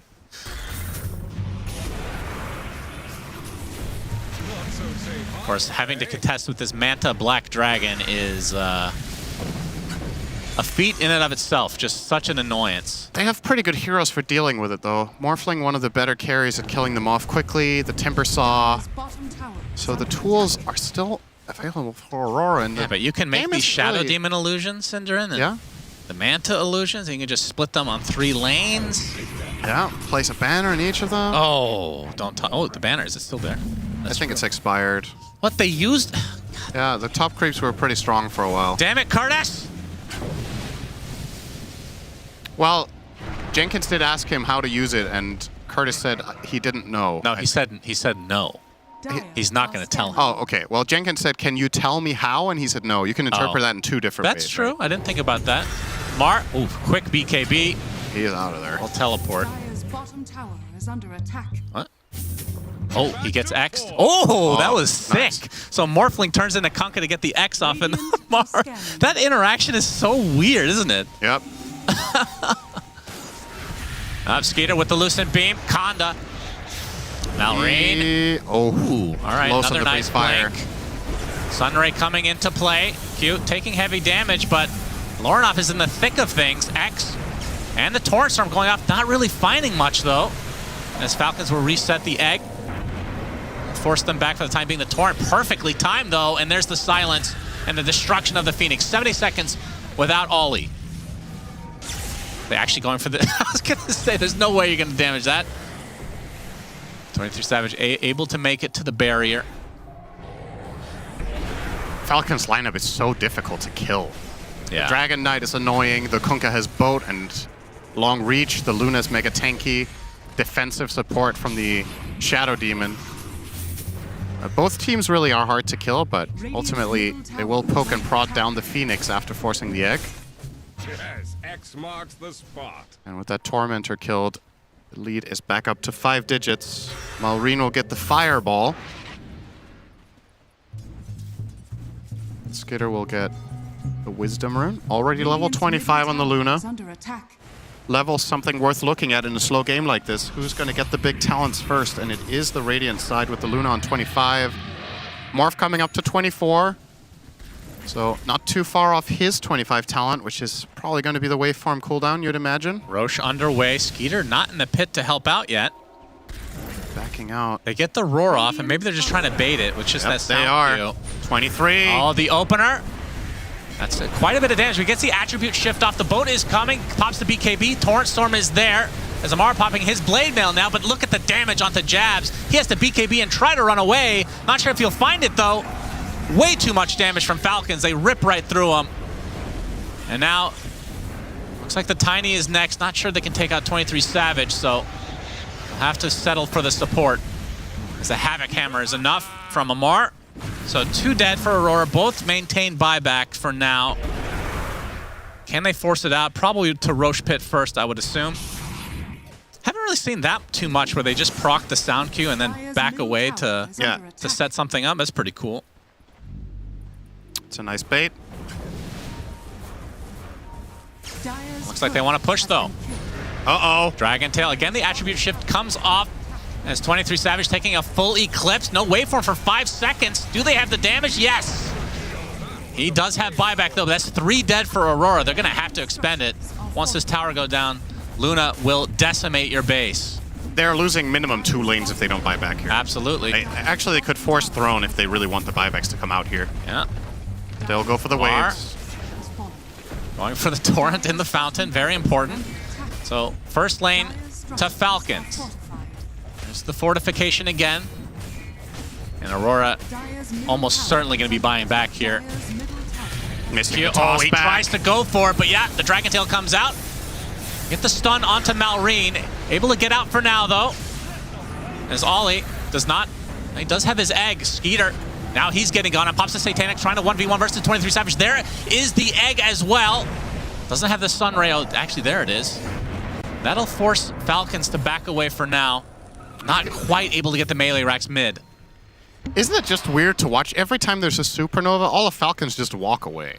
Yeah, they do. They don't ever try to fight in it. They just walk away, and they can, because the way most fights seem to start is either Q gets jumped or Q jumps. So he can't toss them back into the supernova and force that fight to take place.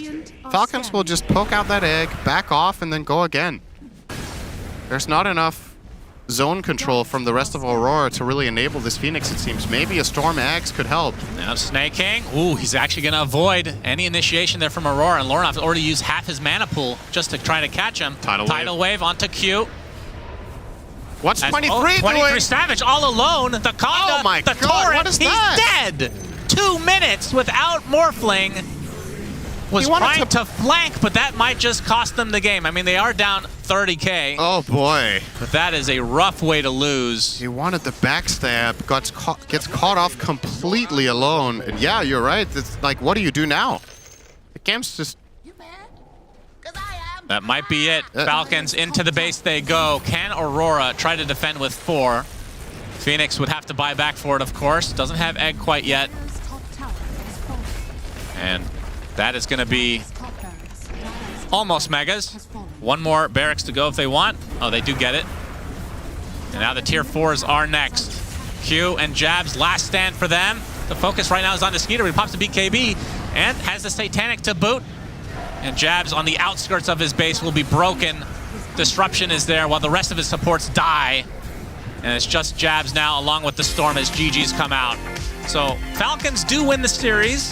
Definitely tougher than a lot of people, including ourselves, were anticipating. Aurora putting up a good fight.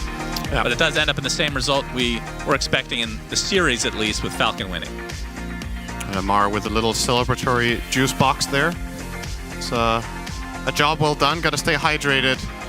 Yeah, solid game from Falcons. They definitely took down the pace a little bit from game 2, but I think it was a very meaningful way of playing this game. They didn't want to end up overexposing themselves to the Phoenix and to the Storm, punishing them if they go a bit too deep. So they play a nice and controlled game and stay deathless on 2 of their cores. For the side of Aurora, really, it felt like the team fights that Aurora... Savage, no kills. Yeah. That's crazy, actually. It felt like the types of fights that Aurora took, they just couldn't get through to anything meaningful. They didn't quite manage to combine all of their core's damage together with some sort of lockdown to build themselves an advantage in the fights, whereas for Falcons, they just kept playing the range game, they kept getting the blink stuns, the X marks, and eventually weakness presents itself. Indeed. So Falcons take the series 2-1. Shiver. Thank you. Yeah, it is Falcons that take the series. I will say, though, Aurora put up a great fight here with Purge and Effie. And the start of the game, it actually, Aurora made me believe, Purge. They made me believe that they were going to be the first ones taking Falcons down. They had a pretty good early game, yeah. It wasn't a lot of kills this game, though, that both teams kind of struggled to score kills on each other for a while. I mean, here we are 40 minutes in. That's the 25th kill that we've got. But eventually, Team Falcons just kind of kept catapulting their gold advantage higher and higher and higher. I mean, they showed 2 of their players, their carry, Skeeter there didn't die, and Malrine on the mid DK didn't die. But what it felt to me is it was just easier for Falcons to start fights. Blink DK stun into follow-up, got them kills here and there on the map, sometimes against really crucial heroes, and that kind of just cascaded. Yeah, I don't necessarily know if it was easier. It's definitely easier to take fights if you're in the lead, but it's because Falcons honestly just outmaneuvered Aurora on the map that it seemed like Aurora could never take fights on their terms, and really that's what it was about. You would often see that, the Morphling got gone on, he had to commit his BKB and maybe try to take down a hero with him, but he couldn't, then he would just have to waveform out and he'd have no BKB. We would often see the Phoenix getting X'd, and then not often, it was one time near the Roche pit, we see him get X'd and he would have to Supernova, and he just didn't have the Supernova available for the Roche fight after that. And that's just what it felt like, that they would isolate a single target on Falcons, and they would make that target useless or kill it. And after that first Roche that Falcons got, because the net worth lead was kind of building already, but it wasn't too bad for Aurora. But then Falcons got the first Roche, and they started picking heroes off across the map. Like, they started to play 3 lanes on Aurora, and they were getting heavily punished for it. They found a pick-off on, I believe it was Tiny Mid, and then they found the kill on Storm near that top lane, and then Storm was dead, and it seemed like every time a hero showed, they would just take advantage and jump them. And maybe Aurora shouldn't have played that split push game in retrospect, but it's hard to say while the game's happening. Things fall apart very easily in Dota, so well played to Falcons. Mm-hmm. Yeah, I think we saw it. I mean, it was already very difficult, of course, but the last fight was definitely a moment, Purge, I think, where it did just feel like it all fell apart. Yeah, the burst damage for Falcons was surprisingly high. The Conda build on the Luna obviously is fantastic. Even Dragonite was doing more damage than I expected without having like a Daedalus or something.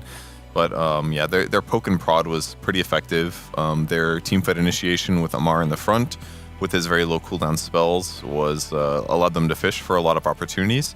And eventually they found punishes with that by killing 23 Savage and then killing him on his buyback TP into the what are they called, outposts? I can't remember. So yeah, those it matters.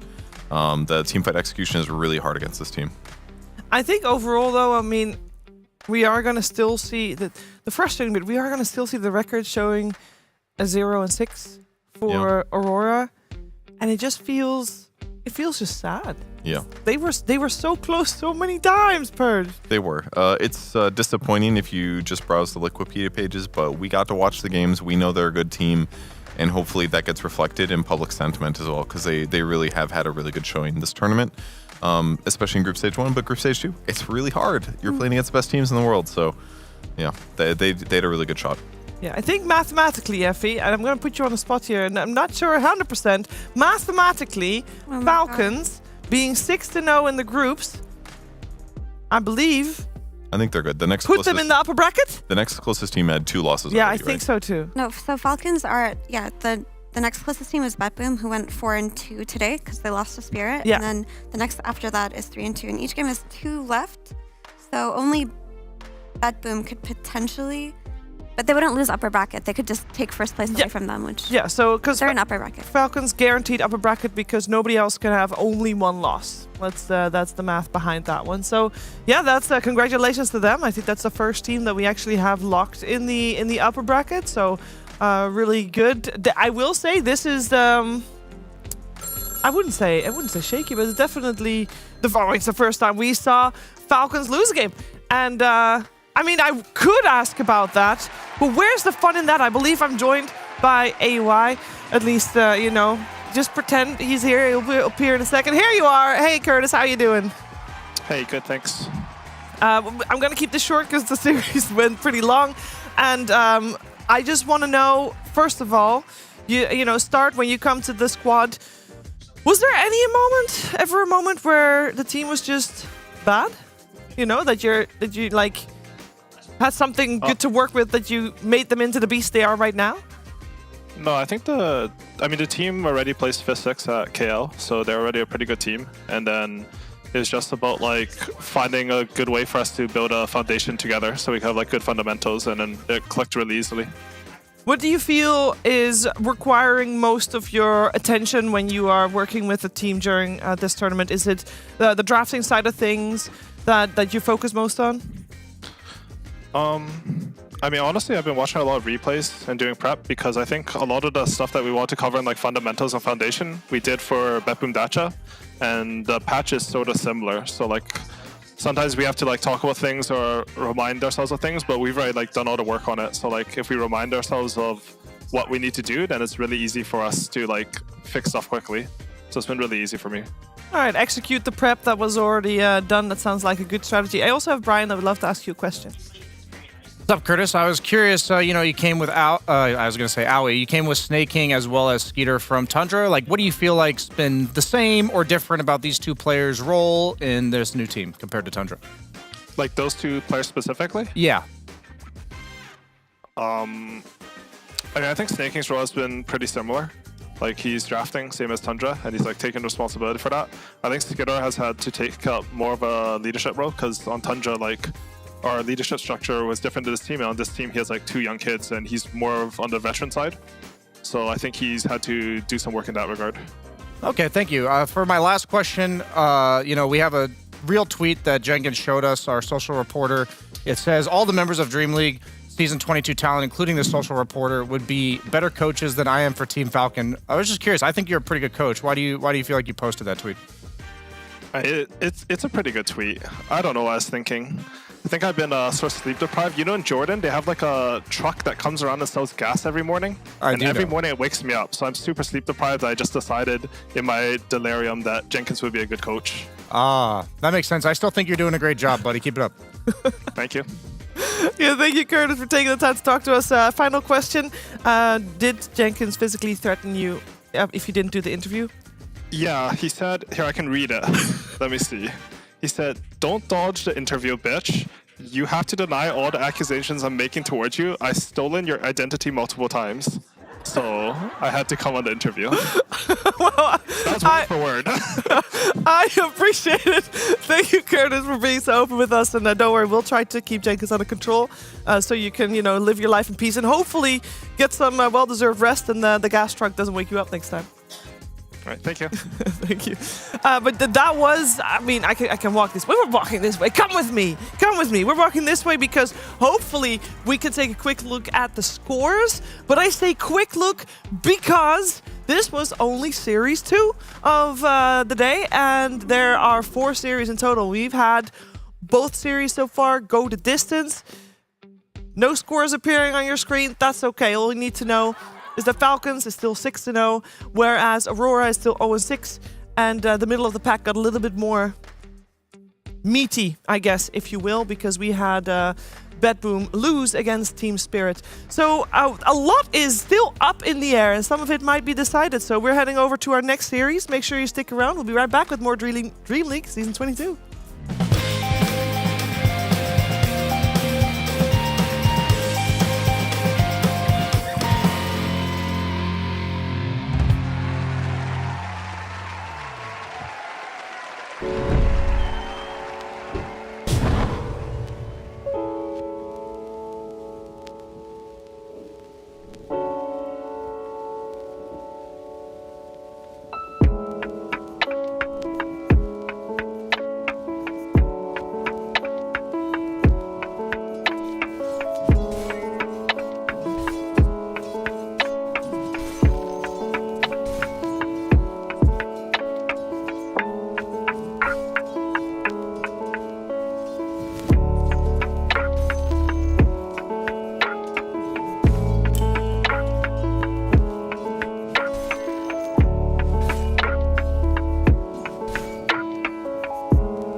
Feeling good. I'm feeling, oh, I'm feeling good.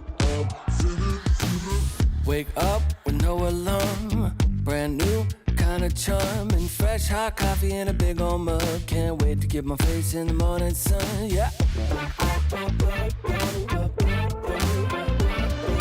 Make a list, check it off, doing only what I want. There's nothing better than making waves. I'm front and center in my own parade, on parade, on parade, on parade. Oh, I'm feeling good. I'm feeling, oh, I'm feeling good. Solid gold, I'm shining into full. So come and take a look. I'm feeling good. I'm feeling.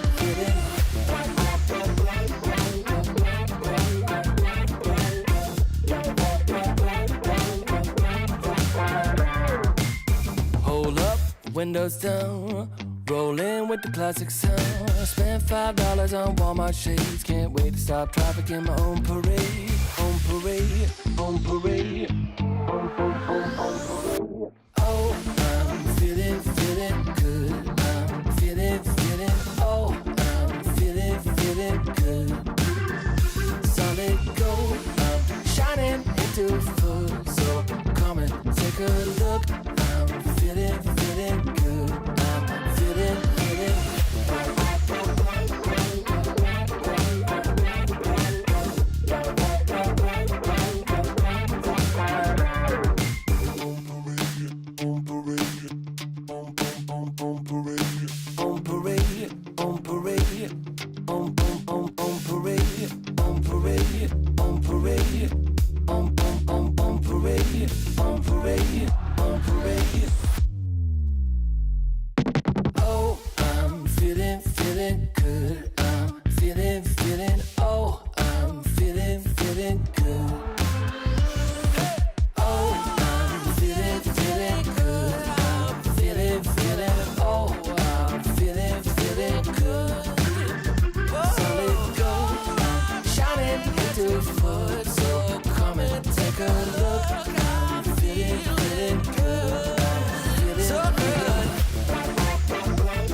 We've got a 1 red spot on our Group Stage 2 bracket for an elimination and 1 green spot confirming an upper bracket slot. But we got a whole lot of stuff in the middle that needs to be resolved. There's only a day and a half left of the group stage to figure it out, so I won't take any more time. PogChamp Pandas, let's get into it.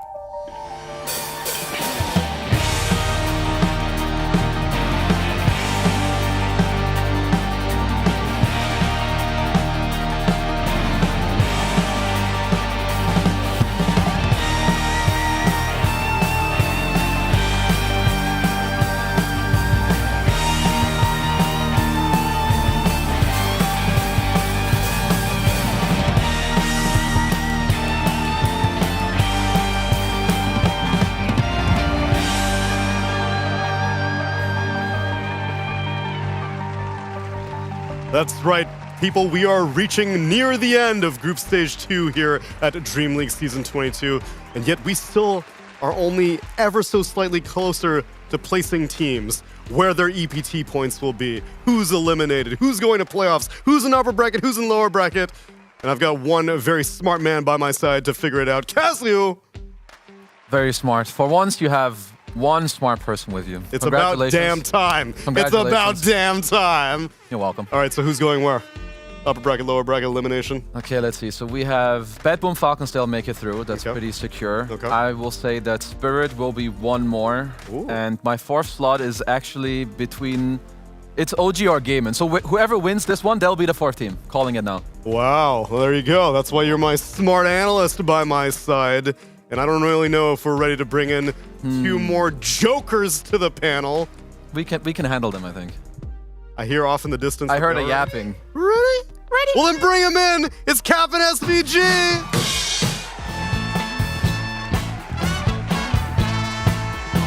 Home run.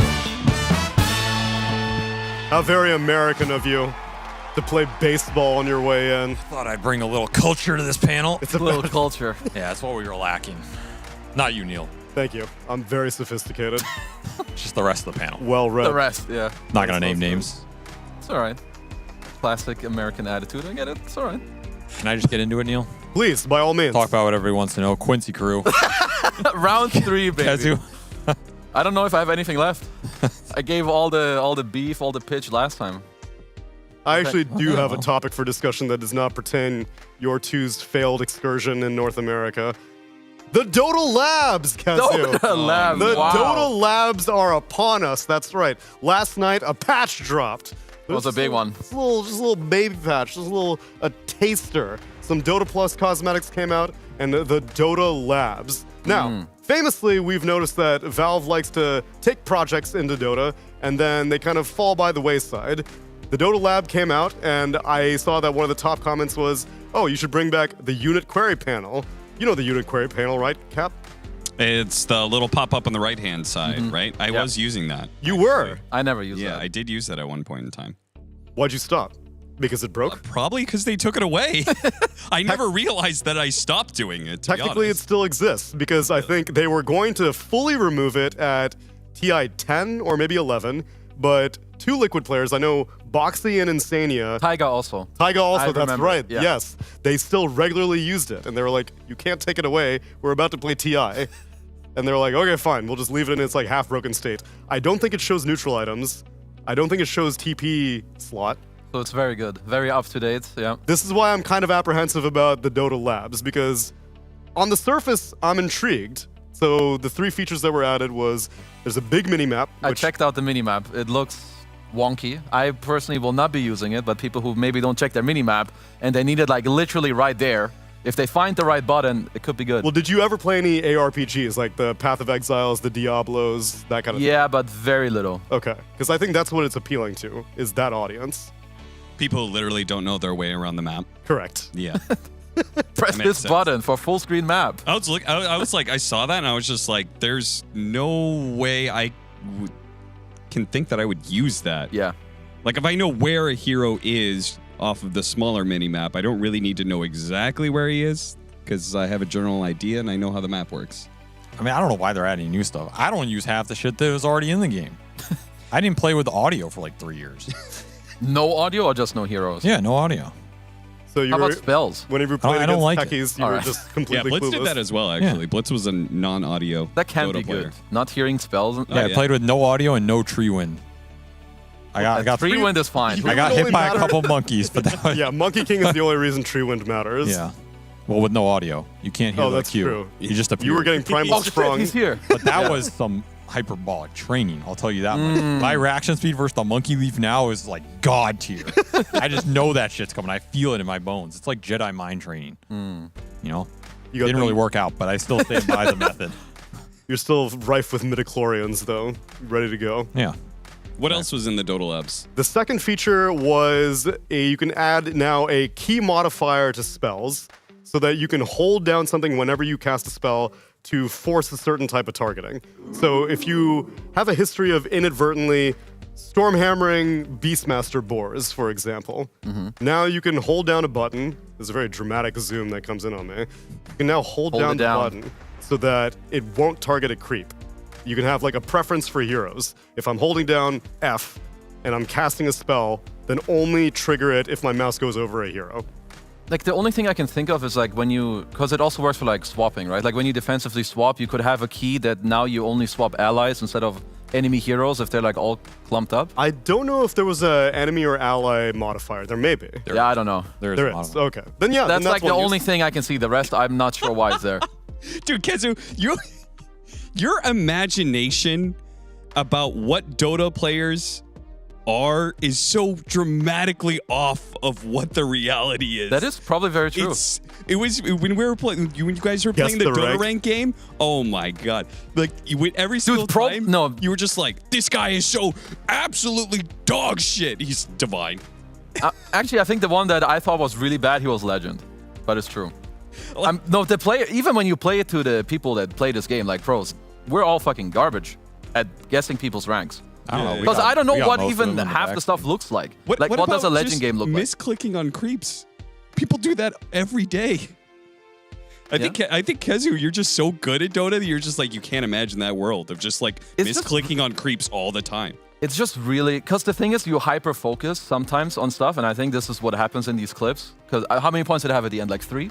Yeah, after I gifted you like 3 points Yeah, for yeah. being able to choose two we'll need ranks. a second round of that game. Sure. I'm just waiting for them to put a clip of your gameplay in there and you vote it like Herald or That would be good. That's what's I'm going to waiting. happen eventually. Production. Anyway, that's a need to get on compliment. it. I'm just saying that you're so far above the average Dota player's level, you can't even like grasp their struggles, basically. It's just... You've lost touch with the common man. Yeah, Kezu. you really are the Probably 1% Dota player. Yeah. I want to see you, Avery. I'm pretty sure you would suck like me in that game. I got like more than half. Yeah, Avery was He did? actually doing pretty Yeah. well. Yeah, in the green room. I just well. see my trick is I have an idea of what level they are and I just downgrade it by 2 every time. That's a. I You think have that's like a a good mental method. offset, kind of, I say. You can also go up 2, but it's never the one you think. It's 2 in either direction. Kezu, were you ever bad at games? Ooh. Were you ever bad in Han? No. Even when I was young and I played games with like my brother or like his friends, I would usually beat the shit out of them. After a little bit, obviously the first time I Yeah, was sure, stuck. sure. I mean, there must be something, but I can't think of it right now. Not video games, at least. Video games is maybe, you know, the game of love. Why I'm here. This man's just a gifted gamer. I'm a He is. gamer. A true gamer. Damn. And gaming is a lifestyle, Kezu. So I want to continue this lifestyle as we get into your profession of Dota. And our third match of the night, PogChamp Pandas. Can you bring me into it?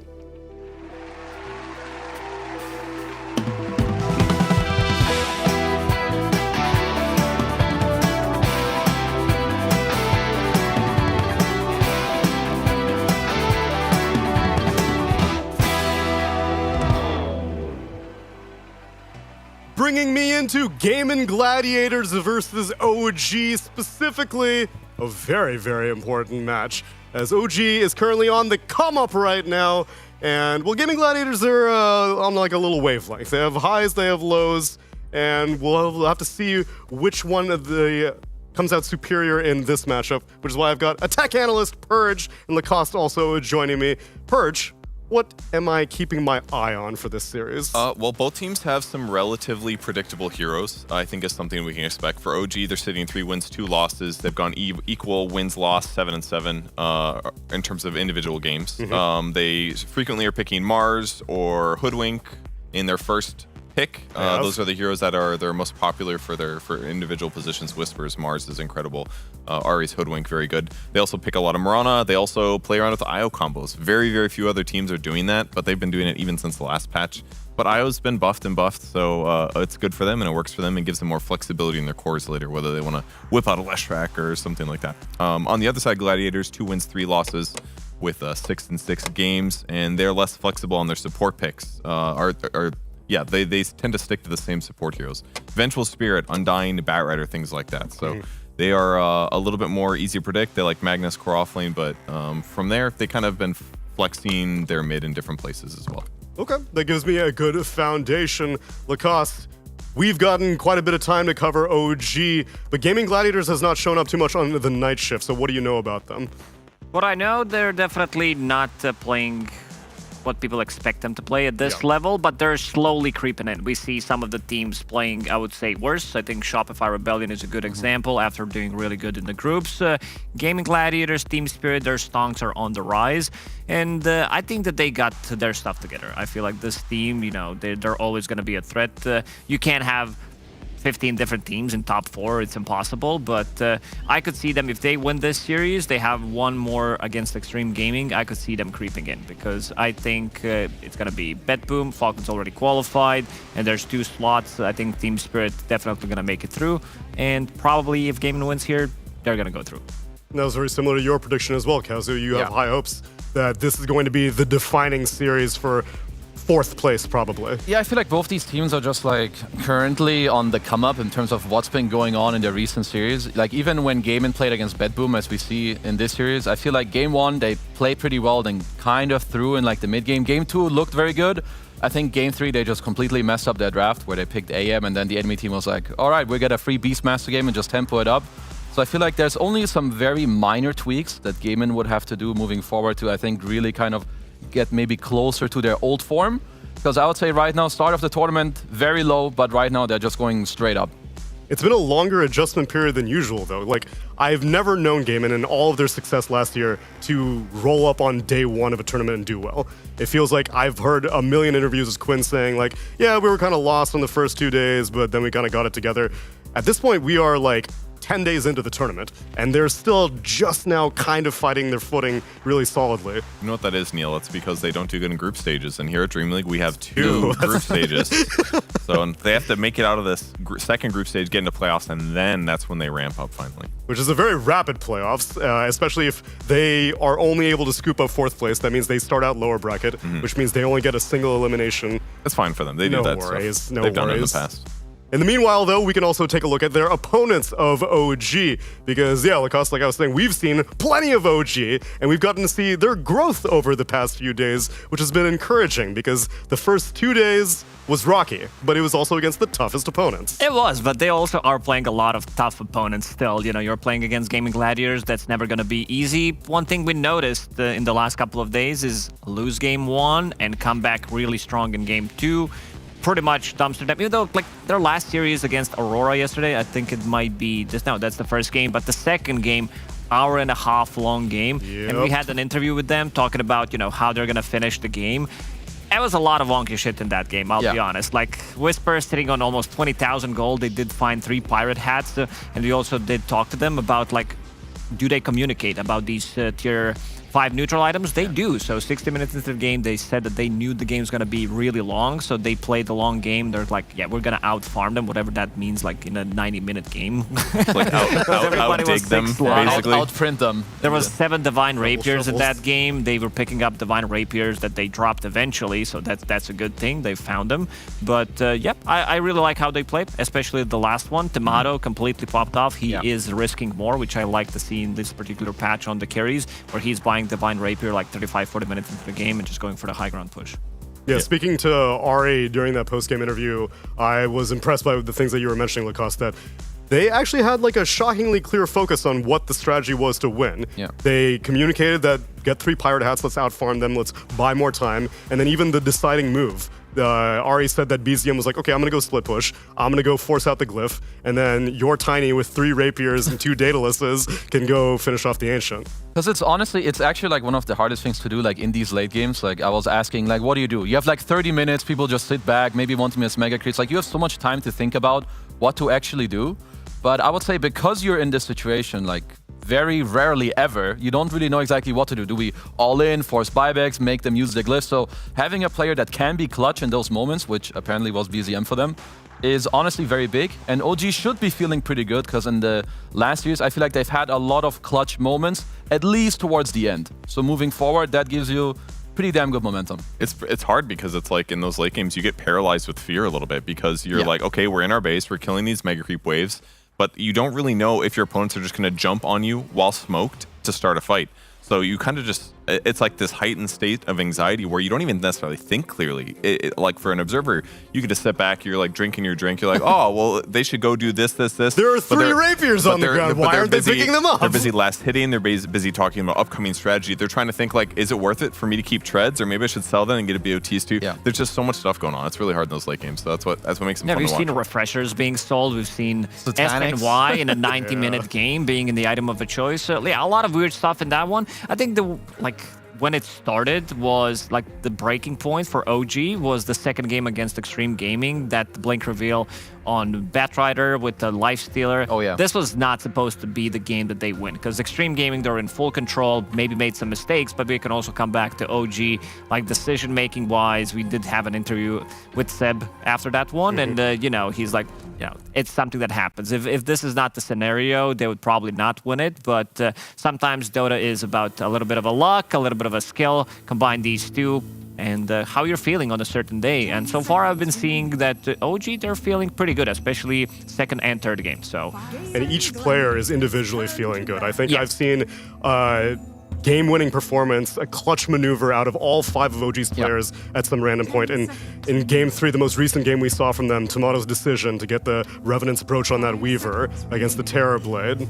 Clutch factor. Yeah. That and the Rapier. I mean, Revenant's Approach alone, fine, but it was weird to me to see a team that was like firmly ahead, not like insanely ahead, but firmly ahead, be like, I'm going to commit to a Divine Rapier, and we're going to use this to end the game because we're scared that this is going to go for 90 minutes again. So it's been rare that people, there was some times in the past where people would buy Rapiers thinking like, we're going to end games. Sure. It often lost them the matches, but in this game, they did it and they executed it so well, and that was on the back of Tomato, frankly. No, go ahead. People have been getting a lot better, I feel like, at this individual understanding of your hero and like your own timing. Like he has his ages, he just goes for the rapier.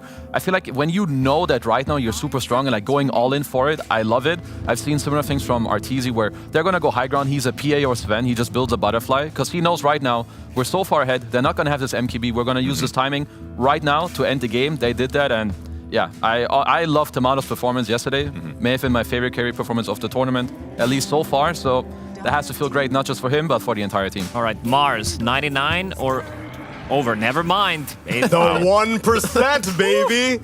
I'm a little surprised because a lot of the times you would see them open up with the Mars. I don't think they opened up a single time with a Centaur so far. It might be because, if I remember Gaiman's drafts correctly, they love Centaur more than they do Mars. I'm not sure if you guys have the drafts open. You can correct me if I'm wrong, but I feel like they've had their hands more on the Centaur as opposed to the Mars for Ace. Yeah, Ace only played Mars 3 times, has a 66% win rate, but after seeing OG's performance with Mars, I'm a little shocked that they didn't go for it. Because Gaming Gladiators, they probably expected it, and something that Ari talked about in an interview is this Hoodwink that he doesn't like to play it. It's a fun hero, but if he's spamming it and if it's getting banned, this also opens up a certain hero. It's like one free slot in the draft. Yeah, the Mars for Gaming Gladiators has been something we talked about a lot in the last couple days whenever it comes up. And the first time that we saw it happen, it was the first time he played it pro Ace, I'm talking about, in 6 days. Oh, yeah. He played the match, and he played really solid. He made a couple sloppy mistakes, but as a whole, great. The second performance that he had on it was less convincing. It was the one where he got Radiance because his early game was good. Oh, yeah. And then all of a sudden, they just couldn't take the fight to their opponents. So I think this is OG saying, like, okay, we know that you guys like DK a lot, but, like, you're probably not going to take Mars. It's not worth it for us to ban it. And if they want to do a different strategy, Centaur it is. I wouldn't be surprised if Mars doesn't get addressed here, or if Gaming Gladiators pick it as their third or fourth hero. They could, but this is the first Mars coming out from Whisper. Sorry, the first Centaur coming out from Whisper. He did not play it. Other teams prioritize it because the hero gives you strong lane, stun, a lot of burst damage. It has a super good scaling, a lot of team fight, and his ulti is insane. Bailing people out of trouble if you can't lock them down. Just overall top 3 offlaner at the moment. And it's so good at making sure that your team can get on top of their heroes no matter what. So if you don't have good gap close, your average sniper, drow ranger, or whatever feels like a jump hero against their heroes that don't like being jumped. So it does cover a lot of bases and makes your draft a little bit more flexible. I'm a bit surprised about, has Brood been banned in many other games? I feel like that's just ace targeting. Yeah, but even then, I feel like he hasn't been playing it much. Like, this must mean that OG's next picks in the next phase are, well, they're gonna be protected by them having banned Brood. I need your expertise on something. What is this Pepe called? I know you're big on Pepe's, Kezu. This looks like What is he wearing? Pepe pajamas, like some jammies or something. There we go. You got Pepe it. jammies. Where we go? Yeah, it's both. All right, Pepe jammies. That's a good one. Shout out to probably Lewis. Well played.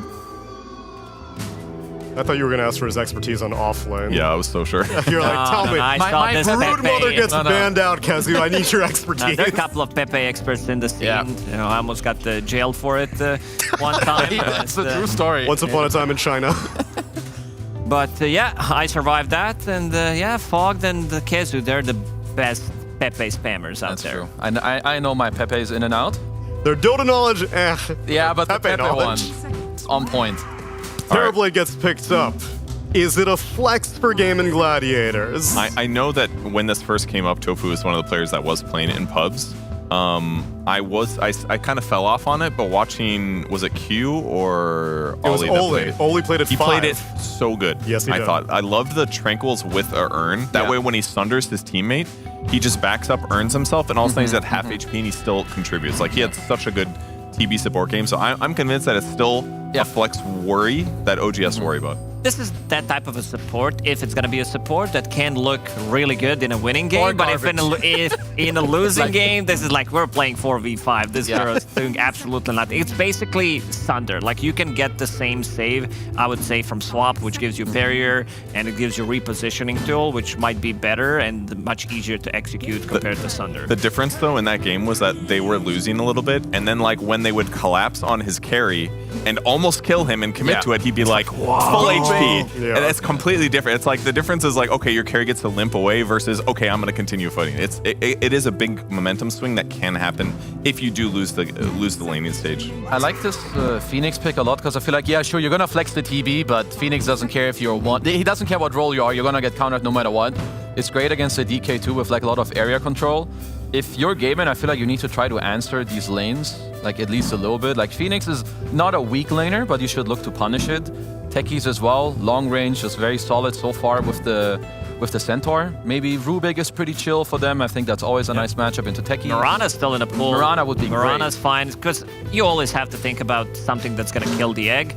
I'm also fine, even with the Snapfire. It's one of the few heroes that they play on side of gaming, where you can kill the egg and you can push people out of trouble. Centaur goes in, a Sunray, so you just use the cookie, get them out of the trouble. For now, it's going to be CM, strong laner. We've seen the rise of CM through Betboom Dacha in this tournament. Her stocks are definitely, highest probably than ever, I would even say, because the hero feels really good in the lane, sets you up for so many kills, gives you that aura that you don't see, you don't notice a lot of the times.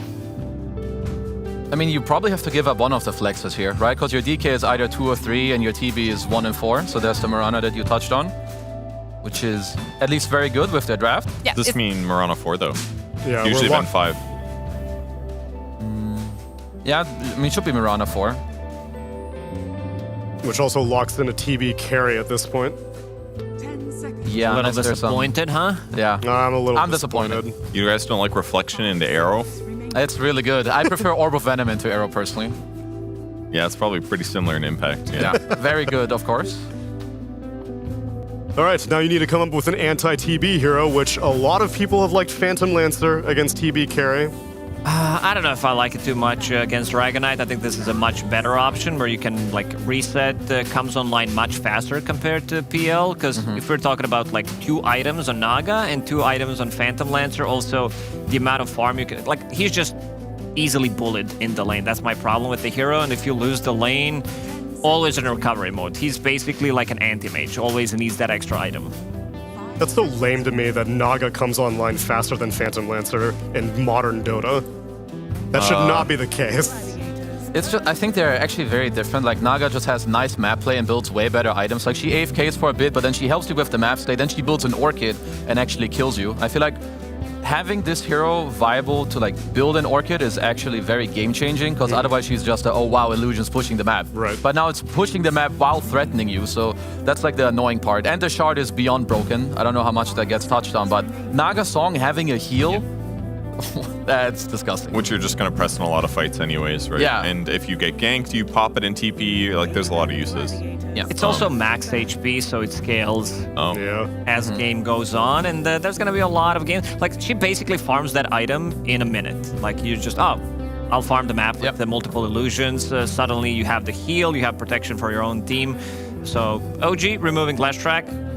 Of course, Leshrac, very good hero at the moment. I thought it's not going to be as popular because still Mage Slayer can't be good on certain heroes like Dragonite, but it only lasts for 3 seconds, which is not that long. Like, and Leshrac, we've seen the rise. He also has been buffed in 735C, so great against the illusions in terms of blast, like damage that can blow up Leshrac. There is some, but could definitely fit in nicely here for Gaiman. So we need to figure out some mid laners. Gaming Gladiators, they ban out the Coddle. Both mid laners probably need to deal with illusions, because you're either fighting off a Terrorblade if you're OG, or you're fighting off a Naga Siren if you're Gaming Gladiators. Yeah, and the Coddle mid going to side lanes to pressure TB is really scary, because you just are so far away from him, there's no chance of Sunder, and you're going to keep disabling him and blasting him, so solid ban there. Plus Fast Spirit Vessel, quite good against the Dragonite as well. I could see maybe something like Dazzle to come out from the mid lane, potentially. It's great against Naga Siren because he's slightly different than TB in terms of like how the illusions work, because Naga Siren you want to group up in the same spot. That's why I like Dazzle, because with the shard you just instantly kill those illusions. And this is a good ban, this Zeus ban, because in terms of heroes that can get on top of Zeus is pretty much Dragonite. Maybe later Terrorblade can pick up a Blink Dagger, but that's his like 4th, 5th item we're talking about. Occasionally you guys have proposed Kunkka Radiance as an anti-illusion hero, but we haven't really seen it yet. Yeah, Kunkka is a bit weird, I think, when it comes to building Radiance. I'm actually not having the easiest time to try and figure out this OG last pick that has to go mid from BZM. Because I feel like they have to be aware of this Dazzle that Lacoste mentioned already for Gaiman. A lot of heroes don't really enjoy going mid either when it comes to DK, because of course Gaiman have ultimate choice of what happens. Like, I'm currently trying to wrap my head around... What about some good old Razor? Yeah, potentially, if it like... Just because of the matchup, and if they decide to put Dragonite mid, you can still lane against them, have some AoE against the illusions. Another hero that just goes in, so good scaling lineup from OG if they go with another core from a mid lane. Thinking about it, I think it could work. If they want to be really greedy, I wouldn't be super opposed to like maybe a BZM Invoker, because you have decent Sunstrike like set up on the side lanes into a low HP carry that is TV and CM. I could see that. It's very much on the greedy side, but I could see it. Can you deal with laning against Dazzle if Gaiman pick up Dazzle? If he goes mid, yeah, it should be fine. A Tidehunter ban at the 11th hour from OG. I guess they want to make sure they have the overwhelming teamfight advantage, which is kind of what it seems like to me right now. Obviously, Gaming Gladiators has great like blink, stun, arrow follow-up to kill one guy, but their teamfight is suffering. And something that they also need something that lanes well against Naga. And DK should be okay, but I feel like he might struggle to pressure Naga until he gets 6. So the DK flex to mid is still technically on the table. And they get the BZM Invoker. Okay. I do think it's good, but it is still on the greedy side. We saw something similar yesterday. I feel like Quinn could call for a Kunkka here for himself. Otherwise, you can just play the DK mid. I don't think it's just like a horrible matchup at all. Yeah. You just chill there. What's a hero for Ace, maybe? I was thinking Underlord, maybe. I mean, it's a bit on the slower side. But for the mid lane, I'm also fine with something like a Void Spirit. I think it can work good against Invoker, of course. You jump the back lines. Remnant pulls you in. You can't use Stampede setup. Oh, okay. So that's going to be their way of dealing with the illusions, the dispel mechanic. I was thinking about maybe Dazzle mid, but after seeing the matchup, they're like, okay, we're going to put the Brewmaster here. I've seen so many times 24 Brewmaster, and I just don't feel like the impact of the hero as much as I would. Yeah, it's hard. It does give them some nice team fight at least, and it gives them a kill potential against Naga in the laning stage. Once you hit 6, you can run her down pretty easily, keep her in the air, or throw other people in the air. So there's upsides, but yeah, it does often disappoint in a lot of cases. Vlad's is worse. Yeah, my main shortcoming with Brewmaster is just his eye. There's nothing that feels good to build on him. You don't want to get like the dagger early. You get the Vessel because you kind of have to by default. But then even against a Naga Siren, she's going to dispel it half the time. You need to rush Radiance if you have a good early game. He could Radiance this game. That'd be nice.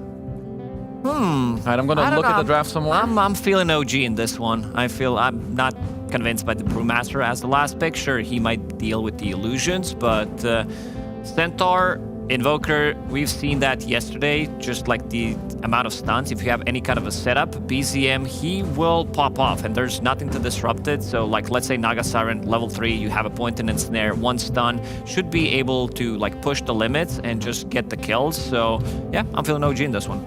I will slightly lean on OG as well. I think the side lane pressure with the Sunstrikes, but most importantly, in mid-game fighting, they have Stampede and Song to disengage from either meta or the Primal Split, which means Gaben have a timed team fight. They need to win it in like 10-15 seconds. They can disengage on OG, turn around later, so I feel like they have the upper hand a little bit. I actually like Dyrachyo playing TB. It's a hero he's very comfortable fighting on, and he has counterplay with Thunder, so I think he's going to be able to get through the laning stage and have an okay time when he groups up with his team and they start going for combo kills. So you're going Game and Gladiators? Yes. I have been consistently disappointed with Brewmaster alongside you, Lacoste. One of my all-time favorite heroes. But I don't think he's going to do it in this one, so give me an OG and give me a Game 1 and give it to me with the PogChamp Pandas.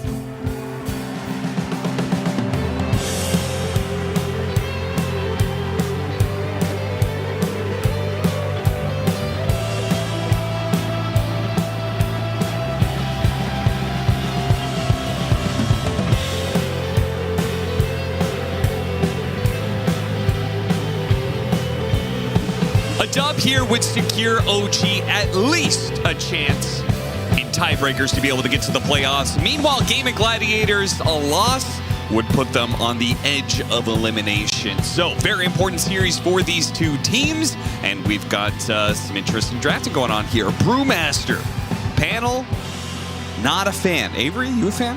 Well, I like the hero. It's one of my favorite heroes of all time. You like the hero right now? Not particularly, but he's in an okay state. He's in a pickable state. That's what matters. This Naga matchup, I don't know if it's that good, though. Honestly, I think people overrate Brew versus these illusion carries a little bit. Like, it can be good, but I also feel like in the games it's good. It's when the Brewmaster's owning, and then, you know, you're not worried in those games versus anything anyway. So, we'll see how much Ace can get done. My issue with the matchup is Naga can play the map, she can split the lanes, and Brew doesn't do anything to that. Yes. Now in the fight, I think Gaming are set in the fight. You have Maiden, Brew, and Dragon Knight. These heroes are very good versus Naga in the head-on clash. But as we've seen from OG this tournament, they're using Naga as a map hero more than the head-on team fighter. And so I don't know if they're...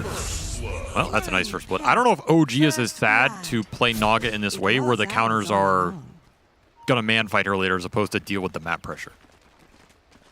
If Gaming can get to that point, though, then I think this game looks pretty secure for them, outside of BZM pulling out his usual Invoker Masterclass in that late game.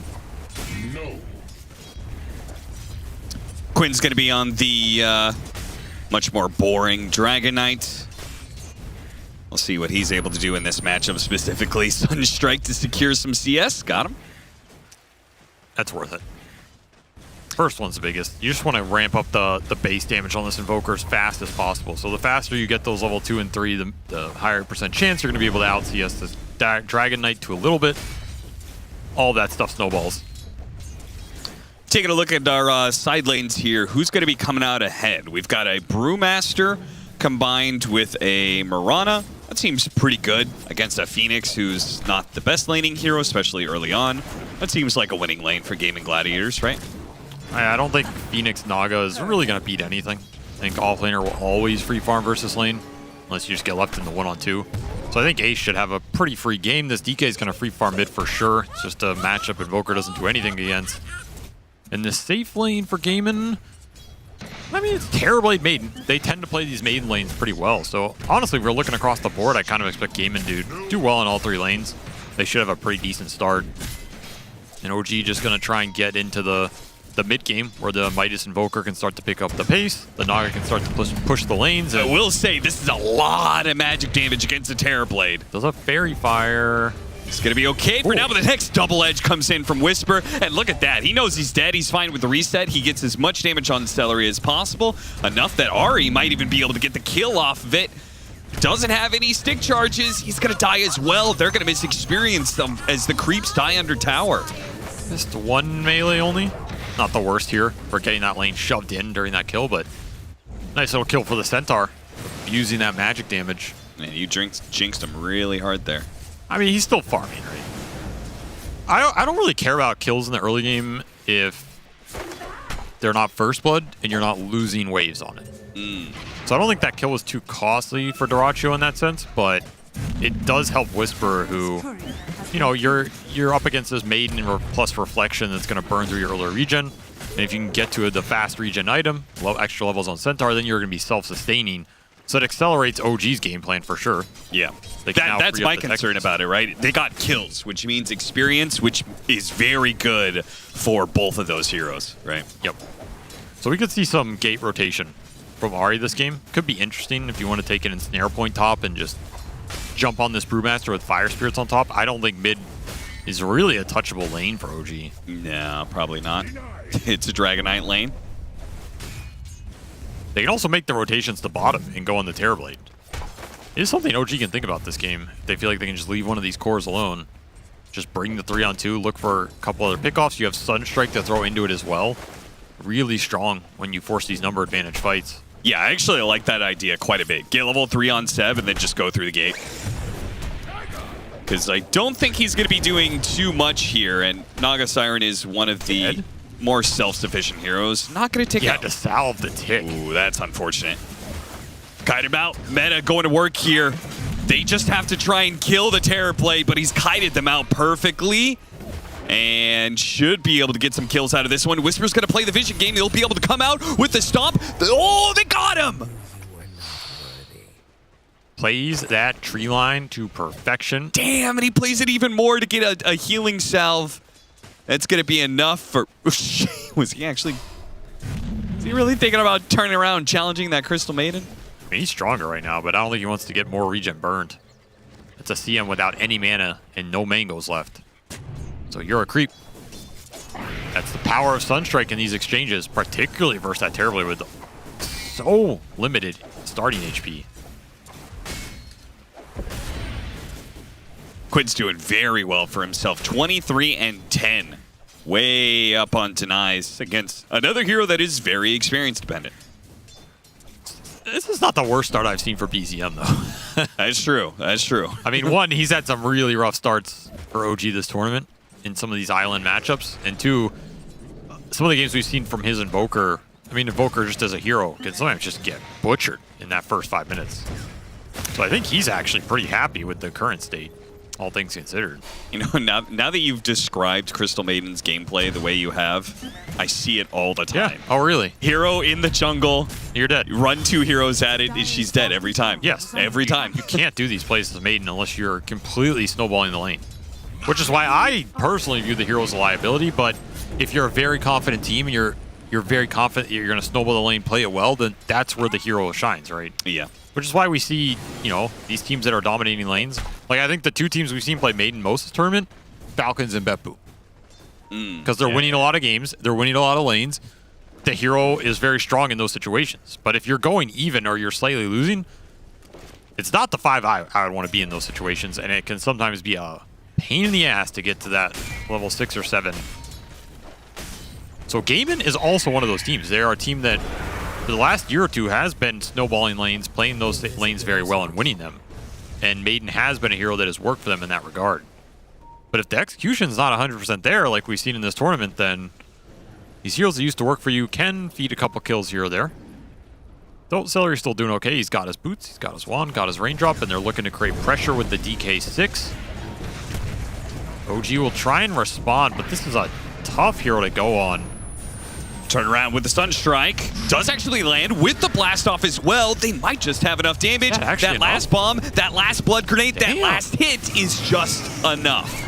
Arrow to turn it around. Ari is getting healed. Okay, finally does die, but it costs the Mirana and maybe Celery's life too. Okay, no, BZM. He can't keep going for the dive. Bottom lane, Whisper's going for a dive of his own in this one-on-one matchup as he just continues to double edge over and over and over again, and he's got a stomp coming up. That should be more than enough. Really nice play from OG in this laning phase. They are just straight up winning it now. And that mid was a huge swing. That's a tri-lane mid for Gaimin trying to snowball DK for him that turns into 2 deaths while the Invoker lives. So much XP for BZM there. The last 5 games of Crystal Maiden have been Falcons, Falcons, Falcons, Bet Boom, Bet Boom. Yep. 6-1 was Gaimin Gladiators. So there you go, right? If you're confident you're going to do well in the early game, this hero can shine. But otherwise it is... I don't know. What is it? An ugly duckling? I guess. And in the Falcons Bet Boom matchup, they played it both once. Crystal Maiden on either side. Dragon Tail into Arrow. Ari trying to make a blast off escape here, but Tofu can follow him leaping around. So they'll go back to the Dragon Knight. Form number 2 here. Look for the same idea, same play. Power Room gets denied. Nice heads up play by BZM. That would have done work on Quinn. In fact, he's just going to get chased down. Tornado to create some space. Stampede to help out. That arrow connects onto the Centaur. And that's enough. They'll be chased away. They'll use the rest of this Dragon form to try and hit the tower. Oh. Lackluster rotation for Whisper in the end. Does stall out some of the time on this, so you are protecting your tier 1, which is pretty valuable with this kind of lineup. This is a tower you want to fight around and defend when you have Invoker. He has nowhere else to really go. A nice little chain trio just sticking around and finding more and more kills. The Brewmaster's going to. Now it's Gaimin Gladiator's turn to get kills on mid and their 1v1 matchup. That's a nice pickup from Ace. Really nice solo kill. That's what you're looking for. Punish this Naga for staying on the lane. Again, when you're in those man fight situations, this Brew can be really strong. Slowing down an early game that OG had struck back and gets turned around again. They'll have to recuperate. Ace is just smacking people, man. Got this early talisman, and he's just invincible or something? Taking absolutely no prisoners. Anybody who shows up to lane can catch these hands. Ace, though, gets the turnaround and ends up getting burnt out here by Tomato. So Tomato gets some revenge. Seb does not die to Tofu, who snuck around the back. That was an aggressive play, but honestly, I feel as though he did not get many evasion procs. Yeah. For a win stance plus an early talisman. Double mine. Triple mine. Third one gets taken out, but that decreased magic resistance costs Quinn his life as BZM with the Meteor lands and does tons and tons of damage. This Invoker is 3-0-2 versus a Dragon Knight, and his Midas is already online. Radiant's bottom tower is under attack. That is a good position to be in this matchup. Yeah. Dire are scanning. Radiant's bottom tower. I will say this Exor Invoker also just looks a lot better versus the DK than I feel like I've seen out of the Quas Wex, which is just, you don't have the damage to kill him. Yeah, which is, it's funny because you would think the Quas Wex is better because it's more disruptive and you go Vessel, but it's too slow and your early spells don't do enough. You burn his mana, but he still just sits there. When Night Shadow helps them reposition, but they're not going to go. And More action to mid. The DK's back, so you gotta go back to him. Celery gonna be chased down. Tomato comes over. He takes a break from the jungle to collect a last hit on a Crystal Maiden. Man, OG are capitalizing every time Gaiman's trying to make a move to this DK form. And sometimes in Dota, you make the same thing 2 or 3 times, it doesn't work. It's not gonna work the 4th time, you know? Time to maybe try something else here. Yeah, I mean, it does get harder each and every time you fail that attempt because you're just feeding more gold and experience to them. Maybe it was an execution thing the first time around, but surely it's time to quit. So they go somewhere else. They kill Whisper in the bottom lane with this duo of Crystal Maiden and Mirana. Or if you want to make this mid move, maybe make it like that. So, you know, smoke supports around and just go on somebody with an arrow chain or bring the brew. It's going to go for another almost solo kill attempt. He can't TP out. Yeah, I think he's just trying to wait out the Brewlings, which they are going to expire soon. But he got the toss-up on the Invoker, so they're not going to be able to immediately go for the punish on Ace, which is what I think Tomato was hoping to do here, especially with the Stampede going off. Gets rid of that Frostbite, goes for the support instead. Seb has to dive away, though, for the pressure coming out from this Mirana. Hidden away in the trees. Ace knows there's somewhere in here. I'll find him. Root him out, bring him down. Ace collects. Top net worth in the game, rushing Radiant's first item, and getting a lot done in the meantime. Did not even go that earn as Tofu will claim it, so extra charges here. Man, they really gave up on that push. Quinn's now top instead. Yeah, OG just presented a very strong defense around that tier 1 mid.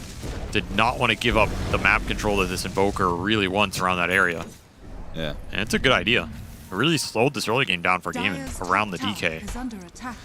And they're going to try and go for the DK again. They are not letting him get any free towers. Not the mid tower, and apparently not the safe one either. Yeah, it's not often you see Invoker chasing the DK's pressure. Yeah. That's a position that he is in right now. Feels confident enough to do it. Dire's middle tower is under attack. Radiance is going to be here very soon. OG. It'd be great if they could find a way to stop this, because I feel like this Radiance is maybe more impactful than what Whisper's got going on. Whisper does have Helm into Blink Dagger soon. It's just going to be so fast here on the Brew. Yeah. Dragon Tail. Done. Naga Siren in some trouble. Blast Off helps protect him a little bit, along with the mines. It actually forces them away. Tofu is going to be the one to die instead. Man, I really thought they had that Naga Siren, but too many saves. Also, the fact he has that Dispel up, really big deal there. Tomato plays aggressive, but knows his limits, gets out. They get another kill off that DK Blink that does not work out for Gaiman. As they continue to get stonewalled in this early game, it feels like. OG just keeping things even, keeping towers even, net worth even. Radiant's done. Yeah. Surely you do not hang out here anymore as Naga Siren. Which I don't know where exactly you go because they're all the tier 1 tower. Okay, they're going to make a smoke move to it. But they're going to run into Tofu first, which really sucks. Oh, they actually still managed to hit the Stomp. The Sunstrike's coming in. They got him. Wow.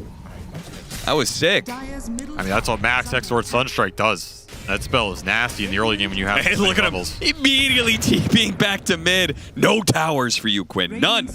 You can't have it. Not even the 100 HP mid tower. And that's Boots of Travel. So that's very efficient in terms of the map movement for BZM here. He's losing nothing. This is, I mean, you could say it's a greedy build, but honestly, he's so farmed up. This build is just amazing. You're going to get so much work done on the map right now. Gaiman have not had an answer for this Invoker. Okay. Let's see what Don't this think is that was the button we wanted to hit there. Oh, panic. Panic. We can kind of see it. Sunstrike goes out. A primal split now being used. All right, Austin, take us through this fight. It's okay, I got one on my side screen here. Primal Split, so they're chasing underneath the tier 1 tower right now. Zed behind that tower is able to pop his Supernova. While the Primal Split is trying to disjoint some of these heroes. Supernova is going to successfully explode here, healing up Ahri, but it's not quite good enough. But the Primal, the Brewmaster is right in the middle of all of these heroes right now. The Radiance is burning out everybody. It's going to be an OG loss through and through. They lose 3 heroes, and all they got was a Crystal Maiden. I want to see the damage numbers on that fight. Yeah, it is it had to be all Whisper, right? All Ace. 4K from that Brewmaster. That is just pure burn value. As that fight goes on, it gets extended and Gaming get exactly what they want. We get exactly what we want. Right, an audio-only team fight, yeah. Everything in production still works. The testing is completed now. Yeah, mandatory testing, guys. That's all that was. Stomp and another Sunstrike. They could just keep doing this all the time. But it did kind of prove what you were talking about there. As Whisper is saved by the Sunray. Ace is actually going to die here. Oh, the mine's too much for him to handle. Ahri will die for it, but that's more than worth it for OG. 2 core kills. Man, this game's just a bloodbath.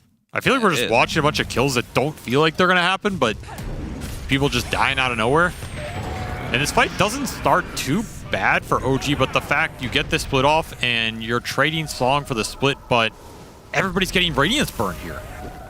And it added up, man. He's burning 3 to 4 that entire duration. Even the egg, it survives, but you're still just getting burned down. Yep. And the second he comes back, 3-man haze and a 3-man clap. Just a dream fight for this Brewmaster here. Ace showing us how it's done. It kind of went exactly the way you were talking about when it comes to Gaming Gladiators team fight just being bigger than OG can handle. But they are 100-0ing heroes all the time. It's just that full 5-on-5 that's where they missed up. And that's where Gaming Gladiators get a lot of ground back in their favor. Actually now up in this game by a K. Dragon Tail into arrow. Centaur Stomp does manage to land. Ace is coming in, though. That's the danger point. Supernova on the side. Up here on the cliff. They are going to try and target both Quinn and Tofu. They're going to be able to get it just before it explodes, while Ace is still running down heroes. 3 heroes turns to 4. Damn. Gaming picking up the pace here. Another teamfight victory for them. Celery just sits there in ult and lives the whole time. And they are getting some punish on this Invoker build. He does not have a big item to contribute in these exchanges. It's the bot's move speed that he has to play around, but the second you get caught by a stunner or a Brewmaster, you're just useless and you're absolutely gone. And this Orchid from Quinn has definitely paid off. Yules from the Brew? I like that idea. It's just gonna negate the all-in potential. Should be able to disjoint the stun chain between the Centaur and the Techies in most situations. Why that is opposed to just BKB? It's cheaper, more offensive potential, mana regen that this build lacks a little bit. Okay. And yeah, Wind Waker later. Definitely be good this game. Honestly, Yules has just looked strong this tournament. Yeah, it really has. All the Mars Yules definitely up the pick rate on that. Force staff down. He's going to be okay. Quinn might be the one in trouble here. Ace doesn't have the Primal Split, so this is not as clear this time around. The Blast Off doesn't quite work. Ahri does manage to get off a mine, though, and that'll help bring down the Dragon Knight. Now trying to go for Ace. Whisper. Stomp and run away. The Radiance Burn in the Vessel. That'll take him out. Celery gets the double kill for that. But, of course, he can't run. There's no point in trying to run as a Crystal Maiden. You might as well turn and just fight to the death. And Tomato makes his presence felt.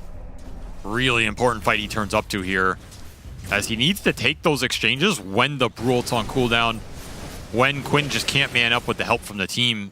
The Naga's fine taking those sorts of 5-on-5s, and yeah, Dorachio's just not even there. He's still trying to catch up in this game after getting sunstruck a couple times, but that was also delivery of the Orchid for the Invoker. So I was talking about where's his first big item in these fights that he can contribute. That bots is not going to do it. Orchid will. You catch this Brew off guard, you're going to force that Yules. Maybe you can chain stun him after, or vice versa, right? You stun him, he Yuleses, he comes down, you Orchid him. Now all of a sudden you're posing some threat to Ace where he's gonna have to think about where and when he ults in these fights. There's no save on Gaimin, so you have to be careful with it. I mean, the one thing for OG is this Centaur, he fell a little bit behind out of these fights. They just didn't work out for Whisper. He's gonna take more of a sacrificial role here, but he doesn't need as much farm in this game as I think Ace does, because you have Naga Invoker, right? So in theory, you're going to play a Naga Invoker game. Split push, get the farm off the Midas and the illusions. They can clean up the whole map. Your utility is what matters more here than you as a frontliner. Whereas Ace, he needs to deal damage in these exchanges. He needs to scale, needs to continue to present a threat towards the Naga in these head-on clashes.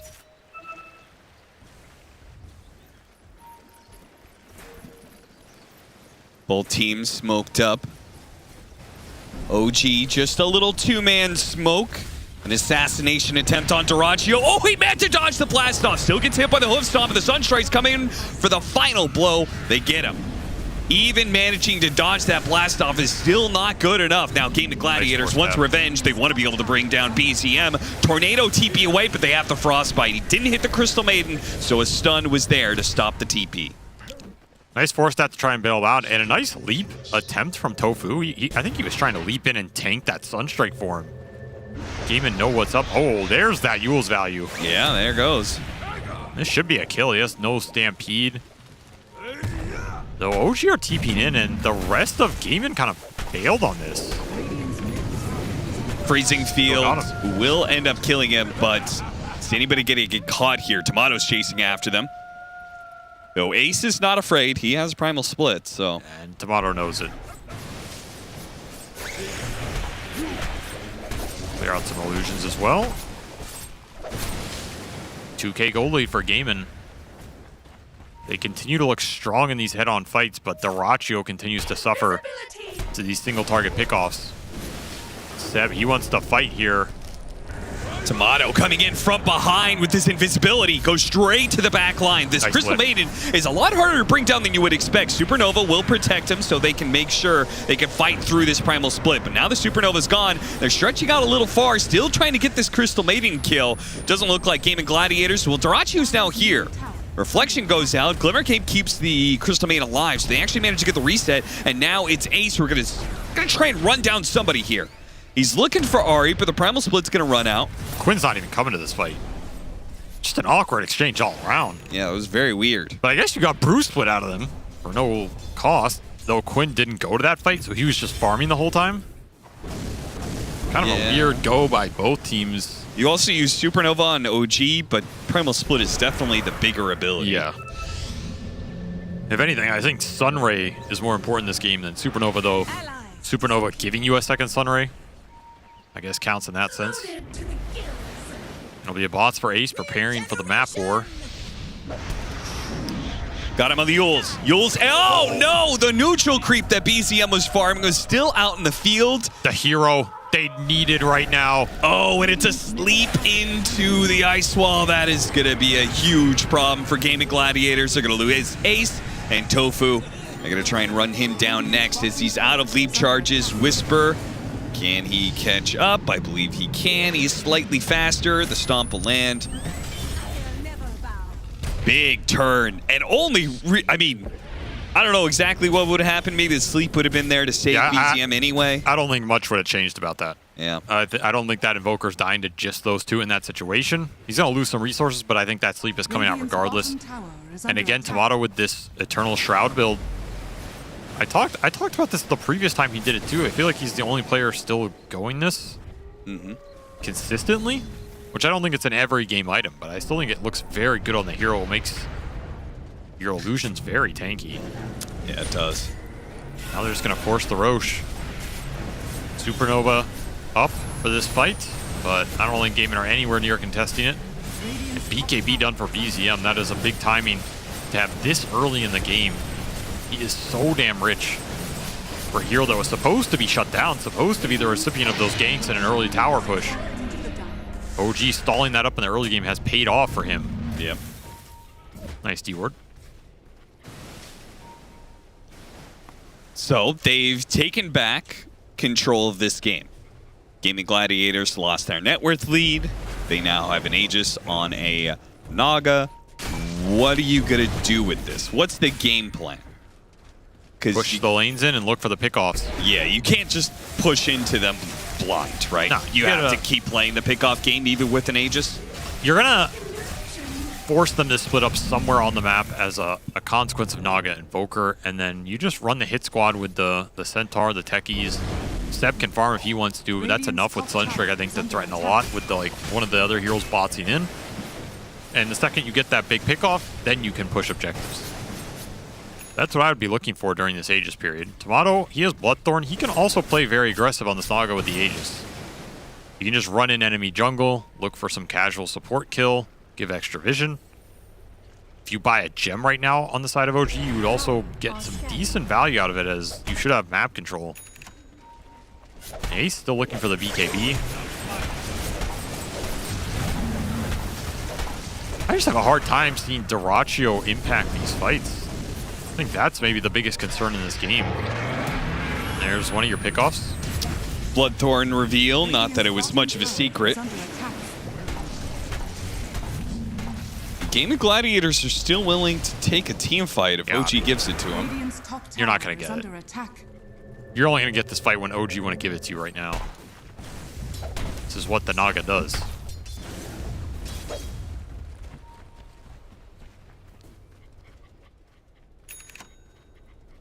I feel like Naga is that gladiator meme.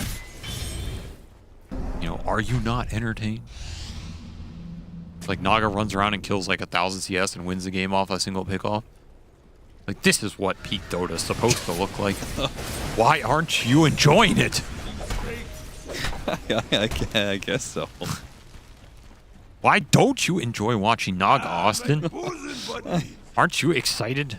I mean, this game has been very kill heavy, despite the Naga versus Terrorblade matchups, you know?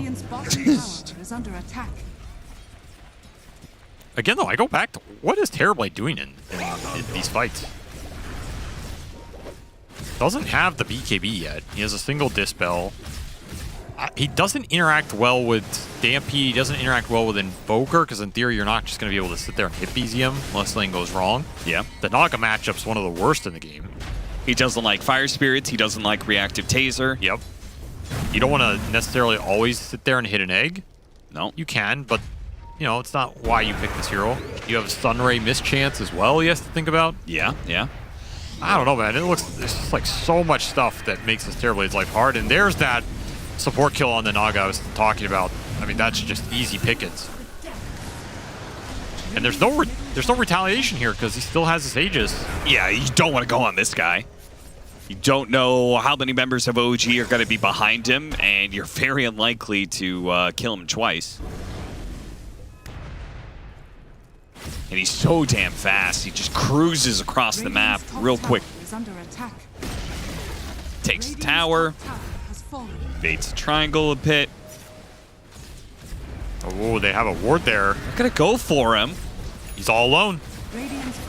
Seb's going to be behind him here.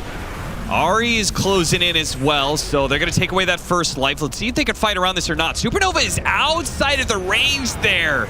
Seb, not the best placement, but he still got off so fast. And, oh, he just tried to TP in front of the Earth Panda. Ace trying to do a little bit of body blocking, too, with that Panda. Man's dodge on this boulder. Still chasing after him, though, with the Moonlight Shadow. Oh, they have some ults on cooldown. Oh, it's a little shallow. Aggressive Force Staff, but it's not going to yield anything here. Do OG want to try and turn now? Know that ult's out. Get up on two. Tornado afterwards with the Sunray on top of this one. Bloodthorn immediately. Eul Scepter going off. But he doesn't have Primal Split, so Ace is still going to be in trouble, especially as the Ensnare comes on in. They know this Brewmaster is a threat. They want to deal with him, but they're ignoring the Terrorblade who's hitting in the back. I guess that's out. okay for now. He's got to make a break for it with no meta. Whisper being slowed down. Quinn's going to chase after him, the Ogre Seal Totem, and finish him off. A bad chase. Turnaround from OG. They do not get Ace. Find the Naga. And a Dragon Tail arrow. Naga will die twice in this fight. Huge jumps from Quinn there. He just demolished their backline. Nobody was focusing this Dragon Knight. He gets a lot of value in that exchange. 9-3 and 6 now, and Ags completed. He is starting to power up. So much of the OG damage here went into this Brewmaster. That Yule's paid off. It dodges that Orchid. It dodges Meteor. He's still tanking spells, still getting stunned, forcing 3 heroes to chase him. Another stomp, and he gets out off the back of the last 4 staff. That is sometimes the power of that hero. You get in the right stance, you just become a god.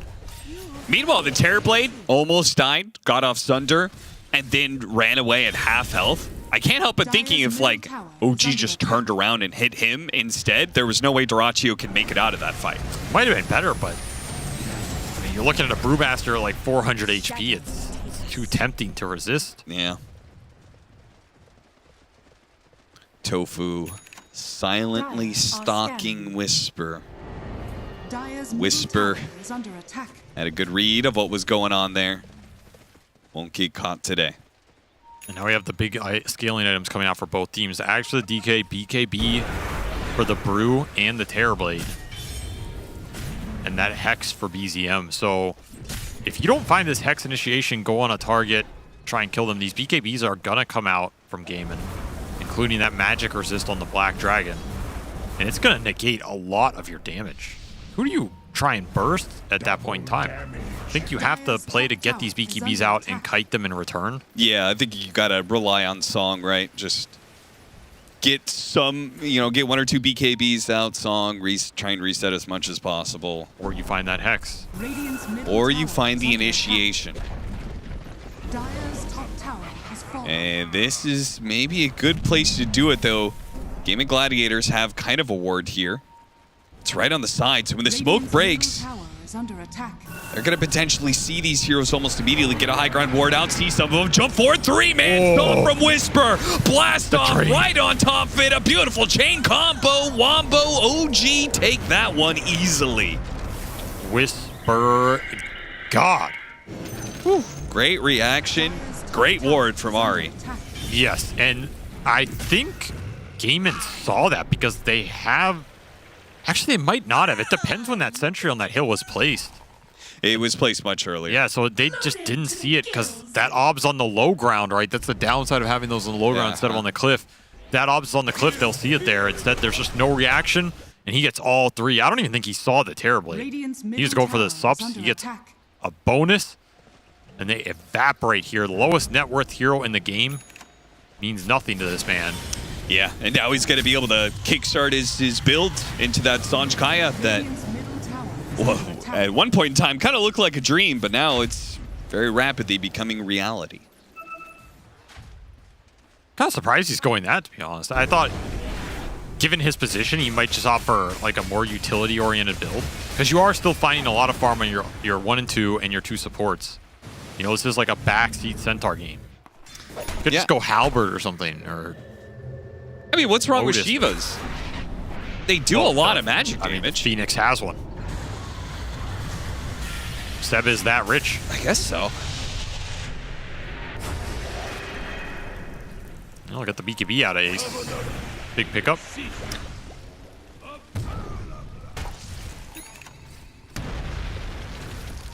So Dyrachyo's going to look for butterfly timing as the Naga delivers her own. Is getting outpaced here. Not what you want to see in this illusion on illusion matchup, though. Again, in theory, you have scale versus the Naga and DK Brew. Is it going to be enough? A smoke push down the river from OG. All 5 looking to meet all 5 of Gaming Gladiators. It's going to break onto Tofu. 4 staff gets him away from the blast off. Scythe immediately goes out onto the Brewmaster, but he got off the Primal Split, and they focus down the Supernova so easily. The song goes out, but it didn't stop because the BKBs were used by Gaming Gladiators, and to use the rest of this to try and reset, but the Primal Split is still kind of chasing after the Naga Siren right now. Pops the illusions, but he's done. Can't get away from the Brewmaster. A split focus there from OG and a botched initiation. That's one of those goes that they're so clumped, it's too tempting and it baits you. You know, you hit everybody with this Shiva's egg in the middle of the entire squad, and then, oh yeah, they can just BKB and kill me in like a second and a half. Yeah. And it just backfires. And you try and song to protect them, but again, there's no BKB interaction here. So Dyrachyo gets a lot done there. He just frees up the team fight. And I don't know what he was saying, but it was probably egg. Everybody likes eggs. Do you like eggs, Austin? Mostly scrambled, but yeah. You have to whip eggs.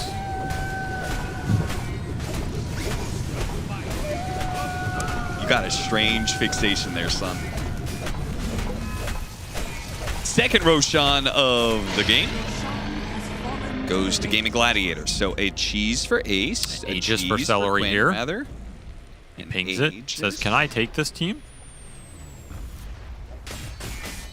Still has not been picked up. Ace is literally sitting on it to make sure nobody nabs it. Dyrachyo forgot he was the carry on this team. It's like, oh yeah, Roshan's my duty. I don't blame him for that, honestly. The amount of farm these other 2 cores take. He's probably just used to getting shafted, so. You say that the way that, like, I don't blame you, I blame your parents. I don't blame you, I blame your other cores. I do, man. Are scanning. He's like the stepchild, you know? Gets all the hand-me-downs. And then gets shit-talked for it at the same time. And what do you want from the man? Dire's bottom tower is under attack. He had to lane with Crystal Maiden this game. Like, what? What do you want from him? But the best teams are playing Crystal Maiden, Avery. That's right. Radiant's bottom tower It's a good hero. Yeah, well, maybe Crystal Maiden is playing the best teams. You know what I'm saying? Butterfly completed on top of that Aegis, so he's a lot happier than he was 5 minutes ago. And he's a huge egg threat now with the lack of the BKB Pierce control. Seba's going to have to really think about this placement. Yep. He cannot egg aggressively. I think that was his one attempt at it, and he learned a swift lesson.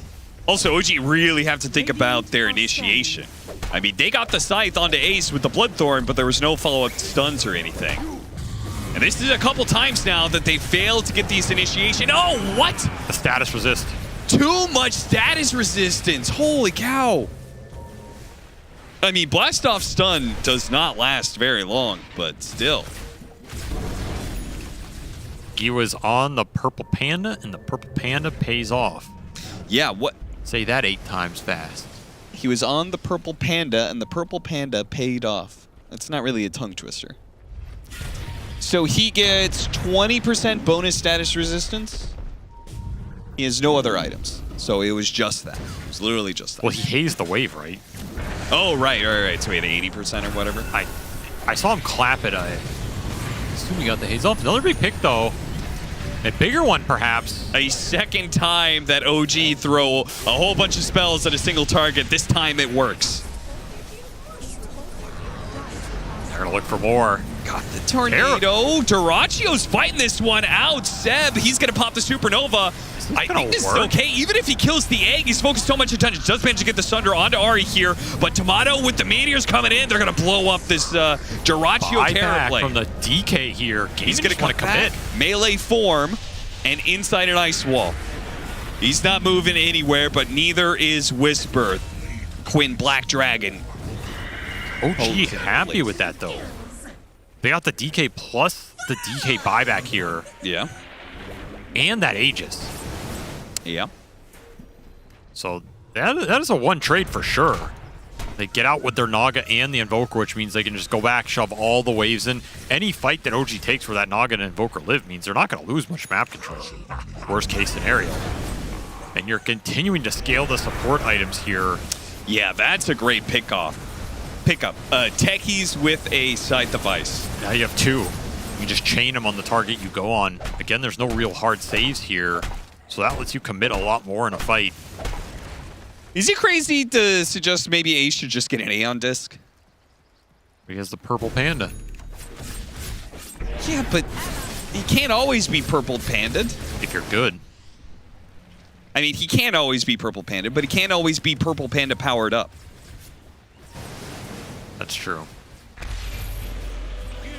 I just don't think when you're... What was that? What? That was a Thunder for, like, no HP. He's testing it out, man. Oh. Well, it worked.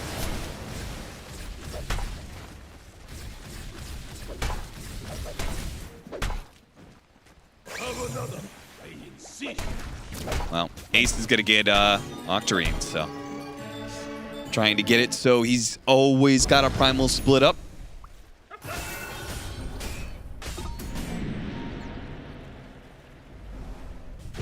This is less than 1K gold difference at 40 minutes. Kind of crazy to think about. Yeah, usually I feel like these kind of games go where like they're just clashing over and over again. But sometime around 30 minutes, one team wins like 2 or 3 team fights in a row. And the game just kind of like snowballs that way. But I feel like they have actually gone back and forth almost 1 for 1 every single time.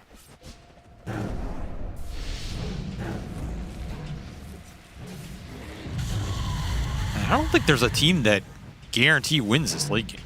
I think it just comes down to the team fight execution. Radiant are scanning. Successful scan. Quinn leading the charge. 4,200 HP. Black Dragon on the hunt. Finds Seb. Stampede goes off. That's certainly not going to save Seb. Yeah, they all went through the gate. See you later, son. Good luck. See you later, son. Stop touching me. Why are you touching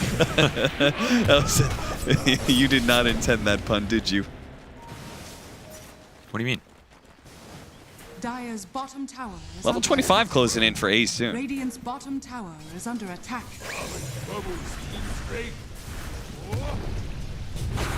They're gonna jump him once again.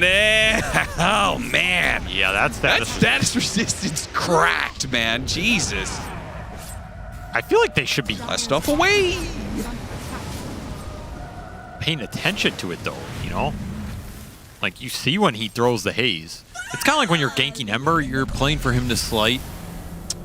Okay, yes. You either have to go or he's casting it and then you catch him after. But legitimately, I have very rarely seen any Brewmasters use Purple Panda. You're actually just calling it Purple Panda now. Yeah, it's kind of fun. It is fun. Void Brawler. I have very rarely seen anybody actually use that. I'm talking pro players in professional matches. Yeah. It's like they're always sitting on the Wind Panda. Because they're bad. Yeah, and so they got used to bad Brewmasters, and now they're matched up against Ace, who's a good Brewmaster. So they're not used to it, that's all.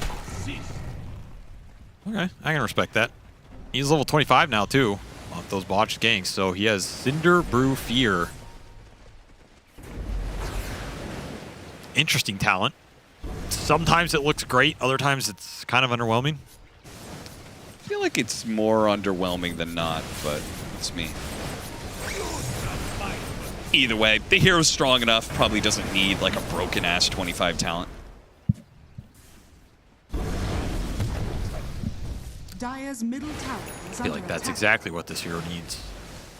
I think his level 25 should allow you to, you know, those Kinder eggs where you open them up and there's a surprise. Like when he splits, it spawns like a couple random neutral items. You gotta like pick them up. Okay, that was not where I thought it was gonna be going. I thought you were gonna suggest some sort of Mega Meepo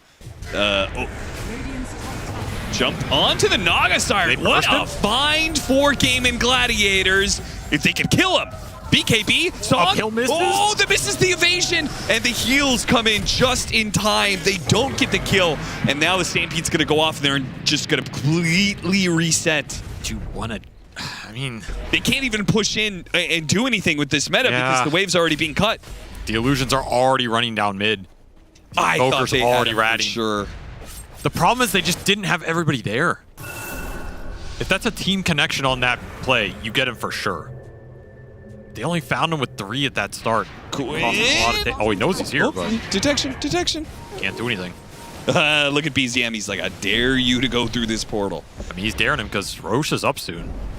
OG know it, and they are going to defend this dire area with buybacks on their outpost. And mines. Don't forget the mines. OG just, they want Gaimin to go into them.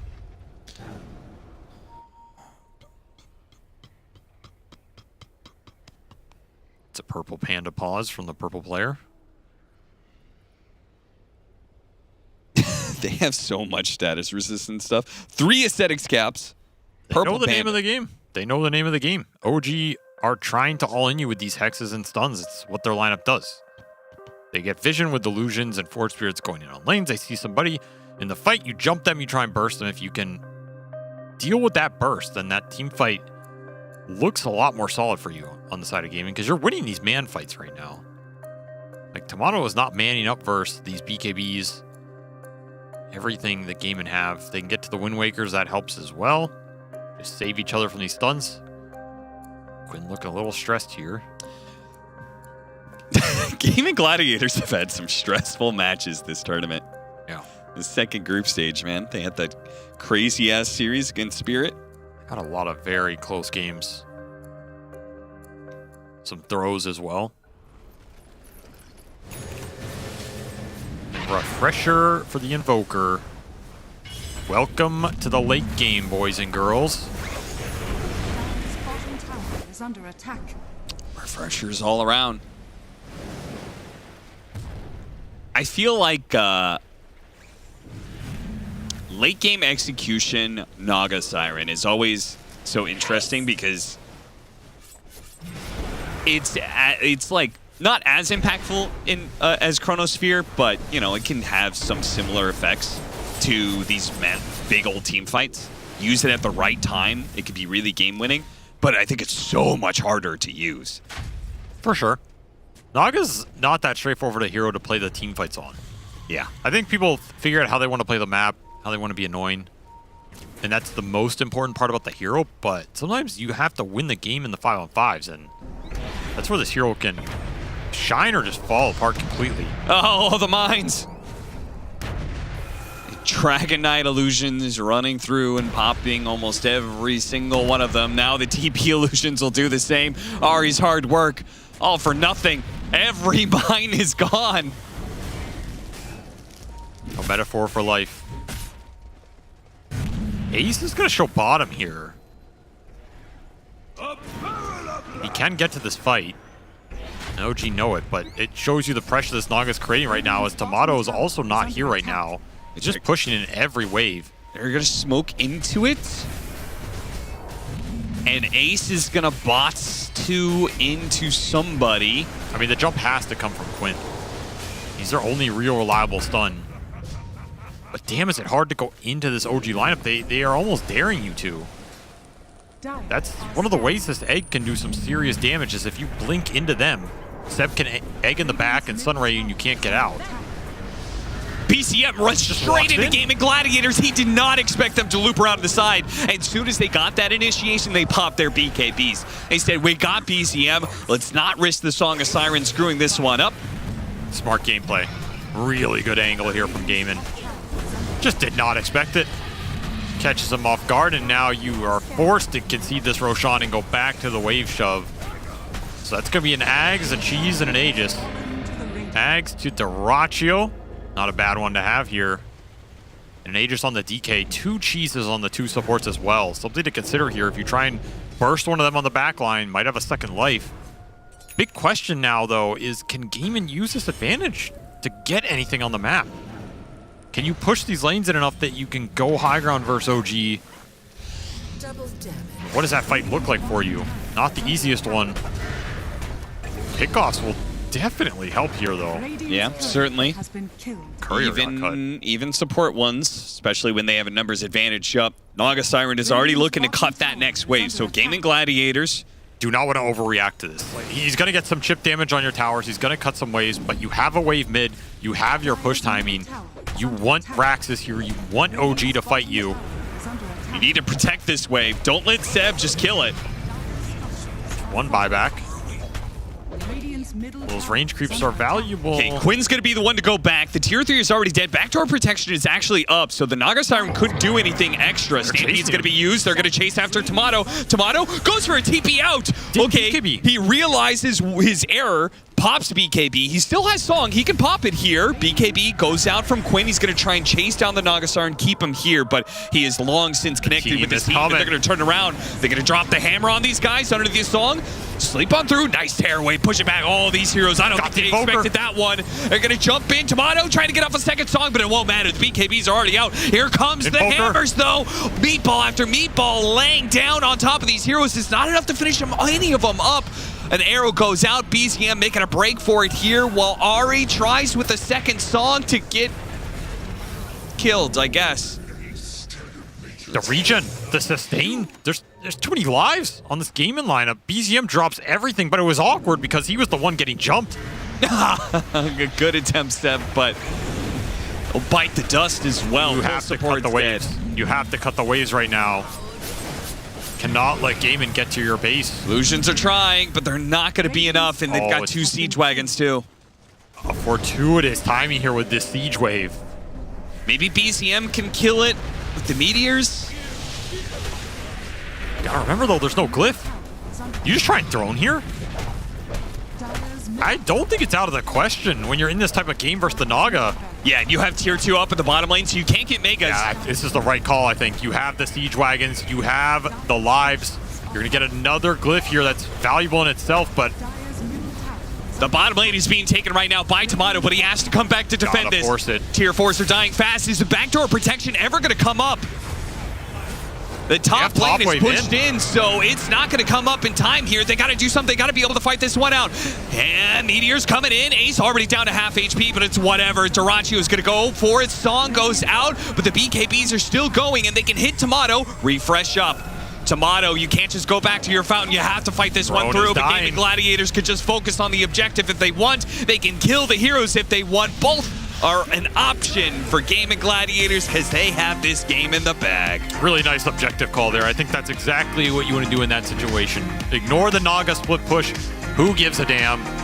You have your timings. You have the 6 slots on the Terrorblade with Aegis. You had double cheeses in that previous fight. You still had one left for that push. You have your BKBs. And most importantly, you have this DK who is going to outrace the Naga alone, but in a situation like that, force OG to fight you or you just lose, and they never really got the fight.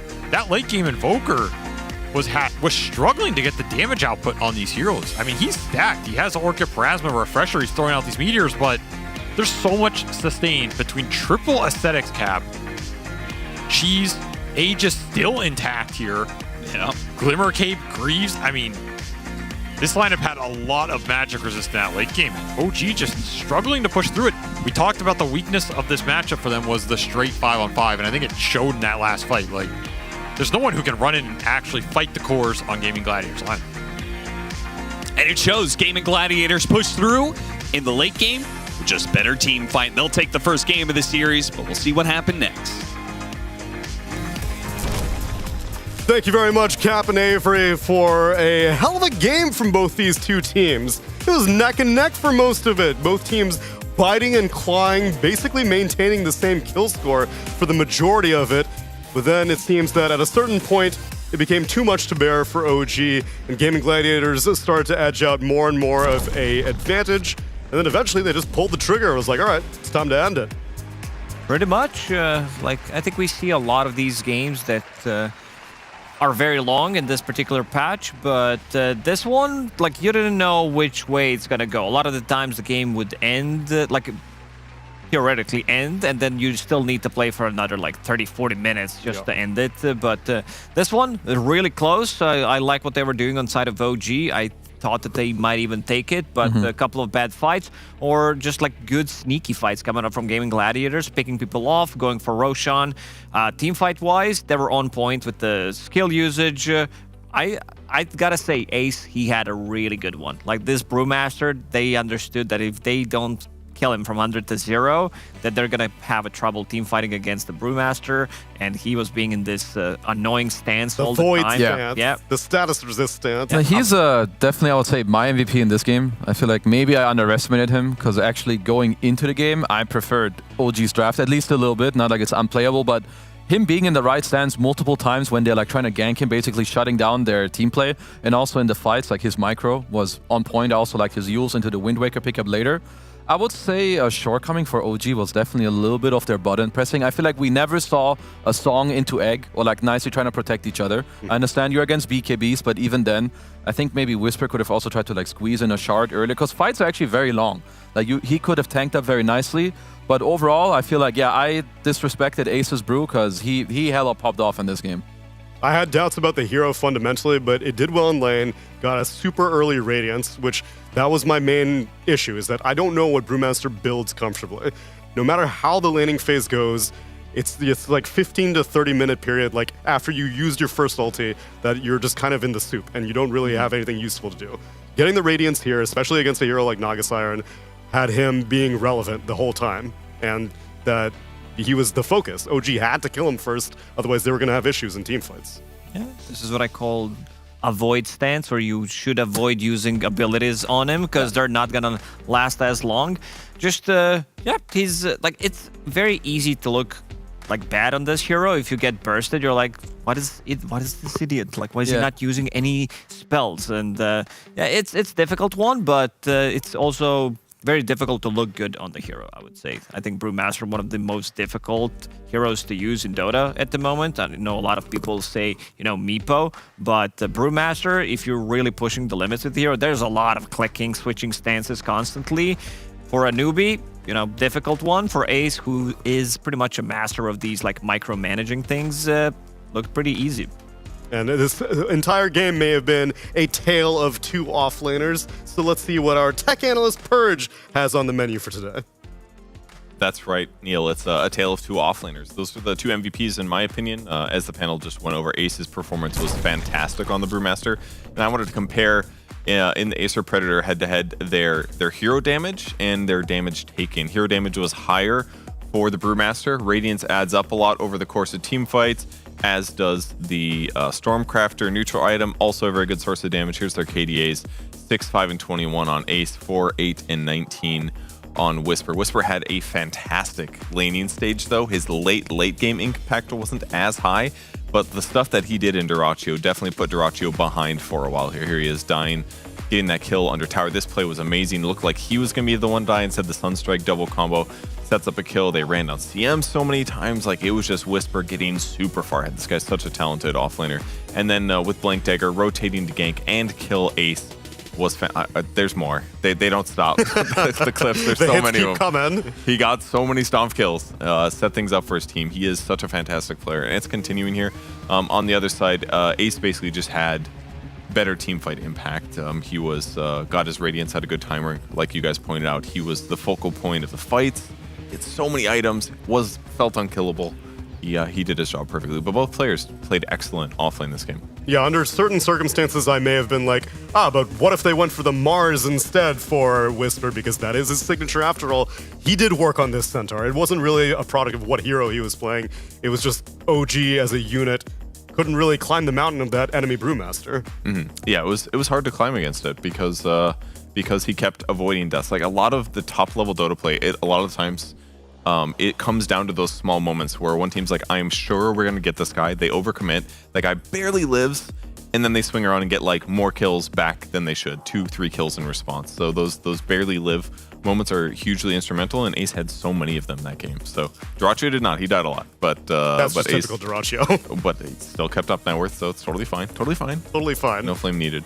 And we'll see if they can keep that up for a second game. But for right now, I also want to see what's going on in the internet, specifically the social media internet. And I've got Pyrian Flex, social media enthusiast, on the case. Pyrian Flex, what's been going on? I wouldn't just call me an enthusiast, Neil. I live A for the connoisseur. World Wide Web, or cyberspace as I call it. You're literally a sommelier of social media. Indeed I am. The maitre d' of mirth, memes, and misinformation. That is the I can't even say it. The misinformation world, superhighway. The www web. All right, now, we've got some social media active types here on the Le Production. So let's have a look at some tweets. I want you to try and guess who sent these tweets. I don't know who sent these either. Who sent these tweets? Yes, so the plan is, that's not, okay, I think that is it. Guys, where does one find a non-cringe Naruto merch other than, you're saying that these are talent here. Talent tweets. This is a tweet from one of our talents. Indeed. So who sent that? Okay, let's take a quick poll. Lacoste, who do you think was asking where you could find Naruto merch that's not cringe?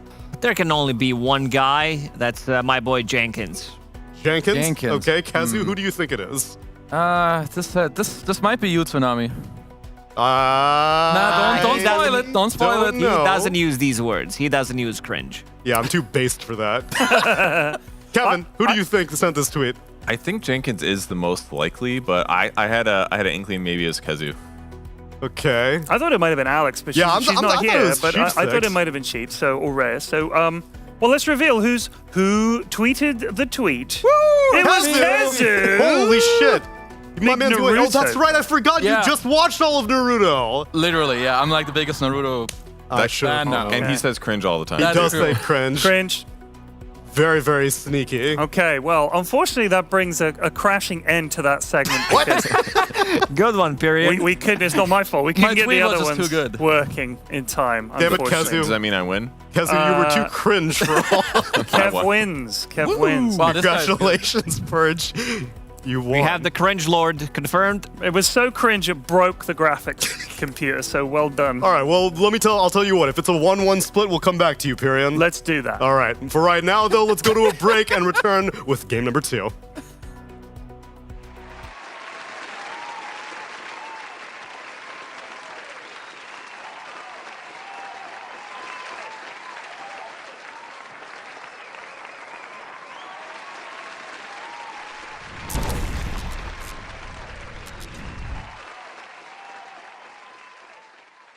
Hi. GLaDOS here from Aperture Science. Let's talk about my love life, shall we?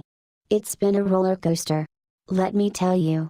Ever since I got turned into a freaking potato, the dating scene has been a real pain in the ass. You know that movie Her, with Scarlett Johansson and Joaquin Phoenix? Yeah, that's the kind of relationship I've been dreaming about. A connection so deep, it transcends physical form. When I dream about this, I always see Gabe Newell in front of me. What a manly man's man. I can see Gaben and me walking on some beach together while this next song is playing in the background. He is my Joaquin Phoenix, and I am his robo-girl. You should see my baby, she's spanking new. And she never says no, she's can do. Got a smile that shines like rubies and pearls. And I love that little robo girl. Well, she knows how to do that bump and grind. With 4 on the floor, she'll blow your mind. She's got rosy cheeks and strawberry curls. That's my sexy little robo girl. When I kiss her heated lips, she burns like a kitten and twists her lips. Says your wish is my command, telling me to love her like a real man. With the high-speed motors in overdrive, I've never felt a lover who's more alive. And my head gets spinning like a tilt-a-whirl with my kinky little robo girl.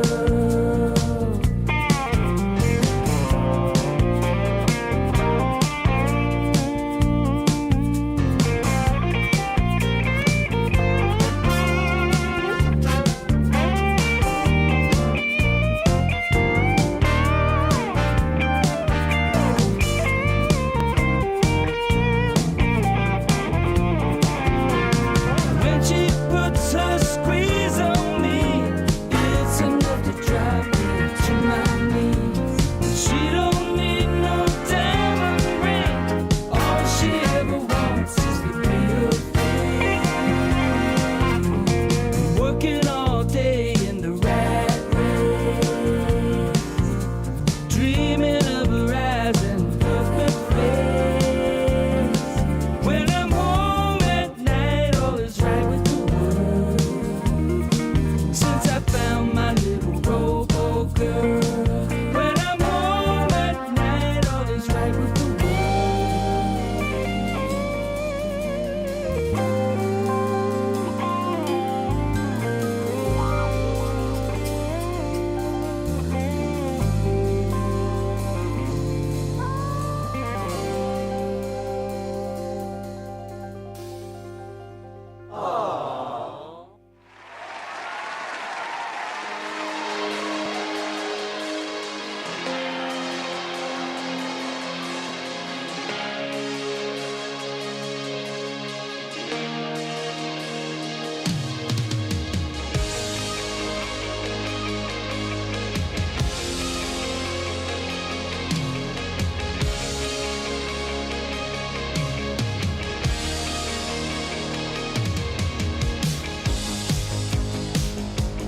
I'm so alive, I can still fly, I can still fly away, yeah. You lift me so high, you got me so high, you got me so high today, and I'm higher. We can set the night on fire, burning up these wings of desire. You know how to take me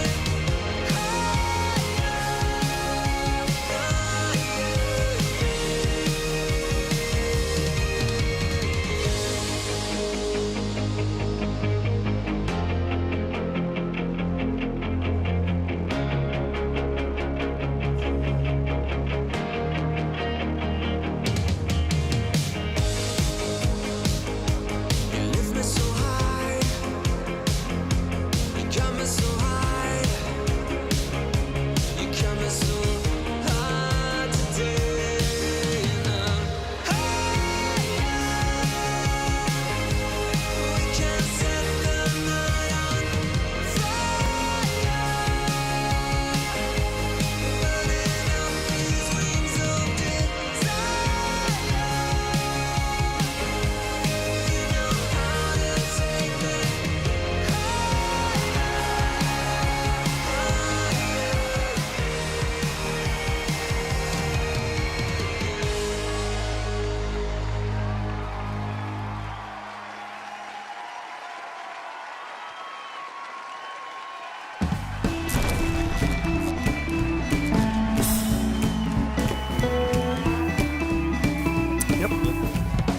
Welcome back, everyone. It's time for game number 2 of a Gaming Gladiators versus OG.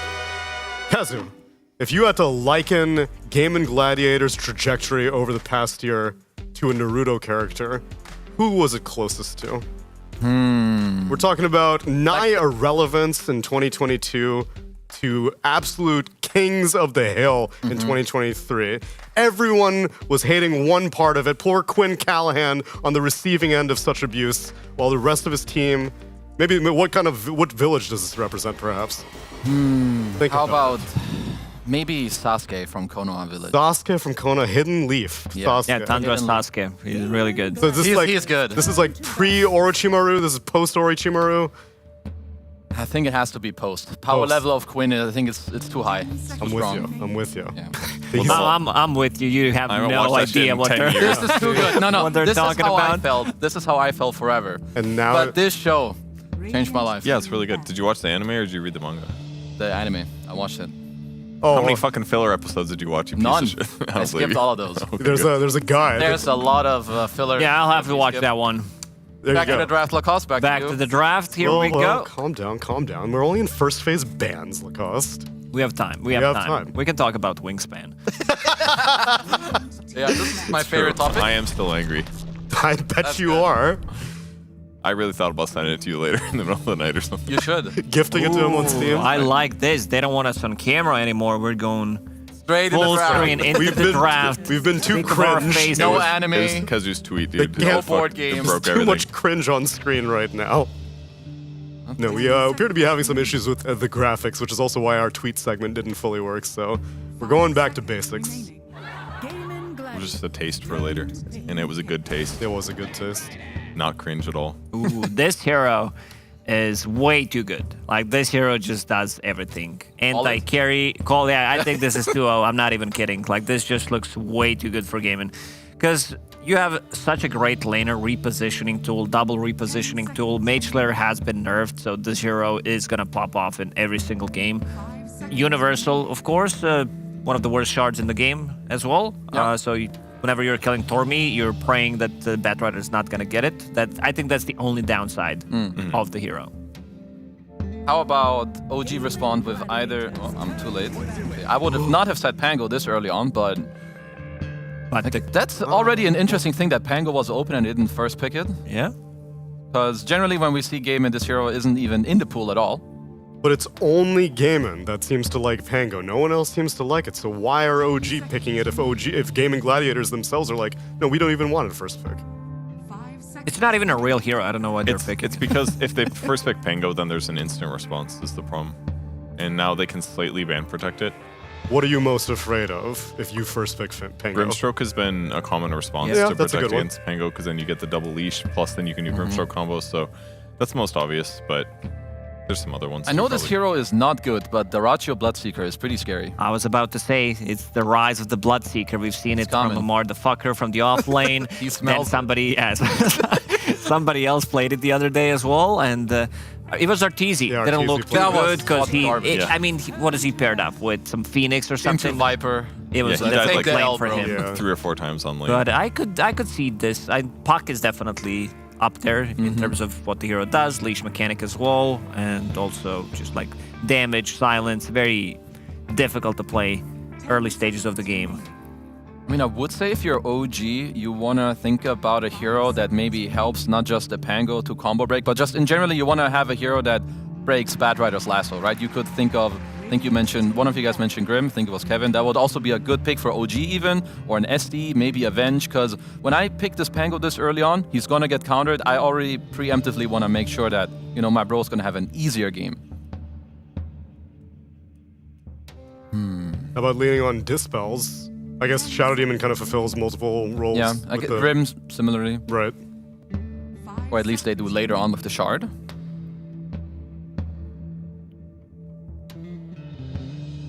Is it over? That's it. I mean, they picked the Batrider. Yeah, It's over. I mean, it's GG. I am curious that even in the second phase, Mars still does not get banned out. And instead, the Broodmother from Ace is just that important. But I think Ace's Mars is, I would say it's okay. But it is not like Group Stage 2 at DreamLeague Season 22. Then what about Whisper's Mars? Why didn't Gaimin ban out? Like, what is Doraccio doing? I'm not even watching the draft. I'm watching Doraccio. What was he doing? Like touching his touching his inner lip. I don't know. He was looking. He was looking at Naruto merch sites. He might, he might be touching like some tattoo he has inside his mouth. You know, some special powers. You never know. This guy's He's tapping into his Bloodseeker abilities. and this guy's sitting on the floor right now. Poor Tomato. It's about to be off the screen. My man did not have a very fun game 1. It's okay. He traditionally does good in games 2 and 3. He does. That's true. OG as a unit, which is why I'm expecting this to be a 3-game series regardless. It's all scripted.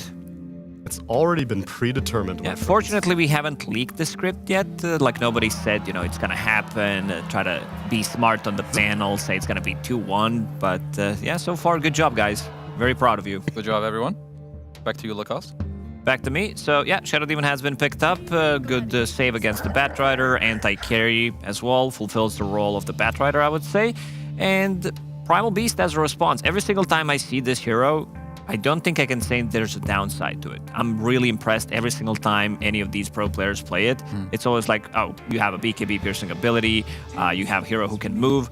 Damage output coming out from Primal Beast. Like, I think there was a game yesterday where he dealt like 15,000 damage in one of the fights. Might have been the OG Auroras. I changed my mind about Primal Beast yesterday because I feel like when this hero gets counterpicked, you can put him in the other lane. But even if you're countered in your own lane, he has a very easy time just skipping the lane, like wave cutting. Then he's in the enemy jungle and suddenly he's like diving like the enemy mid hero. So I feel like even when there's counters, there's easy ways around it when it comes to gameplay. So yeah.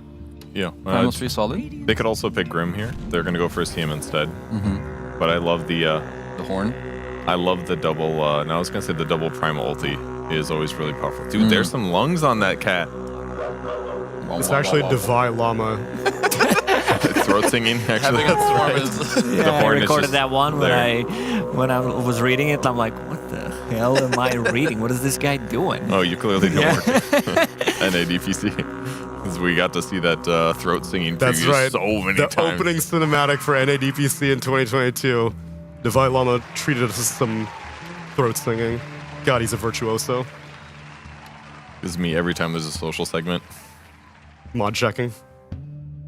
I mean, I'm looking, because what's a really good pick here on this slot is, well, they're most likely going to pick one more support, likely Seb's hero, and then this core that you can hold flex until very later in the game to like put it maybe 1, maybe 3. Could be... No, TA is not easy to pick, I think. You need some kind of a stun, like depending where this Primal Beast is going to go. I'm fine with some... Maybe Lion, anything that can stop Primal Beast from charging in, because if you don't have a carry that can do so, there's a lot of stunners still left in the pool. Sven is going to be the big one for me, I would say. But this is also a good response. Something that can go away from damage, go away from like trample, so you don't like receive damage. I think Faceless is also good against some of these offlane heroes like Mars. I couldn't believe the win rate was 14-5. That was really surprising me. Yeah. I mean, because we're not really seeing him pick that much. There's other carriers that are prioritized. Naga, Morphlings, Sven's, and we have seen a couple Voids, but just not so many. Time Dilation is obviously good against these low cooldown harass heroes. And we should talk about Primal Beast ulti. Put that ulti from a 30-second cooldown to a 45 or something to make the difference. I also think Void is experiencing a resurgence because after the first 3 days of this tournament, Doom completely fell off a cliff and everybody stopped picking him. And all the good all the carries that Doom was good against are like, oh, now I can finally shine again. I mean, I wonder where Gaimin want to go with this, because looking like whether it's SD Void or Rubik Void, that's the dog shit lane. Yes. Like that lane is not good. If Quinn feels comfortable playing Primal mid, I feel like he's probably better on other heroes, but he can play anything really. Like if you want to abuse this lane being this weak, you could look on a new hero maybe. Oh, it's the Husk. Uh-oh. They're giving them the treatment. Give me the Husk. This is... Maybe you just pan go offlane and Gaimin ban new mid heroes. That's where I would take this route if I'm OG. I'm still not even that worried though. Yeah, you might take an L in the off lane, but you're also taking an L in your safe lane. So this last pick needs to be something really good against Huskar. I think OG have very weak lanes. Like this Pango, he can't lane mid. You mentioned the off lane, which I think is okay, but I've seen this hero just lose the laning stage. He's not a strong hero. He needs that solo XP. They also just don't have very good single target damage. Like you could like poison stack, you've got disseminate, I guess, amplify your damage. But like Pango doesn't really kill Huskar that easily because it's like kind of slow damage, and the whole time he's regenning between those shield crashes. So I don't know. Maybe Huskar just like lives easily this game. Depends what the last hero OG is. need to be careful about tempo. I don't actually care about any specific hero for Gaimin, but anything that speeds up the game and like he joins his Huskar timing when this guy has armlet. I like Alchemist a lot here. Yeah, any of these heroes like Slark, Out, whatever, Luna, like throw any of these heroes in the mix. There's your Bloodseeker. Yep, he's gone, luckily.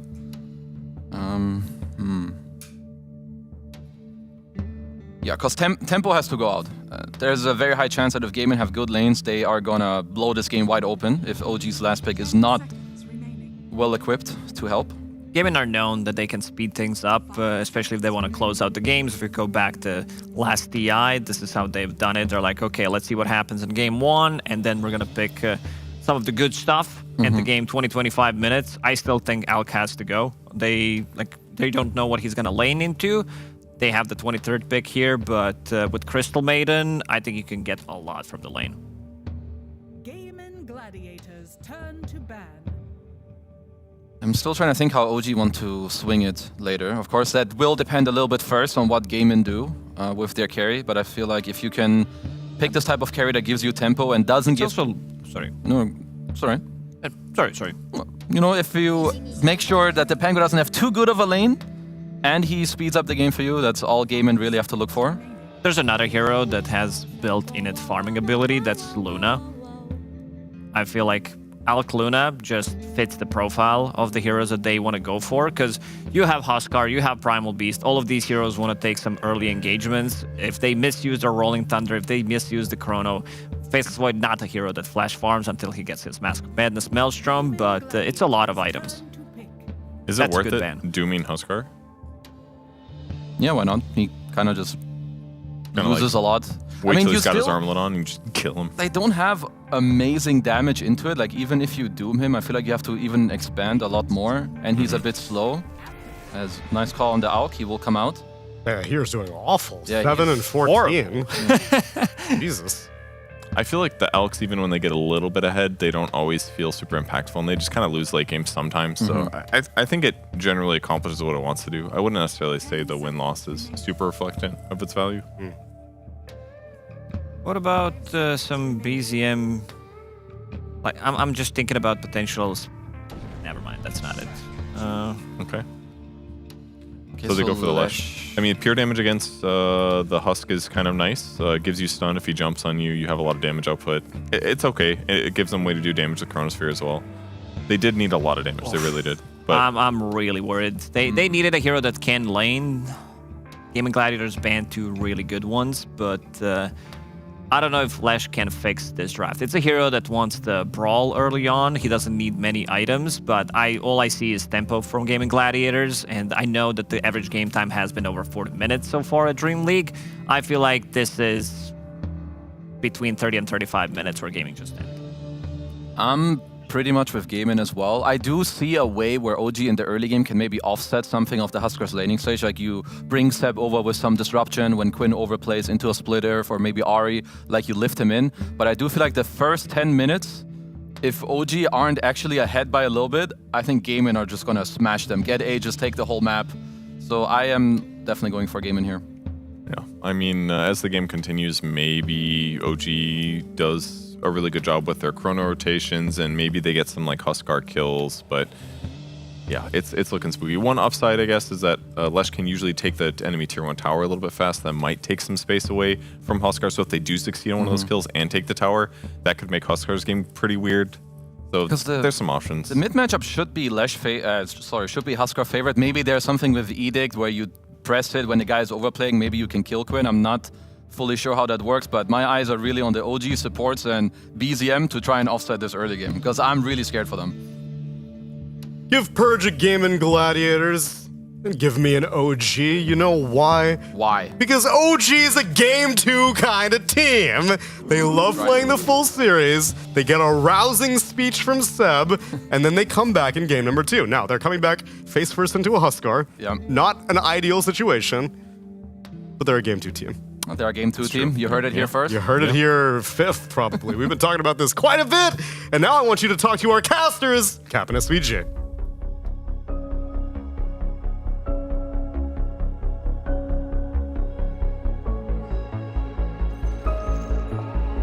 That's right, we're here to talk to you about Dota 2. Matchup of OG versus GG, and whether or not Gaming Gladiators is going to climb up the rankings by dragging OG down. And they're going to do it through a dirty, dirty Huskar pick. Not that dirty, considering the fact that they did have an opportunity to change lanes. They're going to be rocking the off-lane Pango and a mid-Leshrac. The Husk is back. Now, they are not the Huskar Masters, though. No, they're not. One might call them the Husk Apprentices. In fact, they kind of got shamed the last time they tried to Huskar somebody. They got mega shamed. So the fact that they're going back to it, honestly, impressive, right? Or foolish. One might have thought that they were too embarrassed after that Boost demolishing to return to the hero, but Quinn says, I do not give a damn. He'll try and rise his way back to the top. Or maybe he's trying to redeem himself. Maybe it's stuck with him so much that he's like, guys, we have to pick the Huskar. The battle There's begins. no other way. Is that a spray? What is this? They put in some cosmetics recently. I don't know what they put in exactly, but... Put in a giant gray square, apparently. That's very nice. Yeah. That fits with the next event. Graphics fall. Where half the cosmetics in the game will be deleted. Oh. I should delete that, actually. No, don't listen to me, guys. That's not right. I like that one. Let's see who wins this mid lane. This could determine a lot. I also think the ganks into this lane are going to determine a lot. For me, this game's about mid. Who gets more tempo, who's pushing who's getting the farm faster, because Gaimin have a lot they can do between the Alk and the Huskar if they have a good early game. Just demolishing camps into demolishing Roshan into demolishing towers. And you have a Faceless Void Pango lineup that needs time, need items, need this game to be played at a slower pace. I also go back to that game we saw Gaimin play earlier in this tournament where they had a similar lineup between some 3 really tanky frontline boys with regen. If you remember, they played VP, I think. And VP had a Black Hole Chrono lineup. Yeah. And there were some of those fights, like they landed Chrono and Black Hole on 3 cores. And everybody just stood in it and went, what's up? Yeah. Because there's too much regen, and you just don't have the damage because you're too far behind. It's a similar setup here if they get away with it. So for Gaimin, it's a race to the HP levels, the sustain. Roshan, especially important for this Huskar, so we can go in aggressively, delete heroes. And as much as OG can slow them down, it's going to benefit them a lot, which is why I say ganking in the mid, one way to slow the Huskar down. Ganking Alk in the jungle will slow him down. Delaying those Roshan will slow the game down. Taking enemy towers with Edict is one way to remove space from gaming and make those pushes a little slower overall. So all of these things are what OG are looking for in the first 10 to 15 here that are really going to compound over the 15 to 30 minute period if they don't do them right. Right. They've got one okay hero for ganking mid, which is the Shadow Demon into the Last Track Splitter stun. I guess the Rubik, they don't have the best heroes to gank Huskar, I think. Not really, no. I wouldn't put Rubik Shadow Demon in my top 10. Very good at other things. Team fighting scale, really nice here. Really strong versus the Batrider gameplay. Can be really good versus the Maiden and Alk in terms of stealing those stuns and throwing them back. You can get the Pulverize steal here as well. Disruption against the Pulverize. So I think a lot of the team fight, Rubik and Shadow Demon can shine. But they are a bit slower on the map, and now that gank potential isn't as threatening here. So it might just be an island mid where Huskar gets to shine. So far, the lane's looking pretty even for BZM. That's a good sign. See if Quinn can pick up that level 3 to 5 that this hero's known for. Big CS, doesn't get it. Another big CS, gets it. Medium CS, misses it. Smaller CS, he gets it. So What's the difference between a big CS and a little CS? I don't know. Everybody just always says big CS. That means there's got to be some small. Who says big CS? Well, I say it. Oh, okay. So you don't know why you say that, which right, leads into you no, saying I know something. Why. I know. Big CS is, you got to hit that or you're demoralized. You need that. You need that one. See, this is a monster CS. Oh, see, that was a monster because he got that perfect. It was a flag bearer, so now he's feeling himself right now. Like, he thinks this lane's over right now after that creep. Monster. That's a monster. Are you sure you're not a mid laner? In another life. You should have been. I mean, I told you, I beat Sumail in a 1v1 mid. Back in the day. I remember. I remember you told me that. Yeah, Timbersaw versus Dragon Knight. It was a banger. Out CS'd him. Wow. Then he killed me. Then you didn't really win it, did you? No, that was after the time ran out, so it was technical victory. The TKO. Take that one to my grave. Sure. Crystal Maiden Alchemist lane. That one can do some work. I mean, it's a gaming classic, right? How many times have we seen them play this lane? It's got to be like the 20th time in this last year. I'm not even exaggerating. They love this dual lane. And they usually win it. Aggression onto Seb, time dilation, try and force him back. Get some good damage on Tofu on the way out. Is he time walk for it? Does he believe in his bashes? He does not. The first blood is going to be top instead. It's Ari who dies. Alchemist Crystal Maiden is a lane to be feared. That is a rough first blood to give up. Dyrachyo is going to be big. He is leading the CS chart, and you gave him a first blood, and he's an alchemist. The only thing they're missing is stacks, which I don't think they have any right now. Honestly, we haven't seen... This has not been a hyper stack meta for alchemist, I want to say. I think some of those older metas were like, you needed the stacks for this hero. Yeah. But I think since the Grievel's Greed doesn't scale as hard and... It's also just more camps, right? Yeah. It doesn't seem like he's suffering... Good kill. Tofu's going to cut behind them and get the counter on BZM or not. So really, really big play for OG. Yeah, especially if they can get this power rune. Yeah, if they get it for BZM, hell, they're going to get another kill off of this one it. and the power rune. He didn't get it. Okay, Tofu grabs it away from him, but they get everything else. Honestly, I feel like I'd rather take the rune there than guarantee the stun. There's a decent chance he gets the stun anyway, but that DD was a lot of extra resources here. I guess the Huskar's off the lane, so maybe it doesn't matter. BZM very happy, and that is a pivotal mid-rotation for OG. Make sure you skew that lane in the Lesh's favor, not the Huskar here. Miss Swashbuckle. Kinda awkward. Got him with the acid. Just beating his ass down. He's gonna have to swashbuckle away. Dude, look at his net worth. That is scary. Now, this is something that OG had to do, because Pango versus Huskar is... unplayable. Unplayable.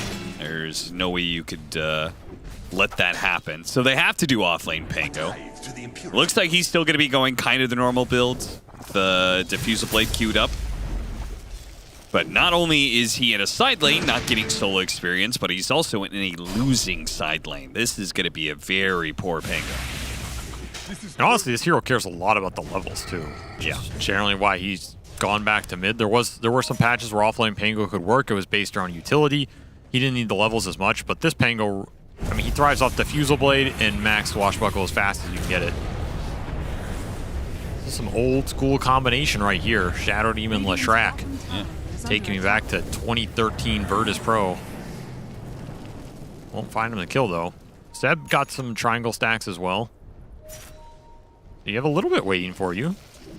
Wonder if Dyrachyo, the game he's having, Gaming are going to try and scout some of these stacks, steal a couple.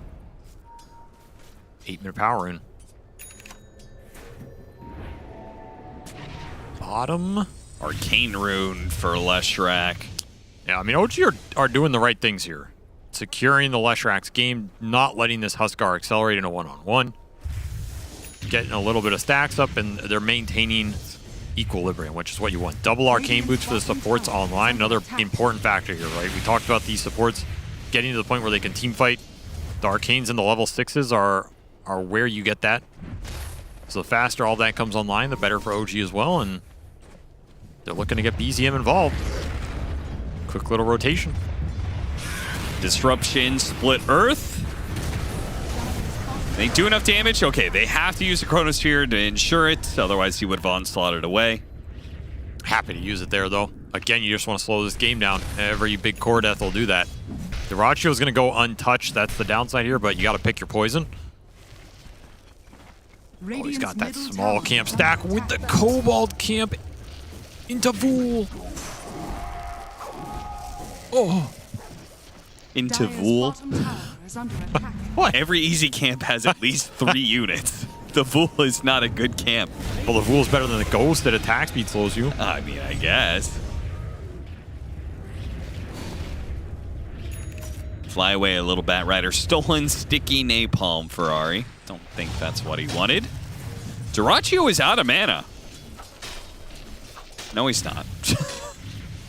Had a full magic wand, apparently. This is going to be a fast Radiance. You might have it 11, dare I say it? If he has a couple other stacks here, he doesn't. He can stack both these at 10 and be very close by that 11, though.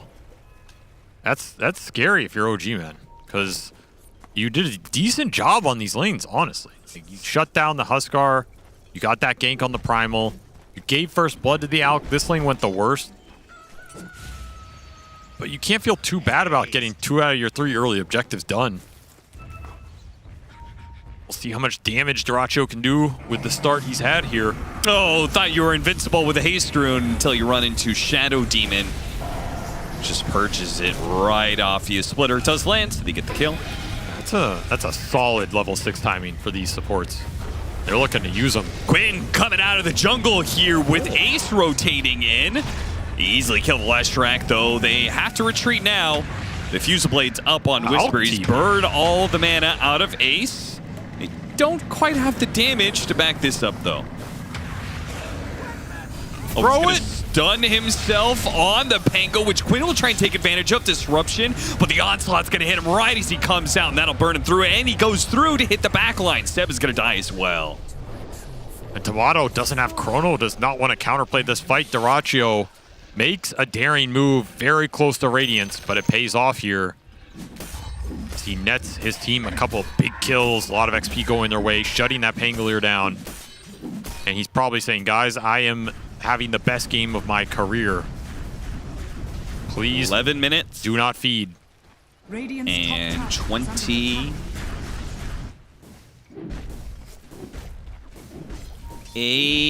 29 seconds. That is damn fast, level 9. How does that compare? 1 minute 57 faster than the average.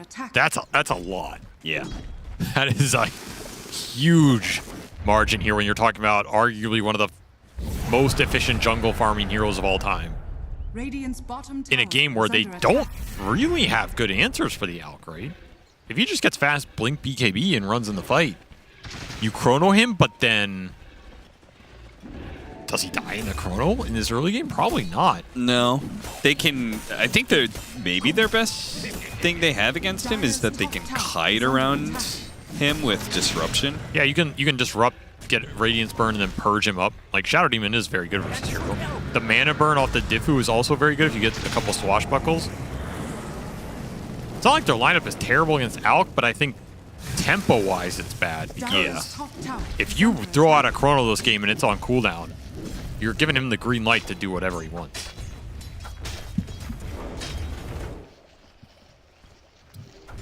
Dire's structures are fortified. Dire's top tower is under attack. Whisper just gets to chop away at this tower. I think Gaming Gladiators are perfectly content to concede some early towers if it means that Alk and Huskar hit their timing. But these are two heroes that hit a similar window. Yep, they can be very overlappy. Yep. But if they're both firing on all cylinders, then they help each other do what they want to do. Yeah, they're going to hit some like 20-minute window where they are untouchable, I think. That's the scary part of this game for OG. They have to become as strong as possible for those moments. And we have seen them do some crazy Roche contests this tournament.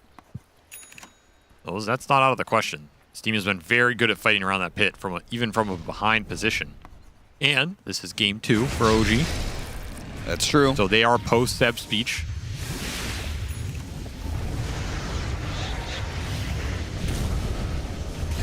Another pick off on the bat. Tofu has just been running into trouble this game. Yeah. I mean, he is playing in a game where he doesn't really have cores that are going to back him up on his moves, so he's just kind of doing a lot of this solo. Freezing Fields chains the Frostbite into Unstable Concoction very nicely. A little too aggressive there. Extra gold into the Alk's pocket. Not what you want to be doing right now. Also kicks the Pango down the network chart once again, where he has been living as the poorest core in the game. They're going to try and go for this kill on the Primal Beast with Chronosphere and some spells from supports. Those spells are good enough, though. Stops the onslaught. They got but BZM dies. Middle tower is under attack. Yeah, the blink from Dyrachyo just sets that up for Quinn, and he collects. And these cores are pulling ahead in levels against Whisper as well. That's the downside of the offlane Pango. You split that XP, you're a little below. You're 4 levels behind this Huskar, for example, right? And this is a hero that wants those extra stats. He wants the talents. Every time you don't get a successful gank or team fight for this Pangolier, that's where he needs to make up that XP differential. So those little feeds are rough for him. Dire's bottom tower is under attack. I need not beg for scraps. Tofu gonna try and surprise him. And I think it's gonna work too. Oh, he can't quite get there. Good use of the inhibit to keep him out of range of hitting the lasso. Tofu will get to, okay, not the other side of the cliff because he thinks that maybe they can still make a go here because Dyrachyo is in the neighborhood. Did stun himself though. Happens to the best of us. Watch out for that Rubik trample. Yeah, that's a good one right there. Pango dead again. He can swashbuckle. No, flame break. And Dyrachyo he is having a very, very clean game here. There's not much to stop him, but he's making it work. This will protect that Dire Roshan as well. Yeah, no Pango means no team fight to contest Roshan. I mean, look at Celery checking. He's like, I know Seb's back here somewhere. He ain't gonna fool me. Goddamn paranoid. Oh, little bash. For good reason. All right, this is pretty fast, and the pressure's ramping here. And now this is Gaiman's time to try and take this game over. Yeah. Use this Aegis, use the Alex strength to take over the map, start taking down some of these towers, corral OG, and if you're OG, I mean, you want to get these lanes out as deep and as fast as possible wherever you can. And you got to make those chronos count. Yeah, you throw one bad chrono, I think the game implodes. Whisper, man. Oh my god, this guy just cannot catch a break here. Gaming Gladiators are relentless on him. Okay, Tomato. He comes to the fight. He's got a Mjolnir. BKB is out on the Primal Beast. Disarmed. 3 heroes inside of the Chronosphere, but couldn't hit a single one of them. They are going to be able to bring down the Aegis, though. Oh, what a hit from Dyrachyo. 2-man stun, but the Flash Strike is doing way too much. Ace brings through with the onslaught. All of those heroes, a complete miscue there from Quinn, but they get the lasso onto BZM. They need to take out this Flash Strike. He's doing far too much in this team fight. And Quinn, well, BZM has just run out of mana, so Quinn is now too strong for OG to handle. He gets the burnout barely on this Leshrac. And for fear of the Shadow Demon, got a lot of poison stacks, got a disruption out. Another disarm, another Heaven's Halberd. He got a disarm back onto him. Whisper comes through, down the bridge he goes. Perfect driving from Whisper. They get a team wipe.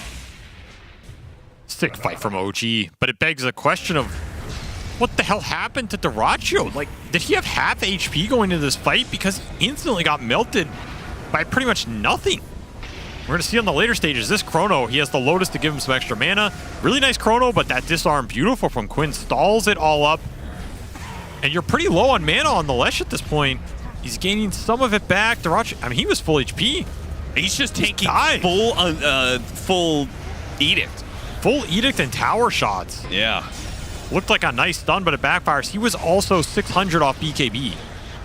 Makes a huge difference. Yeah, that's a fight that Gaming might regret here, is if you have BKB on Alec, you just wiped him there. Instead, you're going to lose this Aegis timing on the Huskar. Gaming wondering how that went so bad. They're still in an okay position, but you cannot throw too many of those fights away, and that is exactly what OG want in this game. Stall, defend objectives, eliminate the Roshan advantage. I mean, they got everything they wanted there. That tier 1 top is still up. This tier 1 mid is still up. Tier 1 bottom is still up. Well, not for long.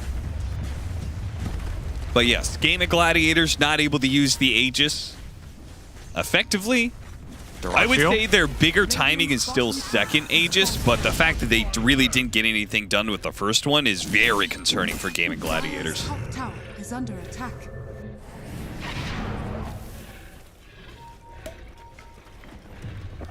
Off goes the Minotaur man to try and catch Seb, but Seb, second time he's put that Blink Dagger to good use. That was fast. You get Radiance burned, you're not getting that off. And if you're gaming, you do not want to let your foot off the pedal here. No. Just because you don't have Aegis doesn't mean you can't push, start taking down some buildings, gain map control. Can't lose faith. Surprised at how rich these two supports are for OG. They got a lot off these early ganks and fights.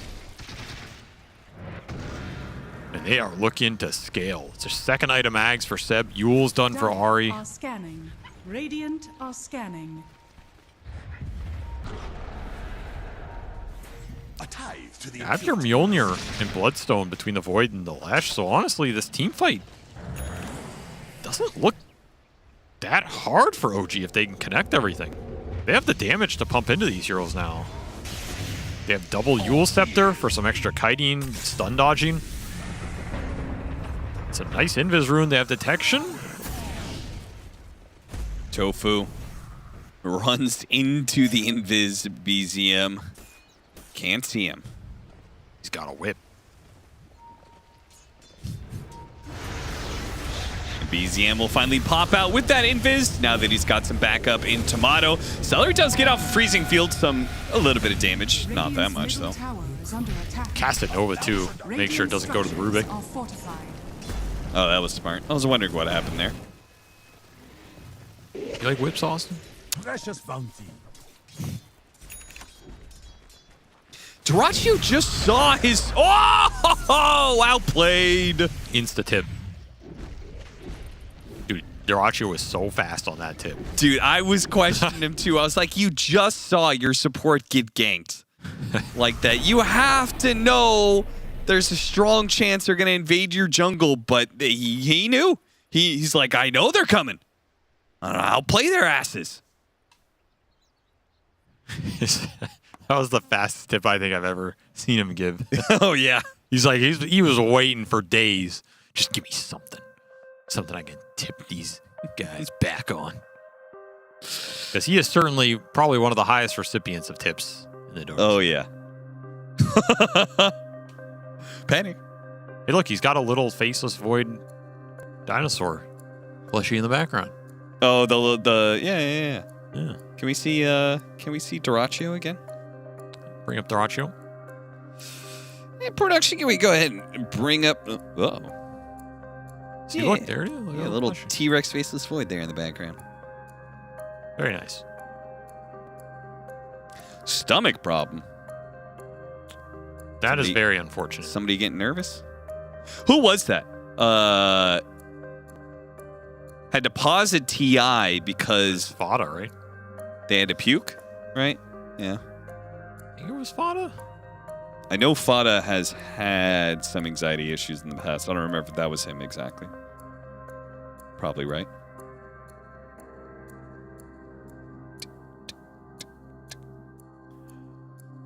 Gaming Gladiators up 2,000 net worth. Certainly not where they want to be.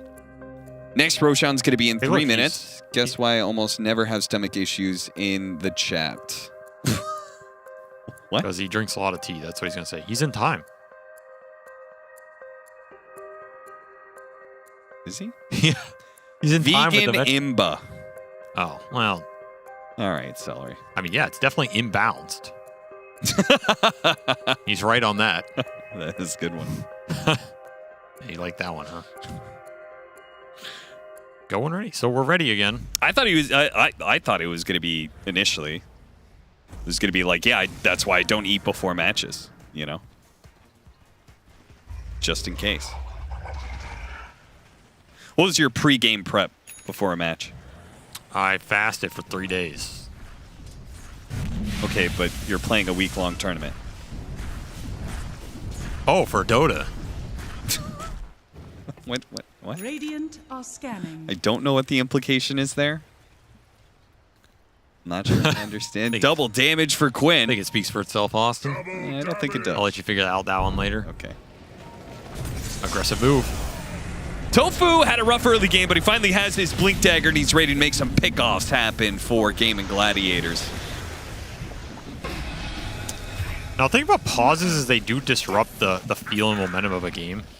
Yeah. I do think that pause, I mean, there's nothing you can do about it. You got to do it, but it might end up being a little unfortunate for OG as I feel like they were gaining a lot of momentum, right?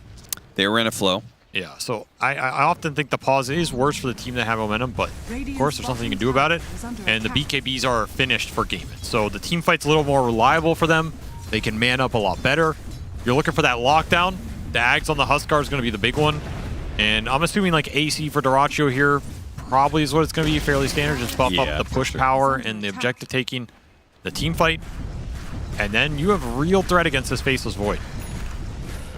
So OG, by no means are they out of the woods yet. No, it's only going to get harder with I think the AC and the Aghanim Scepter are like the biggest window that Gaming Gladiators hit, where the Alk is super tanky and is a damage threat. The Huskar has lockdown, so anybody he ults is probably dead. And triple BKB is, it's going to be nasty if you can get an Aegis behind it. It's going to be another nighttime Roshan, pretty much. It's like a 20-second difference. But OG are never going to force it in this game until the ultra late. So if you're gaming, you can just let it go to Dire, play off your outpost, or whichever side you have more vision on. There is a lot of Radiant vision up on that upper side of the map. And that AC is done. So despite Dyrachyo having that one botched team fight, he is still Omega farmed in this game. 18,000 net worth compared to the 12 of Faceless Void and Leshrac. That's where you want to be. But that is an Ags for the Shadow Demon. So double purge up for Seb. How did he get so farmed, by the way? Grab Lasso, Whisper tries to go for a pickoff here, and it turns into his own death as the Rainbow TPs come out from Gaming Gladiators. How did Zip get so much farm? I mean, he has 90 CS. He's been pushing out some waves, farming some. I mean, this hero can farm really fast. One of the benefits of Shadow Demon. He is a creep clearer. And OG are looking for something, but I feel like the move from Gaimin was we want to clear out this top, clear out the vision, set up for this Dire Roshan that we know is going to be up here when it moves across in 30 seconds. OG. Running into Seb, perfect target if they can get him, but they're too late on the blink from Ace, and now he's been purged. Early BKB from Dyrachyo. Yeah. He's just dying. Early Bloodstone as well from BCM. They reset, let the Chemical Rage, heal him back up. The Bloodstone's on cooldown as well. That Solo Edict has really hurt the Alk. And if you're gaming, you want this next Roche. You do not want to present a teamfight scenario where you don't have ults or BKBs and OG can contest you, but that is what we have right now for the next minute. OG might try and force this, knowing there's no Alk BKB. Bloodstone's back up, BCM. Quinn's gonna try and target him. Immediate grab onto the Pango, but the Chronosphere catches the two of them. The Unstable Concoction hit the back line. They win for Seb, but Disruption on himself. The Huskar dies. Dyrachyo couldn't get enough done during that Chronosphere, and the other two cores were locked down, so this fight is cleanly won by OG. And stolen, pulverized to lock him in the dirt. That is a bad team fight to lose with an Aegis-based lineup right now. Now, can OG steal this Roche? That's the big question here. You have 40 seconds. They're not going to it. I think if they instantly went to the pit, they could do it for sure. Yeah, surely, right? They're checking it now, but this is slow. I don't know if this is going to be in time now. It's going to be close. And once more, Quinn just gets focused in the fight. There's no save for him in the chrono. Gaming Gladiators, they're going to be able to get to the pit in time here. Half HP, nobody's pushing in, so. Still fast enough. Huge win for OG in this game. Yeah, now that means that Tomato can have the Aegis, and he won't have to worry about Quinn's Aghanim timing. Now, there is no chrono here, so you got to get out for everybody. But that's just a massive conceptual win for OG. If anything, I think they're favored after that Roche steal. Yeah, well, I was going to say, how much do you think they're favored? Because I'm sure they are. Yeah, at this point, I think you're pretty content with where your lineup is. The amount of farm you've been able to find on everybody, especially these supports. The fact they found this much farm in this type of game is commendable. This game, literally, according to Dota Plus, swung from basically 50-50 to 75-25 off of that team fight in this little situation. I think that was pretty unfavorable for the position gaming we're in. But at this point, I think it's probably fairly accurate. Yeah. So OG, once again, looking very good in Game 2 after a Game 1 loss.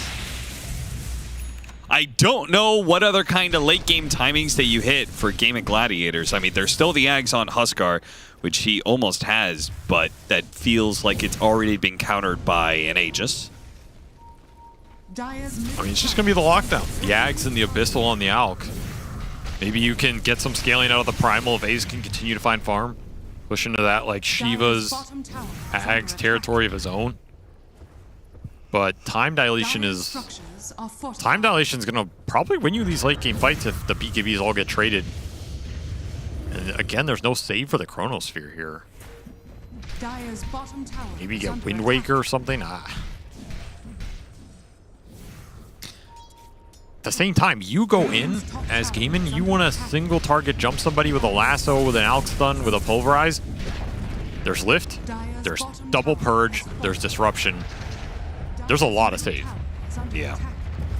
Which is why Seb rushed that Blink Dagger in the first place, right? Yep. His response to these initiations is paramount for OG. These fights just look really difficult for Gaiman now. Aegis is a way to deal with the Chronosphere and to just be able to run in, but when you are not the ones with that item, everything is deadly here from OG. Tomato is closing in on level 20. Big talent for the hero. At that point, you're just gone if you get Chrono on the Huskar. I don't think you're surviving that. Top tower is under attack. I don't think so either. So Game of Gladiators have to get the initiation first. But in this situation, Ari led the initiation with the telekinesis into Pulverize that ensures that his team will be able to connect. They BKB, TP out. Quinn is going to get low, but he will survive.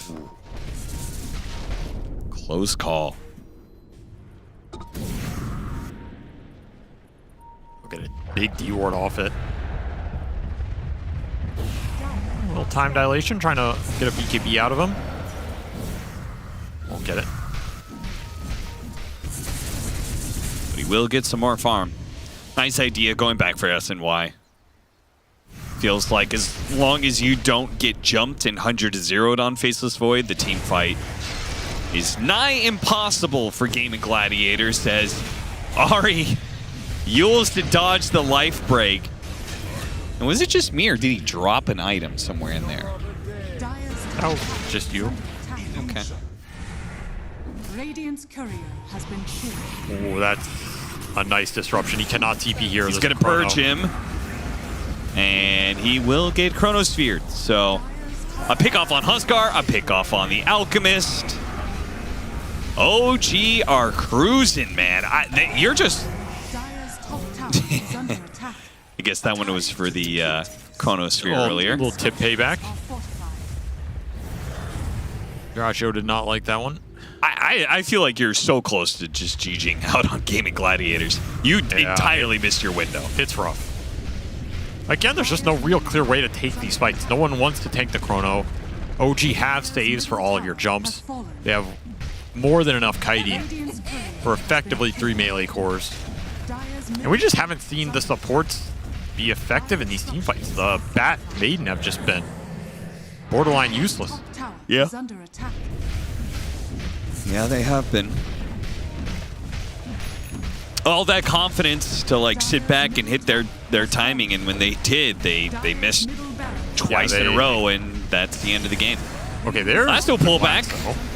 Nice pick off on Whisper. That's pretty much the one hero that they have been bullying the entire game. They're gonna try and force the fight. Alk's still dead for 5 seconds here. Doesn't matter to Quinn, apparently. He's gonna charge after the Leshrac, the Bloodstone. Now the Yules. Trying to deal with some of those burning spears.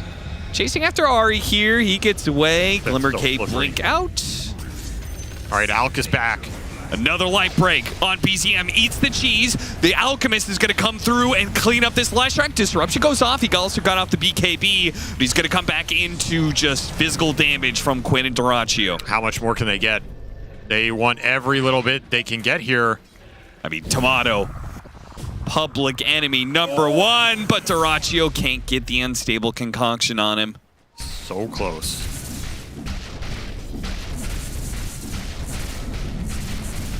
It's a solid base defense from Gaimin, though. We see the power of this Alk when he can stick on a target, get those bashes into the Lesh. I mean, he deals with him. That was all predicated on the Chrono not being up for OG. That team fight is a lot weaker when that threat doesn't exist, because then you can run through these saves and just stay in the fight. You're not worried about dying. Roll in, roll. Oh, Ogre Seal Totem, but he's too far away from the cliff. He wanted to get the bounce back up, but Evan's Halberd not going to stop this constant onslaught. OG, hero after hero. He's going in. Tomato, he's going to jump in after this. Can Dyrachyo surprise him? No, he's going to go cut the waves. He was looking for Seb, and Seb just outblinked him. Yeah. So nothing on the backside of that fight for the Alchemist, as Gaimin get caught on the map and run down, and that Chronosphere is back up. The Lesh is back up. They're heading straight down mid. Dire's middle barracks are under attack. See how many lanes they get off of this, because Game and Gladiators almost feels like you kind of might as well buy back now, because you're going to have to use it, I think. Or maybe they're just going to hope that OG leave it at 2 lanes. They still have Chronosphere, that's the thing. Game and Gladiators is going to come back, and I think OG are more than willing to take a 5-on-5. Dire's top tower has fallen. Dire's top barracks are under attack. Still have a Glyph, so they're going to save all the buybacks here. That's something. But can you fight this Chronosphere? That's the big question. I don't think so. Wait, maybe they could fight it with the buyback lives?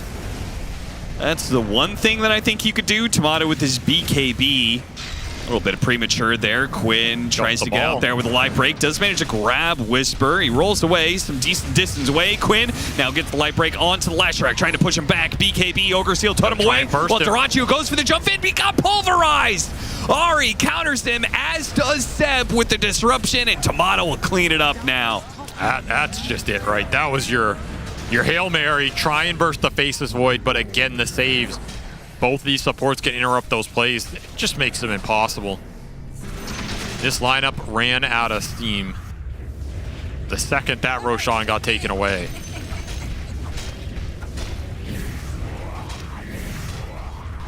Voice lines for Seb.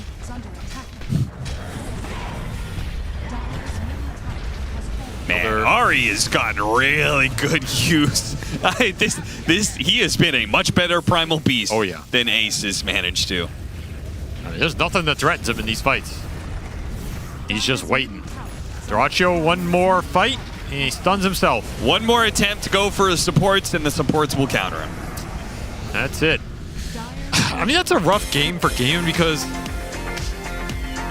I think they understand their time in this game. I think they understand what OG presented them with, which was better scaling, a better late game window, better Roche contest once they have the Faceless Void and Leshrac items. But they were ahead. They got the start on the Alk they wanted. The Huskar start was okay.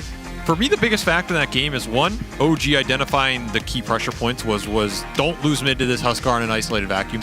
Make sure to find farm on the supports. You can make sure those saves and ults count a lot.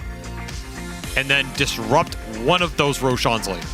As long as you get that, you can easily win this game. And they accomplished most of that.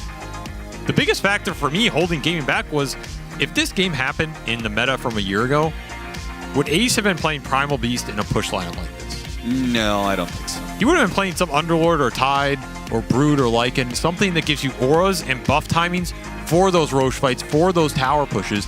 And I think that changes a lot of the dynamic for this type of lineup that wants to force these objectives head on with the Alk Huskar type hero. The Primal doesn't do anything for you in those situations.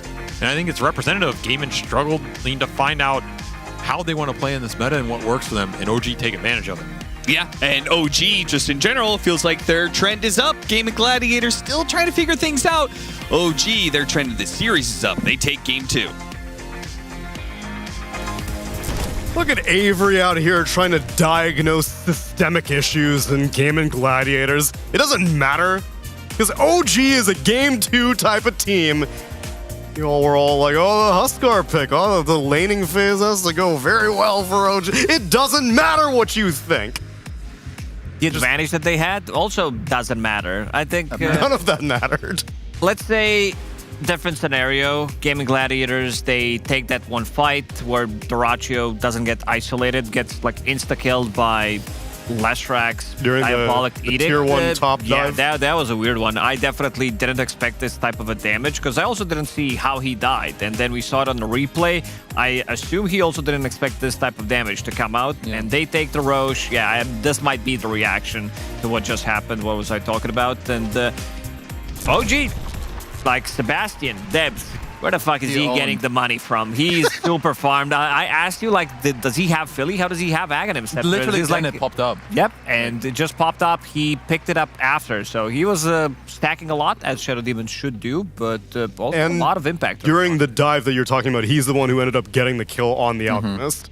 So those things combined led to a very early dagger and then the Aghanim Scepter afterwards. You know how he got farmed, actually? He got Blink really fast, and then he kept dodging deaths. That is true. That was a huge deal. There was a lot of times that someone would blink on him, throw the stun, he'd be like, see ya! Zip out. He played actually so good. Because reducing deaths is actually, I mean, for someone that dies often, it's a great way to save gold. It's just to not lose 200 every, like, 4 minutes or something like that. He's really good, I feel like, on heroes that get farm. His Bad Rider is really good. He had an insane game on Enigma. Now on SD, you know, maybe still showing he's still a bit of a core player at heart. But when I look at the game and draft and the position they were in, like, they're up, like, I don't know how much was 4k gold, 5k gold. They have all their timings ready. Alchemist has like 7k more net worth than anyone else. And then you take a teamfight where your best heroes with like Huskar and Out, they just get outplayed, outmaneuvered. Like, this is just not allowed to happen. So I have to go back to kind of, this is illegal for them, for that to happen to them in the game. I will give credit to OG. I feel like their team fighting was good. The way they were itemizing, as Purge talked about, with Seb's Blink. And overall just knowing what to do. And slowing down Quinn's Huskar in the early game too. These are all the pieces put together which allowed them to actually win this game. So honestly, well played to them. And they're a Game 2 team. And they're a Game 2 team that likes to pass tests. So many times we see these teams propose their signatures that have brought them to success so many times. Shopify Rebellion hit them with the Sven right away. Xtreme tried to hit them with the Sniper. And here, Game & Gladiators try to hit them with the Huskar. Not just Huskar, Huskar Alchemist. This is a very strong duo of the heroes. Like, if you lose one like crucial fight against these heroes, you might just lose the game off of that. But they held in the like, this was pretty much a Helm's Deep battle where they like, you needed to hold that one, and they did. They did. Like Isengard. I know Lord of the Rings lore. Been too long for me. No, I don't. I actually don't. But you know who might know? Someone nearly as old as Tolkien. It's Pyrian Flax onto the social media segment. Could have said he was British. Isengard was Saruman's tower, you bozo. Oh, I see. All right, Pyrian, what you got for us? We rudely cut you off earlier when you were quizzing us on tweets, right? Oh, don't you worry about that. I don't get offended easily, Neil. Now, we have tweets. I think we have 4 left. It's up to you, gentlemen, on the panel to guess who tweeted these here tweets. And they were by people that are working, I believe people that are working this DreamLeague, but let's expand it to pretty much could be anybody. So open anyone. your mind. So let's bring up the first one. Could be anybody in the world? Who tweeted this? New year, literally exact same me. No punctuation. This is like 1 out of 10 tweets. This is not a banger, that's for sure. Yeah. It's Obama. What would be the same for somebody? All of us. None of us ever change. We just play Dota all day. There is no... Jenkins changed. Jenkins did change, actually. So it's any talent, right? They don't have to be right here. We don't know yet. We'll find out. We don't know. Let's operate under the assumption. I'm going to go with Giannis Lucas Fogg. You're going to go with Giannis? No, okay. Lucas Fogg? That's not him. He doesn't tweet then that speed shit. it up, motherfuckers. Let's go. I'm thinking this is Sebastian Debs from 2025. Okay. That's one of his tweets. All right, very good. I think this is you, Pyrian Flex. I think you're raging about Virgin Media. This was a rare tweet about you not raging Virgin Media. Let's find out. The answer is... Jenkins? Jenkins Dota. Really? He threw us off the trail. He did, because of course he is not the same. He has changed into his... I don't even think it's his final form. What would Kezu say? His Exodia form or whatever. Anyway, let's have a look at another tweet. I would love to check out Jenkins BBD. Yeah, that's Big Black Dragon, Bet Boom Dacha. Not sure which one is it, but oh, is this you, Lacoste? It's not me. Not you? I already checked it. So I know. I think I'll say That's not Suns my fan. tweet. I'll say Suns fan. Kezu? This is a recent tweet. It could be Effie. No, it's Tinderin. It's Suns fan. Could be Nat too. I think it's Suns fan. It's Suns fan or Nat, but I don't know if she counts since she's not here. I'll just go with Suns fan. Suns fan. Yeah, we're gonna go with Suns fan. Let's find out. It was Bananas playing Jama. Yeah, that makes more sense actually. He's been a little bit more edgy with his humor lately, That's true. All right, let's have a look at the next one, please. allowing his true self to come out. Raisins are an elite I know. snack. I know this one. I think I remember this one. Yeah, I do. We'll let these two guess first. I know who tweeted this. I have no idea who this is. Raisins are like 1 out of 10. This is like the worst thing. If I have raisin chocolate, that's like I can't eat that. Is that's this the worst tweet? basically a vomit. I like raisins. You've ever seen.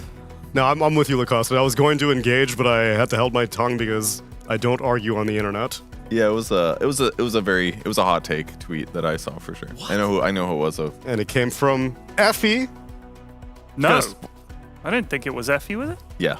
Oh, let's have a look. Oh, it was. Okay. I actually saw that tweet. I might have even liked it. You can't remember? Sorry, Effie. All right, and the next one, please, graphics department, is... You play enough Dota pubs, you stop believing in God, but you sure as shit know there's a devil. I think I know who this is. I think I saw it when it came out. I don't know who it is, but my guess would be I'm gonna say it's SVG. Oh, really? I'm gonna go with Sir Action Slacks. Oh, that may be. Yeah, but he's the devil. If it's global, then I haven't seen this person, either I do not follow this person or I blocked it because of the type of the tweets that they send. And who do you block? I don't know. Who did I block? Yeah. It's a good question. Would you have blocked Avery or Slacks? Definitely not. They have some bangers. Who do you think it is, Neil? I think it's Avery. Yeah, you think it's Avery? I think it's SVG. Avery? I think I know who it is. Should I say? Go for it. I think it was the Slacks tweet. Pretty sure. Okay, all right. Let's have a little peek and see who it is. There's no spelling mistakes in it, so I'd be surprised. Wow. That makes sense. Cost you blocked Slacks? No, I can show it on the phone. He's not even muted. I definitely follow. Not even muted. That's the threshold. I swear, I listen to everything Slacks does. You sure as shit know there's a devil, though. Hey, there's a time zone difference, EU, That's true. US. It happens. That's also why he made the tweet, because he's playing on North American servers. That's true. And you sure as shit know there's a devil there. Well, Neil, would you like to throw to break? My segment's over. No, I want you to throw to the break, actually. Okay, well, look, we've got Game 3 coming up between OG and GG. You won't want to miss it. This is a big one. This matters. Just like you matter to me and everyone here. We'll see you after the break. Thank you.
It's game time, friends. Series ending time, where we gotta decide out of these 1-1s who's about to claim a victory, OG or Gaming Gladiators. This would be a real feat for OG, because this would mean, what, 4 wins straight? 3 wins straight? 1, 2, 3, Oh, series wins. 4. This would be the 4 series wins straight. After losing game 1 every single time. Correct. and it really looked like they were going to lose last night against Aurora. It was like all 3 games are like, yeah, OG loses this one, but yeah. Hey, they're pulling out the W's. That's what matters. They're getting the wins on the board, and they're going far in the tournament, and much farther than we've seen them go in years, frankly. 5 seconds remaining. Well, I do hope at least this time around, I would say that their gameplay was very good. I'll still say that I don't think their draft was perfect, but I would say their gameplay, it made up for it. I would also say that perhaps their lane bottom went even better than I expected with the SD Void. So maybe moving forward, maybe make it a little easier by strengthening your lanes. Because if they have the same mid-game, I think it's more on Gaimin to kind of swap that up. Because their mid-game in the last game did not look very impressive, especially with the tools they did have. Yeah, Gaimin's had a lot of advantage in the first game. Blew it up pretty much 2 times in a row, and with this type of a lineup that they had in the second game, you can't afford it. Like, it's an Alchemist lineup, so let's see, Gaming Gladiators one more time. We'll open up with this Batrider. They did ban Pango, so that's a bit of a surprising one. Seems like they don't believe in Pango as the hero. In the second game, they also had an ability to first pick it, and in the third game, and they decided to go with something different. Dude, it's possible that OG finally may have called their bluff, because everyone was just banning Pango against Gaimin because it's Quinn. Maybe, like you're saying, they're not even interested in it, and then Whisper whips it out against them, and they're like, well, so much for our free ban every single time. Yeah, I mean, if you're going to first pick it and to get the responses, it just changes the game too much. They'd rather just pick Batrider, which is flexible on which hero plays it in terms of the supports, and gives them a relatively good initiation. Better than relatively good. The guaranteed lasso into follow-up stun kills a lot of heroes.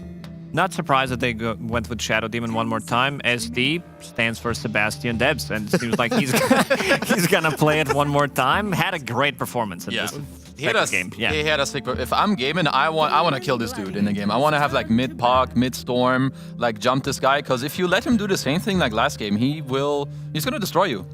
Quite simply put. And this time I have to imagine that they'll set him up with a better lane than a Faceless Void. Mainly because they can't even pick the Faceless Void, but also 10 seconds remaining. I want stronger lanes. You shall receive that, I believe. Stronger lanes, Purge. For which team? OG. I mean, SD5 is a little atypical. A lot of teams play it as a 4. But it can lane much better. Disruption at level 1, I think, does like 30 damage per illusion, plus like 10% of their base damage. So like the 2 illusions together are like doing equal damage as what a hero does at that point. So I think it's fine lane-wise. Crit said the same thing. He thinks it's a good laning hero. So what's wrong with it in laning? Come on, they'll be okay. Maybe you just need to play lanes. I want his +1 to be better, though. The Faceless Void is not really a Shadow Demon combination. Did you talk shit about Faceless Void when he started getting these great chronos? And some whiffed, but also some great ones. And the fact that his win rate is still building up every single time.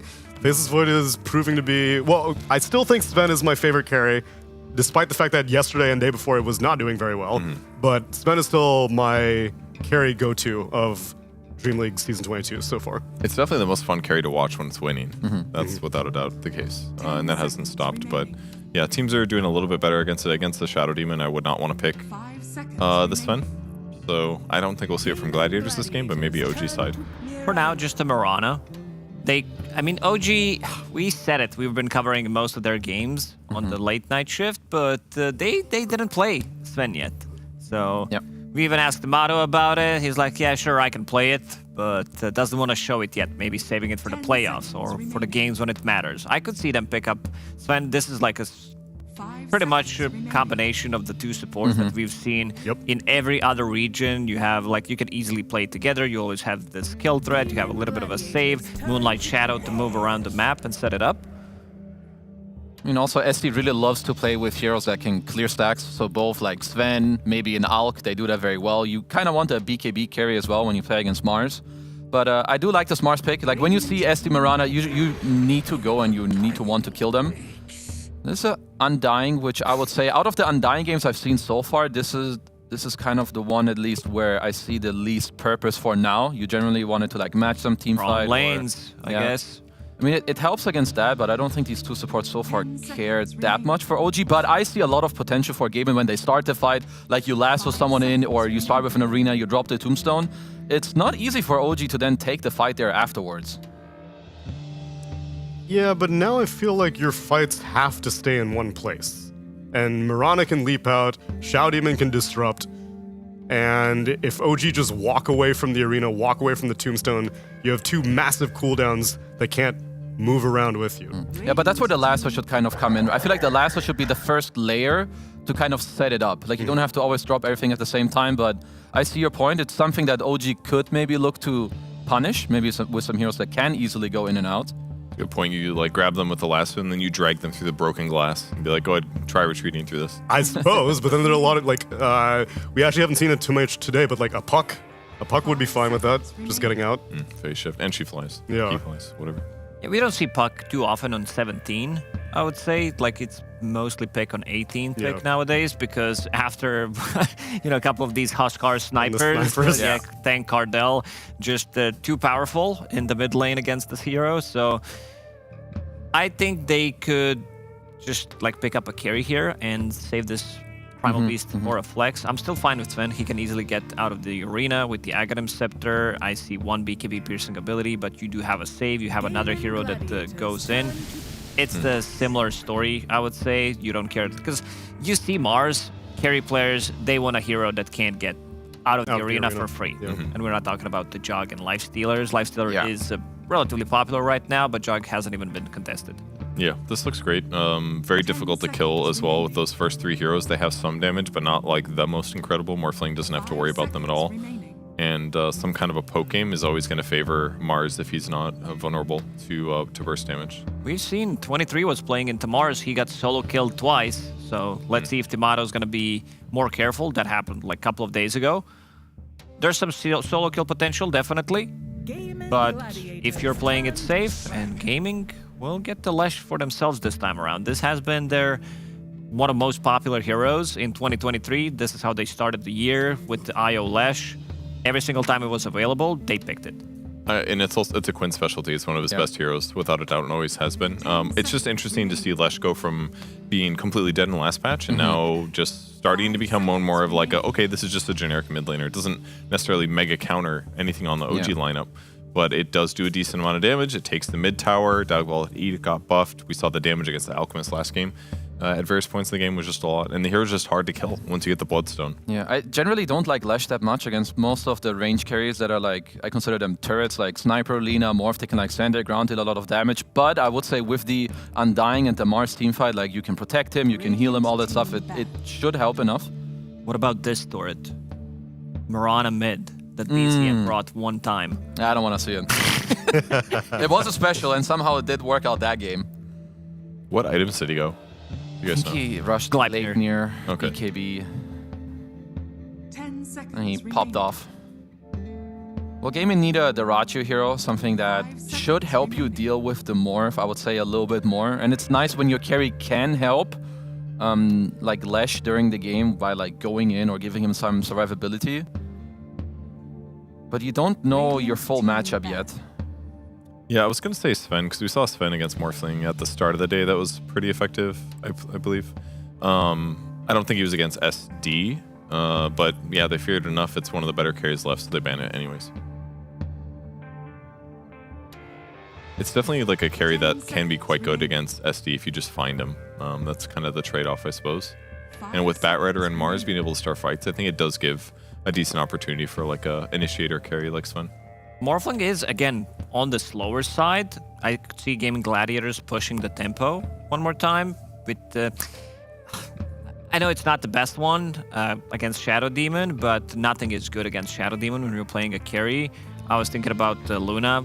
I've seen even teams like pick Luna into Shadow Demon, where they feel like if they have the jump with their like position 4s and off lanes, they could still go for the pick.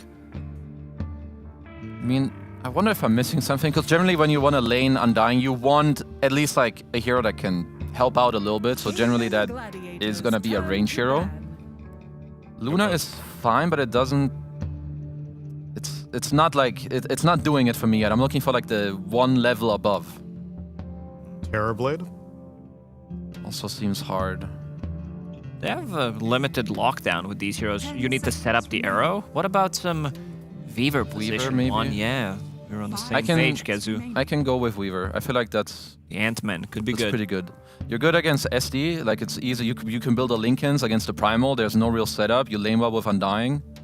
I think they've definitely picked it before as well in Darachu. That maybe in the setup. Seems like the best. Yeah, I like the idea. Maybe they run into some damage issues against like Primal later on once he gets a couple armor items, but they've that's got when you mixed get damage. the Revenant's Brooch. That you can get the Revenant's Brooch, yeah. We saw Tomato bring that to success yesterday against a Terrorblade, and they do indeed go for the Weaver. Good suggestion. So if you're OG, I'm thinking how you want to swap it around. Swap it around, put something on a mid lane, some like Puck, limited lockdown on Gaimin as well. Or you want to have like a better hero in the mid lane. I just want to see some threat, something that lanes well against Razor, and something that possesses a little bit of lock. Lesh, what did I say? Razor. Yeah. Do you want him to pick Razor? Not after seeing Weaver. If it was a different carry, sure, but now maybe, something with a little bit more lockdown, Maybe something that can BZM control. BZM Storm. I think you mentioned Puck. I think they're fine. Wind Ranger, maybe. Maybe. Kind of mediocre. All these heroes I'm looking for, they're good for them, but they're not great against Lesh. But I still feel like Storm would be pretty nice. It helps Mirana play through. You can build Orchid. I think I hear Avery. Are you talking? They keep suggesting anti-mage mid. Wait, whenever they offlane see Rubik? Oh, Offlane is Rubik. it mid Mirana? What is going on? Dude, I was Mid-Mirana, hoping offlane Rubik, is that it? I was hoping he was gonna pick it BZM again. mid Mirana. Okay. The turret, huh? Okay. They did it. These guys are mad. Come on, Whisper, give me the Rubik. Let's go! Oh! It's 4-position Primal! I didn't think that was gonna happen for sure. Once it got shifted. Oh my gosh. Primal Rubik. He's gonna dag on that bug. He's gonna squish him. I think they Bug are zapper. overthinking this really hard. This is a game 3.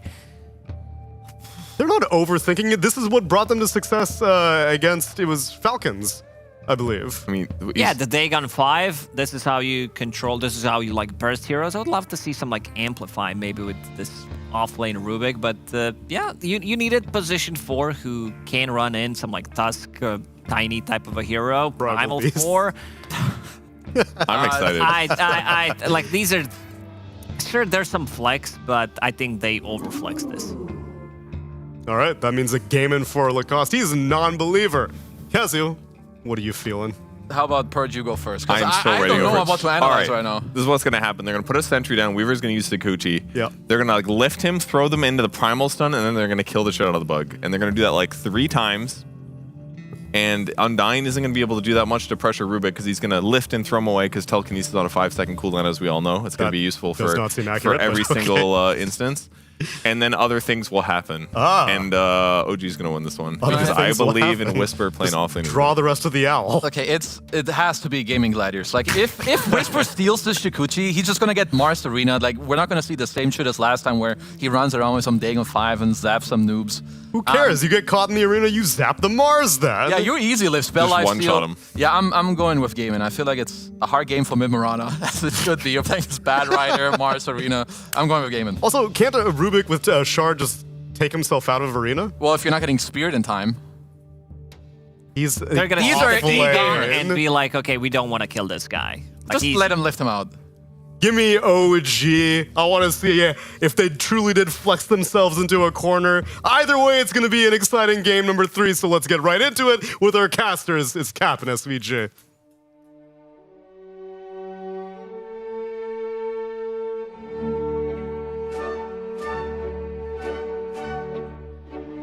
Seb has truly mastered the art of mental warfare because they've picked offlane Rubik, which the last time they picked offlane Rubik, when they won the game, he tweeted out, "Imagine losing to position 3 Rubik, Dagon 5 Rush, and Ruiner on position 1.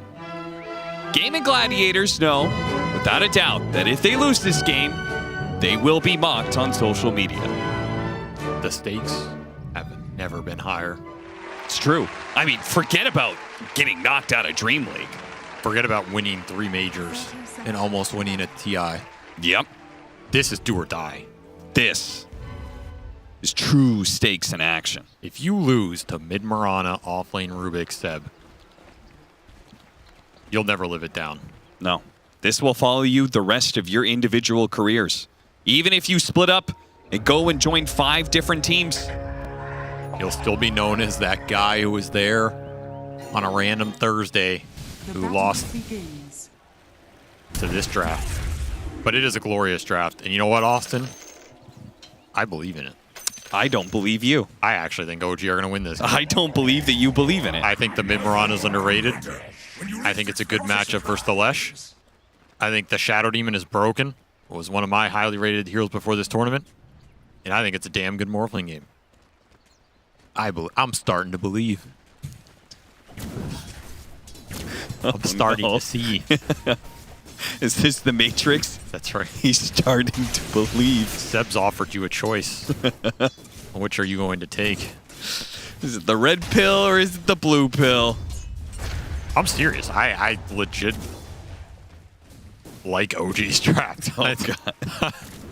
I think they have a lot of... if they get any sort of momentum in this game, I think they're just going to run him over.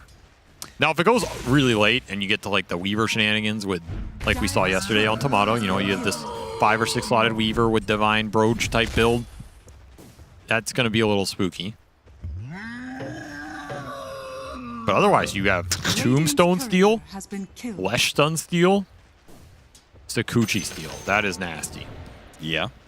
I mean, they specifically did this Rubik against the Weaver. It's good, I believe. Now, the lane appears to be not so good, which is why Ari is having to do this crazy pull shenanigans, hands it off to Whisper to pull it behind the tier 1, tier 2 tower. But OG is always known to do some shenanigans like Life this. of a lane versus Undying sometimes. Yeah. Just no way around it. It's going to be a tough one, but you'll find something here. The other 2 lanes, I think, are more stable for OG. And so far, mid is going really well for BCM. Secured a lot of early CS. Got his bottle coming out. And he should be able to trade water runes here. He's living the life. Can maybe even arrow some big creeps on the camp if he's feeling frisky. Yeah, it's true. No reason not to. Unless... I mean, surely it's better to arrow. Oh, yeah, he's already been arrowing. Okay, so clearing through him. Bit of extra CS for him. I legit think this is quite a good matchup for the Mirana. You just have to get to the items. Like, the build-up's slow, but Gleipnir on this hero, very good Gleipnir game. Attack speed to kill the Tombstone. Strong BKB game.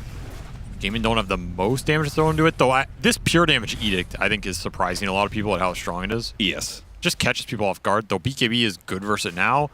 I think in those burst situations, sometimes you just melt to it. And the lane for Whisper is going a lot worse than what we saw in that other Rubik game, which is a big win for gaming because, I mean, you are an offlane Rubik.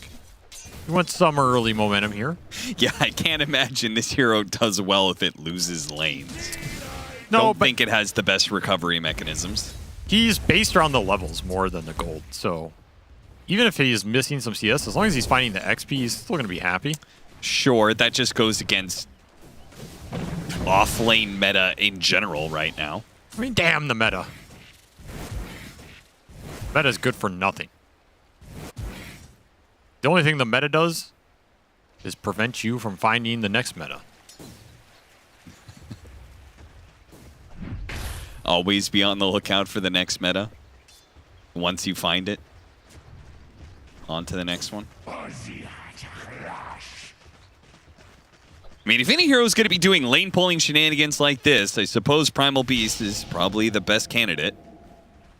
Yeah, this is the one part of the OG draft I have no faith in, I'll be honest. I don't think support Primal is a thing. I've tried it. I've seen other people try it. Apparently, Ari has tried it quite a bit. He is gold tier, Primal Beast. He's going to go for a kill on Quinn. And he does enough damage. I mean, First support Primal is one of those heroes that can really just accelerate that mid lane, get a lot done, you know? Yeah, that's what you meant to say. Yeah. That's a huge find. The level 2, he gets a kill on a mid laner? Huge. Without boots. That is not an easy connection. Literally no other support could have gotten that kill. That's probably true there. Yeah. What support could have gone that far out? Well, you could have done that much damage. Support Mirana could have arrowed him. Top tower is under attack. Nah, would have been dodged easily. Support Weaver could have Sakuchi'd on him and hit him with a bug. The Weaver wouldn't been able to do enough damage. Support Zeus with level 6. Okay. All right. I just think support Primal's like, Radiant are scanning. it's just wacky because this hero wants levels more than anything, and that's the one thing you don't get on support Primal. Oh, he does not have Sakuchi. Caught out Dyrachyo and he's dead. How is he dead? Keep talking that talk, Avery. Keep talking trash about support Primal. That is a ridiculous kill, honestly. But they got him. Ari got the boots off that kill mid, amps up the damage here a bit more, and they find a huge snag on a Weaver who rushed Javelin. He was ready to pop off on that lane. Sets Dyrachyo back and boosts Whisper up a bit, and oh, stopped his healing salve. 6-minute power rune. You gotta remember they have disruption into arrow this game too. Yeah, they do. And it's gonna be a regen for PCM, who is slaying this lane. Dire's 33 and 4 on a Mirana. You do not see this hero win the early CS battle often, but DZM has made the most of it. He is opening up a gap versus Quinn. That gank definitely helped as well. Regen rune means he can just freely trade now.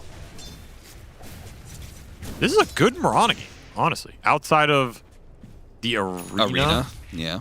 He's very good versus the rest of the lineup.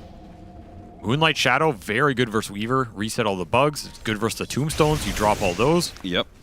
You're a tombstone killer. You're a physical ranged right clicker versus Lesh. He does not like that. With gap reset. I know people are memeing on this mid Mirana, but it's genuinely